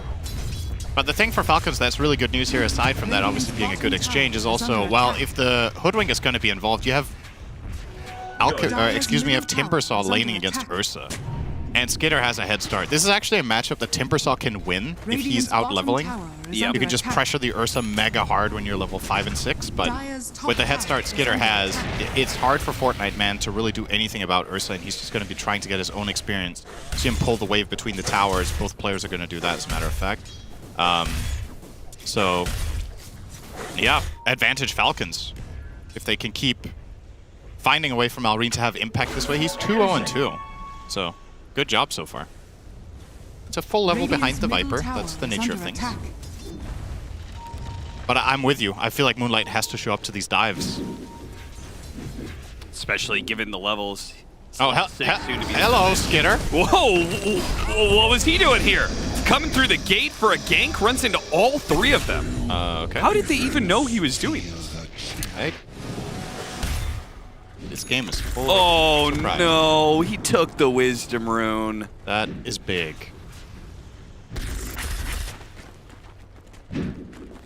So that's 2 Wisdoms for Falcons, and this is going to recover Malrine's game quite a bit, getting that experience boost. And now the supports of Palanitza very starved.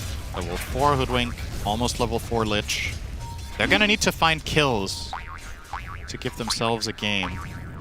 He's being pinged out by Malrine. He has an idea there here because of that very nicely placed ward from Snaking in front of the tower. But the tower will be claimed. So 7 minutes made tower for Viper. Malrine wants to deny it. Oh my god. He got it Is too. there anything this guy can't steal away from the side of Palanitza? Seriously, he is actually doing so much with so little. Yeah. He's actually ahead of the Timbersaw on farm. Yeah. I remember we were talking... Oh, hang on. Fortnite Man. Oh, he did get the chain off, actually. This will be a bit of an awkward Another dive. chain up in a second. He can get to the other side of the shards. They're still focusing him, though, but with the Lich Armor, it's actually doing so much. Skeeter can't finish him off, and he's actually going to be the one to die. Fortman, he's quite healthy. A long Timber chain on through. They'll get crit as well off of this one. Fantastic turnaround for Palanitza. Did I speak too soon? No, they got him. Took a little bit, but they got there. Who's the number 1 now? Damn. That Frost Armor, man. Yeah, the fact that he got off the first chain is what really made all the difference. It was right before the snowball connected. If he doesn't get that chain off, he just dies on the spot. But he manages to get to the tower, buys time for Lich to come in, and buys time for the Hoodwink to come in as well. But now, right? Falcon's on him straight again, but we'll just end up losing his creep for this. It looks like they had some sort of idea that maybe they could hurricane him, especially mid-Timber chain. Malrine, he tries to finish off the Timbersaw. Doesn't get that. Maybe get the Hoodwink instead, but no. Frost Armor comes in. Snowball straight to the Hoodwink. Will manage to finish him off. And there's just too many heroes. They have to run away from Moonlight. That crystallizes here too late. So slow. Is under attack. This rotation from Crystallize is actually kind of expensive. He ends up wasting his ult and a good chunk of time, and now he has to TP bottom. In the meantime, Amar took a big chunk on that tower and is now easily the CS winner of this game. So The fact that he's 400 ahead of the Alk's net worth is very good news for Falcons. Yeah, I find games like this, I actually find it very enjoyable to watch how the most screwed hero plays. I think it's... Because you have to get creative. Yeah, exactly. You have to do something outside of the box and get some good ideas, and I think that's where you can really showcase the... Oh no. Okay, can the Viper 1v3 here? That's essentially what we're looking at here with the broken Bristol back. He will manage to get that kill. The Poison Burst does a bit of damage to Malrine. Now Fortnite Man, he tries to run through the Wukong's command. And does do a decent amount to Malrine with the Frost Armor. He needs another Timber Chain. No, don't let him get away. No, Malrine, he lives through it all. Fortnite Man cannot finish it off. So close, but so far. And that one hurts. This is a really big moment. This is Viper making his grand entrance into a fight finally, but he just doesn't have enough numbers. If Viper has a Frost Shield there, he kills everyone. But they're just not there in time, and Timbersaw, unfortunately, there are Timber Chains to the low ground, so he can't hit Malrine. And then they chain stun him up there with the Boundless into Snowballs. Very nicely done. I feel like Palinitsa has the right idea that they're trying to bring. You know, they're being active, right? Moonlight's being brought to these fights. Crystallize is even trying to come to some of these engagements, but they are just not keeping the same pace that Falcons is. Falcons has more heroes faster than you do, and Palinitsa is either struggling to catch up or being outnumbered. Malrine and Moonlight have the same net worth. Yikes. Malrine's 5-0 and 4, so he's had an outstanding. Honestly, that's what I was saying. It's so cool to watch this guy play when he has an unplayable lane matchup, because this is the second time I see it, right? The Valachia story was similar. He did so much on a mid-Earth Spirit against Huskar. Just unplayable lane, left the lane, found some other impact on the map. And I wonder if he enjoys playing like that, to be honest. Because in a way, there's so much pressure off your shoulders, because expectations for what your hero can really do in the game are way lower, and he finds a way of having major impact still. Okay, they're just going to go for this. Moonlight. Can't stand the Wukong's command, and the Shard is a perfect setup for it. No longer having the ultimate, the Hoodwink can't threaten Malrine here. Crit's level 8. Cracker's level 4. Oh my god. Oh no. Well, Wisdom Runes is one thing, but I mean, Crit has been owning on Tusk this game as well, let's be honest. Oh yeah, part of absolutely everything. Bunch of really insane steals. He's been in every kill. Is he actually? Yeah, he's 3, 2, and 7 in a 10-kill game. And now he's going to have Phase Boots Drum in a 12 on the 4. Tusk. Mar is struggling to finish up these stacks that Malrine got for him. But if he can finish it up, it's just a little bit away from Aghanim Scepter. Do the other Ancient Cap. How greedy is this guy? He has 100 health. Malrine is over the Elk. Radiant's bottom tower is under Unbelievable. attack. Do you remember this conversation you probably do, because we literally had it yesterday, okay? So we were talking yesterday about how I enjoyed playing 5 with few resources back in the day, or playing offlane 1v3s. I don't know if you were a fan of that either. I was, yeah. I feel like there's some sort of charm to playing the game at an inherent disadvantage and maximizing in a tough situation. Snowball hits him right as he throws out the Timber Chain. Clean kill. Even the Boundless Strike there covering it as well. Very clean stuff from Falcons. I guess this is the closest you get to those days, Cap. The poor 5s are not coming back. The trial lane versus solo offlaner also doesn't seem to be coming back. It's been years. So if you want the miserable experience, when your opponent picks Huskar mid, you just pick a bad matchup. And then you can relive the glory days, and then you need to get creative and play with every little margin you have and get something done on the map. I should just become a first pick mid laner. Yeah. That sounds toxic. I mean, if you have this amount of impact as the Monkey King, I think you're not going to exactly be farming reports. I don't think I'm going to have that kind of impact, Syndra. I think I'm going to feed like most Monkey Kings would do in this situation, but Malrine's just built different. Yeah. He stole both wisdoms. He's still not level 6. Double damage. Somebody get this Lich a kill. He keeps using his shovel, desperately trying to dig up a wisdom rune. But it's just not, but this is never there. It's just It's just healing salves and mangoes. The little kobolds that come out. Yep. I'm sorry, little one. I need to kill you. Get that 10 XP. I gotta take the Roshan before it switches over to the Dire side. They still have their tier 1 tower, so it would have been great on the Dire side too. But Giving the Aegis to Amar here instead of the Ursa of Skitter, because Skitter will be jungling. He has gone Battle Fury, so he needs some time. Amar, however, has Ags, and with an Aegis, he can do whatever he wants. He can play super aggressive as long as he has any sort of backup from the Tusk and the Monkey King. And he's going to buy out a shard soon, which means he'll have lots of catch. Yep. Double Q is Dire's pretty top tower debilitating. is under attack. Especially, I think Amar is quite familiar with the matchup of Bristle against Viper, because I would imagine he's played this a decent amount in pubs. When he goes for the Bristle, people try to counterpick. Yeah. And he knows very well as a Viper player how much this hero sucks when it gets slowed to a crawl. So the hero already struggles from low mobility. So just throwing a hairball on Viper actually prevents Viper from repositioning whatsoever. Even if he ulties you back, I think you could kind of almost stay on each other. Well, this situation... This is not the situation I was talking about. This is a literal 4v1. Yeah, now 5v1. Crystallized has the unstable concoction ready to go. Missed the bushwhack, but they've got 1,000 other spells to throw at him. Okay. That kill was worth a lot, too. It was. 1,000 gold. QBFY. Dead. Yeah, I can't even get him spell. No fun. Snake King's just farming away as the Chen. Yeah, there's a lot of games where Falcons pick Chen where they get into this game state where they're comfortable, and then Snake King, I would argue, among a lot of the top pro teams, he might be the greediest 5 when he gets to. There are many games where Snake King is just jungling for 10 minutes. And this is going to be one of them. He doesn't have to be involved, so he can just get all the auras for the team. They're playing Bristleback as the offlaner who does not want to get auras, so if the 5 can cover that issue, then perfect. He might be able to... Oh, no, the Boundless Strike stops the TP. Amar kills the Viper. This matchup is so weird. Yeah, the Bristle against Viper. With the Bristleback ability, after Bristle got that physical burst, he can actually kill Viper. Because Viper's armor is decent, but obviously the majority of what you get out of Corrosive Skin is the magic resist. Part-Night Man with an escape. We'll get out. Waves goodbye.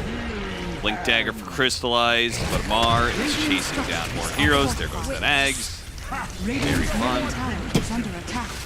What do you think about this hero getting that Ags? It was one of the Ags designs that I was most fundamentally against, because I felt like it went completely against the hero's identity.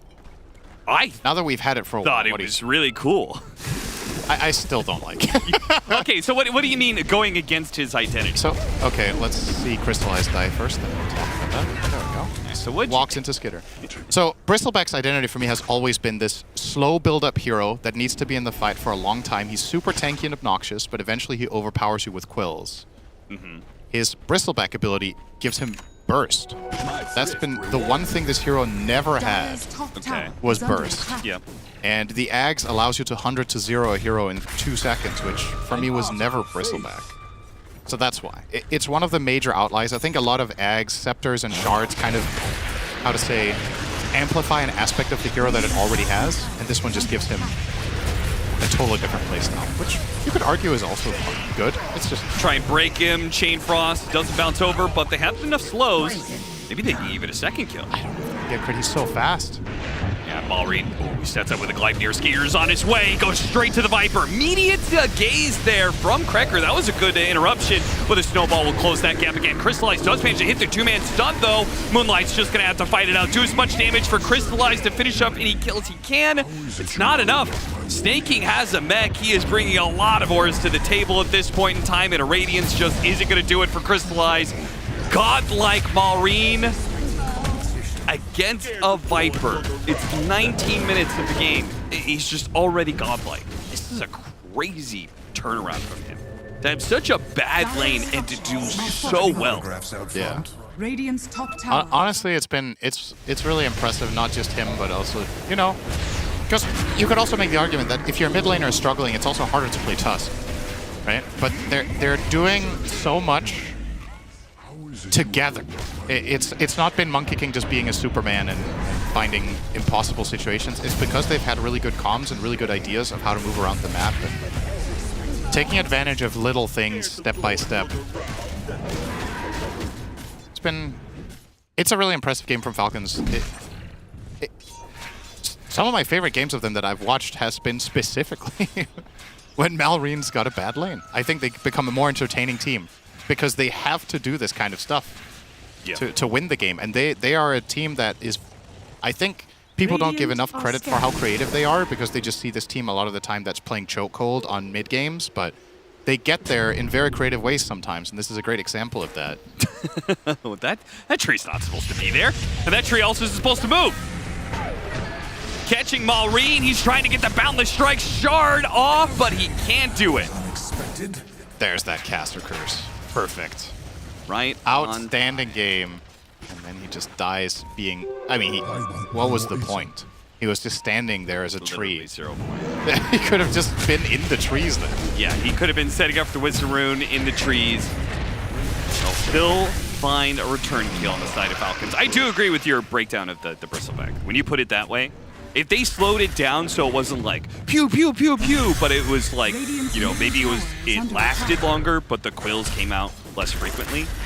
I mean, there's 100 ways you could change that axe, right, if you wanted to. Because it's like the concept itself, there are many possibilities, but it's a development that has happened to a lot of heroes in the game that some people really like and some don't.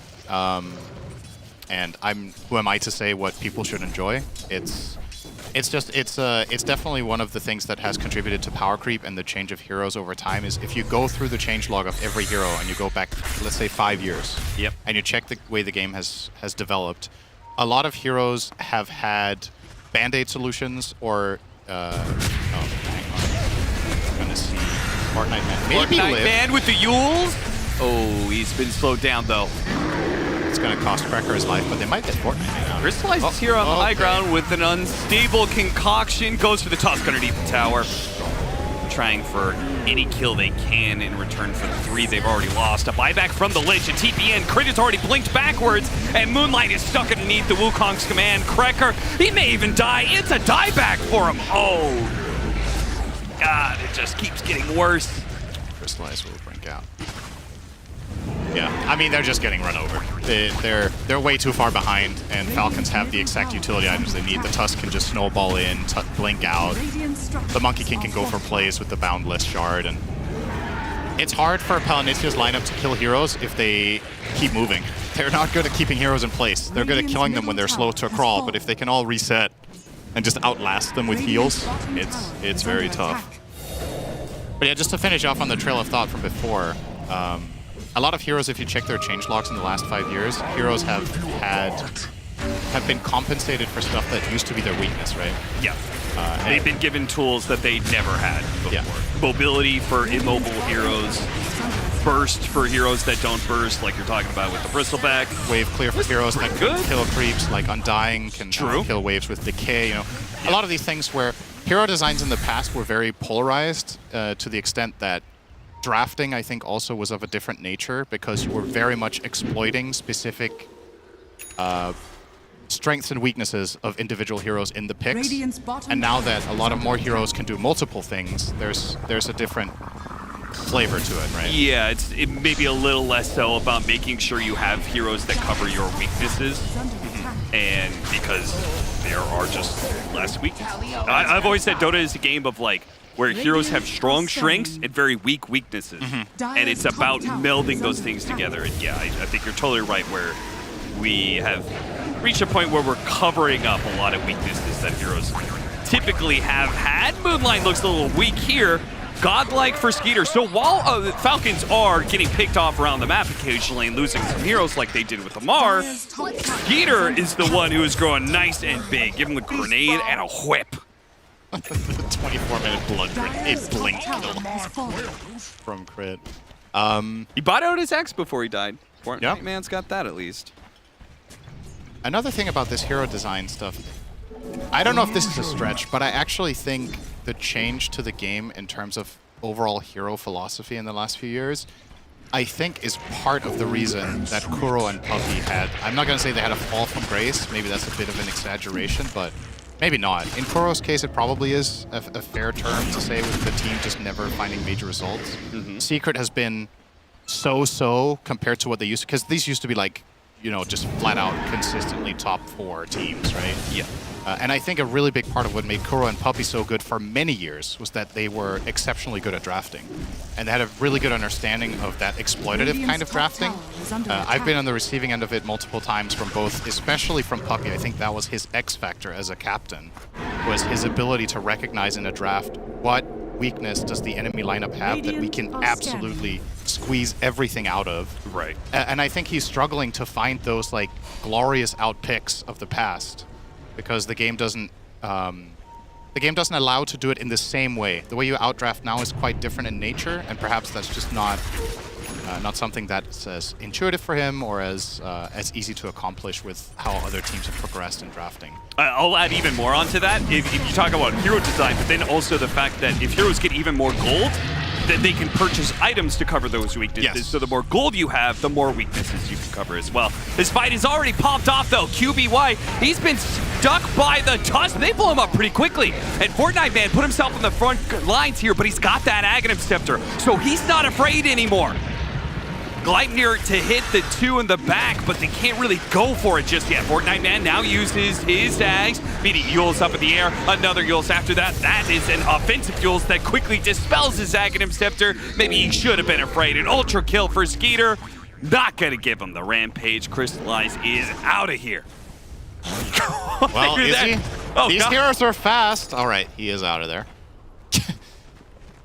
An elk with Manta Blink phase boots almost got caught up to by Bristleback. That was crazy how fast they were. They almost got him. All right, well, couldn't contest Roshan. They get a great fight for Falcons. Go up 18k, and now get Roshan as well. It feels like, I mean, you're 20k up against Alckmin at 25, right? It's more or less inevitable that you're good. The question is, how are Falcons going to close this game out? Do they feel like they're strong enough that they can flat out just barrel down the lane, or are they going to look for a pick? If they get this Quill onto Crystallize, all right, well, he's dead. Yeah, if I know Falcons, they always are going to look for the pick. They're not going to keep. Maybe they can bail him out. Oh, actually, this is going to be a really good Chain Frost. Bouncing between the Spire, and it still sticks around. I love that facet, by the way. I really thought... It got even more! Unstable Concoction stops Snaking from being able to TP away. What a swing and net worth this is going to be. All right, well, that's 5k gold. That's good news for Palnitsa. I thought the moment they opened that the Timber that was going to be, or excuse me, the Elk, that it was going to be a kill with the other heroes from Falcons being able to connect, but they were really far away. So Palnitsa just TP'd in defensive heroes and turned that one around in an instant. Nice Hoodwink and Lich combination there to find the beautiful Chain Frost. That's now an AC. I mean, don't count them out, but it's still a massive hill to climb, but a little bit more mess up from Falcons like that, and this could yet get interesting, because as we've talked about from a theoretical perspective with these heroes, the counter picks that Palnitsa have are actually quite good against some of these matchups. It's just Moonlight is way too poor on the Viper for what you'd like to see at this point. Yeah, and unfortunately, the Timbersaw's right there with him with an inventory that is heavily countered. He has Yules and Aghanim Scepter. You've got to nullify on the Monkey King. That counts down both of those items. It owns Lich so hard, too. True. This is the item against that hero, and obviously Falcons are well aware of that. Effectively, what do Palnitsa do if Ursa blinks on a hero and then they nullify him? I think that hero's just dead. They can't... I mean, if it's Timber, he can probably get himself out of trouble. Yeah, it's like offensively Yules the Ursa, but yeah, it's BKB. If you just blink BKBs and they nullify the target, you'd probably just have a kill, hands down. So you got to be really wary of your positioning now, especially on the Viper, who desperately needs to recover more than he has. Dire's bottom tower is under attack. Trying to set a bit of a trap here with this ward. There are 5 heroes together now, Palnitsa. Nobody's gonna fall for it. Fortnite Man's trying to lure them in this direction. He also recognizes how important it is to push out this mid lane. The problem is Falcons have a good wave on top, and They have an Ursa who's got an Aegis, so he's not afraid of forcing them back. Yeah. And this is honestly very well. a pretty easy way for Falcons to open up the base, is just to not even have to fight for it. If the enemy team is setting up a play outside on the map, they just get the base tower for free. This lane is actually lost. I think if the tower falls, it's really hard to defend it. Nitsa. See though, Concoction. Skeeter goes straight in. He's going to lose his first light pretty quickly here, it looks like. Oh, nice Concoction. 3 heroes. Wow, 3 hero with the Chain Frost bouncing over there as well. The Timbersaw goes in, and there's still a fighting Skeeter ready to go. Crit snowballs through this one. Skeeter pops his BKB, demolishes that Timbersaw pretty quickly. Malray jumps in back line. Couldn't get off the Wukong's command right away. Whoa! Ah, that Bristleback does some damage, man. He turns on the turning red thing, and he just obliterates that poor Lich, who buys back, and they try and track down some Falcon heroes. They got Malrines, so they've got a numbers advantage here. Yeah, that was some serious damage onto Malrine with the poison. When he popped, he did so much damage to Ursa as well with that poison burst facet from Viper. How is it works? 100% of the magic damage dealt as an explosion in 300 radius. I think it did like 500 damage to Ursa. Yeah, it can add up. I've seen some Vipers kind of use it for farming stacks. Helps a little bit. Stable Concoction going out. Crystallized. Sees Snaking. It's already Force Staffed a good distance away, and with how slow the Viper is, they're not getting there fast enough. Can't take this fight, at least not this way. They still have 30 seconds left there on the Aegis too. Skeeter's coming back into play soon. Nice jump down to the low ground. Crystallized, they're all inning on Amar right now. He's got a Yules, but he won't have a BKB, so when he comes back in, it's a Whirling Death. It's a Chain Frost. Is it a kill though? Fort Mike after him, hit by the snowball, protected by crits. Blocks him out with the shards. They can't chase, so they'll just have to content themselves with a measly Tusk kill and maybe a chance. Skeeter goes back in, chasing after the hook. His Aegis is expiring. Nice. 4 stats in the... Yeah, the Aegis is going to expire here in a second. If they can get some damage on him, no regen whatsoever. He does have a BKB though. Crystallized. Trying to get him. Yule Scepter, Unstable Concoction, Self-Explosion, but blocked by the Yules. Moonlight, he's going to go for him instead. Skeeter with his BKB. Waits that out, goes for the Viper kill. They're still trying to track down the supports, which they do get the Chen, but what about the cores? They are being kited around with the slows building up from Amar and the damage ramping up quickly from Skeeter. They have the Gleipnir back into play. They're not letting anyone escape from Palanitsa. Oh, I totally understand why they chased that. That was like the stars were aligning with that Aegis expiring in that exact moment, but Skeeter still had the BKB.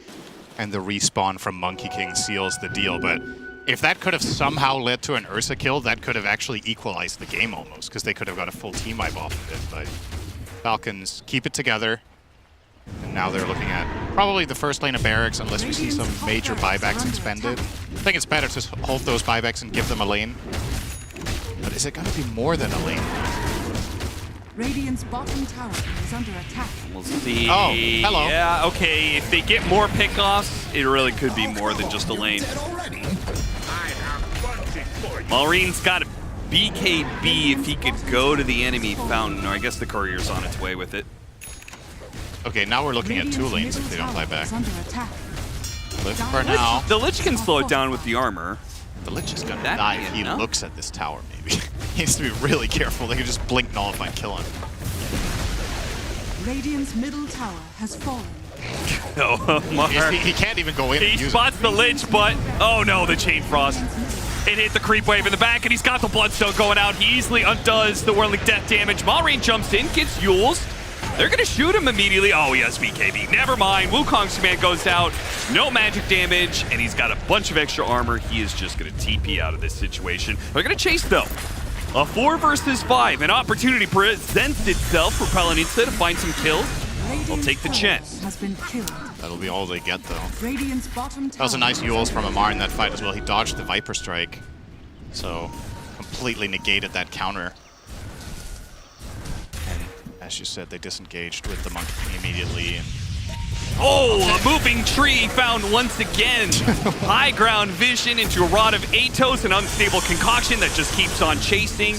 And what a nice pickoff. 1,700 gold for a kill like that. Both the good sign and a bad sign. Why does he love moving around as a tree that much instead of just jumping from tree to tree? He's having a laugh, though, so that's good. He's having a giggle, mate. They've got plenty of margin for error after getting these 2 lanes of barracks. This game is way stable again. Alchemist will complete a butterfly. I saw butterfly picked up, and I was like, oh my god. Moonlight got his butterfly? No, he's nah. Close to it. He doesn't have a single component yet.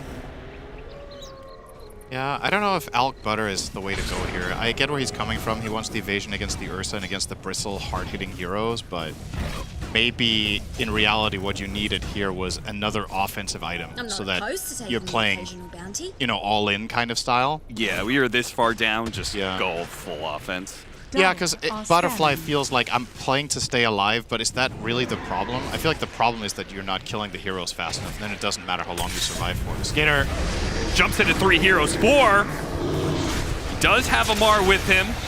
Hit by the Viper Strike, not really slowed down that much. Moonlight's still going to get a couple more stacks on He's him. barely taking any damage. And Rage Shrugs plus it the all Shard. Viper didn't even touch him, it felt like. And Moonlight has decided Butterfly's not for him. I think Scotty's better too. I like that. They need more. They need more control, and the healing mitigation will convert into damage against Bristle, against Monkey King, against all the Chen heals. It's probably more damage than a Butterfly. So absolutely, just keeping it loose. Not bad.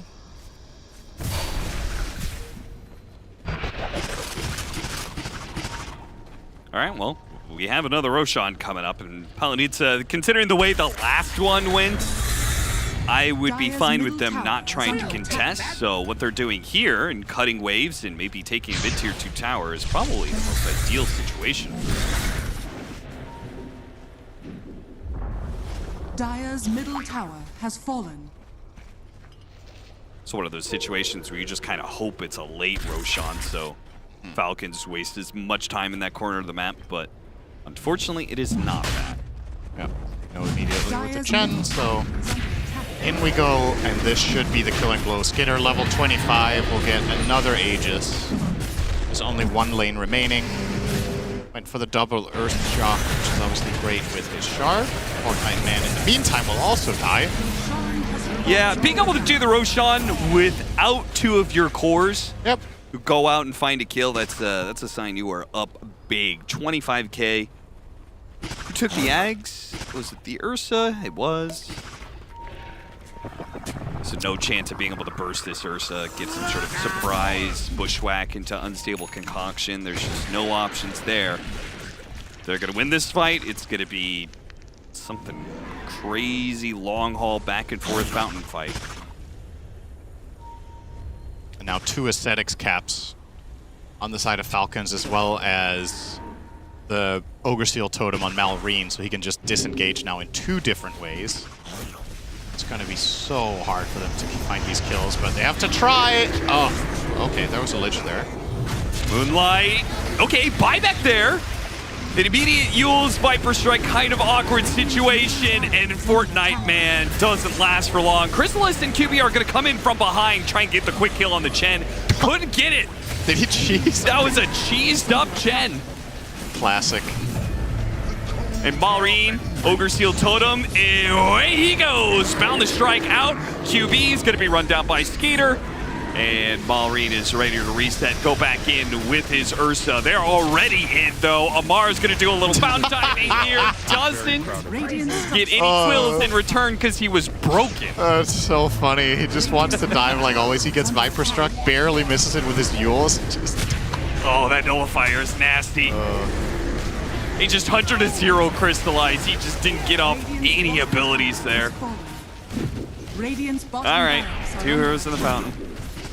Waiting for the end. All right, Amar wants to go again. Let's try this again, this time without the Viper Strike, without the break.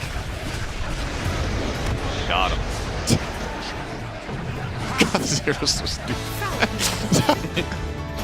All right, well, they get there in the end, Falcons, 39 minutes. It wasn't even that long of a game. It just felt like a foregone conclusion since minute 15. So, but sometimes games do take a little bit to end, and you want to give Palanitsa the respect they deserve. Obviously, they had a couple of heroes in this game that did prove to be quite promising, but unfortunately, the conditions early on, they just got rolled way too hard in the early game. Otherwise, this one could have been really interesting if let's say we had an even game at 15. I think Palanitsa definitely had the potential to string something together with this lineup, but a bit of a class difference, I think it's fair to say, in that early game. Yeah. Monkey King especially was the standout player, obviously for me. With a terrible lane, he just finds major impact regardless. And Falcons just did great. I feel like they won the game on movement, more so than anything.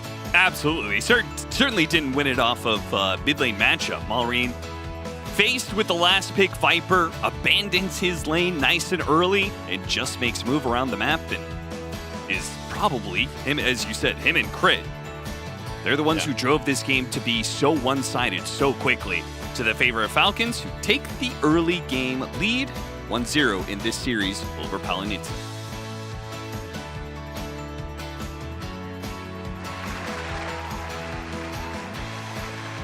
Palanitsa are going to need a little bit more slurp juice if they're going to be able to stick around in DreamLeague Season 24, which I'm not entirely sure is even still possible, but that's for the nerds upstairs to figure out. They don't pay me to crunch numbers around here.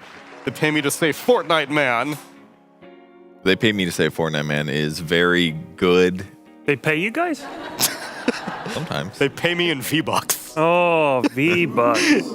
Love good V-Bucks. Love me some V-Bucks. Gonna buy John Wick after this. Don't you hate when they send you V-Bucks through the iTunes store and then you just lose 30% Oh my god, dude. to Apple because they're like, oh, we deserve this. That's why I'm a big lawsuit fan. I love lawsuits. Apple takes a cut of V-Bucks? Yes, there's a big lawsuit. You didn't hear about It's like Epic? I don't fucking use Apple products. It's like if you buy anything through their app, they're like, we deserve a 30% cut of all of your transactions because we made this huge. Of any in-app transactions. What are they spending the That's V-Bucks why even Twitch subs, if you... Like skins. No, as in anything. like... Wait, you're saying what does Apple do with the V-Bucks? No, as in like they make dollars. You spend real money on the V-Bucks. I got you. Twitch subs cost more through mobile because Twitch loses a portion to Android or Apple. Android? Well, I thought Google... Android was friendly somehow. That little guy's face. Well, they also take a cut. They also take a cut. I think they both do. But Apple is worse. These friendly corporations, Ted. I really think they're thought they on were your the good side. guys. I can't believe I was wrong this whole time. Unbelievable. Who knew? What a shame. Who would have How about that game, though? How about that game, though? Palanitsa. Aw. They're playing the sad music. Well, they should be. That felt like a mismatch. Like when a boxing match is on and you think, they got this guy to fight this guy? And it's like just a bit of a whipping. But he got some punches in. Yeah. He got, at one point, the champ was rocked. It was like, whoa, that left hook came out of nowhere. But then the champ just grabs him by the throat and just punches him into the ground. That's pretty much what happened. Yeah, I mean, and the Viper won the laning stage against the Monkey King, so they had a little bit of it was the last pick, but still they had a good pick against the enemies. They roamed okay at the start, and then it just got a little bit out of hand. It looked like one of those outskill things where it's like the losing team's like, okay, you beat us in some ways, but we're gonna do all of the right things to get back in this game, and they did those things. And then I was like, oh, this looks kind of rough. But they had some moments of glory late game too. Like almost felt like they were gonna do it. They've won the hearts of the fans. I'll say that much. Now they just got to win the minds and maybe the eyes as well as we look towards the Kadia Award of the game with BSJ. Speaking of eyes, Neil, the David versus Goliath story, maybe this didn't end the same way as it did in history, but David got some punches in there. The uppercuts took his 20% cut, as this is a Palanitsa ward on the high ground while they are down by a sizable amount with Aegis on the side of Falcons, and that's going to set them up. You can see all the vision that they have, the bird's eye view in those trees, because they are able to take down the Tusk, take down the Bristol, and they also managed to snipe Snake King on the way out with that same ward vision. We see that he is stacked up on those blood grenades on Snake King as, he paid in blood there, Neil. Not V-Bucks. You had a lot of analogies planned for that one. You had the David Goliath thing. I was just ready. I was feasting off what you guys were going off of. Riffing. Yeah, riffing. Or grittying. Let's get over to game number 2.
Just let the music soothe away your trouble tonight. Yeah, come on, let's do it. Ain't nowhere to go but the top of the world. Here I go. I'm riding on a disco train. Ain't ever coming back again. 'Cause I'm riding into disco town. Nobody's gonna keep me down. 'Cause I'm riding into disco town. I'm riding into disco town. Ride the train. Let's turn the heat up. Let's turn it up. Let's turn the heat up. Let's turn it up. Clap your hands, snap your feet, turn up the heat. Let's have a good time. Let's have a party. Clap your hands, snap your feet, turn up the heat. Let's have a good time. Let's have a party.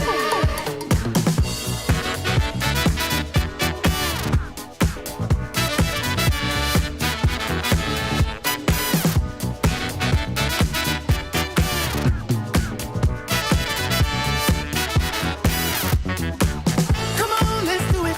Ain't nowhere to go but the top of the world. Here I go.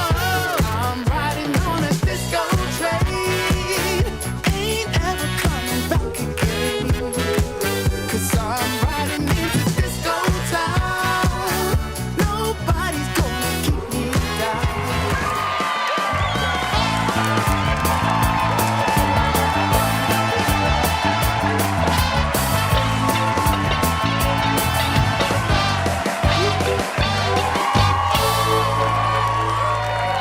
Well, friends, I hope you're all limbered up for our last game of the night as Palanitsa is attempting to get just one win on the board here at Dream League Season 24.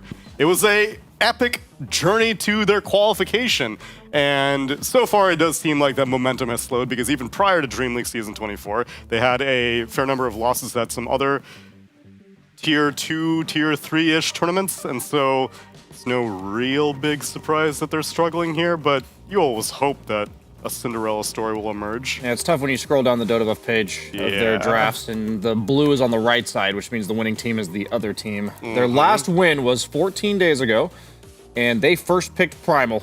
So that's what I expect to see. Primal into Clockwork Lesh. Okay, that seems encouraging. Because even if they are not getting, if their performance is going downhill, their SEO has been going uphill because I want to take a look at our Wisdom Rune presented by the US Air Force for this series. Because if you are comparing purely off of clout, yes, ATF versus Fortnite, man. ATF already started out with a pretty substantial advantage, no surprise. One of the most accomplished Dota players of the past few years. What's the y-axis here, Neil? The y-axis, I'm assuming, is How many like times they've been Google searched. Trends. Yes. Google search results, I yeah. see. And so Fortnite, man, completely off the grid earlier on, September 29th. But then you qualify. Suddenly, this man is eclipsing ATF in terms of popularity in just 2 short days. On October 1st, Fortnite Man topping the charts. But what am I searching for? You're searching for Fortnite Man. So if I type Fortnite Man up until October 1st, it's I got zero. 80 MR results and 100 Fortnite Man. I think this is how No, many it's saying times how many times searched people that. typed that exact search. How many people Google ATF versus Google Fortnite Correct. Man on those days? Okay, So well, there was a there's couple no other days crops, I'm just saying where that. people were Googling Fortnite Man more because they I were see. like, what is this? I want to be in. I want to know what's happening. And I think after that game, you will know. You will know. They're fine. They're just not as good as Falcons. Yeah, they're Yes. just not as good as Falcons. Or any of the other 6 teams that they've faced off against. Maybe it was just the group. It's a tough tournament. It's a tough group. Do you know what the thing is? In all of these situations, whenever there's a tournament of any kind, and there's a team that kind of gets there and it kind of surprises people, they always say, I think they're just happy to be there. They'll soak up the experience. They'll enjoy it.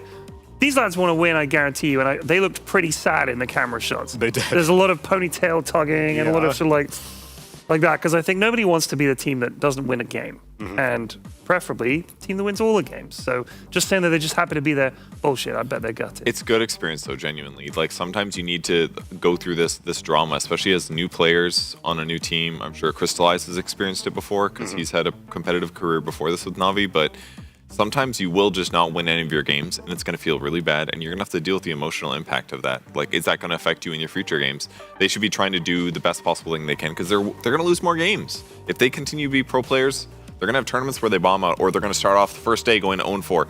Every other team in this tournament has done that at some point in their careers, and that is a piece to becoming a good team. I mean, life is full of experiences that in the moment really suck, but in hindsight, you're like grateful that you went through it. And I think that's going to be what this tournament. True. That's all I got. When's Brian going to get? What was the most uncomfortable aspect of your puberty, Kevin? I don't want to talk about it, Neil. Clearly, the height wasn't an issue. You got that in spades. That came much later. Yeah, it was. You have a few voice cracks along the way. Voice crack? Not really. That sounded like pretty this safe. from birth. I was pretty safe. Wow. There was like a period of time where I would answer the home telephone because you had those with the wires, and people would assume I was my father. So really, wow. Dude, I would love to know what explains a lot. 8-year-old Kevin sounded like. Not like this. Bring some home videos 8-year-old? next time. Yeah. Okay, Answer well, the phone. I'll bring You're 8 some years in. old. Ring, ring. Hello. Sounds the same. Oh, Mr. Godek, of course. Yeah, that's me. Yep. Yeah, I don't want to talk about puberty anymore. Sorry, I brought it up. Anyone going through it, it sucks. But you'll get there. Much as how Palanitsa are just getting through this process, growing pains of hopefully a roster that sticks together, because many times we'll see stacks come to be and they'll make it to an event and they're like, all right, thanks for helping me out through this event. I'll never see you again. But thanks, puberty. I hope QBFY and Fortnite Man form a bond together. Everyone started somewhere. Mallory and ATF way back when. True, the Creep Wave days. Yeah. We may be witnessing Creep Wave 2.0 right now. Yeah, exactly. They might have been 0-8'd. I'm sure Creep Wave had some questionable. I mean, all right, they would like dumpster tier 2 or division 2. They go to would. div 1, and then they'd be like, okay, get back. Go back to div 2. They probably had seasons like that, genuinely. They did. I recall it. And then all the alumni went on to do great things. So hopefully, maybe we can see moments of that happening with Palanitsa. We'll see if it starts in the draft as we get ready for game number 2, of which already has a handful of bans. What did you say was their winning strategy? It was Primal Clockwork? It's already out. Primal Beast is gone. I mean, they They've been played scouted. against a significantly worse team there. That was the team Hashin UA. You know that team? It's as good as Falcons, if you ask me. And they also lost the best of 3 against them. Oh, no. But they did win 1 game. That's true. Can I say 2 things? First of all, Brian, when you said thanks, puberty, that sounded like one of those videos they'd show in school that you'd all have to watch. Yeah. You know what I mean? Like a video where someone's saying, meet puberty, and it's like a character. Yeah, it's like a... You sound like the character in that who's saying thank you to puberty. And also, Neil with his beard would be a good candidate to play puberty because this is like, welcome, this is what you're going to be faced with. This is your face future. full of hair is coming your way soon. This is a painful This hair will burst through your flesh, Did they child. mute me? Did they mute me because of my... Oh, never mind, I'm here. You're back. Your beard was just muffling all the noises. Palanitsa Shadow Fiend, a first pick as a response to the Alchemist. The Naga, the Razor, the Doom, and the Monkey King gets respect banned out this time. And Falcons, they take out the Primal, the Timber, and the Sand King. A world where Shadow Fiend first pick is just safe, I know. There's always been some counters or some counterplay, but nah, it's just the thing to do. Do you think it's different now because you play it safe lane? So although there are counters for it, it's not like the classic mid counters where you had to play one-on-one to get dumped. It gets stronger faster because the, as you know from ability draft, of course, I'm sure you play that all the time. Very rarely. Your Necromastery Souls is just your innate. It's just in there. So you get that thing from the start. Before, you used to have to put skill points into it. So hypothetically, once you get rolling, your souls are just like building up. So he just gets faster, stronger, and then obviously the facet makes for a harder hitting carry than existed in the past. So I think he's a mix of both. He's like stronger early by a little bit, and he's just overall one of the strongest heroes in the patch. Yeah, he's stupid. At what point did Ice Frog feel like it was okay for him to dictate that Cogs had no souls? That's a really good question, actually. That's like a philosophical question that sometimes keeps him up at night. But it's been banned out. Why would they? They used But to. why wouldn't they? They used to. They used to. So why Yeah, did but they? that to me is an oversight. A cog clearly doesn't have a soul. It's not a living thing. The wards did too, I believe. And they Probably also still shouldn't do. have souls. The wards are like full of eyes. I Yeah, think those things they're definitely alive. have. They're not. They're animated. Is your computer screen alive? Just because it moves? No. Are we alive right now? We're on people's Yes, of computer course we are. screens. Oh my gosh. We're alive here. Does that mean that if someone watches us in the future when we're dead, we're still alive? Correct. Is it See, odd? precisely. It's like a photo of you, isn't it? live You die forever. twice. The first time is when your corporeal existence dies, and then second time is when your name is uttered for the last time. Damn. Well, the what name of Snaking's thinking about right P-Flax now. will reign on forever. That's what Fortnite Man is thinking for the last time. His My wife. name will ring loud in the halls of Dota history. Carve it somewhere. So there's been a lot of picks. I'll let you guys talk about the draft. What do you think so no, far? it's okay. Analysis Kevin, box. go ahead. All right, look at these great supports from Team Falcons. The Enchantress stabilizing the laning stage, going through them twin gates, dive in the Shadow Fiend, stunning him, possibly attacking him, Probably attacking him. I'd bank on that one. and Tusk there too. Oof. Is this not close to what we saw in Sania due to Enigma Galaxy and Miracles SF just not the one series ago? That is true. And they got the Nyx Assassin on Team Bread on the other side to offset that. Gonna Mind Flare that creep to death. Maybe an Enigma offlane, but it's not very good against Alex, so maybe another ranged offlaner. Just because of the Marcy. I think like with the Nyx, but I think like Oh yeah, I'm sorry. yeah, the problem with Nyx Mars here is that you're just kind of lacking damage in the early stages of the lane.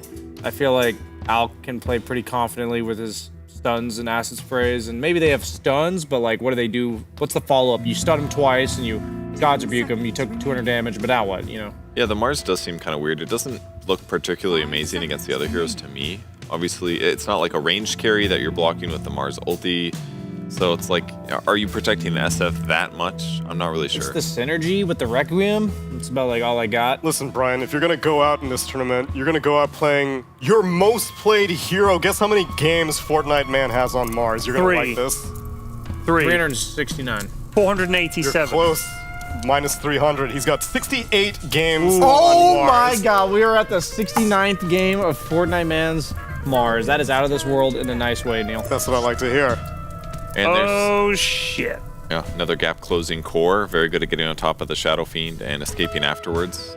So You were can't really roll out hoping of he picked Mars, Mars. though, can you? You had that already. I think you can roll out of Mars Oh, because really? you become invulnerable, so I assume you can get out. You I become don't know a that ball. one.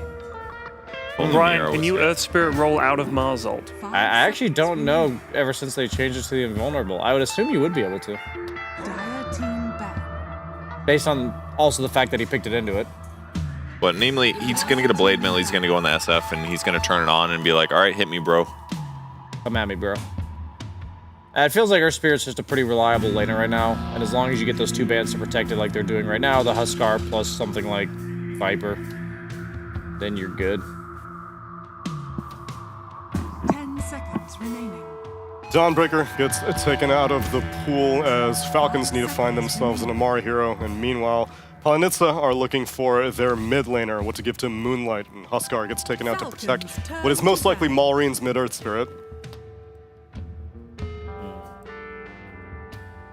What's the hero against SF for ATF? Is it another Slark game? Probably not. Yeah, I don't know if Slurk's the hero with that. Not into Mars CSF. Bristle is still in the pool. They could do Broodmother. He actually has played Slark this tournament one game. Yeah, he won. played it yesterday. Okay. That's why I was kind of joking, but Gotcha. it's also not good here. Razor, maybe? I don't know if I like that against SF, though. It feels No. like he's going to kill you before you steal enough damage. He's been playing Tide, too, but I assume that was against Morphling. That's where most teams are playing Tide. Yeah. Don't Yeah, think it's that like good against SF. it's a hero that doesn't like threaten you enough that you can just play off of your Anchor Smash. With SF, if you like try to get at Anchor Smash range, you're eating 2 or 3 raises. I mean, Razor is also banned. A lot of the heroes that he would want to play are gone. Where are they going with Bristle? Play the one that he played last game, run it back. Well, you have the Mars. The spear does turn you around, Neil. True. It does make you face the Mars. But they had the Lich last time. I don't think turning Bristle around was high on their priorities.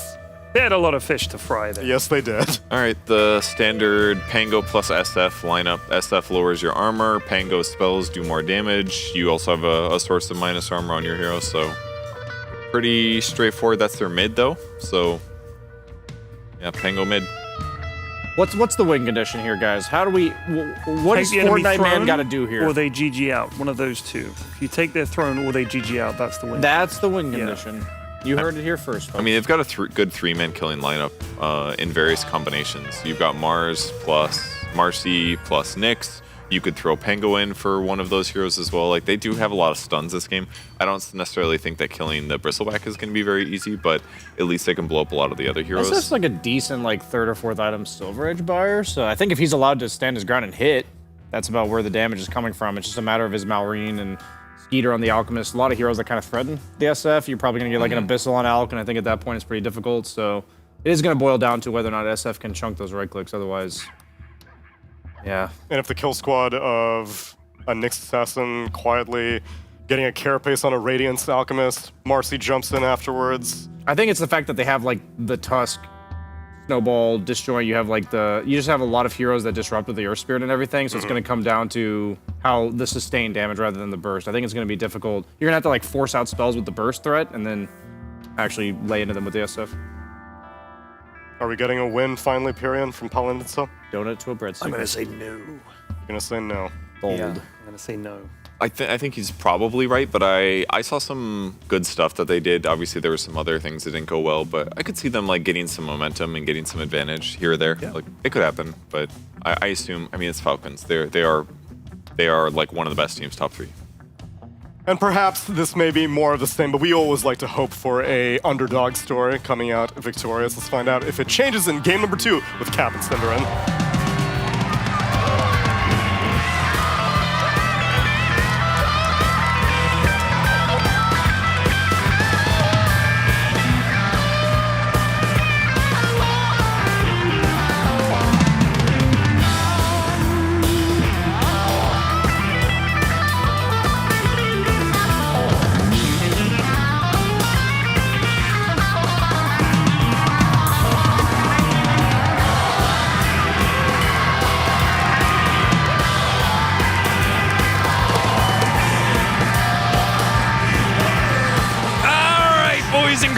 Let's get into it. Game 2 of Falcons versus Palinitsa, and I'm gonna move Cinderin. Okay.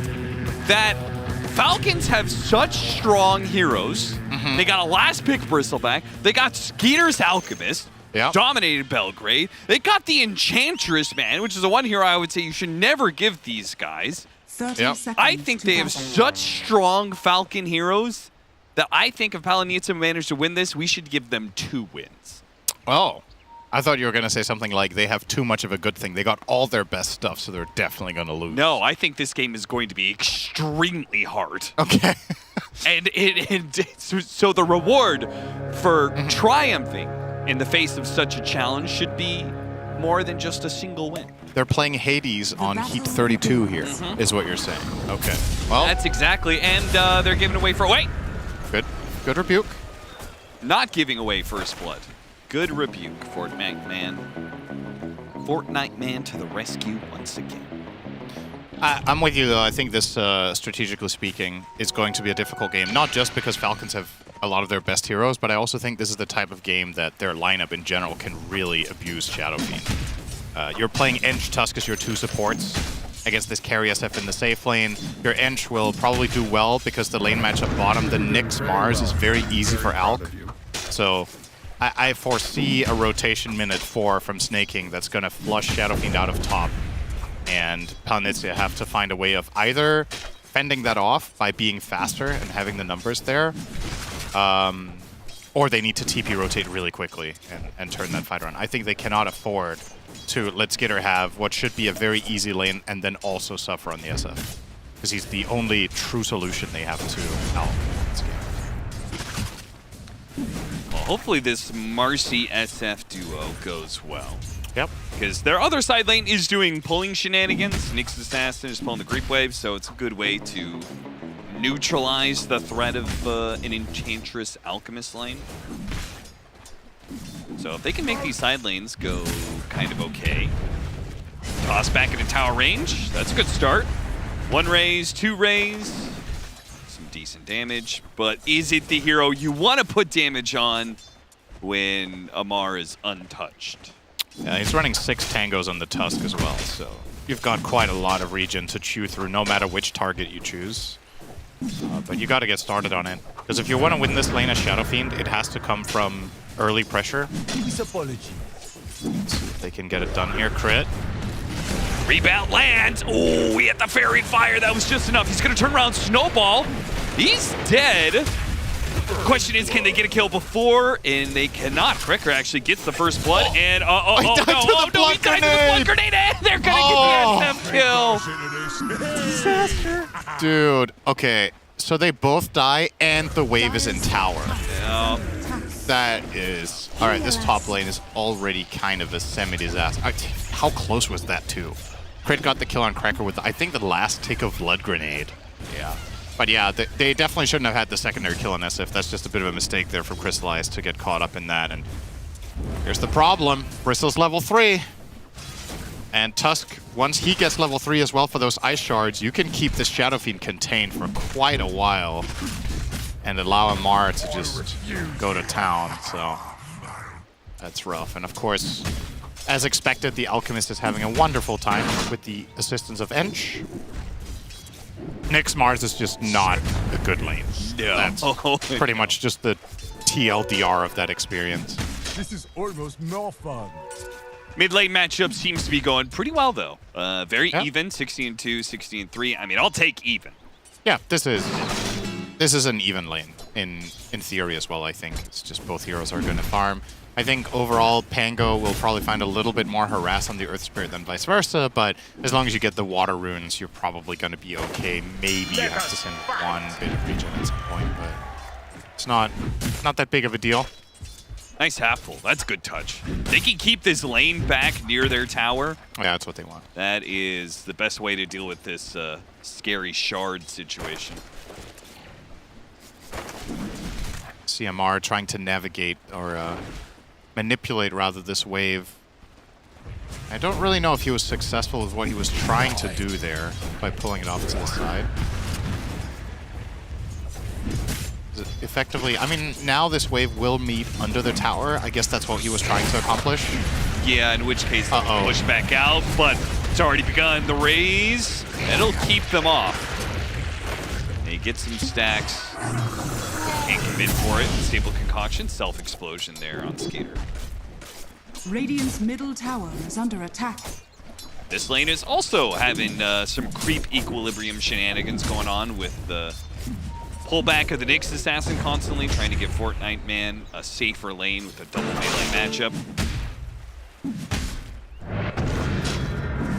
Question always is like, what is the Nyx gonna do? Like, you're only gonna get so much experience out of like mind flaring creeps randomly, you know?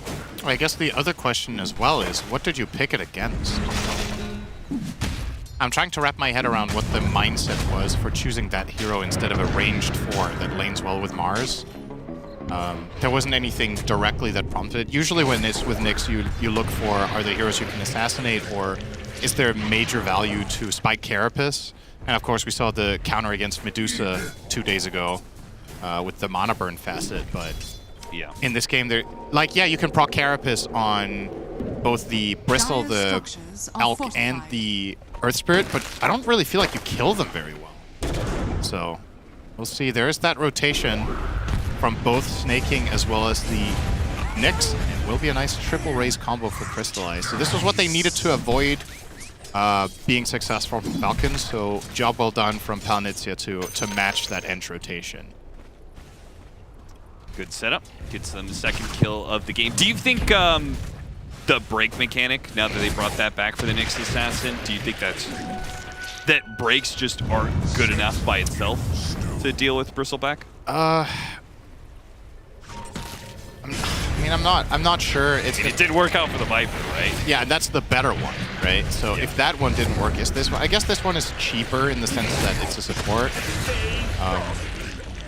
But I also think Bristleback can itemize his way out of it. You saw in the last game Amar win Yules against the Viper Strike. I feel like he could easily do it against the Nyx if it's a problem. Just outlast the break by BKB. I think you want BKB on Bristle in this game anyway, so then that's just another reason to do it. Oh, Crystallize, this is real bad. Yeah, he stops to farm the camp. This is what so many carries are gonna do when they're chased out of lane. They farm this little area, and Maureen and Crit knew it too, but a lot of heroes from Palanitza, they're gonna get some kills out of this one. The Snowball goes out, but the Rolling Thunder is the better of those spells, and Crystallize, oh my god, he lived. No way. He almost killed himself by hitting these neutrals, but he's good. He's good. All good. Okay. 3 kills. Moonlight got a triple kill out of that one. That kill took them way longer than I expected. This is ambitious, going for a 4th kill. Yeah, I think they might actually lose this 1v3. Stun it. Oh god, the body blocking from Malrine. Dire's middle tower is under Alright, Amar. Still kind of chasing. He's running into 4 heroes and he doesn't care. That was good though. That was a very long kill from Falcons to get, and they didn't even get it in the end. It took them so long to chase down that SF that Palinitsa was able to rotate in all of that assistance and keep the SF alive and find multiple kills. This is the replay here. So the Magnetize is taking this whole time, but I think especially the Nyx Assassin getting multiple stuns off there on the Earth Spirit really made the difference. Getting that successful combo break in. Dire's top tower is under attack. They do lose a tower for it, but it does feel like that was going to happen anyway. Yeah, you're going to lose that anyway. You're kind of stabilizing the game in a way. Falcons is only up by 1k. Getting Moonlight the triple kill is really good because he can get a fast Diffusal Blade now, and that is an amazing tool against Bristleback. It can also be quite nice against Alchemist, burning these heroes' mana in the fight so they can't get multiple spells off, and also just needs some raw damage. If Palinitsa want any chance of winning this game, I think the mid-game portion has to go well for them, because Alk will be super farmed. They effectively drafted him a free lane at their own accord as well.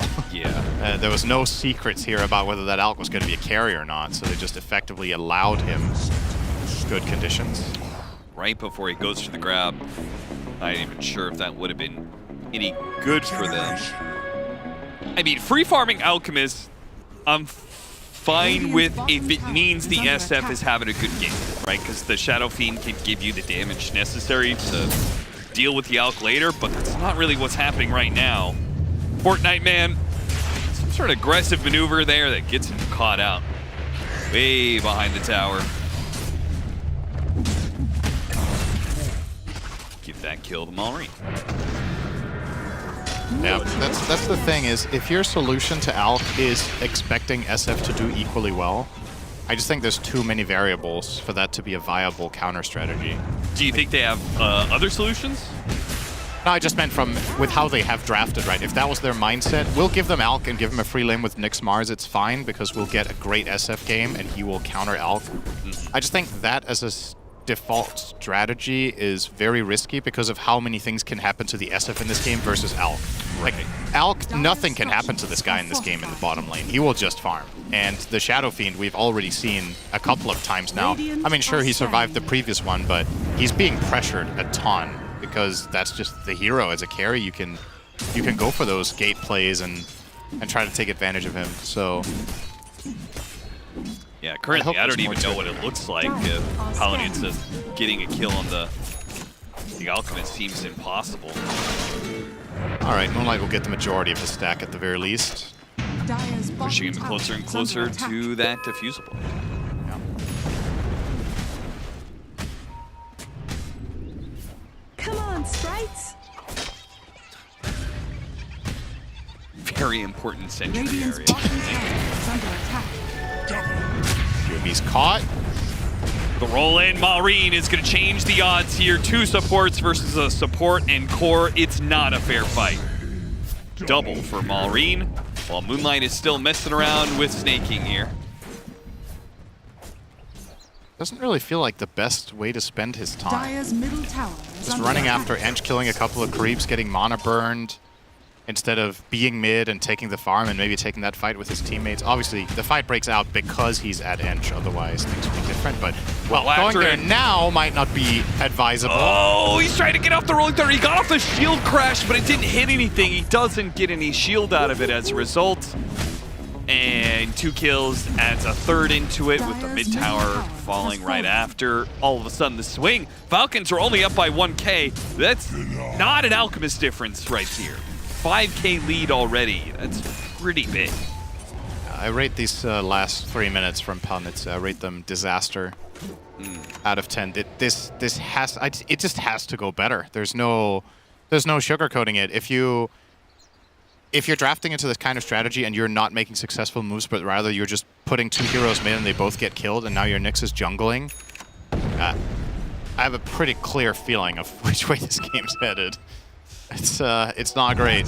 Moonlight? And no power runes either to maybe swing things around.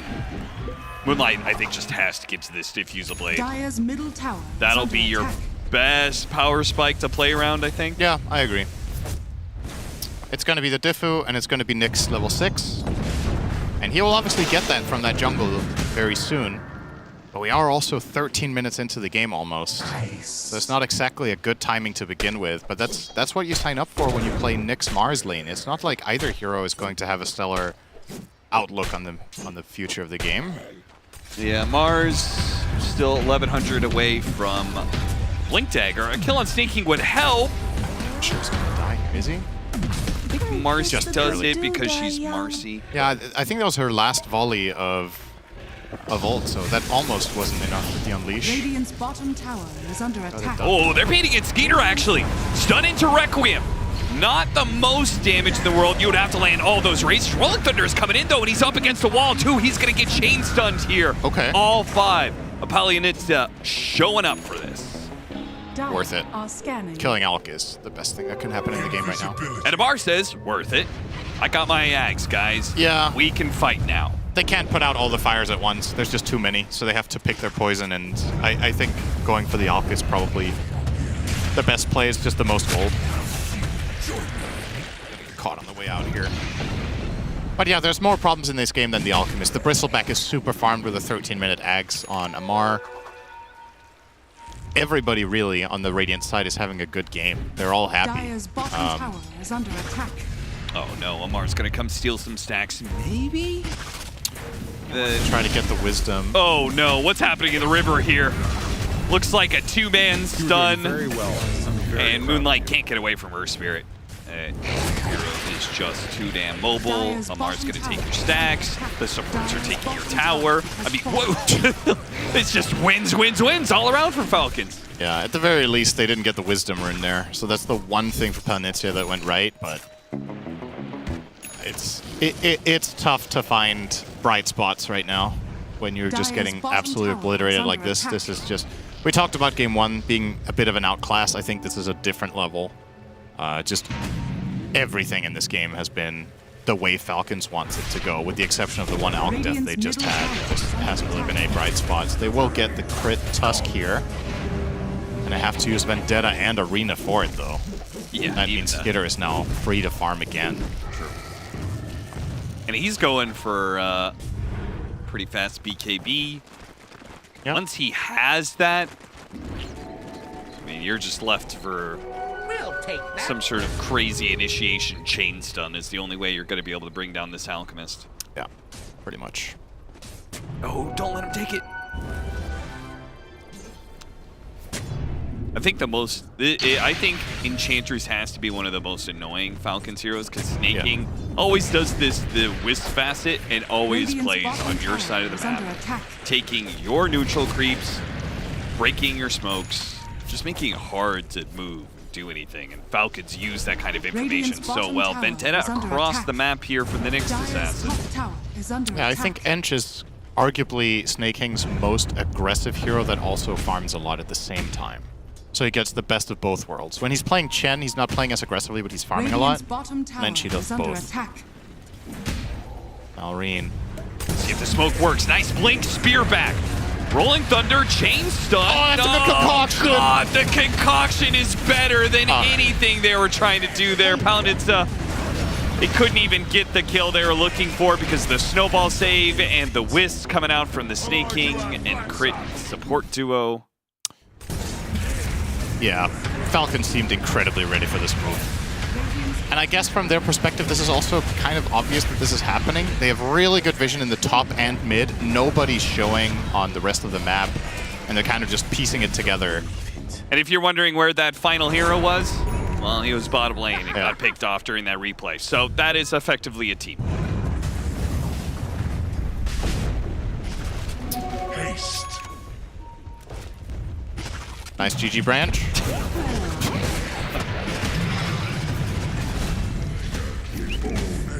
If everything else is going wrong, you can at least have a bit of a laugh. Dire's middle tower It's there is just not much positive happening here, unfortunately. By the way, can we agree that it's not how you spell caw? Yeah. Line. Yeah, what's gawk? Gawk? Don't try and pronounce it. It's not going to go well. Dire's middle That's going to be tower has a fallen. clip on live stream fails you don't want to see. Okay, say it fast 5 times. No, I will not. I'm trying not to get fired. 18-8, 15K net worth lead. It's not even a bad word. Crit. Got a kill? Wait, no, they didn't not get a kill. Die. Yes. Okay, no, Fort Monument. Come on, snowball. no, the snowball dodge on the spear. They can still get him. They got him, and the Rolling Thunder's still gonna go off. This could still be okay. Off the rock, hit into another cliff. They're chaining up these stuns, and once again, Skeeter comes in with the unstable concoction. It looks good, and then Skeeter shows up and just ruins everything. Down, you! I mean, they were barely tickling the Earth Spirit next to Ench's heal, though. Oh, no. Should have stayed in Fortnite, man. What a waste. I could be building right now. Imagine a game that's about collecting weapons and shooting, and then you spend half of it building a tower.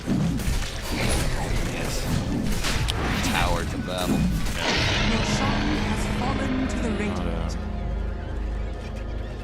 Not my favorite design ever. Man, you're really just killing the... We're trying to reach out to the Gen Z right now, and you're just killing it, Synderen. No, I'm really not. I'm really not trying to reach out to them. No, I'm saying we as, Dota 2 community. Yeah? Tournament organizer, ESL. Oh, we're trying to capture the youth. Yeah. What better way than to tell them the game they play shit, they should play ours. Cracker's dead.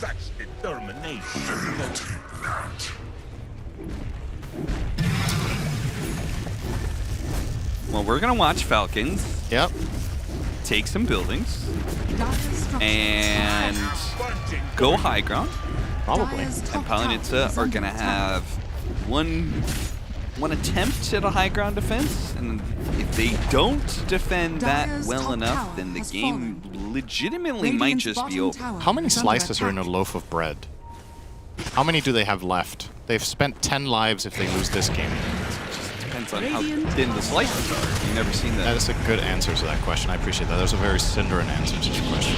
Thank you very much. Got his Suns fan would be proud of you. Or rather, he would be disgusted, and I'm proud of you. All right, here comes the high ground rally. They're not here. The tower's almost gone before they get... They don't have glyph. Okay. Well, good luck defending now. Now you're just too late. Top tower has fallen. The perfect hold. It's coming, Synderen. Oh, the spear back into a Requiem underneath an arena as well. Maureen is very dead. Unfortunately, I think maybe Palanitsa is also dead with Skeeter and Amar just running at them. Krekker did a good job hitting that stun, but you can only slow them down. You can't stop them. The push forward from Amar. Okay, buyback on both the Mars and the Marcy. They're still losing their barracks, though. Yeah, Earth Spirit bought back, too. They just want to finish. Another spear back. Fortnite man's hitting those, at least. That was not the best situation, completely with the impale as a result of the dispose, but maybe something else good will happen? Synderen? They got him! They got Amar! Diffusal blade to the face. Oh, they got Ench. They got the Aegis. Might even get crit as well. Get a Moonlight. Snowballed into the creep. Still gotcha. Still chaining up the stuns. Wait, no. Crit's trying to move. He's trying to make some schmoos right now. And he did well enough to survive. That is so disappointing. What a godlike play from Tusk, by the way, that was. What a beautiful highlight. So he places the shards to push himself slightly left so he avoids 2 tower shots, and then he makes the pathing of the Pango difficult. He actually saved himself with like a 50 range push to the left. and it would have been beautiful. so cool if this game wasn't so over. Yeah.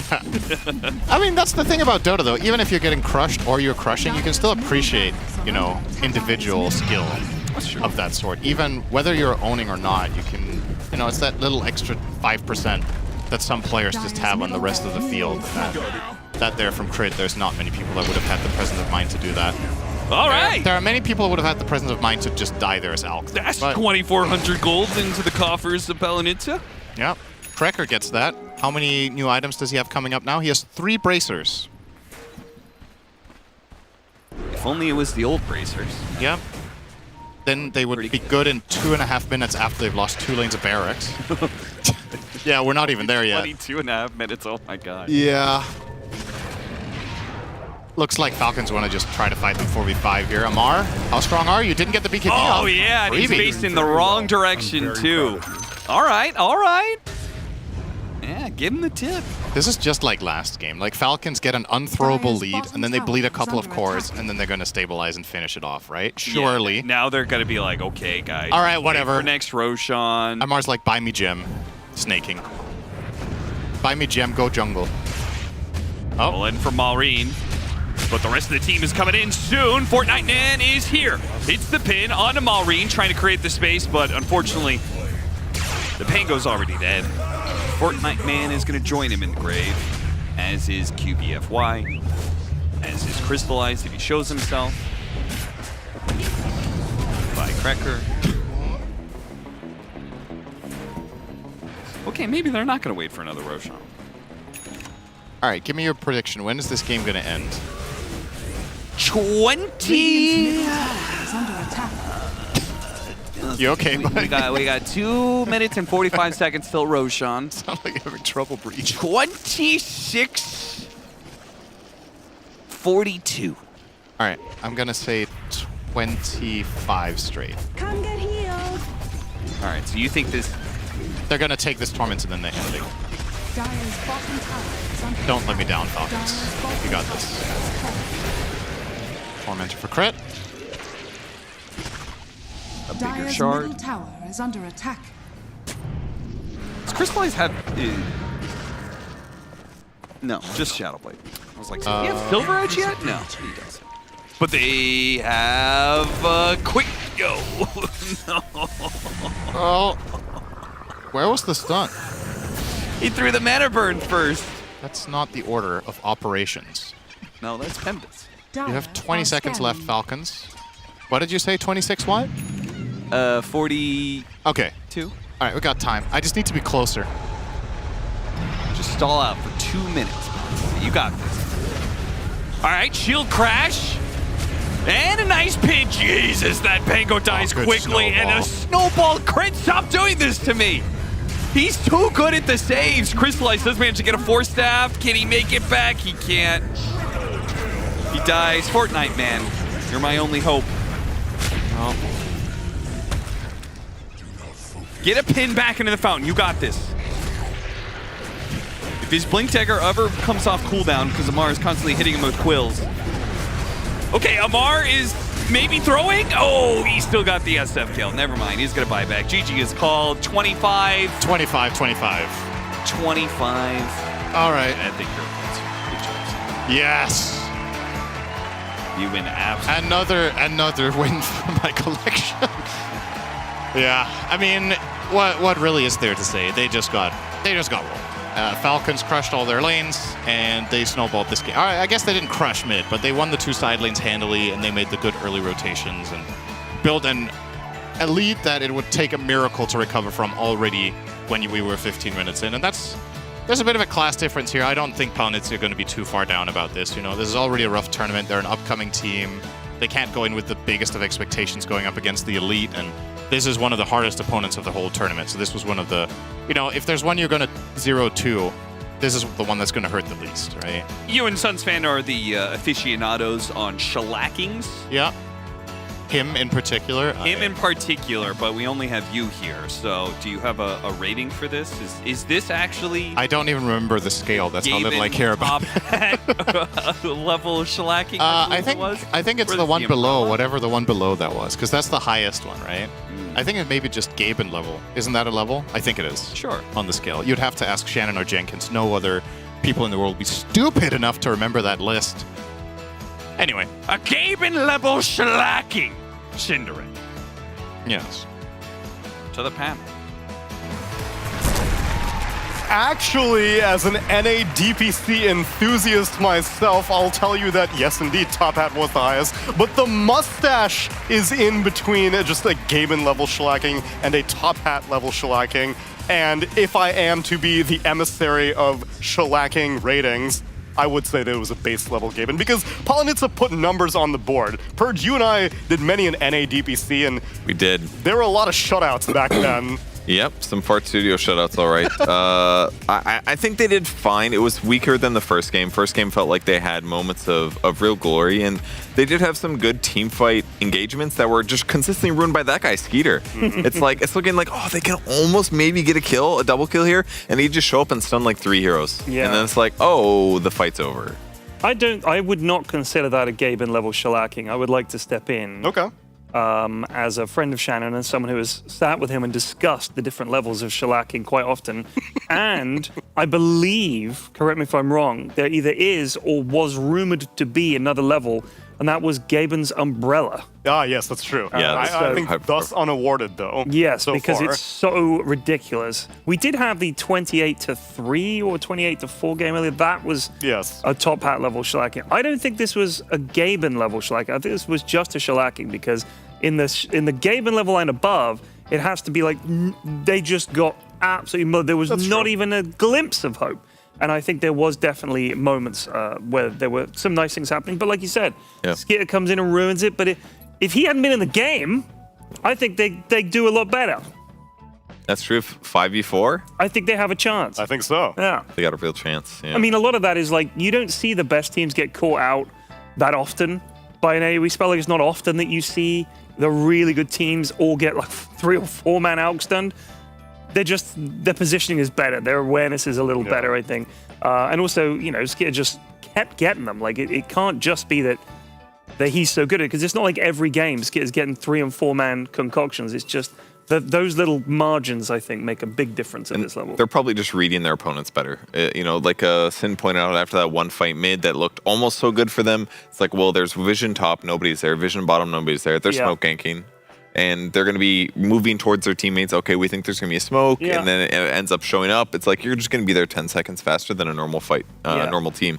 And not only does he show up a crit consistently, it's just like, oh yeah, I'm going to snowball you guys. And he always saves at least 1, maybe 2 people, disjoints the combo that they're going for, that just stops them from actually getting the 2 or 3 kills they need to catch up.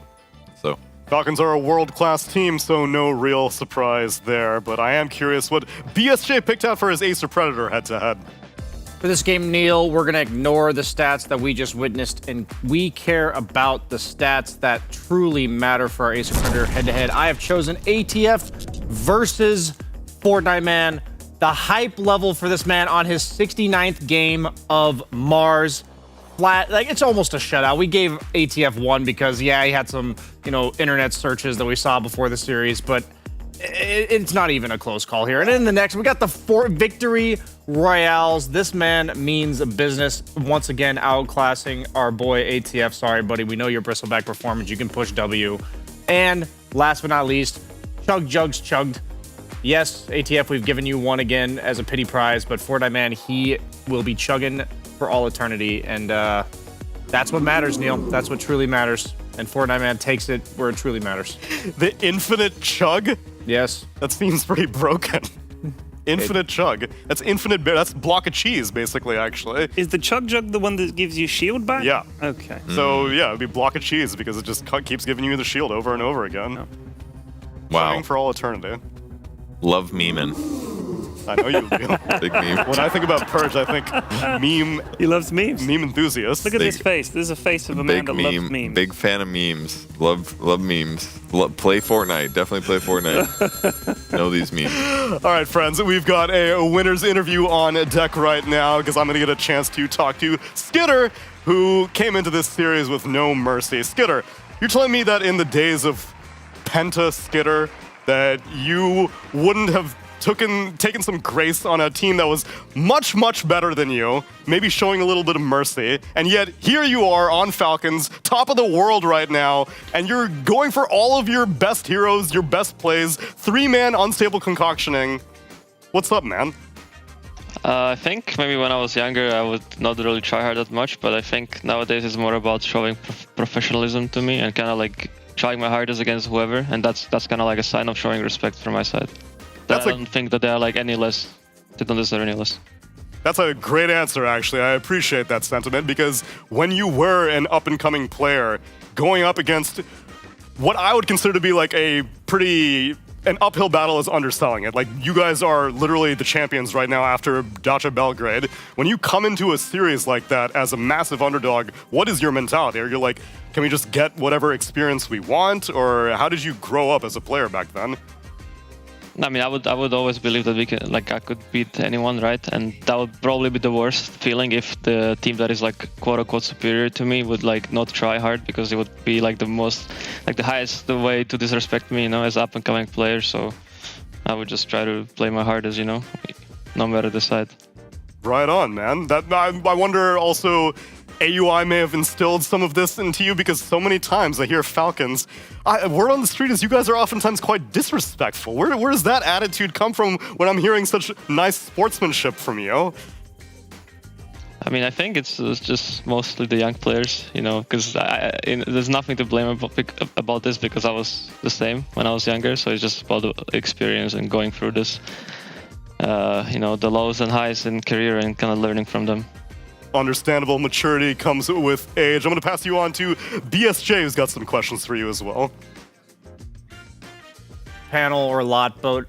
It looked like the whole team Palinitsa was taking these losses a bit rough, and we know everyone starts somewhere, and that even though you've had a very successful career thus far, and I'm sure more to come, what would you want to hear back when you were in their position, and like what would you say to them, coming from your position, to like kind of lift their spirits?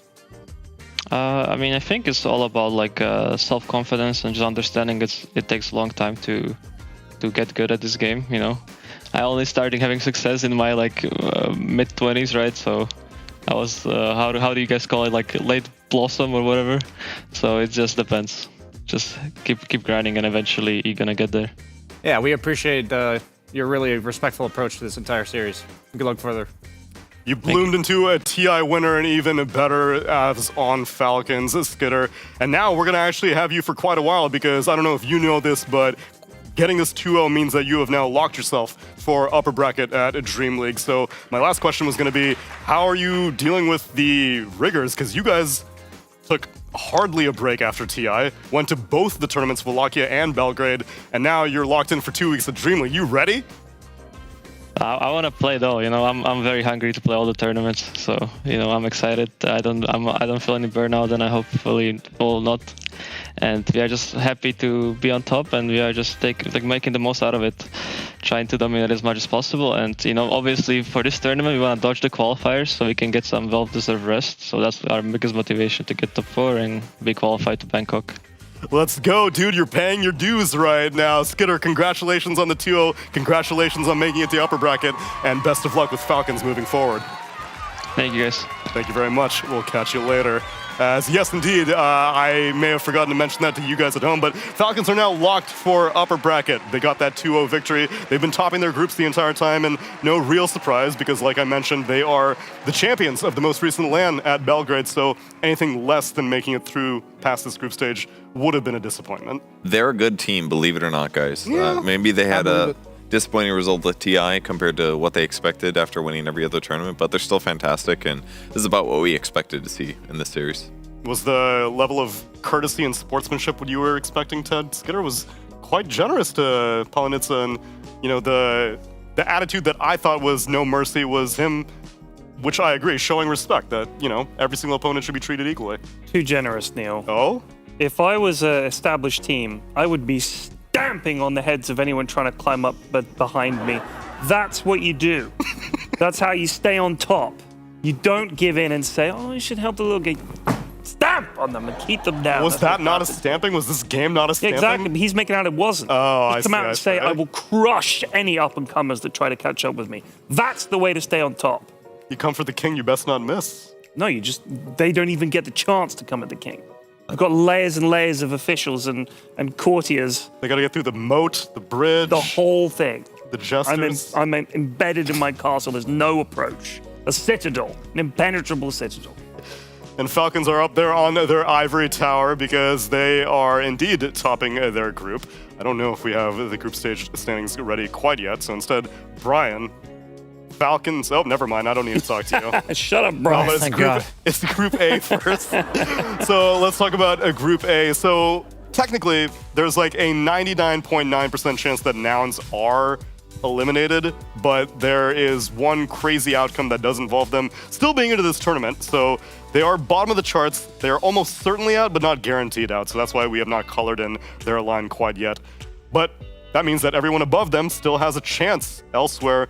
On the bottom of the group, Enigma Galaxy, Avalis, and BetBoom team are the 5th, 6th, and 7th places. And their outcomes will, well, I'll tell you the matchups later on. But yeah, this is the state of Group A, which to me, I suppose the biggest surprise is seeing Parivision at the top. Yeah, they're doing really, really good. I mean, they've had some decent success. They won a smaller tournament that had less competition. And I thought it was maybe just one of those like outlier things. Like, okay, they're good, but they're beating weak teams. So the fact that they're 7-3 right now, very, very impressive. Definitely a team to keep an eye on. And BetBoom team is... Are you talking about RES? Because Avalis won RES. Okay, got you're right. place. A new team. I'm sorry. You're right. They're both good. They're both good.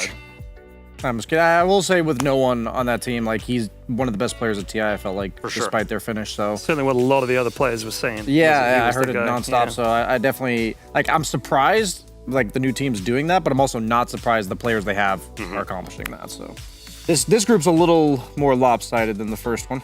It is. Unfortunately, Palanitsa are 0-10, which means that they are confirmed eliminated after losing to Falcons. And moving down the group, Waska is actually seemingly to carry the torch for South America because they're 7-2, and the Wallachia champions of Heroic are 2-7 right now. How does this game work? Like, the team that's dominated their region and also been like the only one from the SA region consistently getting like top 8 finishes is like bottoming out, and the team I've never heard of is top 2. Like, Waska was at Wallachia, they got 15th, 16th. That's what I mean. And they went to RES, which is what Parivision and Avalis were just in the grand finals for, and they got top 6 at that event. Teams like this, I think, make me appreciate even more the fact that teams like Falcons just get top 4 every event. Yeah. Like, how impressive that is. Like, yeah, there's teams like this whose performances will fluctuate pretty significantly, and you have to beat them when they're at their best as well. So to get top 4 on a team like Falcons, like, yeah, it's crazy. Consistency, I think, has been underrated because of how the Gaming Gladiators, the Falcons, the Liquids have just been always occupying these top 4 slots for like the past 2 years. It is a massive feat to be able to do that for such a long timeline. Just endurance-wise. Yeah. And like Skit was saying, I don't feel any burnout. I mean, good, like that's great for them, but it's like, damn, there's a lot of dotes. Like, there's so much dotes. And for these guys to keep going and keep winning that much, it's crazy. And we've got some more dotes for you on this stream because we've still got one more day of Group Stage 1, even though we are starting to get some conclusions. These are going to finally start locking in our placements here in this group stage because it is the last full day of Group Stage 1. And if we have tiebreakers, we'll play it on the 31st for a very spooky tiebreaker day. We're going to start things off on the Ember stream with Parivision taking on Enigma Galaxy, then Falcons versus Azure Ray, followed by Parivision versus Team Liquid, and the last series will be the top 2 teams of the group right now, Falcons versus Waska. After that, on the Storm stream, we've got a BetBoom team versus Nouns, who, like I said, Nouns are still in the tournament. I'm not entirely sure what outcomes control that. I think the best would be that Because the best they can get is 6 and 8. 6 and 8. So they have to hope that, I think it was Gaimin and who was, I can't remember, the other team have to go 6 and 8. I think it was Azure Ray, maybe? I know BB team is 5 and 5 Extreme? right now. I think it was Extreme. Extreme is 6 and 4, and Gaimin is 6 and 4. So they have to hope that they go 6 and 8, and then there's a 3-way tiebreaker, and then they can sneak in. They need to win, and they need to win all of their remaining Yeah, games. they have to win all 4 games, and they have to hope the other 2 go 0 teams lose all their games, or at least one of them does. Then you get a tiebreaker for a joint 4th. I think that would be it. That makes sense to me. Could be wrong, but I'm just putting it out Well, I there. was told there's only one possibility. That sounds like there's 2. You're saying there's 2 teams that can go 0 and 4. Well, there were 2 teams with that same score. You might have heard earlier. Oh, can we move on? This is very... No, Kev, Too this much has to be math sorted out. for you, Kev. This feels like your kind of shit. Yeah, Kev, you I've break gotta up the say. calculator. What happened to you? I need more visual aids. You've changed, Kev. We've got Gaming Gladiators taking on Avulus, then Waska versus Talon Esports in Group B. And we move back to Group A. It's BetBoom team versus Avulus. And last, Heroic versus Polonitsa. Well, Heroic could impress. Polonitsa, actually, yeah, Heroic's not guaranteed out. So, actually, that's a very important series. Yeah, for that's them. actually very important. Okay, Yeah. well, So we're geez. going to know how important that series is after the first series against Team Spirit on the main stream right there. Right, because on our main stream, we are starting off the day with Extreme Gaming versus Team Liquid, which for that one, I will again remind you, Extreme is 6 and 4 right now, Liquid is 7 and 3. No one is locked in Group A. After that, Group B has Heroic versus Spirit, which Heroic is currently fighting for their lives right now. They need every game they can get. Then Extreme versus Gaming Gladiators. They have the exact same series score, so yeah, something about that outcome is probably going to control whether Nouns can make it, I think. And then the final series of the day that we're going to be having on the evening shift is going to be Tundra taking on Azure Ray. A lot of good games. It's the final hours of the group stage. Any outcomes that you've been surprised by other than Heroic and Waska? I think that would be probably my number one. No, I think that's it. I think you look at the group and both the groups really, and you think, yeah, it's probably fair enough. I mean, we haven't seen some of the games because they've been morning only so far, but yeah, I don't think there's anything that stands out as like, Falcon's bottom or something like that. So What about Liquid not being eliminated from groups? Probably Technically, quite a surprise. Yeah, they lost a lot of Dream Leagues. They it love was like that meme. 3 or something. Yeah. Even with 33.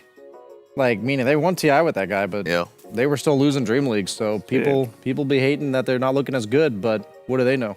It's a process. What are you comparing it to? I remember they always said it was a question of timing, wasn't it? The fact is that every time it was a Dream League, they just finished some other big tournament, they were wiped out. They were just really tired, and now they were, oh, Dream League, and they couldn't, you know what I mean? Or there was just bad timing in terms of they just weren't playing well at that time. But it is weird how you get those curses developing, but maybe winning TI lifted the curse. That's all it takes to lift a curse at Dream League is you just have to win a TI. That's easily done. I should go do that. Go for it, bro. Give it a shot. Fast Studios, TI I'll be champions. back. Holding the age Nerds stuff. in 2025. Wow, that's a short timeline you're giving yourself. I was going to say like 2055, but okay. I'm into the fast turnaround. Gentlemen, what a pleasure it has been sharing these group stage days one with you. And there's only one more full day left. And I hope all of you at home will join us for it as well. That's it for us. And we'll have more Dream League Season 24 tomorrow.